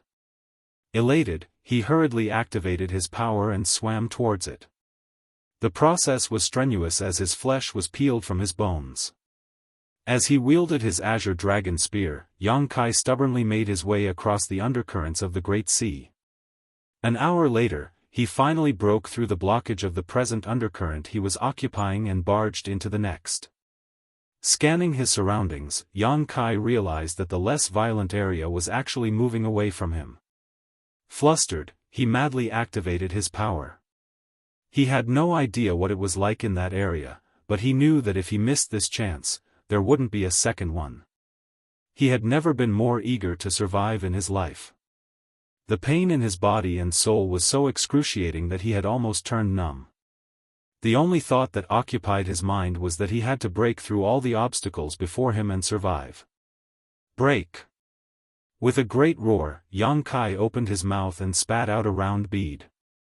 Martial Peak, Chapter 54-25, Temporal River. To a dragon clan member, their dragon bead was like a monster core to a monster beast. It was the essence of their cultivation, and they wouldn't easily summon it, but once they did, either their enemy would die, or they would perish. Summoning a dragon bead to deal with enemies was a powerful trump card, but it almost always resulted in damage to the dragon bead. When that happened, the power of their dragon vein would be like a tree without roots or a river without a source, diminishing their strength to a great degree, if not crippling or killing them outright. In the past, Yang Kai had summoned his dragon bead to kill a badly injured territory lord. As a result, his dragon bead was damaged, and it took him many years to restore it. At that time, his dragon vein was still very weak, and he could only transform into a 30,000-meter grand dragon. Now, he was an ancient dragon, so his dragon bead was significantly mightier than in the past. This was the last move he could use. At this moment, the power in his small universe had almost dried up, and his physical body had reached its limit, yet the undercurrents in the Great Sea were as turbulent as ever. If even his dragon bead couldn't open up a path for him to survive, he would be powerless to do anything else. Fortunately, the dragon bead of an ancient dragon did not disappoint. The instant it was summoned, an immense power exploded forth.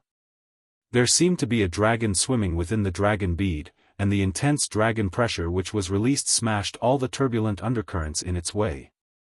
At the same time, cracks started appearing on the dragon bead. Yang Kai followed his dragon bead closely as he broke free from the undercurrent he was currently stuck in and entered the next.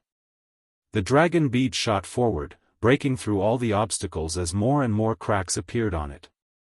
It smashed through 3 undercurrents in quick succession, and just as Yang Kai was worried that his dragon bead would be destroyed, he felt that all the pressure around him had been lifted. It was as though he had arrived at a completely different world. Since he entered the Great Sea celestial phenomenon, it had been one crisis after another. However, this space felt totally serene. It was still an undercurrent, but it was significantly less violent than the ones he had encountered before. Yang Kai even had a feeling that he was surrounded by a different kind of martial domain, but before he could look into it, his vision turned dark, and he realized he was about to pass out. He knew that he had reached his limits. His body, soul, and dragon bead had all been damaged, so he was just one step away from death. Without hesitation, Yang Kai quickly retrieved his dragon bead, which was so full of cracks that it was as though it would break apart at any moment. Following that, he blacked out and collapsed. At this moment, Yang Kai was so lethargic and dazed that he couldn't think straight, a clear sign that his soul had been badly damaged.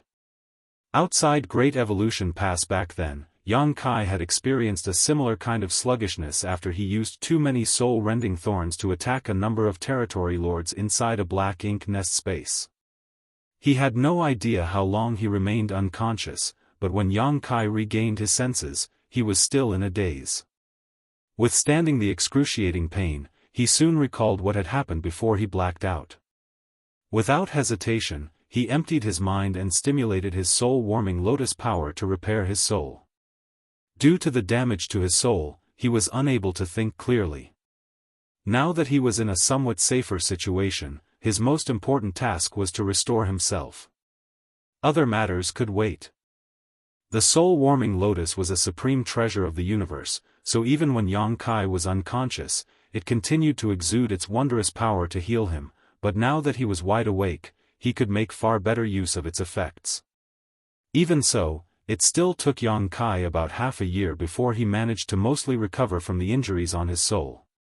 He still hadn't fully recovered, but he was at least able to think straight now. The soul-warming lotus would take care of the rest of the damage on its own. While he was restoring his divine sense, Yang Kai did not forget to heal his physical wounds either. He consumed lots of pills and stimulated the restorative power of his dragon vein to mend his wounds. Although he still looked battered, at the very least his bones weren't visible anymore.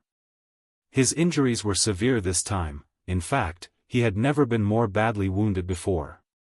Even though there were times when he fell into perilous situations in the past, he had never been so battered. He was almost pushed over the edge when he was pursued by the royal lord.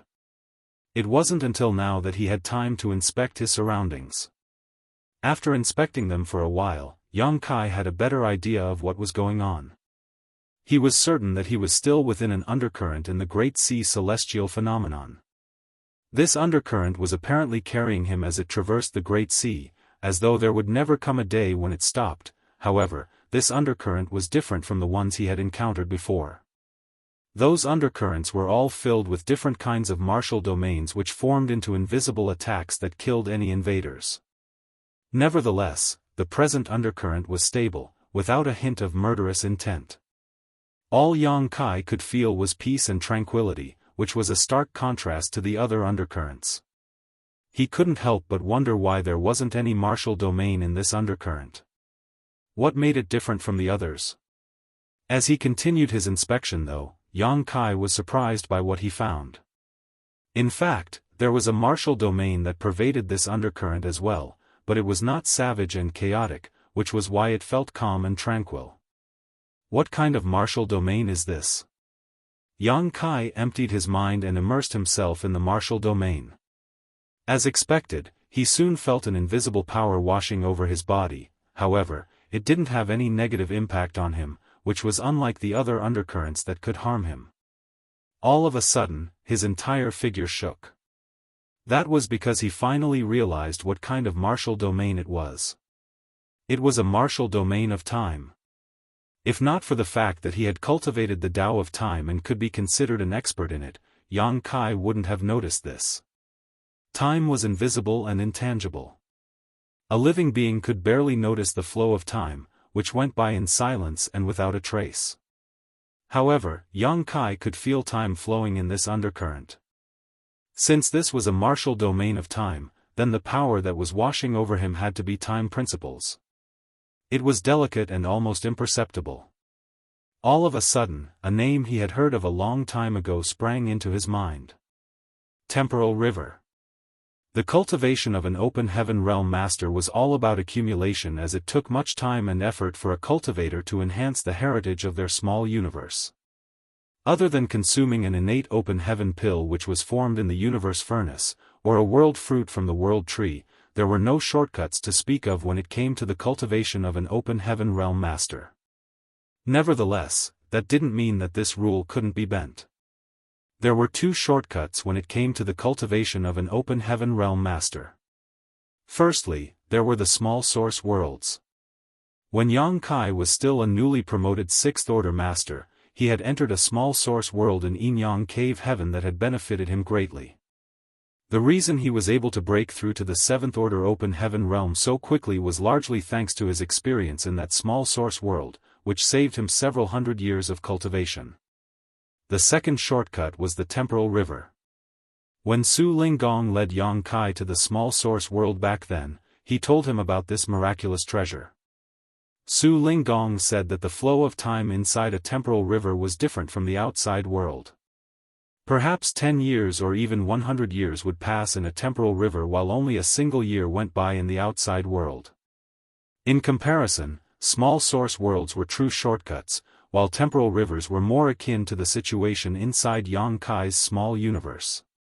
While one was inside a temporal river, the flow of time was indeed real, but it was faster than in the outside world. Yang Kai had experienced a small source world before, and it was indeed incredible. All the cave heavens and paradises regarded them as core treasures, and only the best disciples were allowed to enter them. Moreover, every time a small source world was used, it would take many years before it would be activated again, as part of its source strength would be absorbed. Although Yang Kai had heard about temporal rivers from Su Linggong before, he had never seen one. There were no known temporal rivers in the 3,000 worlds, nor were there any on the Black Ink battlefield, so Yang Kai had always thought that they were just an ancient legend. Su Linggong must have seen such a record from the ancient books in Yinyang Cave Heaven. It wasn't until this moment that Yang Kai realized that temporal rivers were real. If this undercurrent he was presently in was isolated, it would basically be a river. If the undercurrents that contain different martial domains were isolated, in addition to the temporal river, there would be Sword Dao River, Saber Dao River, Yin Dao River, Yang Dao River, Alchemic Dao River, and so on. Temporal rivers must have existed in the 3,000 worlds before, which was why there were records of them. Yang Kai should have realized it the instant he entered this undercurrent. However, his mind was muddled due to the damage in his soul at the time, so he failed to notice anything.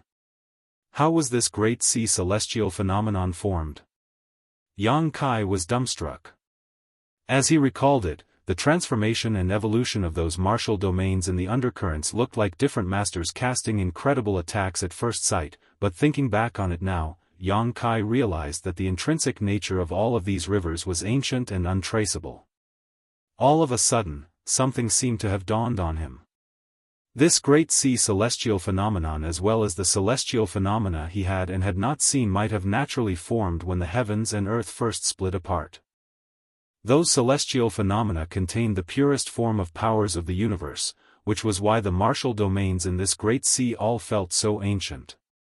Only when an Emperor Realm Master realized their own Grand Tao and condensed their Tao seal would they be capable of breaking through their shackles and ascending to the open heaven realm. There were all sorts of Grand Taos in the universe, and each of these Grand Taos had an infinite number of variations. Therefore, the Tao seal of every open heaven realm master was slightly different. Even for cultivators who cultivated the same Grand Tao, their Tao seals wouldn't be identical. The Tao of space that Yang Kai had cultivated was distinct and different from that of Li Wu Yi. His mastery and understanding of the Tao of time were also different from that of the flowing time Great Emperor, and could not be the same as those of Yang Shao and Yang Shui.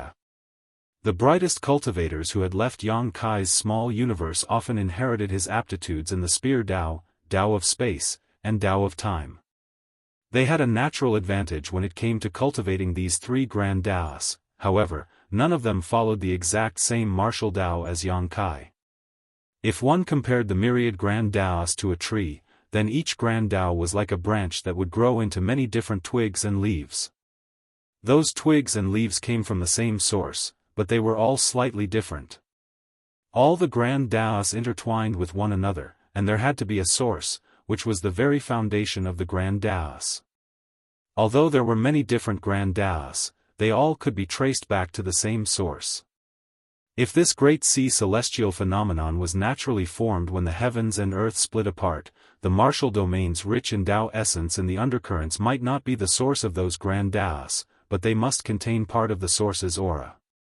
In other words, these undercurrents contain the raw power of the universe, the very foundation of all Grand Taos. Martial Peak, Chapter 54-26, No Other Choice. Upon that realization, Yang Kai couldn't help grinning. His laughter was muffled initially, but as time passed, he started guffawing to the point where he cried tears of joy. Although he had gone through so much hardship and almost lost his life, he came across such an opportunity. To escape from the sheep-headed royal lord, he took the risk and dove into this great sea celestial phenomenon. It never crossed his mind that he would arrive at such a cultivation paradise. There was no doubt that the undercurrents in the great sea were akin to innate treasures of the universe. Their very existence was a natural wonder. At that instant, Yang Kai even had the urge to thank the royal lord. If not for the latter's relentless pursuit, he would never have come across this place.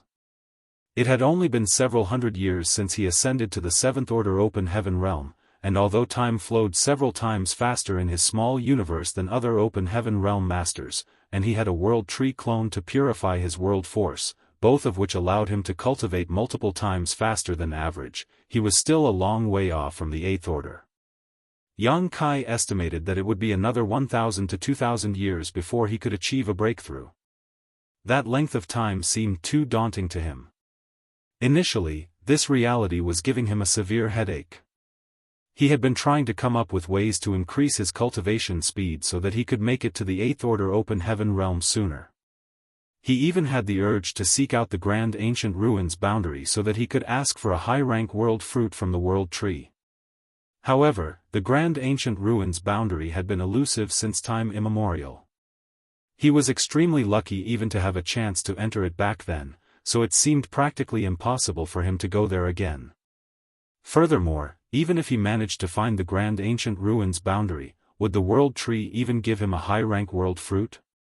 Just like Mo, the world tree was one of the oldest living beings in the universe. If it refused to give Yang Kai the world fruit, he wouldn't be able to do anything about it. Now that he was inside a temporal river though, Yang Kai didn't have to worry about ascending to the eighth order open heaven realm anymore. Yang Kai wondered what the time flow differential in this temporal river was compared to the outside world, but by analyzing the time principles around him and considering the density of time Tao essence, he believed the flow of time here was at least 10 times faster than normal. In other words, if he spent 10 years in this place, only 1 year would pass in the outside world. He could cultivate in this place with peace of mind until the day he made it to the eighth order open heaven realm. Although as a seventh order open heaven realm master, he was no match for the sheep-headed royal lord, he was able to evade him for several years. If he managed to ascend to the 8th order open heaven realm, he had the confidence to flee from the royal lord with ease even if he was incapable of defeating him. A fervent Yang Kai immediately fished out all sorts of resources and started refining them, but a problem soon came to his mind. Did he have enough resources to reach the 8th order open heaven realm? Initially, he had accumulated a staggering amount of resources, more than enough to reach the 8th order open heaven realm. After all, he had plundered quite a few Black Ink clan territories over the years and acquired a massive quantity of cultivation materials. However, when Song asked for some resources to restore himself back then, Yang Kai had passed the bulk of what he owned to him. Moreover, to escape from the royal lord over the years, Yang Kai had used up a large amount of the blue and yellow crystals he had left. As a result, he was seriously lacking in yin and yang element materials.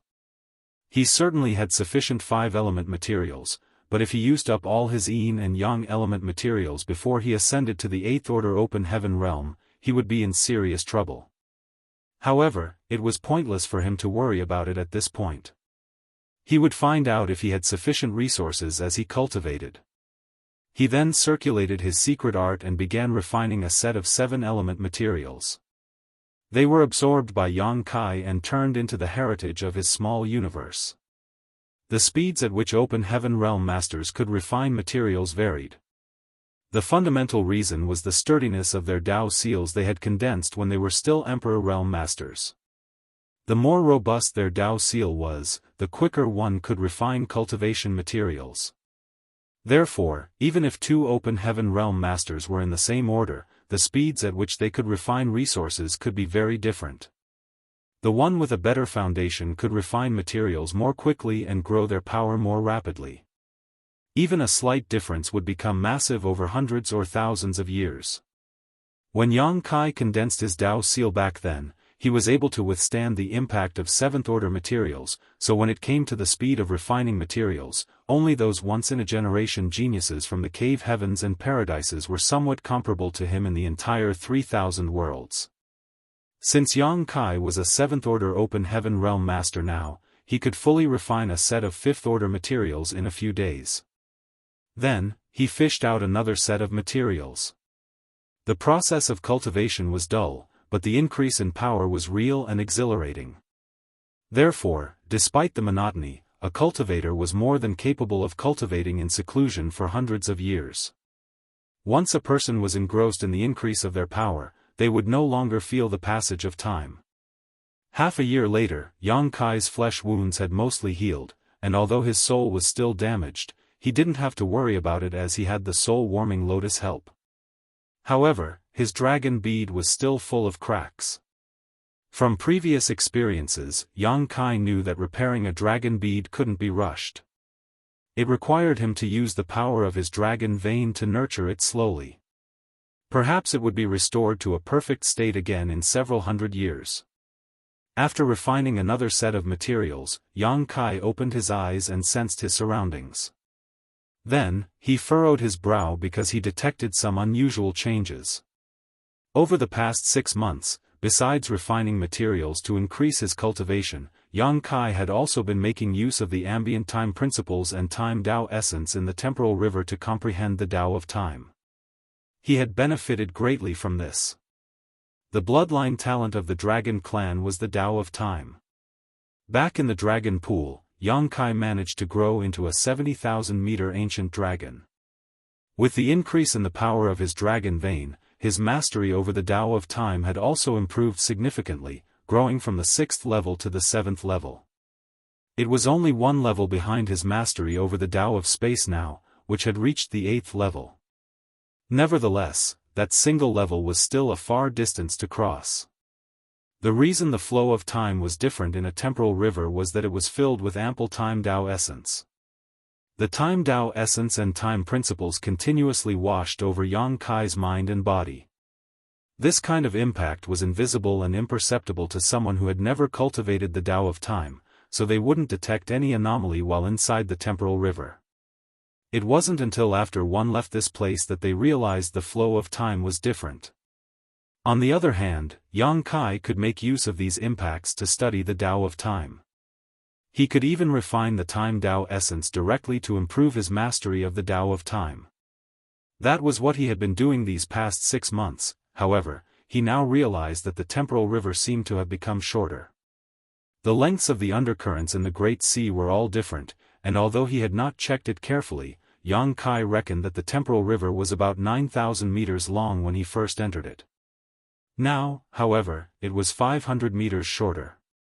Was it because he had barged into this place and absorbed the time Tao essence here? Yang Kai had no idea, but after giving it some thought, he stopped comprehending the Tao of time and instead focused on just cultivating. Half a year later, Yang Kai opened his eyes and scanned his surroundings once again. The temporal river had become shorter again, though it wasn't as severe as the previous time. It was now about 20 meters smaller.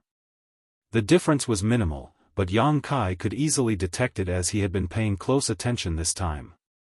These kinds of changes made him realize something. It seemed that his presence and the absorption of time Tao essence were the main reasons for the shrinking of the temporal river. In other words, as long as he was inside the temporal river, he would consume the amazing power in this place, and the river would continue to become shorter. After all, the time Tao essence was constantly washing over him, causing the flow of time in this isolated space to be different from that of the outside world. He had only been cultivating for another half a year, but the river had become 20 meters shorter. In other words, the river would shrink about 40 meters a year if he did nothing but cultivate. As such, this temporal river would be gone for good in around 200 years at most. If he simultaneously absorbed the time Tao essence in this place and cultivated it, the river would disappear even sooner. Upon this realization, Yang Kai's expression darkened. Initially, he intended to stay in this temporal river until he ascended to the 8th order, but now it seemed that the temporal river would disappear in just about 200 years.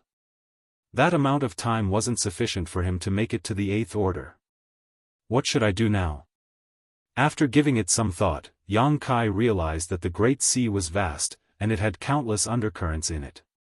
Since there was one temporal river here, there might be another. Even if this temporal river was completely consumed, he could just go looking for the next one. As long as there were 5 to 6 temporal rivers of this size in the celestial phenomenon, he would be able to ascend to the 8th order. Right now, Yang Kai's main task was to increase his strength. He wasn't sure if the Royal Lord had also dived into this place, but if he had, there might come a time when they bump into one another. Regardless, where there was a will, there was a way. It was pointless for Yang Kai to overthink things at this point. He then set his mind at ease and stopped absorbing the time Tao essence in the temporal river, instead focusing all his efforts on cultivating. Sets of materials were refined as time went by. Just like what he had estimated, about 40 meters of the temporal river would vanish for every year he spent in this place. Yang Kai slowly became wholly absorbed in cultivation and lost track of the outside world. He had never cultivated for such a prolonged period of time before. Initially, he found it difficult to adapt, but as the heritage in his small universe increased, he slowly got used to it. About 160 years later, Yang Kai was shocked awake by an anomaly while cultivating. He hurriedly opened his eyes and realized that the temporal river was only 100 meters long now. It was originally a long river, but it had significantly shortened over the years. Due to its length, it couldn't even sustain its own existence anymore, and as it was battered by the other undercurrents, it was on the brink of collapse. Yang Kai could feel that the martial domains in the other undercurrents had broken through the isolation of the temporal river. His expression changed as he stored the set of materials he hadn't fully refined and got to his feet. It was time to leave this temporal river. Despite knowing that this day would come, Yang Kai still felt lost when he finally had to set out. He had no idea if he could find another temporal river. The undercurrents in the Great Sea celestial phenomenon were turbulent, so perhaps before he could find the next temporal river, he would be killed by them. However, he had no other choice. Surging the power of his dragon vein, dragon scales started appearing on Yang Kai's skin, including his eyelids, and his entire figure radiated a golden glow. Martial Peak, Chapter 54-27, 10,000 Grand Daoists. The undercurrents in the Great Sea celestial phenomenon were savage, and Yang Kai didn't have the confidence to resist them without relying on the power of his dragon vein. He summoned his azure dragon spear and let out a breath as he checked to ensure he was in peak condition. Just as he was about to bolt out of the temporal river, he paused as an idea sprang to his mind. The temporal river was only 100 meters long now, and as the other undercurrents clashed with it from all directions, it would probably fall apart soon. When that happened, this temporal river would be gone for good. Although the 100-meter temporal river couldn't be considered long, it still contained a lot of time Dao essence. Thinking about this precious resource, Yang Kai couldn't help wondering if he could keep it inside his small universe. The instant he had that thought, he could no longer contain the impulse to act. Time Dao essence was hugely beneficial to him. If he could keep it inside his small universe and absorb it, it would help improve his mastery of the Dao of time.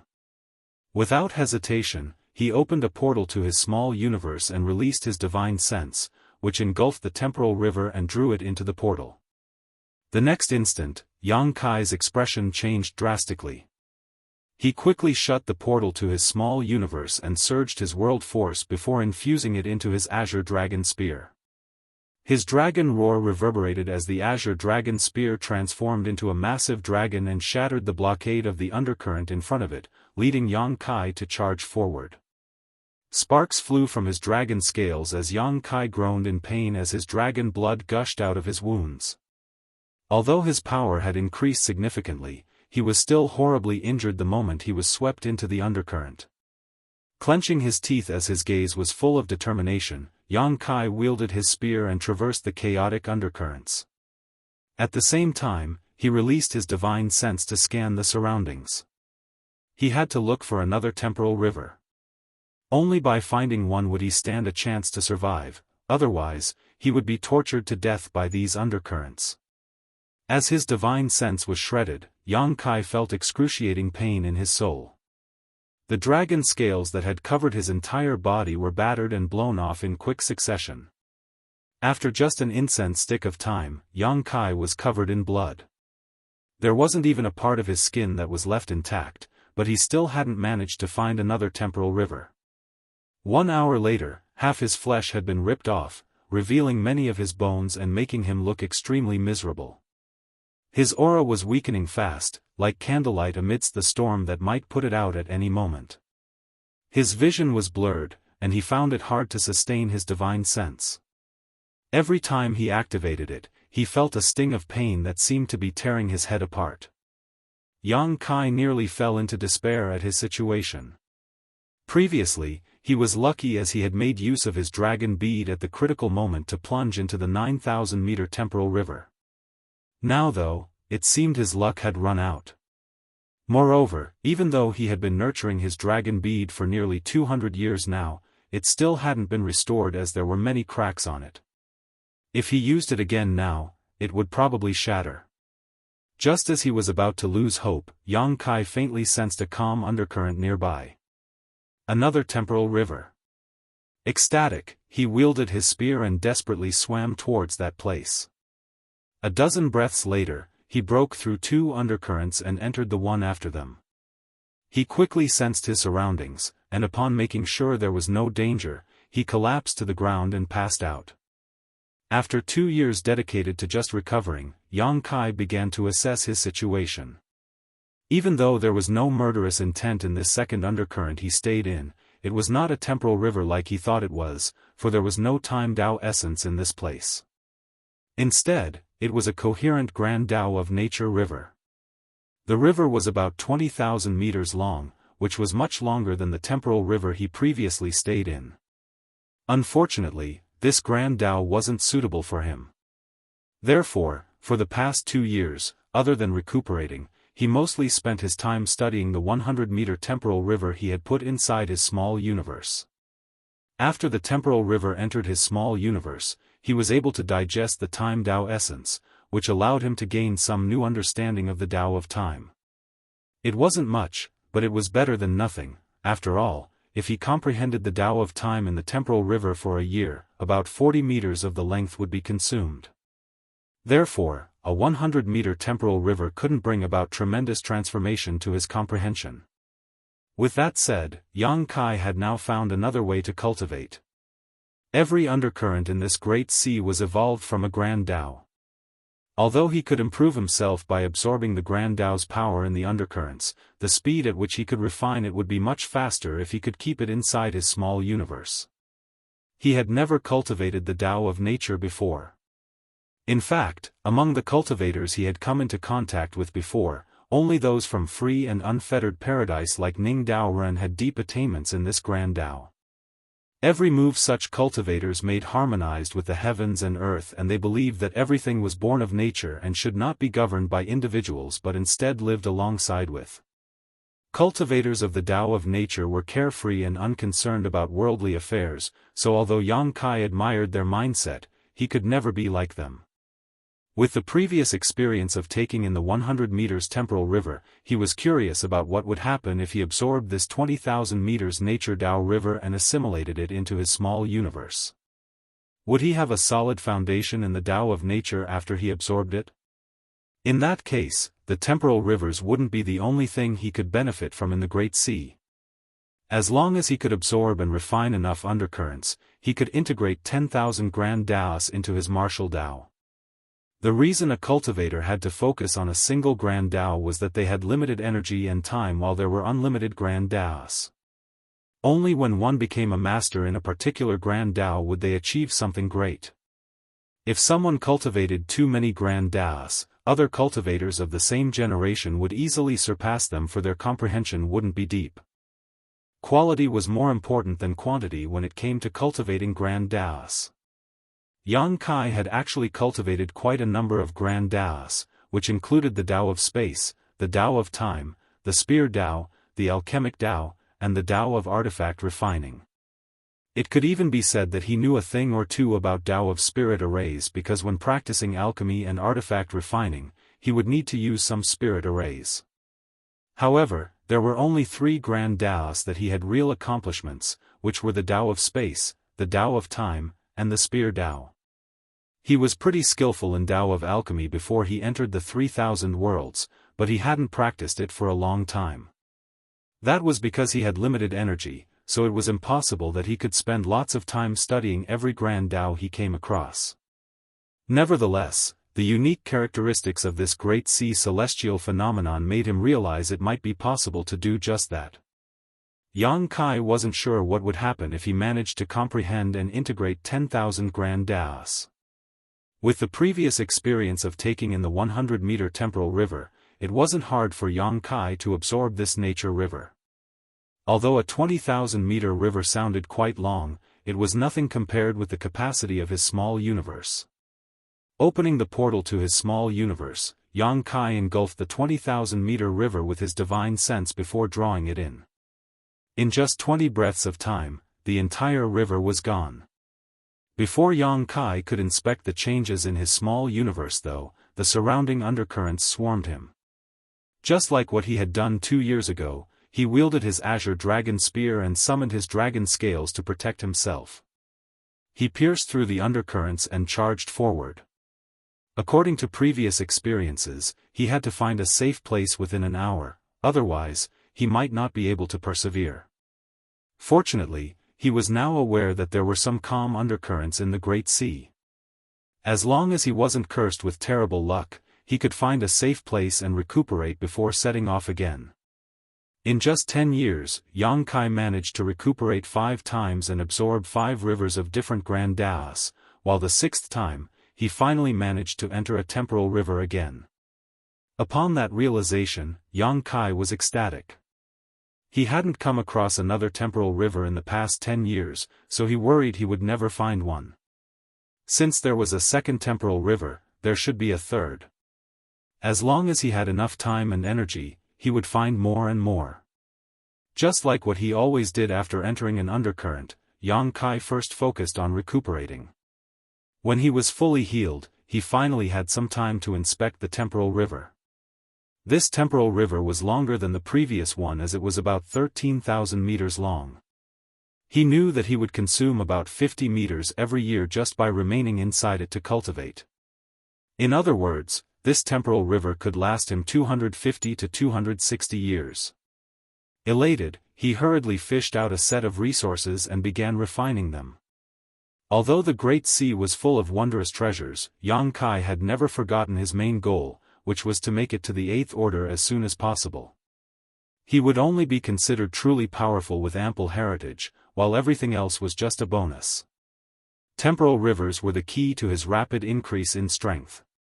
As he refined materials to increase his heritage, Yang Kai looked into his small universe and inspected the changes.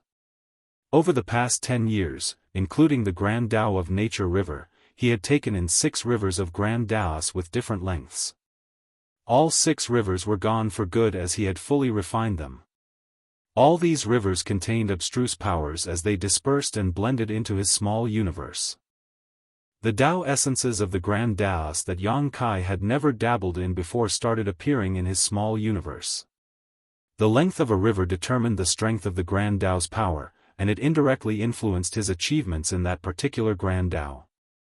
According to his classifications of Grand Daos, some of the Grand Daos he had absorbed had now reached the 2nd level, peering through the doors.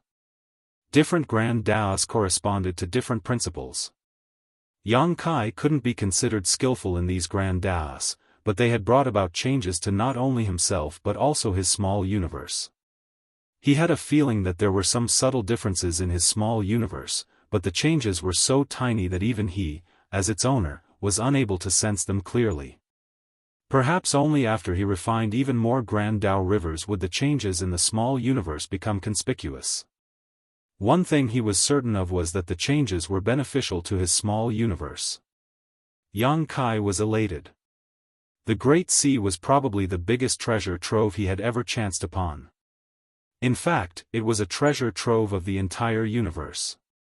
He wondered if the sheep-headed royal lord had barged into this place and discovered it. However, Black Ink clansmen and humans cultivated differently, so even if the royal lord had come to realize this place's worth, there was nothing he could do.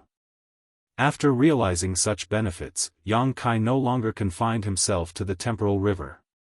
From time to time, he would go out and absorb other undercurrents before coming back to continue cultivating. With that said, he bore some risks by doing so. The undercurrents were turbulent and flowed about randomly. If he didn't act swiftly enough, the temporal river would leave his detection range and he would be stuck. Therefore, he would only absorb the undercurrents within reach every time he left. Even so, he benefited greatly from these excursions. Marshall Peak, Chapter 5428, Another Breakthrough. About 250 years later, the 2nd temporal river was only left with a length of 100 meters. Just like what Yang Kai had previously done, he transferred the remnants of the temporal river inside his small universe so that he could gradually refine it. Then, he set off on his adventure to look for the next temporal river, resting in the less violent undercurrents as he traversed this Great Sea celestial phenomenon. Time passed by slowly. Initially, Yang Kai kept count of how many years had passed, but gradually, he had lost himself in this kind of unusual cultivation, forgetting the passing of time as he kept looking for more temporal rivers. Every time he absorbed and refined any kind of calm Grand Dao river, it would bring about some changes to his small universe, allowing him to gain some understanding of many Grand Daos he had never touched before in his life. His entire small universe was filled with traces of all sorts of Grand Daos now. In the past, when the humans in Void Continent cultivated, given enough aptitude, they could easily comprehend the Dao of space, the Dao of time, the Spear Dao, or other Grand Daos Yang Kai had dabbled in. However, as Yang Kai refined more and more Grand Dao rivers, the cultivators in his small universe now found it easier to comprehend even more kinds of Grand Daos. The entire Void Continent was now a fertile place where cultivators could freely choose from a variety of Grand Daos and focus on the ones that interested them. In the Void Dao Temple, many bright cultivators had reached the peak and were just one step away from ascending to the open heaven realm. However, Yang Kai was currently trapped in a place where he couldn't even guarantee his own life, so he couldn't release them. The lengths of the temporal rivers in the Great Sea celestial phenomenon varied greatly. Some of them were thousands of meters long while some were as short as hundreds of meters, causing Yang Kai to wonder just how they were formed in the first place. Of course, longer temporal rivers allowed him to stay there and cultivate for a longer time. As he absorbed even more rivers, Yang Kai acquired some insights on many of the grand Daoists. In fact, he could now be considered something of a master in quite a few of them. As more and more resources of different orders were consumed, the heritage in his small universe increased by the day. It was an extremely long and unusual cultivation session, and Yang Kai was fairly certain he was the first person in history who had ever cultivated this way for such a long time. One day, when Yang Kai was engrossed in cultivating in a temporal river, he realized there were some unusual changes occurring in his small universe. Shocked, he hurriedly investigated. As he inspected it, he felt that his small universe was going through an indescribable enhancement. The territories were expanding, and the world force in his small universe was becoming more condensed. The world tree clone seemed to resonate with the changes in his small universe as its leaves rustled noisily, and it began to madly refine his world force. Trails of light appeared in the sky, but they were not cracks but the manifestations of the Tao essences of a myriad of different grand Daoists. Furthermore, some heavenly manifestations appeared in different parts of the Void Continent. The cultivators living on the Void Continent were pleasantly surprised to learn that the entire world seemed to have come alive. The grand Daoists became active, which allowed cultivators to comprehend them with ease. Therefore, many hurriedly entered seclusion to take advantage of this occasion. Something suddenly dawned on Yang Kai. I'm about to break through to the 8th order. He had observed Su Linggong ascending to the 8th order before, and he had learned a lot from that experience. However, his ascension seemed slightly different compared to Su Linggong's. Every open heaven realm master who attempted to make it to the next order would fall into a perilous situation, for any accident at this moment could cause their small universe to rupture and their life to be extinguished, and it was more dangerous the higher one's order became. The 8th order was only one order below the peak, the 9th order, so it was by no means a safe endeavor. Although on the surface, Su Linggong didn't seem to be at any risk when he achieved his breakthrough back then, the real danger lay in his small universe, which others were unable to observe. Fortunately, his ample heritage helped him get through the crisis and successfully break through. However, some open heaven realm masters would face a bottleneck at this point, and before shattering that bottleneck, they wouldn't be able to achieve a breakthrough. Back then, it took the proprietress around 200 years to break through to the 7th order. Another example was Feng Ying, who spent some 200 to 300 years trying to ascend to the 8th order. It wasn't until the grand battle against the Black Ink clan that she reappeared. Initially, Yang Kai was worried he would face a similar bottleneck, but now it seemed that he had been worried for nothing. He didn't face any kind of bottleneck, and with ample heritage in his small universe, everything just proceeded smoothly.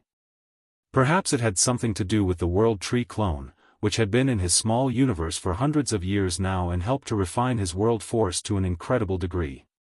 His current world force was purer than any other 7th order masters, and the purer one's world force was, the more robust their heritage was. As a result, bottlenecks simply did not exist for Yang Kai. Yang Kai could even clearly feel that there was no danger to speak of when achieving this ascension. Although there were all kinds of different phenomena in his small universe, those were just the manifestations of the grand Daoists he comprehended and the results of his cultivation, which were harmless to his small universe. Everything just took place smoothly. Yang Kai had been extremely eager to reach the 8th order as soon as possible, but when the day finally came, his heart was as tranquil as a clear lake. He wasn't as surprised or excited as he had imagined he would be. He had already expected this day to come, and he was confident he would make it to the 8th order no matter what. It was just a matter of time before he achieved it. His small universe continued to expand as it was going through an evolution, but he soon ignored the changes and continued refining materials. On the other hand, the cultivators living in Yang Kai's small universe had benefited greatly from this change. In every corner of the Void Continent, there were cultivators who gathered together as they gained greater understanding of the grand Daoist. They cultivated and made breakthroughs in their comprehension. In the Void Dao Temple, where the essence of the entire continent came together, many youths even managed to condense their own Dao seals at this moment. The babies born during this period of time had even more outstanding aptitudes than before. As the grand Daoists all came alive, it made it easier for the cultivators to grasp them. The expansion of the world also widened the martial Dao as a whole. Gradually, all the heavenly manifestations disappeared and the visible traces of the grand Daoist manifestations vanished. The entire void continent returned to calmness. However, the Emperor Realm Masters could detect that this world was already very different from the past. For one, it had become vaster. Cultivators formed into groups and began surveying these new lands, confirming their initial suspicions. In the past, there was a world barrier that they couldn't move past, but now that barrier was gone and many more territories had appeared. These territories were fertile, but there weren't any living beings in them. When the sects got wind of this, they sent out their masters who led many disciples to occupy these virgin lands. Yang Kai had only placed a small number of people in his small universe back then, about 10 million or so. However, the environment in the small universe was filled with vitality, making it a paradise where cultivators could thrive. Moreover, there were no major wars or disputes, only some minor conflicts between the various sects. With the Void Dao Temple's appearance, even these conflicts also gradually vanished. With such a peaceful environment, the number of people in his small universe swelled over the millennia. As the population increased, there was a greater need for land. In the past, those from the Void Dao Temple were worried that if this went on, the entire Void continent wouldn't be able to accommodate the increasing population within a few thousand years. Now though, that problem was solved. The land mass of Void continent had expanded by 5 times at the very least, so even if the rate of population growth continued as it was, there was no need to worry about not having enough living space for several tens of thousands of years. Nevertheless, Yang Kai was oblivious to all of this because he was pondering on another issue. Now that he was in the 8th order, could his power continue to increase? Back then, he was forced to ascend to the 5th order open heaven realm, so theoretically, his limit was the 7th order. However, after he consumed a mid-rank world fruit, his limit became the 8th order. With him being in the 8th order open heaven realm now, was there any future for him? There were quite a number of human cultivators whose limit was the 8th order open heaven realm. Many of the 8th order division commanders had directly ascended to the 6th order back then. In other words, the 8th order was the best they could achieve in their lifetimes. Yang Kai had asked the 8th order masters about it in the past, and he was told that after they ascended to the 8th order, they could faintly feel a layer of restraint covering their small universes. It was this invisible restriction that confined them to the 8th order. Regardless of how hard they cultivated, they could never break through to the 9th order. If they forcefully tried to break that restraint, they would risk their small universes exploding, ending their lives. As such, it wasn't that the 8th order masters didn't want to keep improving themselves, but rather that their small universes were unable to bear greater power. Now, Yang Kai was also an 8th order open heaven realm master himself, and just like what the division commanders had told him, he could feel an invisible shackle on his small universe. This kind of restraint was weak and barely perceptible at the moment. However, as he strengthened his power as an 8th order master, this kind of restraint would grow stronger to the point where he would be stopped from advancing further. As he recalled his decision of ascending to the 5th order back then, Yang Kai did not feel regretful. At that time, under the lead of Tizheng, a 7th order master from Myriad Demons Heaven, several masters stopped him from attempting to directly ascend to the 7th order. This had nothing to do with personal grudges, as they were just trying to prevent a potential crisis. That was because there was such a catastrophe that took place in the 3,000 worlds in the past that made the cave heavens and paradises grow distrustful of those who ascended directly to the 7th order who were not supervised by them directly. At that time, if Yang Kai hadn't ascended to the open heaven realm, he wouldn't have been able to enter the shadowless cave heaven and save the proprietress. After pulling himself together, he continued refining the materials to strengthen his heritage. He was still a newly promoted 8th Order Master, so there was some road ahead of him yet. However, once he reached the peak of the 8th Order, that would be his limit. There might be some ways in the universe that would allow one to shatter the restraint on his small universe. At the very least, the innate open heaven pills that were born in the universe furnace were one way to go about it, therefore, Yang Kai wasn't worried about it. In the future, he could go looking for the universe furnace so that he would have a chance to make it to the 9th Order.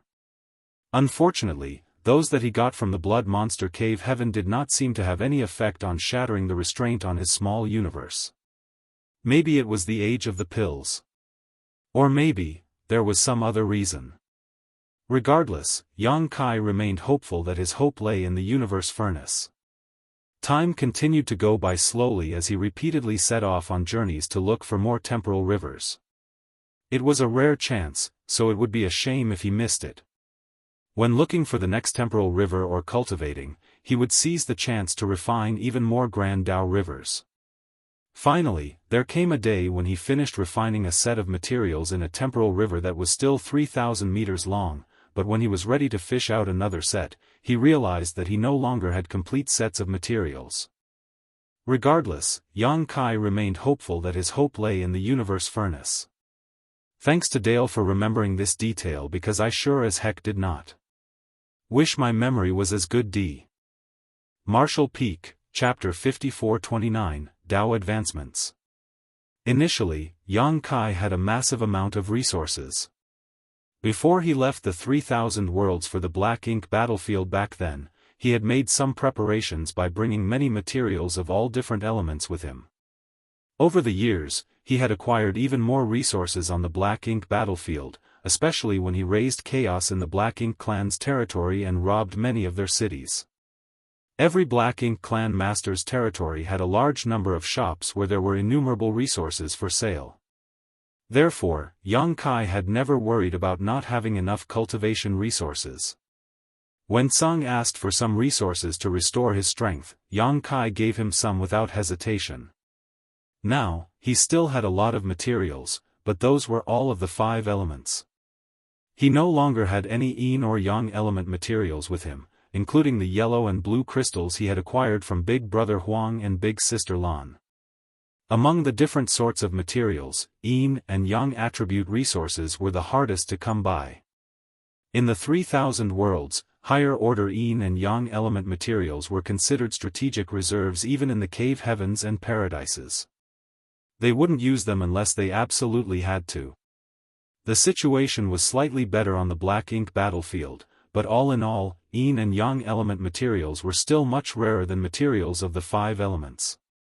Without a complete set of materials, he couldn't continue cultivating. He regretted using too many yellow and blue crystals to block the Royal Lord's aura back then.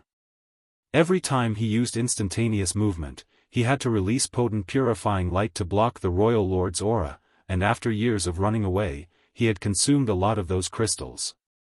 However, it wasn't like he had a choice. If he didn't use purifying light, he would have been killed.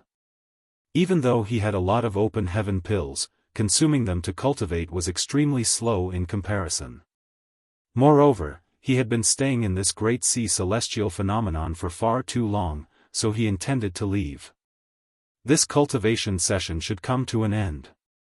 After making some quick calculations, Yang Kai realized he had spent 4,000 years in the temporal rivers. It only took him around 2,000 years to make it to the 8th Order, while he spent the next 2,000 years cultivating, which allowed him to establish himself in the 8th Order.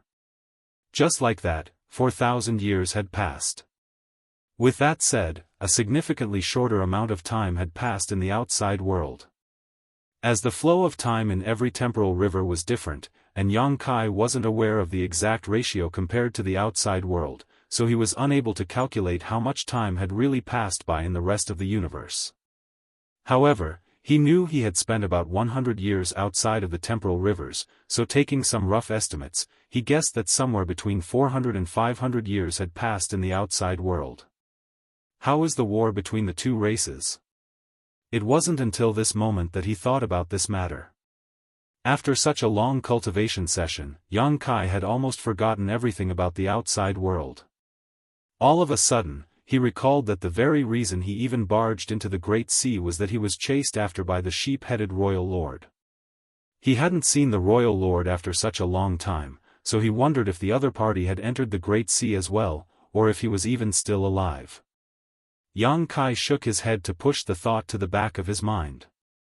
To him, the most important thing now was to leave here as soon as possible. When he had ample resources, he had forgotten about the passing of time in the Great Sea. Now that he didn't have sufficient resources, it was pointless for him to keep staying here. Nevertheless, leaving this place wasn't so easy. There were countless undercurrents in the Great Sea that intertwined with each other, so it was hard for him to identify any kind of direction. Having said that, Yang Kai believed that where there was a will, there was a way. He summoned his azure dragon spear and opened up a portal to his small universe before absorbing the 3,000 meters long temporal river. Then, he charged towards the undercurrent nearest to him. Unlike when he first plunged into the Great Sea, he was no longer flustered.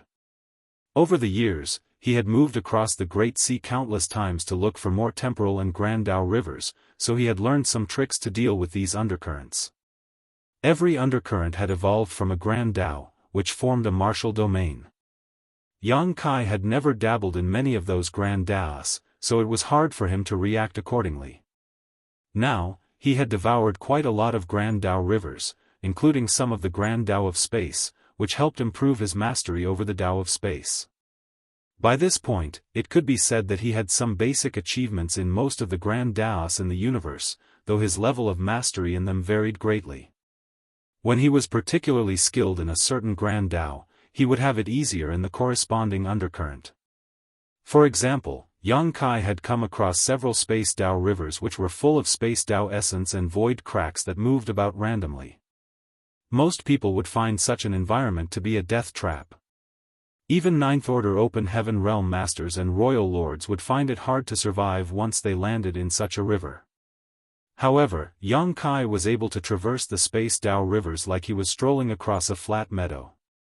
He just had to use his space principles to resonate with the currents in the river so he could ride along with it without being harmed. After absorbing such rivers in the past, he realized his mastery over the Dao of space had still improved, and when he came across another space Dao river, it became easier for him to deal with it. It was a virtuous cycle.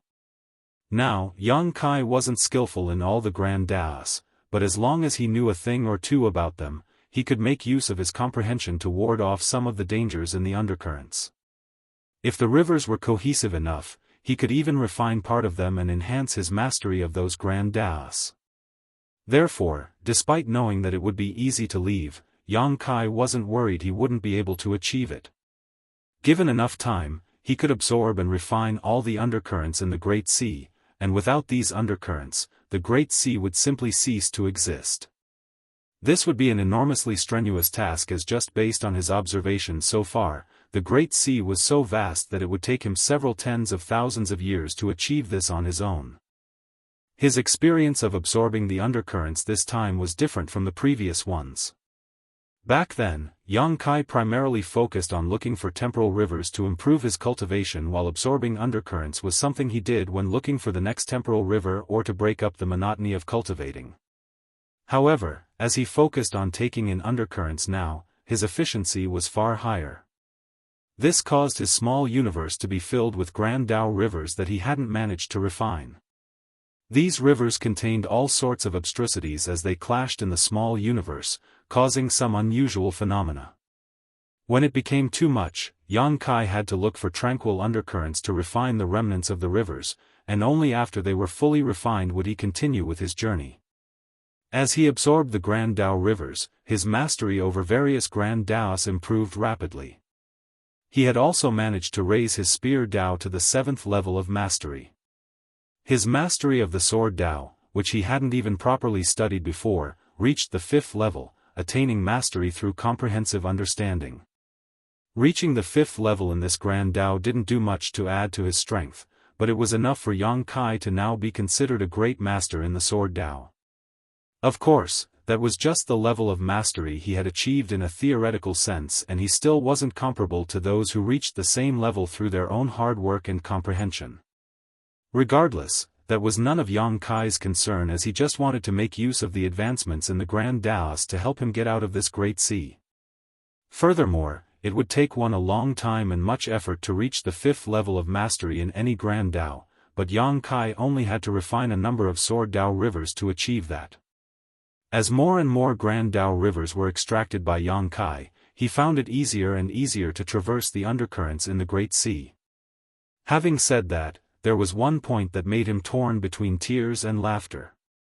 Back then, he was eager to cultivate and make it to the 8th order as soon as possible, so he always exerted himself to seek out temporal rivers, but only found one every 10 years on average. Now that he no longer needed temporal rivers to cultivate though, he chanced upon them quite frequently. After absorbing a couple dozen temporal rivers of different lengths, he suddenly felt that the flow of time in his small universe changed once again. In the past, the flow of time in his small universe was 5 times faster than the outside world, but at this moment, the ratio had increased significantly. After some quick calculations, Yang Kai realized that the flow of time in his small universe was now about 7 times faster than in the outside world. In the meantime, he had acquired some new insights on the Tao of time. His dragon vein throbbed as his dragon pressure spread out wantonly. He had achieved a breakthrough in the Tao of time. When he visited the no-return pass several hundred years ago and cultivated inside the dragon pool, his mastery of the Tao of time had improved tremendously, reaching the 7th level. Now, after he absorbed a few dozen temporal rivers, he directly broke through to the 8th level, bringing it to the same level as his comprehension of the Tao of space. With that said, Yang Kai had a feeling that he wasn't far from achieving another breakthrough in his Tao of space. The prerequisite was that there were enough space Tao rivers in this great sea for him to absorb and refine. The realization made him feel ecstatic. As he examined the changes in his small universe, he continued to move across the undercurrents. In the periphery of the Great Sea celestial phenomenon, there were a lot of dead universe worlds where black ink nests had been planted, with one of them being especially huge as it belonged to a royal lord. There seemed to be a powerful aura hiding in this black ink nest. About 500 years ago, the sheep-headed royal lord arrived at this place and saw Yang Kai dive into this vast celestial phenomenon. After entering it himself to inspect the situation, the royal lord realized the great sea was full of danger, so he had no choice but to withdraw. At that time, he was badly injured, and if he insisted on chasing after Yang Kai, forget about finding the ladder, he might even lose his life. Therefore, the sheep-headed royal lord dragged a dead universe world to this place from the void and planted his black ink nest.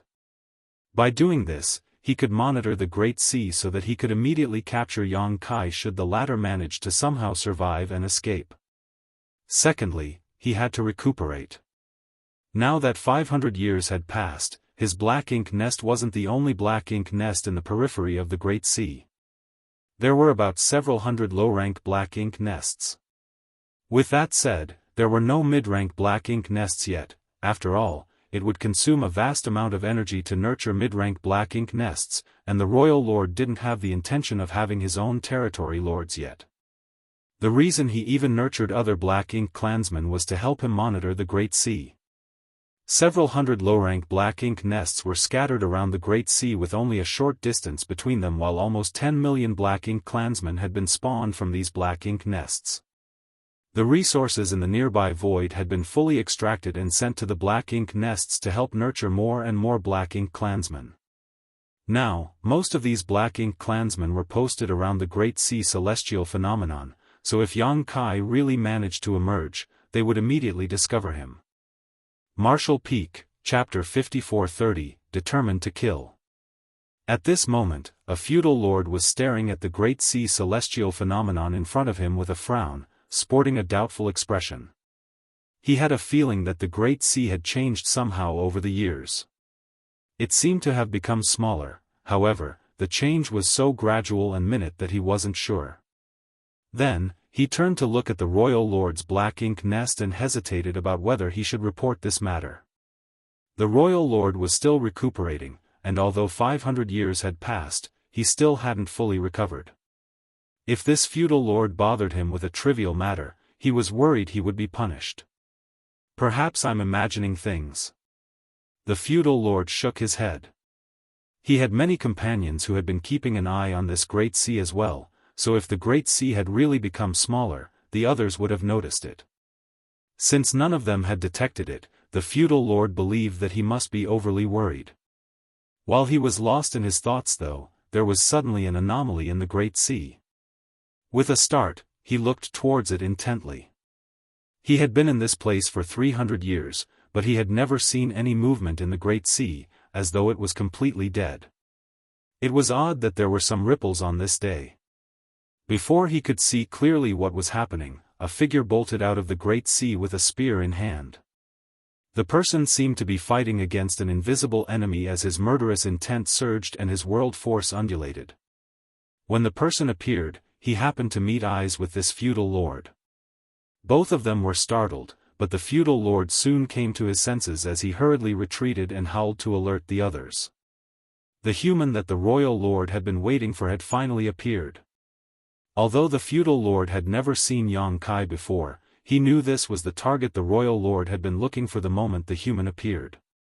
Following the howl, the azure dragon spear stabbed into the feudal lord's mouth.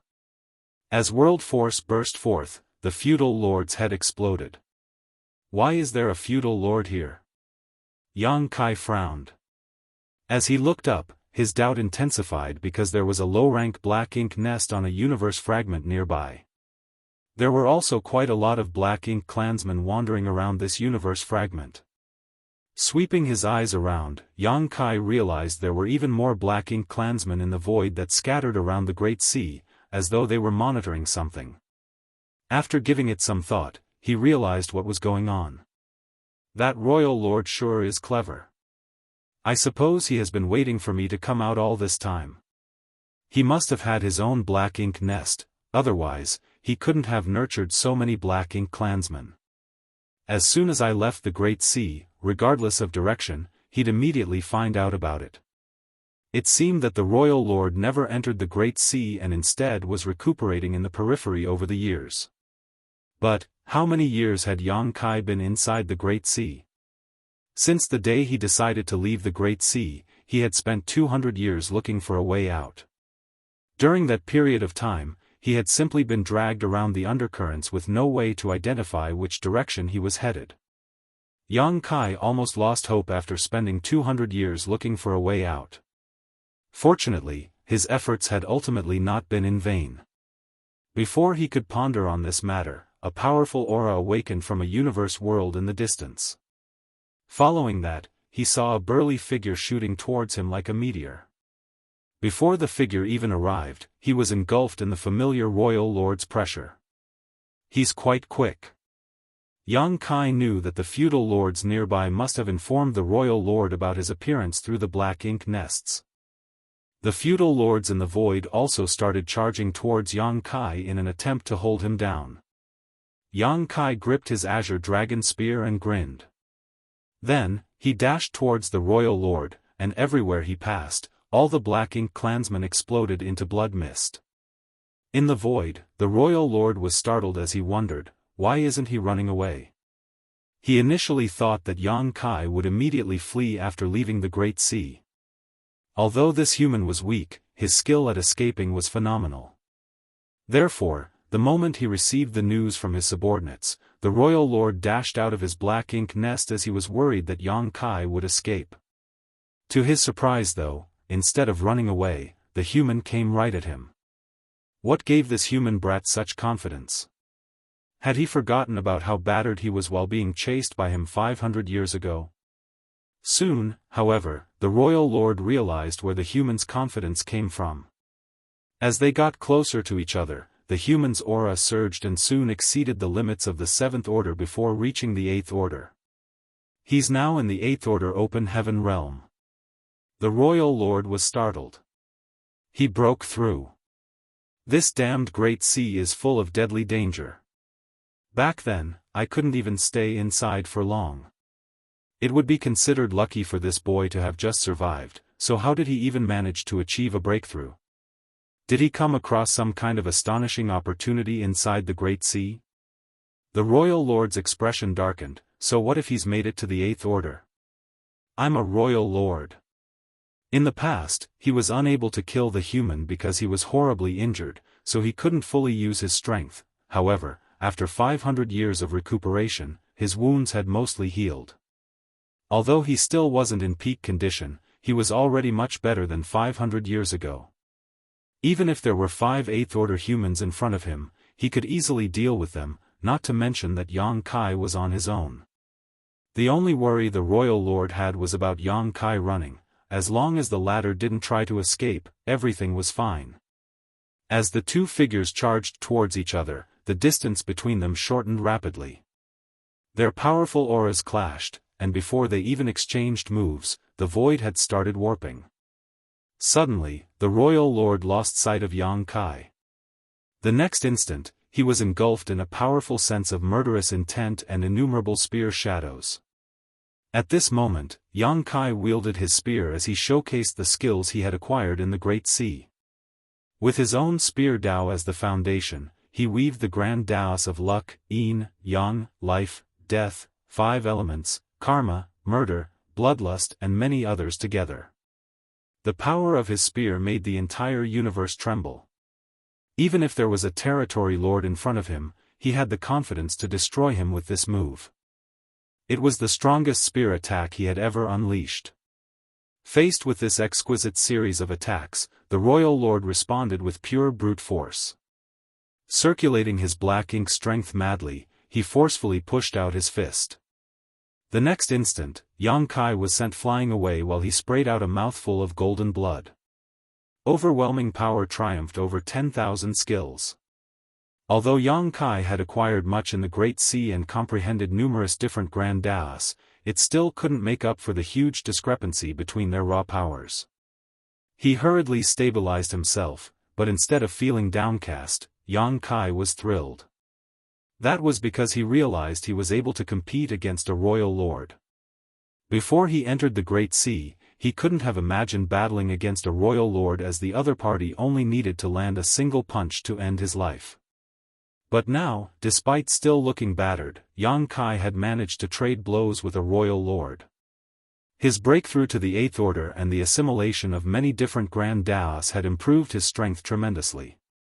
Yang Kai was no longer the frail Seventh Order Open Heaven Realm Master he used to be. The Royal Lord was also flabbergasted.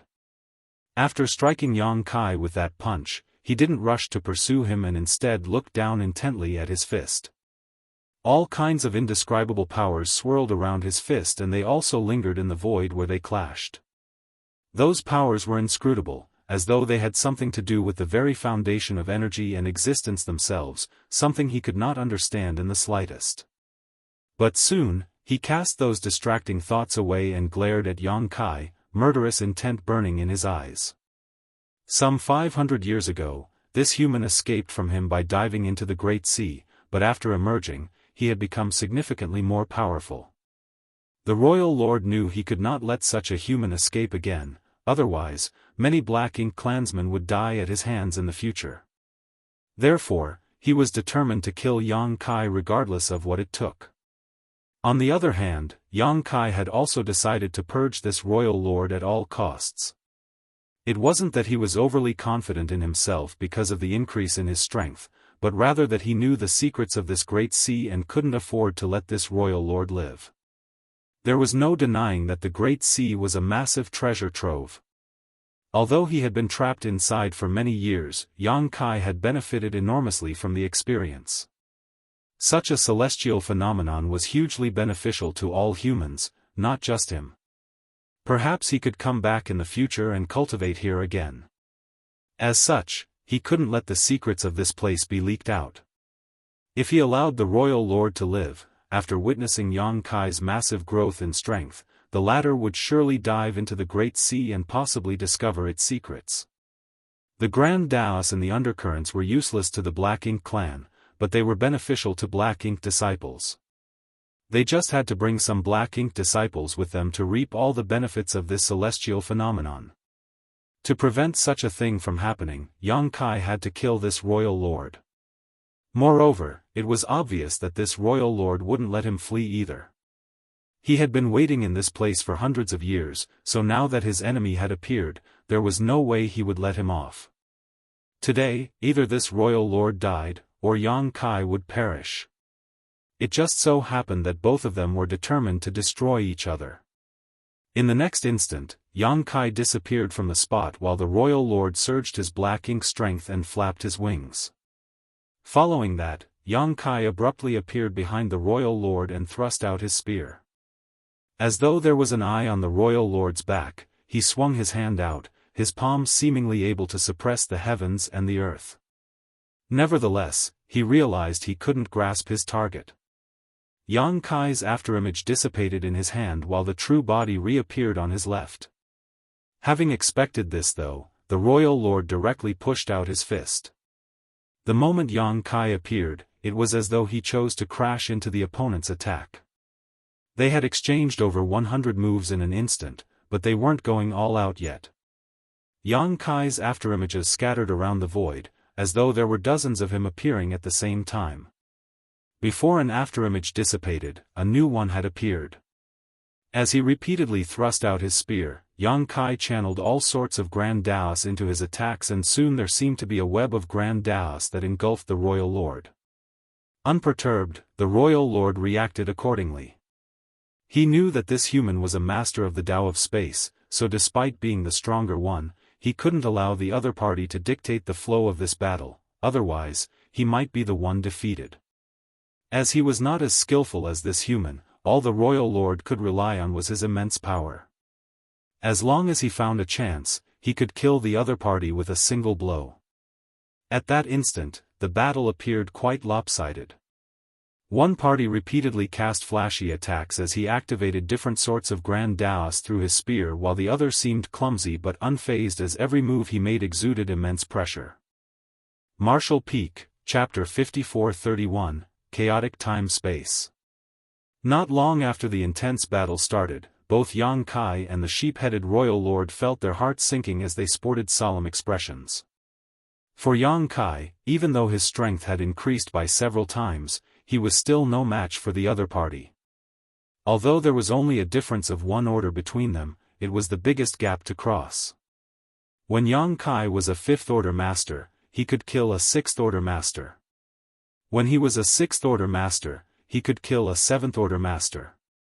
When he was a seventh-order master, he could kill a territory lord. However, as an eighth-order open heaven realm master now, he realized he had no hope of killing a ninth-order master with his own strength alone. A royal lord's power was equivalent to that of a ninth-order master.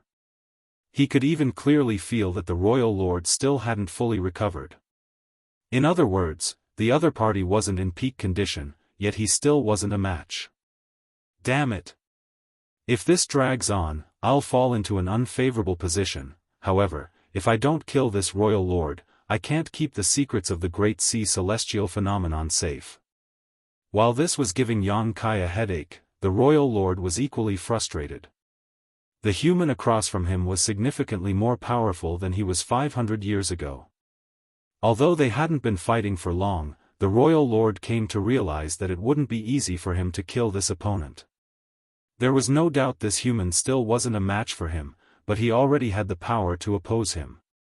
Other powerful eighth-order human masters could also probably deal with him for a time, but the royal lord was confident he could kill such enemies sooner or later. However, Yang Kai was different. This guy was a master of the Tao of space, and the royal lord vividly remembered being unable to capture him despite having pursued him for years 500 years ago. If nothing changed in their current battle, Yang Kai would probably flee. I can't give him a chance to run, otherwise, I'll never find out what Tsang gave him.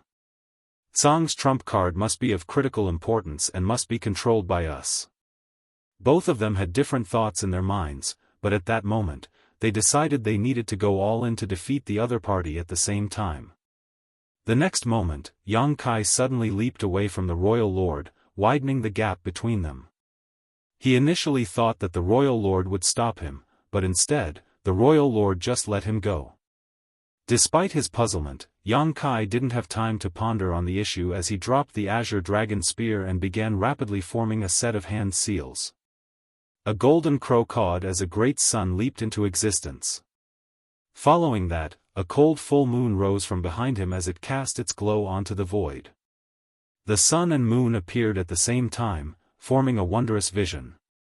The moment the sun and moon manifested, they began orbiting around Yang Kai, affecting both space and time in the surrounding region.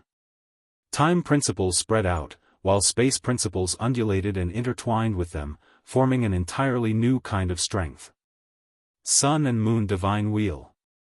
This was the most powerful trump card Yang Kai could bring out besides his dragon bead. It was also the divine ability he had invented through his own comprehension. Activating it was not difficult, but the prerequisites to cast it were extraordinarily difficult, such that only Yang Kai was capable of it as it was formed from the resonance of his two strongest grand Daoists. Therefore, this divine ability displayed an extraordinary might when he used it.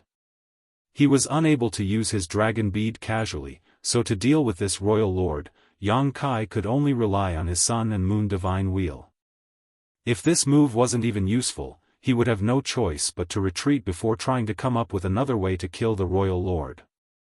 The instant Yang Kai cast his sun and moon divine wheel, the royal lord also looked up and glared at him.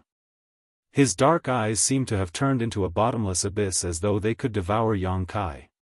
His obsidian eyes reflected Yang Kai's figure, which was engulfed in endless black ink strength. It was as if he was burning with a dark flame. Royal Lord's secret technique. At that instant, both Yang Kai and the Royal Lord brought out their most lethal moves in an attempt to defeat the other party. It could be said that they had made the same judgment in this situation and acted decisively on it. Yang Kai was startled as he was quite familiar with the Royal Lord's secret technique. For the Black Ink clansmen below the Royal Lords, if they wanted to corrupt a human, they just had to release their Black Ink strength to invade that human's body and small universe. If that human couldn't resist, they would be turned into a Black Ink disciple. Royal Lords could naturally do the same, but they also had a better and more efficient method, which was known to the humans as the Royal Lord's secret technique. It was well known among the humans that when a Royal Lord activated the Royal Lord's secret technique, even an 8th Order Open Heaven Realm Master couldn't resist it, instantly turning them into a Black Ink disciple. This was one of the reasons the 8th Order Masters didn't interfere carelessly when a 9th Order Old Ancestor battled a Royal Lord. A 9th Order Master could fend off the Royal Lord's secret technique, but those in the 8th Order couldn't. Once they were struck by the Royal Lord's secret technique during an intense battle, the humans were bound to suffer immense losses. To deal with a Royal Lord, a 9th Order Master had to personally make a move. The humans had been studying the secrets behind the Royal Lord's secret technique for years, but they hadn't found out anything useful yet, mainly because no Royal Lord would easily activate the Royal Lord's secret technique. Without a target they could study or examples they could learn from, the humans obviously couldn't gather any useful information. With that said, the high-ranking officers had speculated that the Royal Lord's secret technique might be a kind of innate divine ability that was exclusive to the Black Ink clan. Only Royal Lords were able to use this innate divine ability, and it was most likely a kind of attack that directly affected one's soul. Certainly, Yang Kai had heard of such information and even experienced it for himself twice in the past, but he was too weak back then to really understand what was happening. Now, having reached the 8th Order and possessing incredible soul cultivation, he was finally able to realize that the Royal Lord's secret technique wasn't purely a soul technique, but rather a combination of one with an eye secret technique. When the Royal Lord activated the Royal Lord's secret technique, Yang Kai could clearly see his own reflection in the other party's eyes. The figure was engulfed in thick Black Ink strength, as though he had really turned into a Black Ink disciple. At the same time, Yang Kai was indeed covered in Black Ink strength in reality. The Black Ink strength was pure, and it was as though it had appeared out of nowhere. At the very least, Yang Kai didn't see his opponent releasing this Black Ink strength.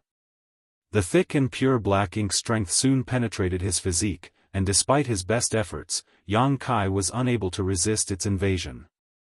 This kind of corrosion was harmless to his body, but the Royal Lord's secret technique was never meant to be lethal.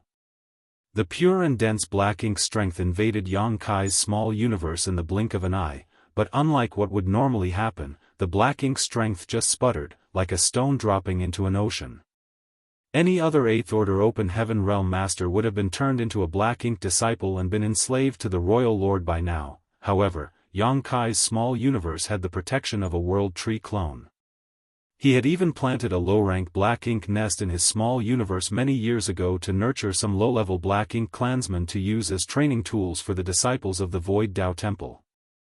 A massive amount of black ink strength had already been suppressed and sealed in his small universe, therefore, Yang Kai was truly not afraid of its corrosion anymore. Tsang once told him that the World Tree clone might not be able to fend off the black ink strength from Mo itself, for he was the source of all black ink strength, but although the sheep-headed Royal Lord was also powerful, he was orders of magnitude weaker than Mo. As such, he could never break through the World Tree clone's protection. Suddenly, Yang Kai realized that the Royal Lord's aura had plunged tremendously after he cast the Royal Lord's secret technique. At that instant, Yang Kai recalled the reason why the Royal Lords wouldn't use the Royal Lord's secret technique unless it was absolutely necessary to do so. That was because there was a price to pay if they wanted to use it. This secret technique was extremely powerful, and it was silent when it was cast. As such, the Eighth Order Masters could not hope to defend themselves from it. If the Royal Lords could repeatedly cast it without any restraints, the Black Ink clan would just have to send a Royal Lord to wander around the battlefield to turn all the Eighth Order Masters into Black Ink disciples. Once that happened, the human race would be doomed. However, since there was clearly a big price to pay, the Royal Lords wouldn't use the Royal Lord's secret technique as they pleased lest the Ninth Order Masters seize the chance and kill them. Obviously, the life of a Royal Lord was far more important than a few Eighth Order Open Heaven Realm Masters. Upon that realization, Yang Kai started grinning. He was still engulfed in black ink strength, making him look extremely evil. He was initially worried that his Sun and Moon Divine Will might not be powerful enough to deal with this Royal Lord. Nevertheless, the latter had been significantly weakened after he activated the Royal Lord's secret technique. As such, the Sun and Moon Divine Will would probably be quite deadly to him. Just as Yang Kai was affected by the Royal Lord's secret technique and his entire figure was covered in black ink strength, the power of the swirling Sun and Moon reached the Royal Lord. Yang Kai's eyes brightened as he was secretly thrilled. It wasn't the first time he used the Sun and Moon Divine Wheel.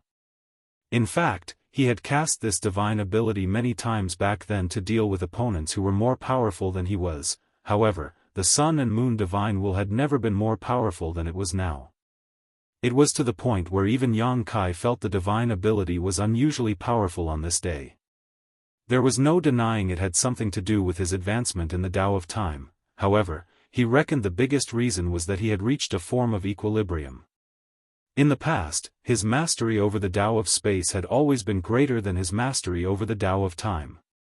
Before he headed to the No-Return Pass, his mastery over the Tao of Space had already reached the 8th level while his mastery over the Tao of Time was only on the 6th level. After the training in the Dragon Pool, the power of his Dragon Vein increased tremendously, which resulted in his mastery over the Tao of Time reaching the 7th level. When he was cultivating in the Great Sea Celestial Phenomenon, Yang Kai managed to absorb and refine several dozen temporal rivers, thus pushing his Tao of Time to the 8th level, which was on the same level as his Tao of Space. In the past, when he activated his Sun and Moon Divine Wheel, Yang Kai realized that there was an imbalance between the space principles and time principles that composed the attack. This kind of imbalance stopped the Sun and Moon Divine Will from unleashing its full potential. He had speculated that once both of his Grand Daoists reached a state of balance, he would see a significant increase in the power of his Sun and Moon Divine Wheel. Now, it seemed that his speculation was right. As the powers of both Grand Daoists intertwined, they showcased an entirely new space-time strength, which seemed to resonate with the universe itself. The instant the Royal Lord cast the Royal Lord's secret technique, his expression changed drastically. His aura was frail at this moment, and faced with the sun and moon divine wheel, he couldn't help feeling that his life was at risk. The royal lord madly surged his black ink strength in an attempt to drive it off. However, affected by the strange spacetime strength, his mind and movements became sluggish. Before he could come to his senses, the sun and moon divine will had already struck his figure. An invisible impact then spread across the void. The sun and moon exploded and formed into a massive sphere of light. At that instant, time and space seemed to have fallen into a chaotic state. Even Yang Kai, the one who cast this divine ability, felt that everything seemed to have turned upside down. Martial Peak, Chapter 5432, The True Might. At that moment, Yang Kai widened his eyes and looked fixedly at the light sphere. Although tears started sliding down his cheeks in response to the dazzling light, he still didn't close his eyes. That was because he was seeing something inconceivable. There seemed to be some images flashing across the light sphere. In the images, he saw a vague figure that was engulfed in black ink strength with a big head in his hand. Black blood was seen spilling from the head and countless black ink clansmen surrounded the figure as though they were worshipping him. Before he could see anything clearly though, the images had disappeared, and the images he saw next were even more stunning. Thriving stars and universe worlds filled with vitality were shrouded in black ink strength as they soon turned into barren wastelands void of any life. These images soon disappeared as well.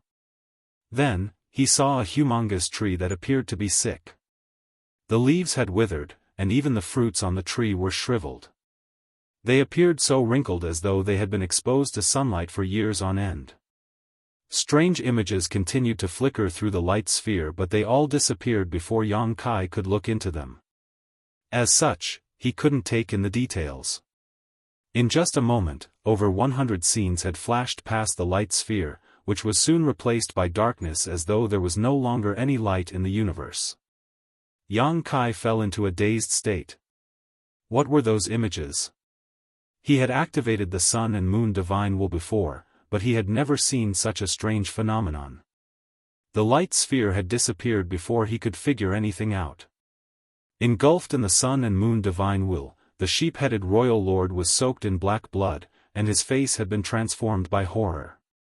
His aura had already turned weak after he used the royal lord's secret technique, and it now seemed even more frail. He had seen the images at the same time as Yang Kai, however, even Yang Kai had no idea what those things were, so how was he supposed to know?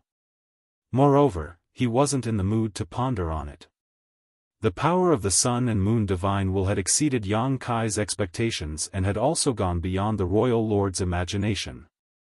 The amazing spacetime strength was now corroding the royal lord's mind and body, making him suffer indescribable pain. However, he still felt confident that the dust had settled. No human could resist the royal lord's secret technique, or at least the royal lord thought so, as the next instant, his expression changed drastically, for Yang Kai, who was covered in black ink strength, suddenly grinned mockingly at him. For universe pillars. These words sprang into the royal lord's mind in an instant. The royal lord's secret technique wasn't without its arch-nemeses.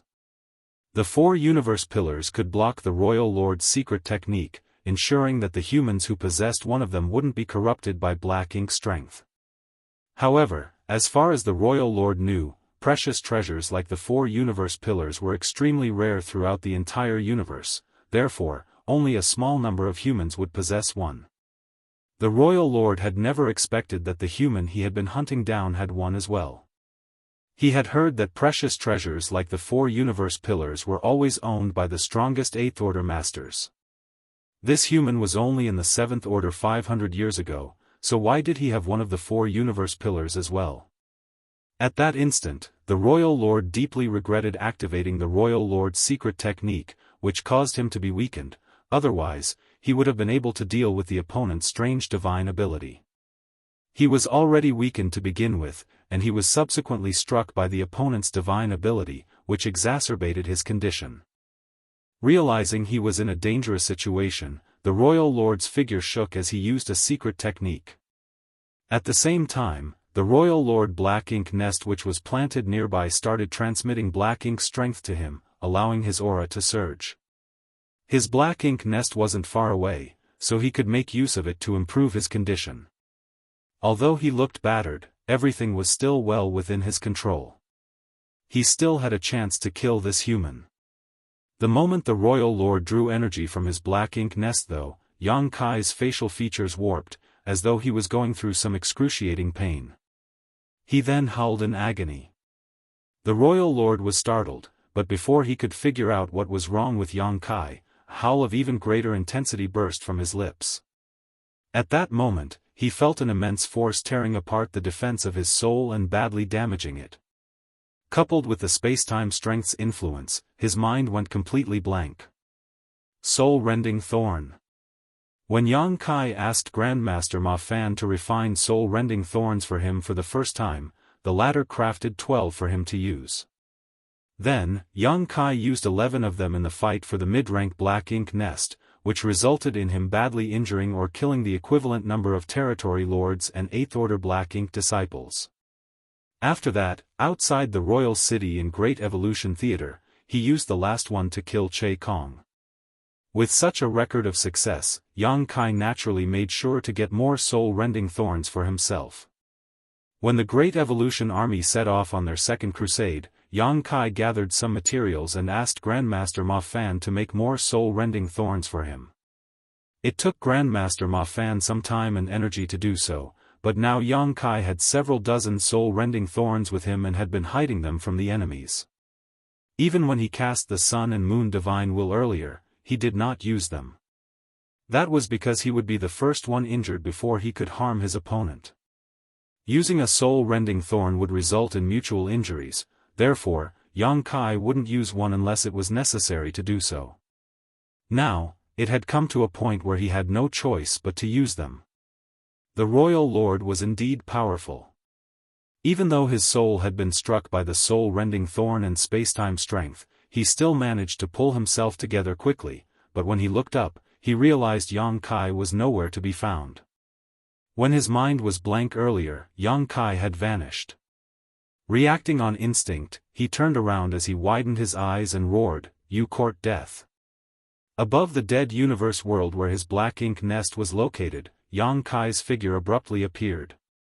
He wielded his spear as his weapon turned into a spear light and struck the Royal Lord's black ink nest. Yang Kai didn't directly attack the Royal Lord because he didn't have the confidence to kill him with one strike. It was difficult to deal with a Royal Lord at the peak of his power. Old ancestor Xiao Xiao was unable to succeed back then under similar circumstances, so Yang Kai naturally wouldn't think he could do any better. Therefore, he believed that it would be best for him to seize the chance and destroy the other party's black ink nest. A black ink nest could not run away or counterattack, after all. Yang Kai had learned his lesson in the Great Evolution Royal City back then, so he held nothing back this time. As the spear light slashed across the black ink nest, it was cut clean in half. Spear intent burst forth and vaporized the black ink nest down to its roots. All the Black Ink clansmen in the Black Ink Nest were killed in an instant as their auras disappeared. The next moment, the low-rank Black Ink Nests around the Great Sea started collapsing and withering as they had lost their support.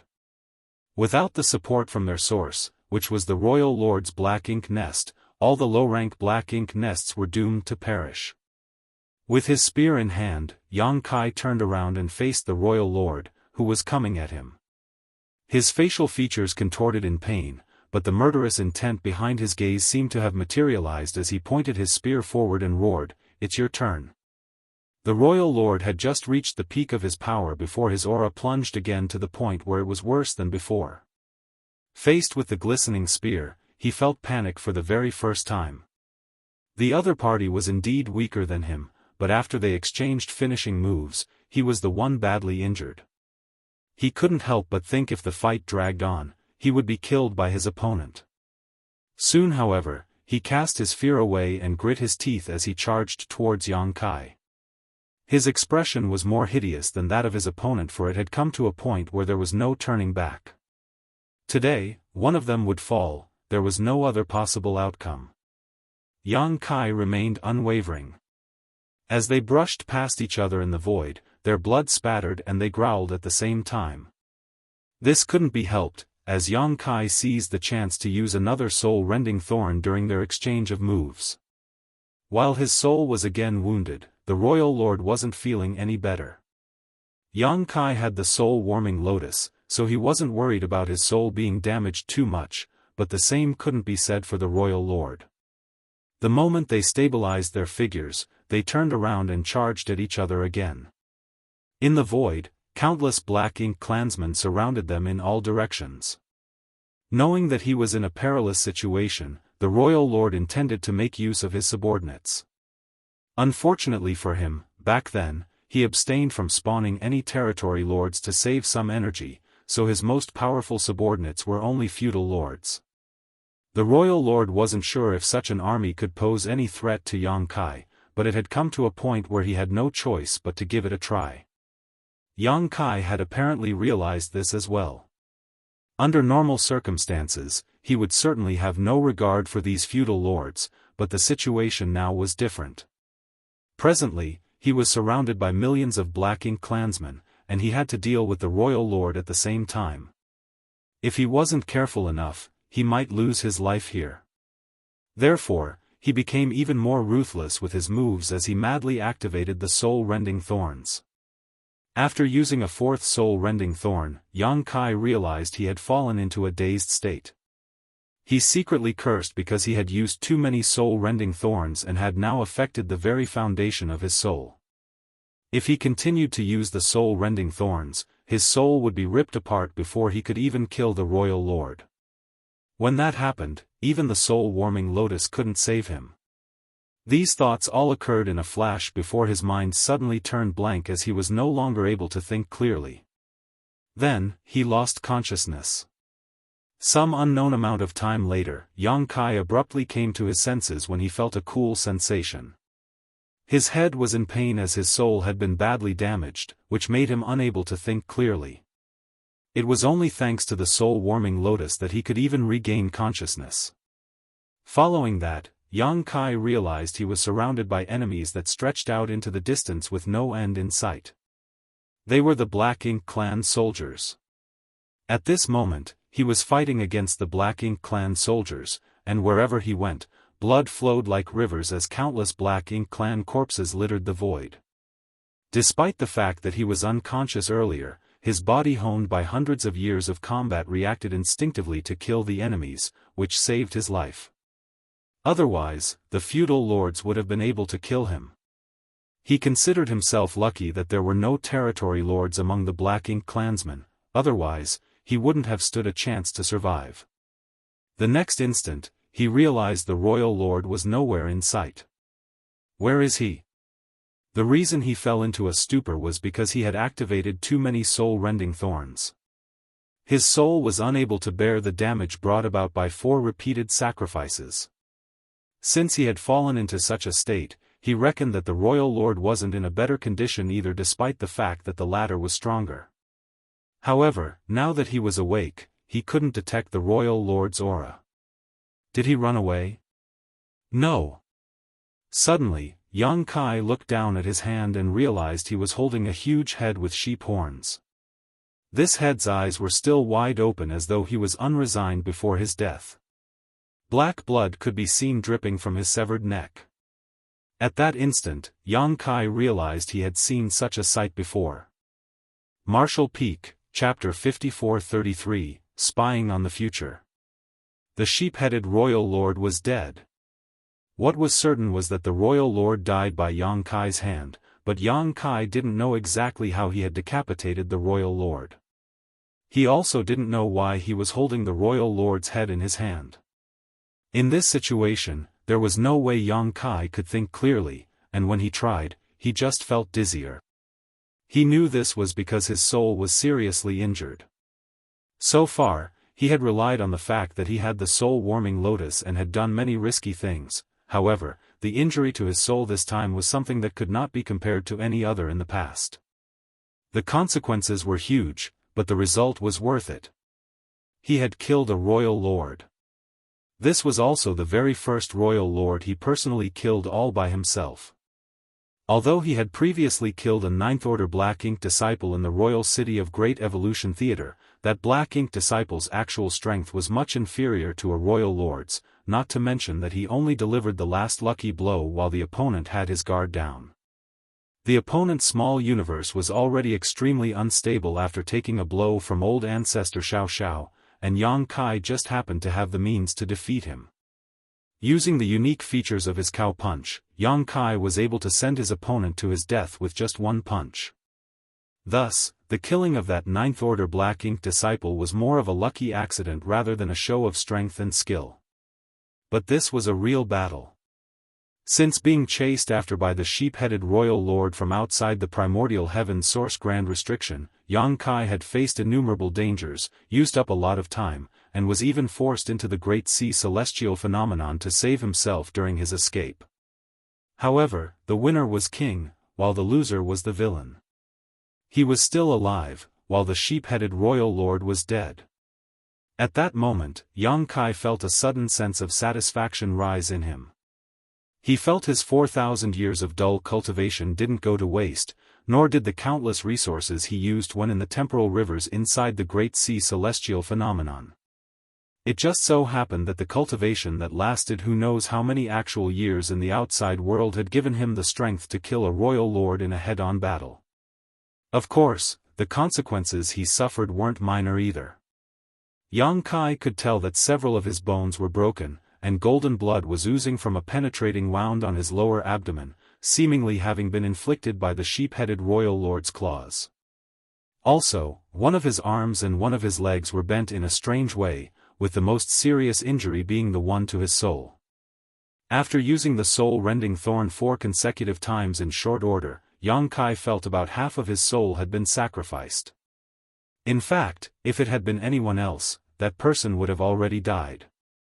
It was also because he had the soul-warming lotus that Yang Kai was able to stay alive and regain consciousness. The successful killing of the sheep-headed royal lord was not only because of his efforts, but also luck. If such a battle were to happen again, Yang Kai couldn't guarantee that he would be the ultimate winner. Now, he indeed had the capital to fight against a royal lord, but there was still quite a large gap between their real strength. Yang Kai felt groggy, as he could not keep himself conscious for much longer. He was barely able to stay awake and felt like he was suspended in water while constantly sinking into the abyss. This was because his soul was desperate to shut down and sleep to heal.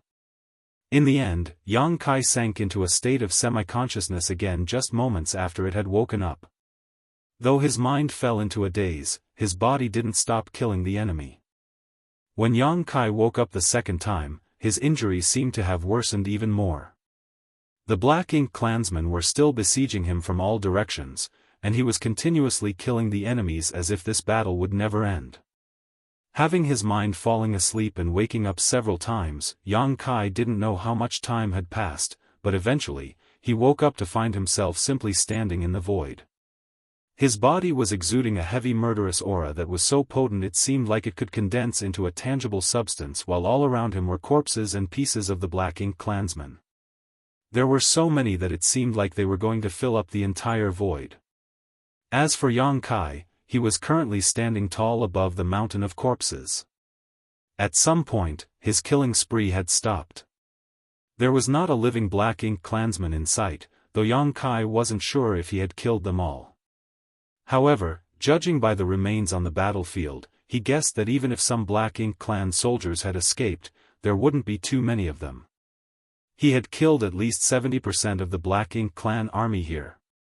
The strongest among this Black Ink clan army were only feudal lords, so even if they escaped, it wouldn't make much difference because the dangers they would face in this region of the deep void were great, even for someone like Yang Kai.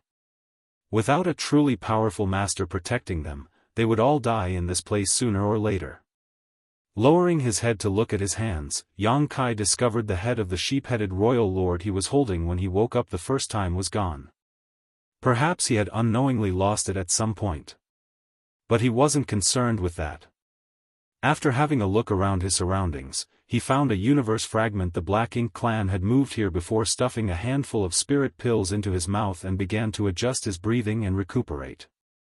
The injuries to his soul had yet to heal, but they were constantly being nourished and repaired by the soul-warming lotus, so their condition was better. If that wasn't the case, he wouldn't have been able to wake up several times.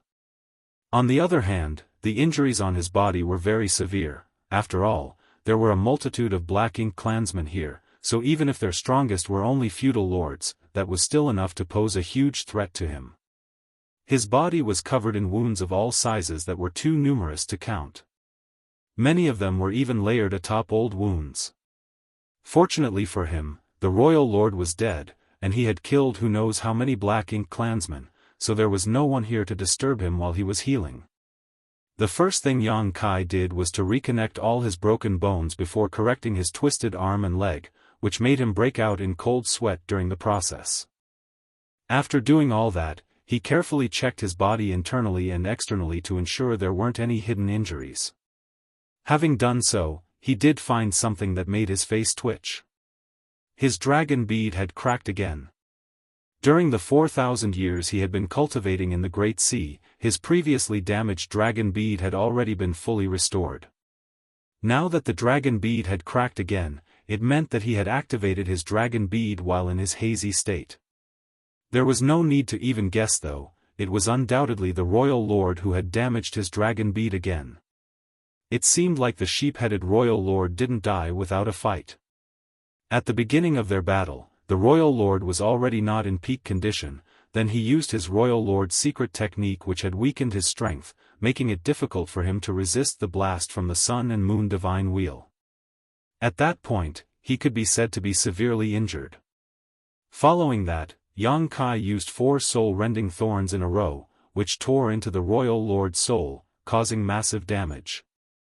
Therefore, when Yang Kai summoned his dragon bead, the royal lord's end was set in stone. Just thinking about it, Yang Kai couldn't help shivering slightly. Since his body could instinctually kill enemies while he was in a semi-conscious state, it would naturally be the same for the royal lord, who was far stronger. Yang Kai couldn't even imagine what would have happened if the royal lord had shattered his dragon bead when he summoned it in his fugue state. Thinking of the royal lord, Yang Kai thought about something else. When he woke up the first time, he was holding the royal lord's head while being surrounded by countless Black Ink clan soldiers. That scene closely resembled one of the scenes he saw after using the sun and moon divine wheel. Back then, he thought the Black Ink clan that had surrounded him were showing their admiration for something, but now it seemed like they weren't admiring anything, they were clearly besieging him to kill him. Yang Kai was shocked. How can this be? Could the scene I saw be the scene I just experienced? After activating the sun and moon divine wheel, he did have the feeling that time itself had become chaotic. Could the misalignment of time lead to me being able to foresee future events? Instinctively, Yang Kai wanted to deny this conjecture, but one of the flashing scenes he had seen at the time slowly became clearer in his mind, and he discovered that it was very similar to the scene he saw when he first woke up. The moment time became warped, the first scene Yang Kai saw was a figure holding a detached head. The figure looked almost identical to him, but the face was blurred, and no matter how Yang Kai tried to recall it, he couldn't make out who it was. He then shuddered. If that is true, then what do the other scenes I saw represent? Could they be future events as well?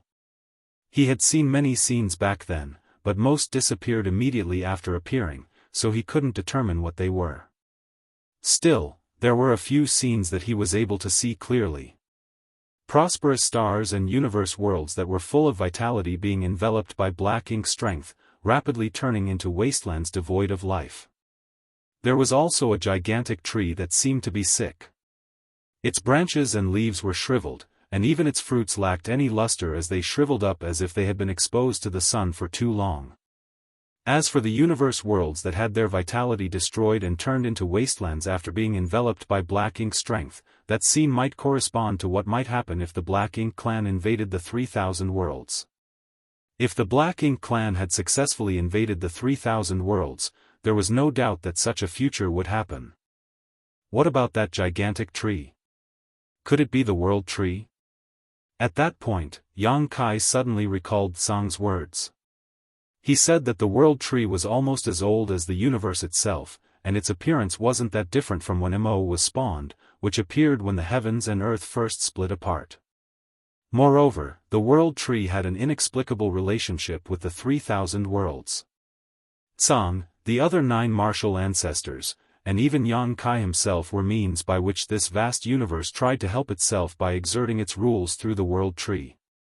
Tsang and the others had gotten a gift from the World Tree and were able to enlighten themselves about the martial Tao while comprehending the method of reaching the open heaven realm, earning them the title of martial ancestors. Yang Kai was also barely considered to have received a gift from the World Tree as he had obtained a root from it. Since ancient times, others must have entered the grand ancient ruins boundary and received gifts from the World Tree. These were all the universe's means to save itself, but unfortunately, those people seem to have all failed and fallen.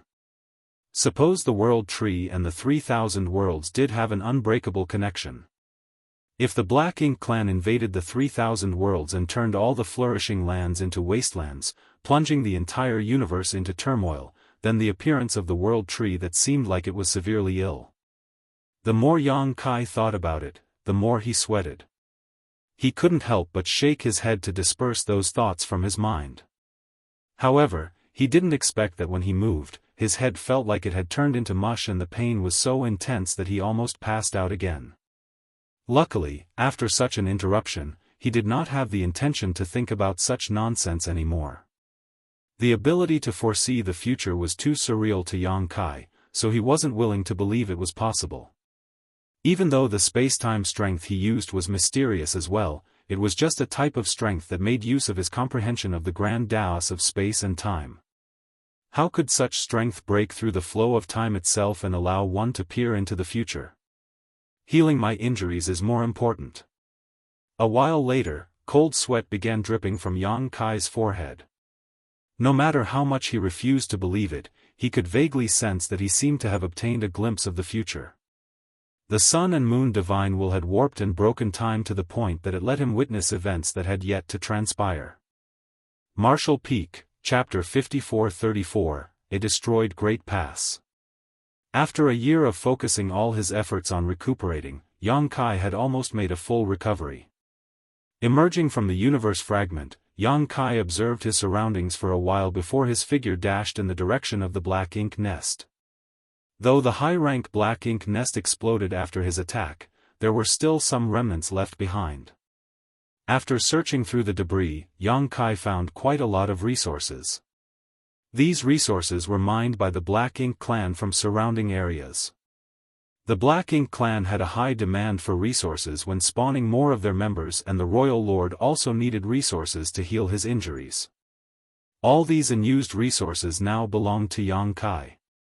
However, he did not intend to use these resources on himself, nor did he intend to further his cultivation at this moment. He scavenged for these resources because he wanted to arrange a universe array. The Great Sea Celestial Phenomenon was a natural treasure trove, and Yang Kai wasn't sure if he would be able to find it again after leaving, so he decided to leave a universe array here, which might be of use someday.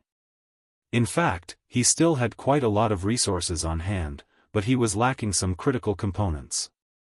It just happened that the resources he found from the Black Ink nest were enough to make up for the shortage. Soon, a universe array took shape in what was left of the universe world where the high-rank Black Ink nest was originally situated. Yang Kai then made some arrangements to cover up and conceal the universe array. After taking a good look at the Great Sea Celestial Phenomenon, Yang Kai turned around and left. All that was left now in this vast stretch of void were densely scattered corpses that seemed to be a sign that there was once a tragic battle here. Previously, outside the primordial heaven source grand restriction, where he was targeted by the Royal Lord and chased all the way here, Yang Kai planned to follow the path the humans took during their crusade back to the no-return pass to seek help from the Dragon and Phoenix clans to defeat the Royal Lord. Unfortunately, he got lost on the way, and the longer he ran, the more unsure he was of where he was heading. Now, he didn't even know where he was or which way he should travel now. But he wasn't too worried about it because he knew he would eventually find his way back, he just needed to take some time. Another thing that made him feel helpless was that he didn't know how much time had passed. He could accurately calculate the time he spent in the Great Sea celestial phenomenon, but he had no idea about how much time had passed in the outside world. The speed of time in each temporal river was different, so there was no way to make an accurate estimate. I wonder what happened after the war between the two races. When Yang Kai escaped from the primordial heaven source grand restriction, Tsang fused his body with the restriction to summon the energy Mu needed to leave Mo in deep sleep. Just before making that sacrifice, Tsang left his backup plan to Yang Kai, which was extremely important. It was because the Black Ink clan saw this take place right before their eyes that Yang Kai was targeted by a royal lord. Now that things had gotten to this point, Yang Kai did not resent Tsang because he was the only person Tsang could trust during that last moment. After all, he was also one of the means chosen by the vast universe. To be able to be chosen meant that Yang Kai was special in some way. Therefore, if it were Yang Kai, he would make the same choice as Tsang. But no matter how that battle ended, the human army couldn't stay at the primordial heaven source grand restriction. If the humans won, they would definitely withdraw their forces.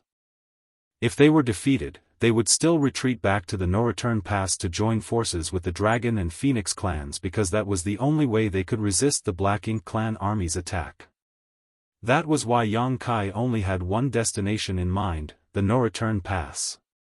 In his current situation, it would be difficult for Yang Kai to be certain which direction would lead to the no-return pass, but as long as he could find the late ancient era battlefield, he would be able to estimate his whereabouts.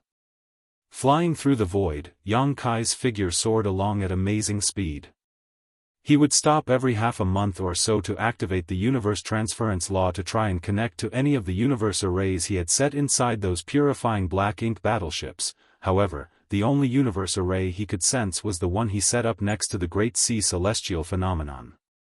Such a situation meant that his distance from those universe arrays was too great for the universe transference law to even detect them. Although he couldn't sense the position of any purifying Black Ink battleship, this tactic wasn't useless because, at the very least, he could use the universe array he left at the Great Sea celestial phenomenon to deduce his current position.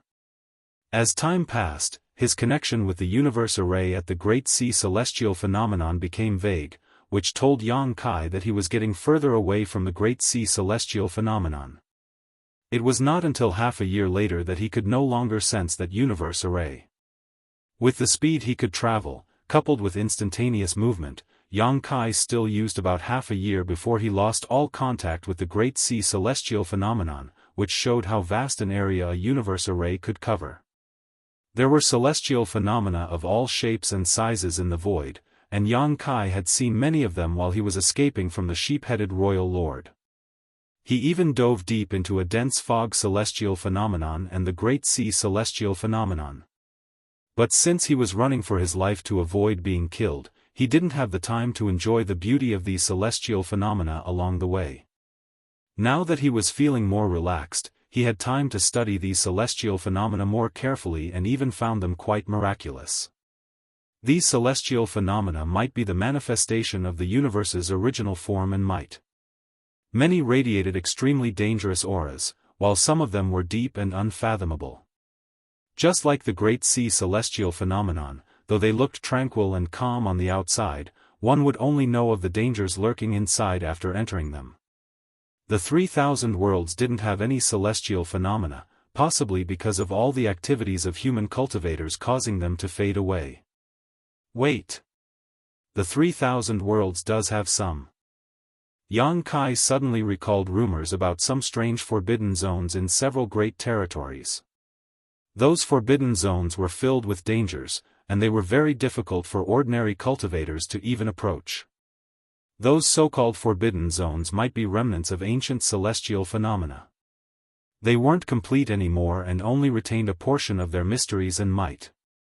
As time passed, coupled with repeated explorations by cultivators, those forbidden zones would also gradually disappear into the annals of history.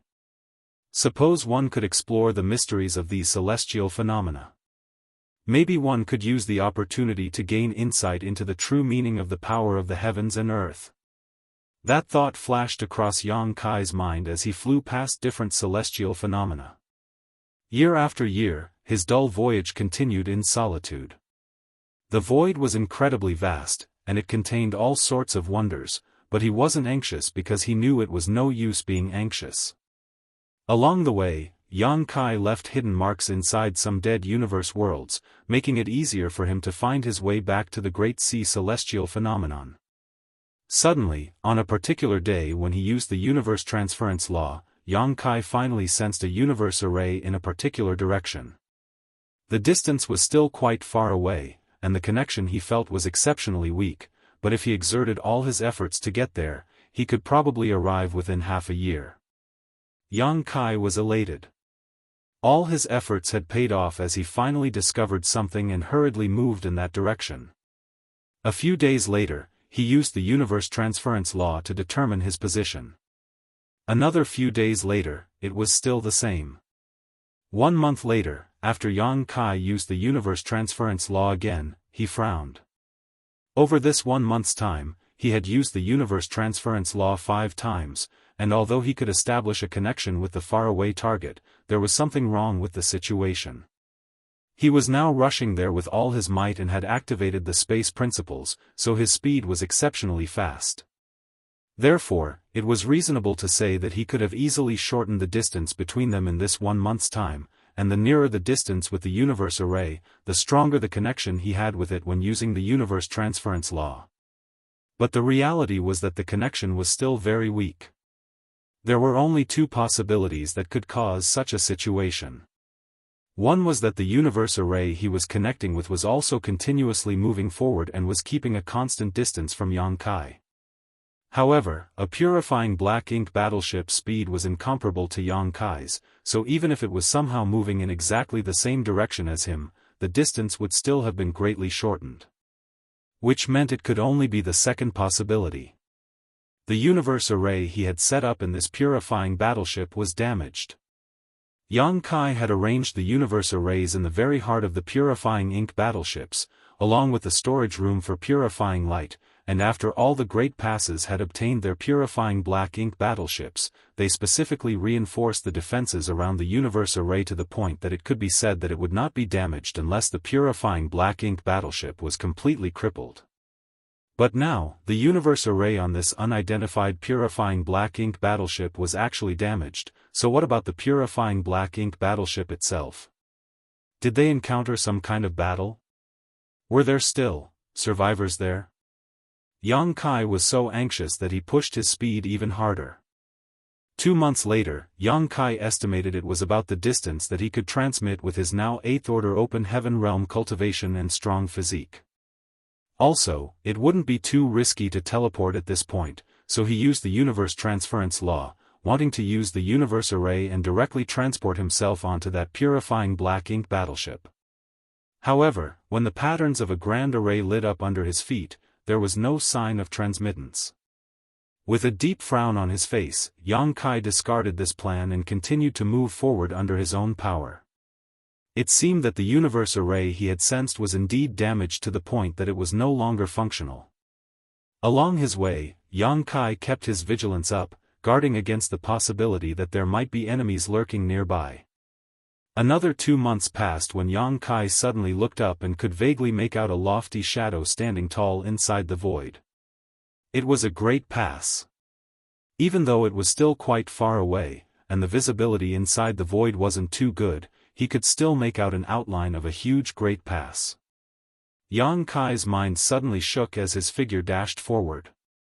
However, as the distance shortened, Yang Kai's heart also gradually sank. It was indeed a great pass, but it was a destroyed one. The originally majestic-looking Great Pass was now in ruins with large holes broken in its thick walls. Outside the Great Pass were scattered corpses of soldiers from both races and fragments of broken human warships. Yang Kai's figure gradually slowed down as he passed through the mountain of corpses and blood, feeling suffocated. He didn't know what kind of battle this Great Pass had encountered, but judging from the gruesome scene before him, it was one filled with brutal bloodshed. Martial Peak, Chapter 54-35, Destroyed Azure Void Pass. Outside the destroyed Great Pass, Yang Kai forced down his anxiety and released his divine sense like a flood, wanting to find any trace of vitality that might still be around. However, it was clear that this battle ended many years ago, so if there were any survivors, how could they still be here? Moreover, he couldn't sense any signs of vitality. Crossing the battlefield that looked like a hell's cape, Yang Kai arrived above the Great Pass and looked down. What he saw was the ruined interior of the Great Pass with corpses scattered everywhere. Yang Kai's face fell.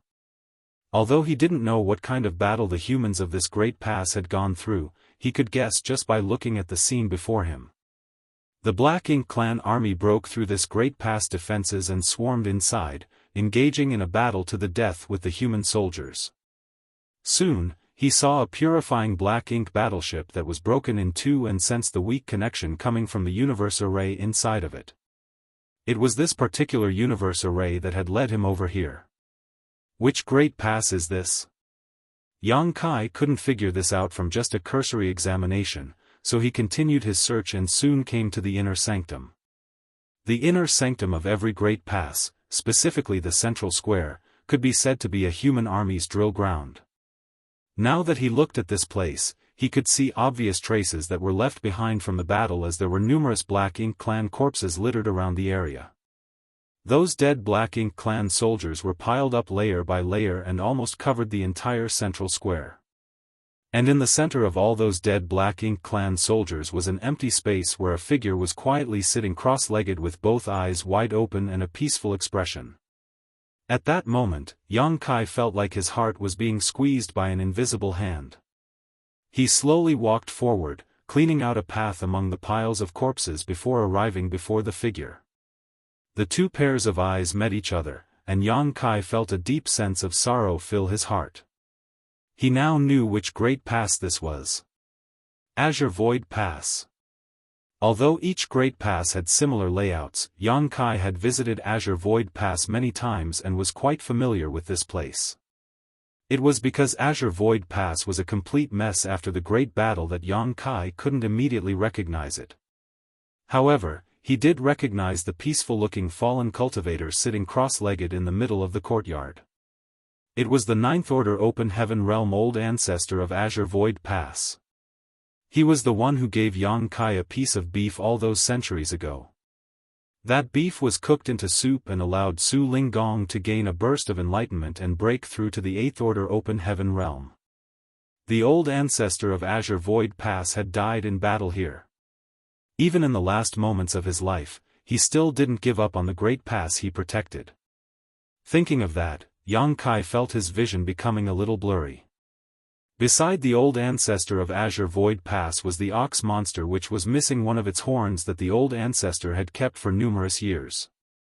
Old ancestor Xiao Xiao had her eyes on this ox monster for a long while but never succeeded in getting it. At this moment, the ox monster was in the same situation as Azure Void Pass old ancestor. Its body was covered in wounds while its other horn was broken as well. Even its tail was nowhere to be seen. The ox monster quietly lay beside Azure Void Pass old ancestor with its head lowered. Yang Kai blinked a few times to dispel the blurriness in his vision. Then, he faced the old ancestor of Azure Void Pass and bowed with a solemn expression. I vow to live and die together with the Great Pass. That was the oath that every soldier in every Great Passes swore. Azure Void Pass old ancestor had fulfilled that oath. Every soldier in Azure Void Pass had done so. For numerous years, countless human soldiers died on the Black Ink battlefield to protect the 3,000 worlds, and the Ninth Order Open Heaven Realm old ancestors weren't an exception. No matter their cultivation or status, these humans who died fighting the Black Ink clan were all honorable warriors. Their corpses shouldn't be left out in the void to rot. Since Yang Kai wasn't able to join this battle and had coincidentally arrived here, it wouldn't be a problem for him to help gather these corpses. When he rose to his feet, he suddenly saw the ox monster beside Azure Void Pass old ancestor raising its head and saying, "Take the old ancestor's corpse. If you encounter another Supreme Master, it can help you defend yourself against the enemy. Yang Kai was elated. Senior Ox, are you still alive? However, the ox monster didn't answer his question but continued, there's no need to hesitate. This is also the old ancestor's last wish before he died. If his corpse could be used to kill a few more enemies, he would surely feel happy in the afterlife. After that, the ox monster again closed his eyes and silently laid its head down. Yang Kai's expression darkened. It seemed like the ox monster had already died as well. The reason it was able to speak might be due to the effect of some secret technique. If the being that came here was human, the ox monster would speak and tell that person to store away the old ancestor's corpse, but if it were a black ink clansman, things might not be that simple. Since the old ancestor's corpse could also be used as a weapon still, it must be because the old ancestor had left some kind of last will behind before his death. This final will probably held extraordinary power, and it was after hearing this that Yang Kai suddenly realized why the corpse of Azure Void Pass old ancestor was able to remain undisturbed here. The only enemy who could face an old ancestor was a royal lord, and Yang Kai could see that the injuries on the old ancestor's body were not left by just one royal lord. Just by looking at those injuries, Yang Kai could distinguish the auras left by 3 royal lords. In other words, before Azure Void Pass old ancestor died, he had fought at least 3 royal lords but was unable to defeat them and died. As for why the 3 royal lords didn't choose to destroy the old ancestor's body and simply left it here, they must have seen that Azure Void Pass old ancestor left behind that last will and were afraid to do anything, lest they encounter an accident. If it hadn't been for that, Azure Void Pass old ancestor's body would have already been destroyed. Considering all this, Yang Kai felt his heart clench. If the royal lords noticed this, how could they not leave some people behind to monitor the situation to avoid any surviving human soldiers from approaching this place? Just as he was thinking so, Yang Kai suddenly raised his head and looked up. What he saw were 3 figures suddenly appearing from inside Azure Void Pass, each with a majestic aura. They were territory lords. The Black Ink clan had indeed left guards behind. A royal lord couldn't wait here for such a reason, but a few territory lords could be spared for such a duty. If 3 territory lords worked together, they could deal with most situations. Among those 3 territory lords, one of them had a seductive figure and a flirtatious expression, which reminded Yang Kai of the Charm Demon clan. There was also a tall and strong territory lord that looked more than 3 times taller than the seductive territory lord. 2 fangs were poking out from both sides of his lips and curved upwards, making him look hideous like he was a crazy wild boar. The third one looked more normal and had many human traits, with the only difference being that his limbs resembled talons that were shining with cold light. This territory lord also had a pair of wings. It was unknown where they were hiding because Yang Kai didn't even sense the slightest trace of their auras before now. The 3 territory lords weren't in a hurry to appear, seeming to be not worried that Yang Kai would escape. The seductive territory lord spoke up first. When the sirs asked us to stay here in case any humans decide to come back, I first thought they were being too careful, but now it seems that there are indeed some humans that are seeking death. The Fang-toothed territory lord snorted lightly, we've waited here for 200 years. I think my body is about to become moldy. Human, you're unlucky today. On the other hand, the Talon territory lord frowned while warning, don't be careless. This human is an 8th order master, so he might not be easy to deal with. After letting out a snort, the Fang-toothed territory lord retorted, so what if he's an 8th order human? It's not like we haven't killed any of them.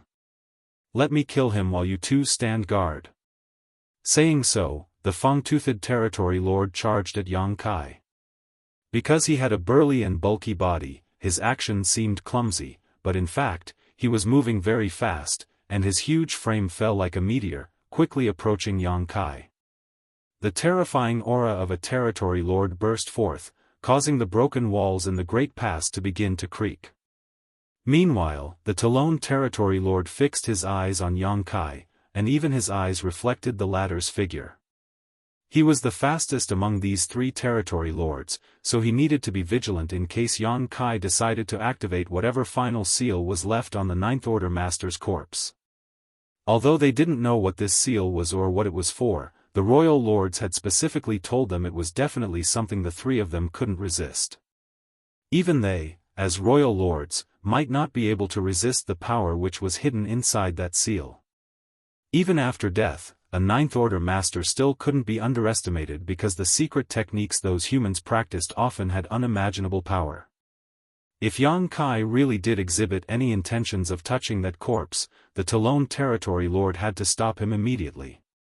While watching Yang Kai's every action carefully, the Talon Territory Lord tried to think in Yang Kai's shoes and predict his next move.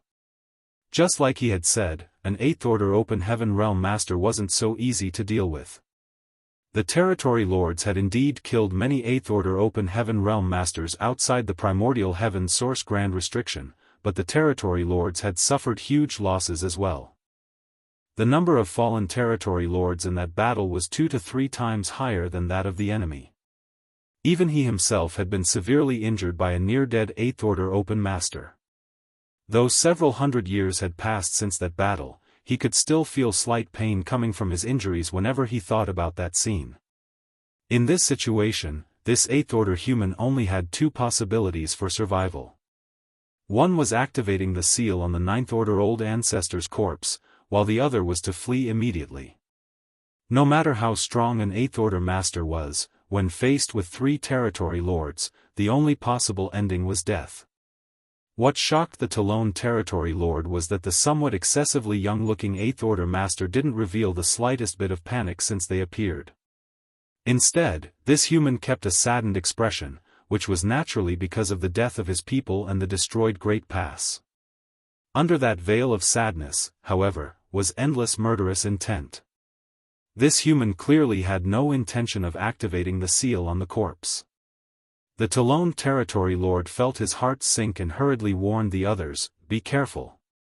Right after he said that, he saw the Eighth Order Open Heaven Realm Master lunging at his fellow Territory Lord with a vicious expression. The human was so fast that he left a blurred afterimage behind him, making it look like there were countless clones of him charging forward to kill. The Talon Territory Lord felt his pupils shirk. This speed, it's too fast for me to interfere. When the big and small figures clashed, the sound of bones breaking rang out, but the expected scenario of the small human being sent flying away did not appear. Instead, the figure being sent flying was the tall and strong fang-toothed Territory Lord.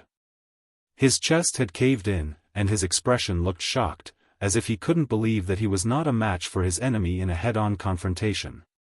However, as the Territory Lord was sent flying, he still viciously punched his opponent. Yang Kai wasn't able to dodge that attack, or more precisely, he didn't intend to dodge, simply lifting his arm to guard himself. At the same moment, his other hand made a grabbing motion towards the void and the azure dragon spear appeared.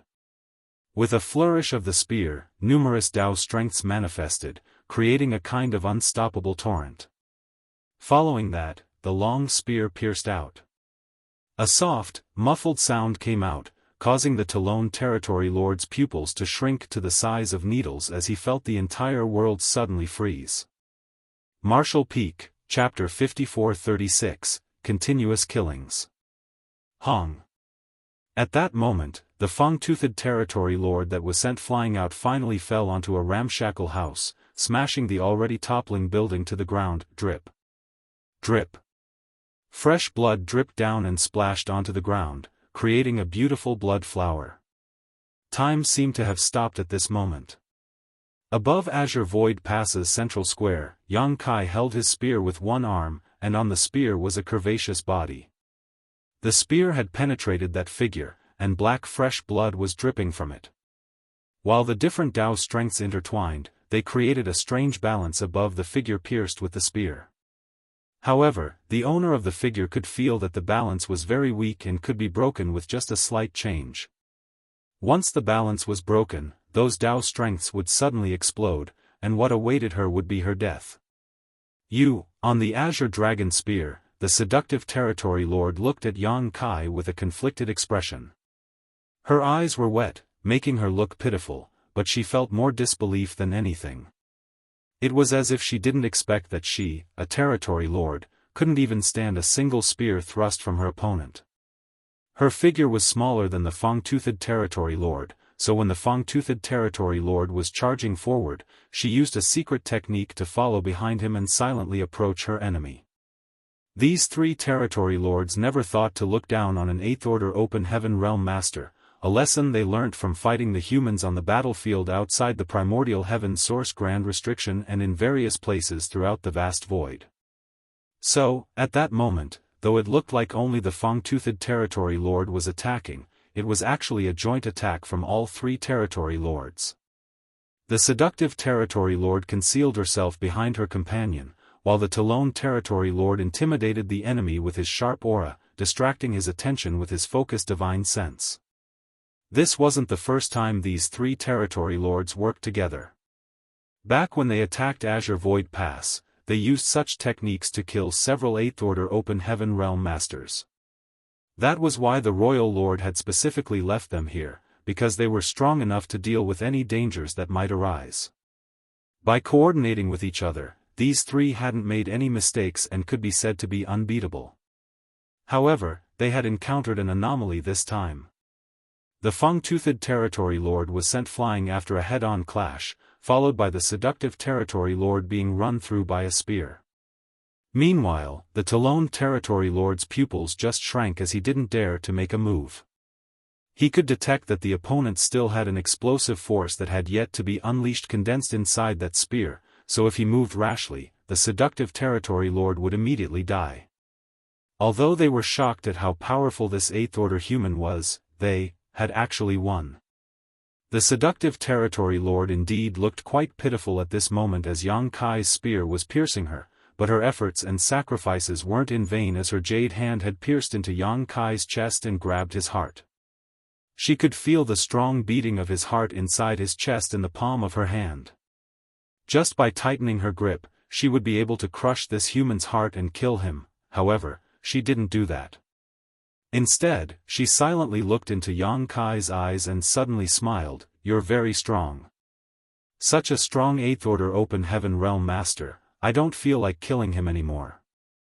Black ink strength filled the air and flowed into Yang Kai's body. In an instant, the outside of Yang Kai's body was surrounded by black ink strength. She was going to corrupt this strong opponent with black ink strength and make him her black ink disciple. Though she was by no means weak, if she had such a strong black ink disciple protecting her, her strength would more than double. On the other hand, Yang Kai stayed put as if he were afraid of something. The black ink strength soon enveloped him, and even his eyes turned black. Success. The Talon territory lord, who was feeling nervous all this while, relaxed his breath as he was also reluctant to see his companion dying here. Now that the black ink strength had corrupted their enemy, their side would gain a strong helper, which was undoubtedly the best outcome of this situation. "Put me down," the seductive territory lord ordered gently as if she were sweet-talking her lover. "Yes." Yang Kai responded. At that moment, the seductive territory lord suddenly felt something wasn't right and immediately roared before trying to tighten her grip on Yang Kai's heart. But before she could crust her opponent's heart, she felt a mysterious strength suddenly erupt from inside her body. Right then, numerous Dao strengths ran rampant, rapidly expanding the seductive territory lord's curvaceous body into a ball before exploding it. Black blood fell like rain, and pieces of flesh flew everywhere. The seductive territory lord's body exploded into a pretty-looking blood flower. That sudden turn of events shocked the Talon territory lord so much that he turned pale. It was then that he realized that his enemy wasn't afraid of being corrupted by black ink strength. At that point, Yang Kai had stealthily appeared by his side, and with a sweep of his spear, it transformed into a huge shadow that slashed down at his head. With a roar, the Talon territory lord channeled his black ink strength into his claws and wings, instantly turning them into weapons as he battled with Yang Kai. Fresh blood flew everywhere from both Yang Kai and the Talon territory lord. The battle looked even from the outside, but the Talon territory lord felt his blood run cold. After their initial clash, he knew he wasn't a match for his opponent, and the only reason this Eighth-order human was being wounded was because he completely gave up defending himself to kill him faster. In just 3 breaths of time, the two figures separated. While panting heavily, the Talon Territory Lord had a shocked expression on his face while sporting hundreds of injuries of all sizes all over his body, leaving almost no place unscarred. It wouldn't have mattered if that was all though, but these injuries all contained some strange power that affected his ability to use his black ink strength, which made him continuously grow weaker. At that moment, an angry roar sounded, and a huge figure charged over from the side and instantly appeared behind Yang Kai before spreading his arms wide and closing them while approaching Yang Kai. It was the Fang-Toothed Territory Lord who had finally regained consciousness and came to help. He was still a little confused as to why one of his companions wound up severely injured while the other died during the short moment he was knocked away. All he knew was that he and his companions had greatly underestimated this human Eighth-order master.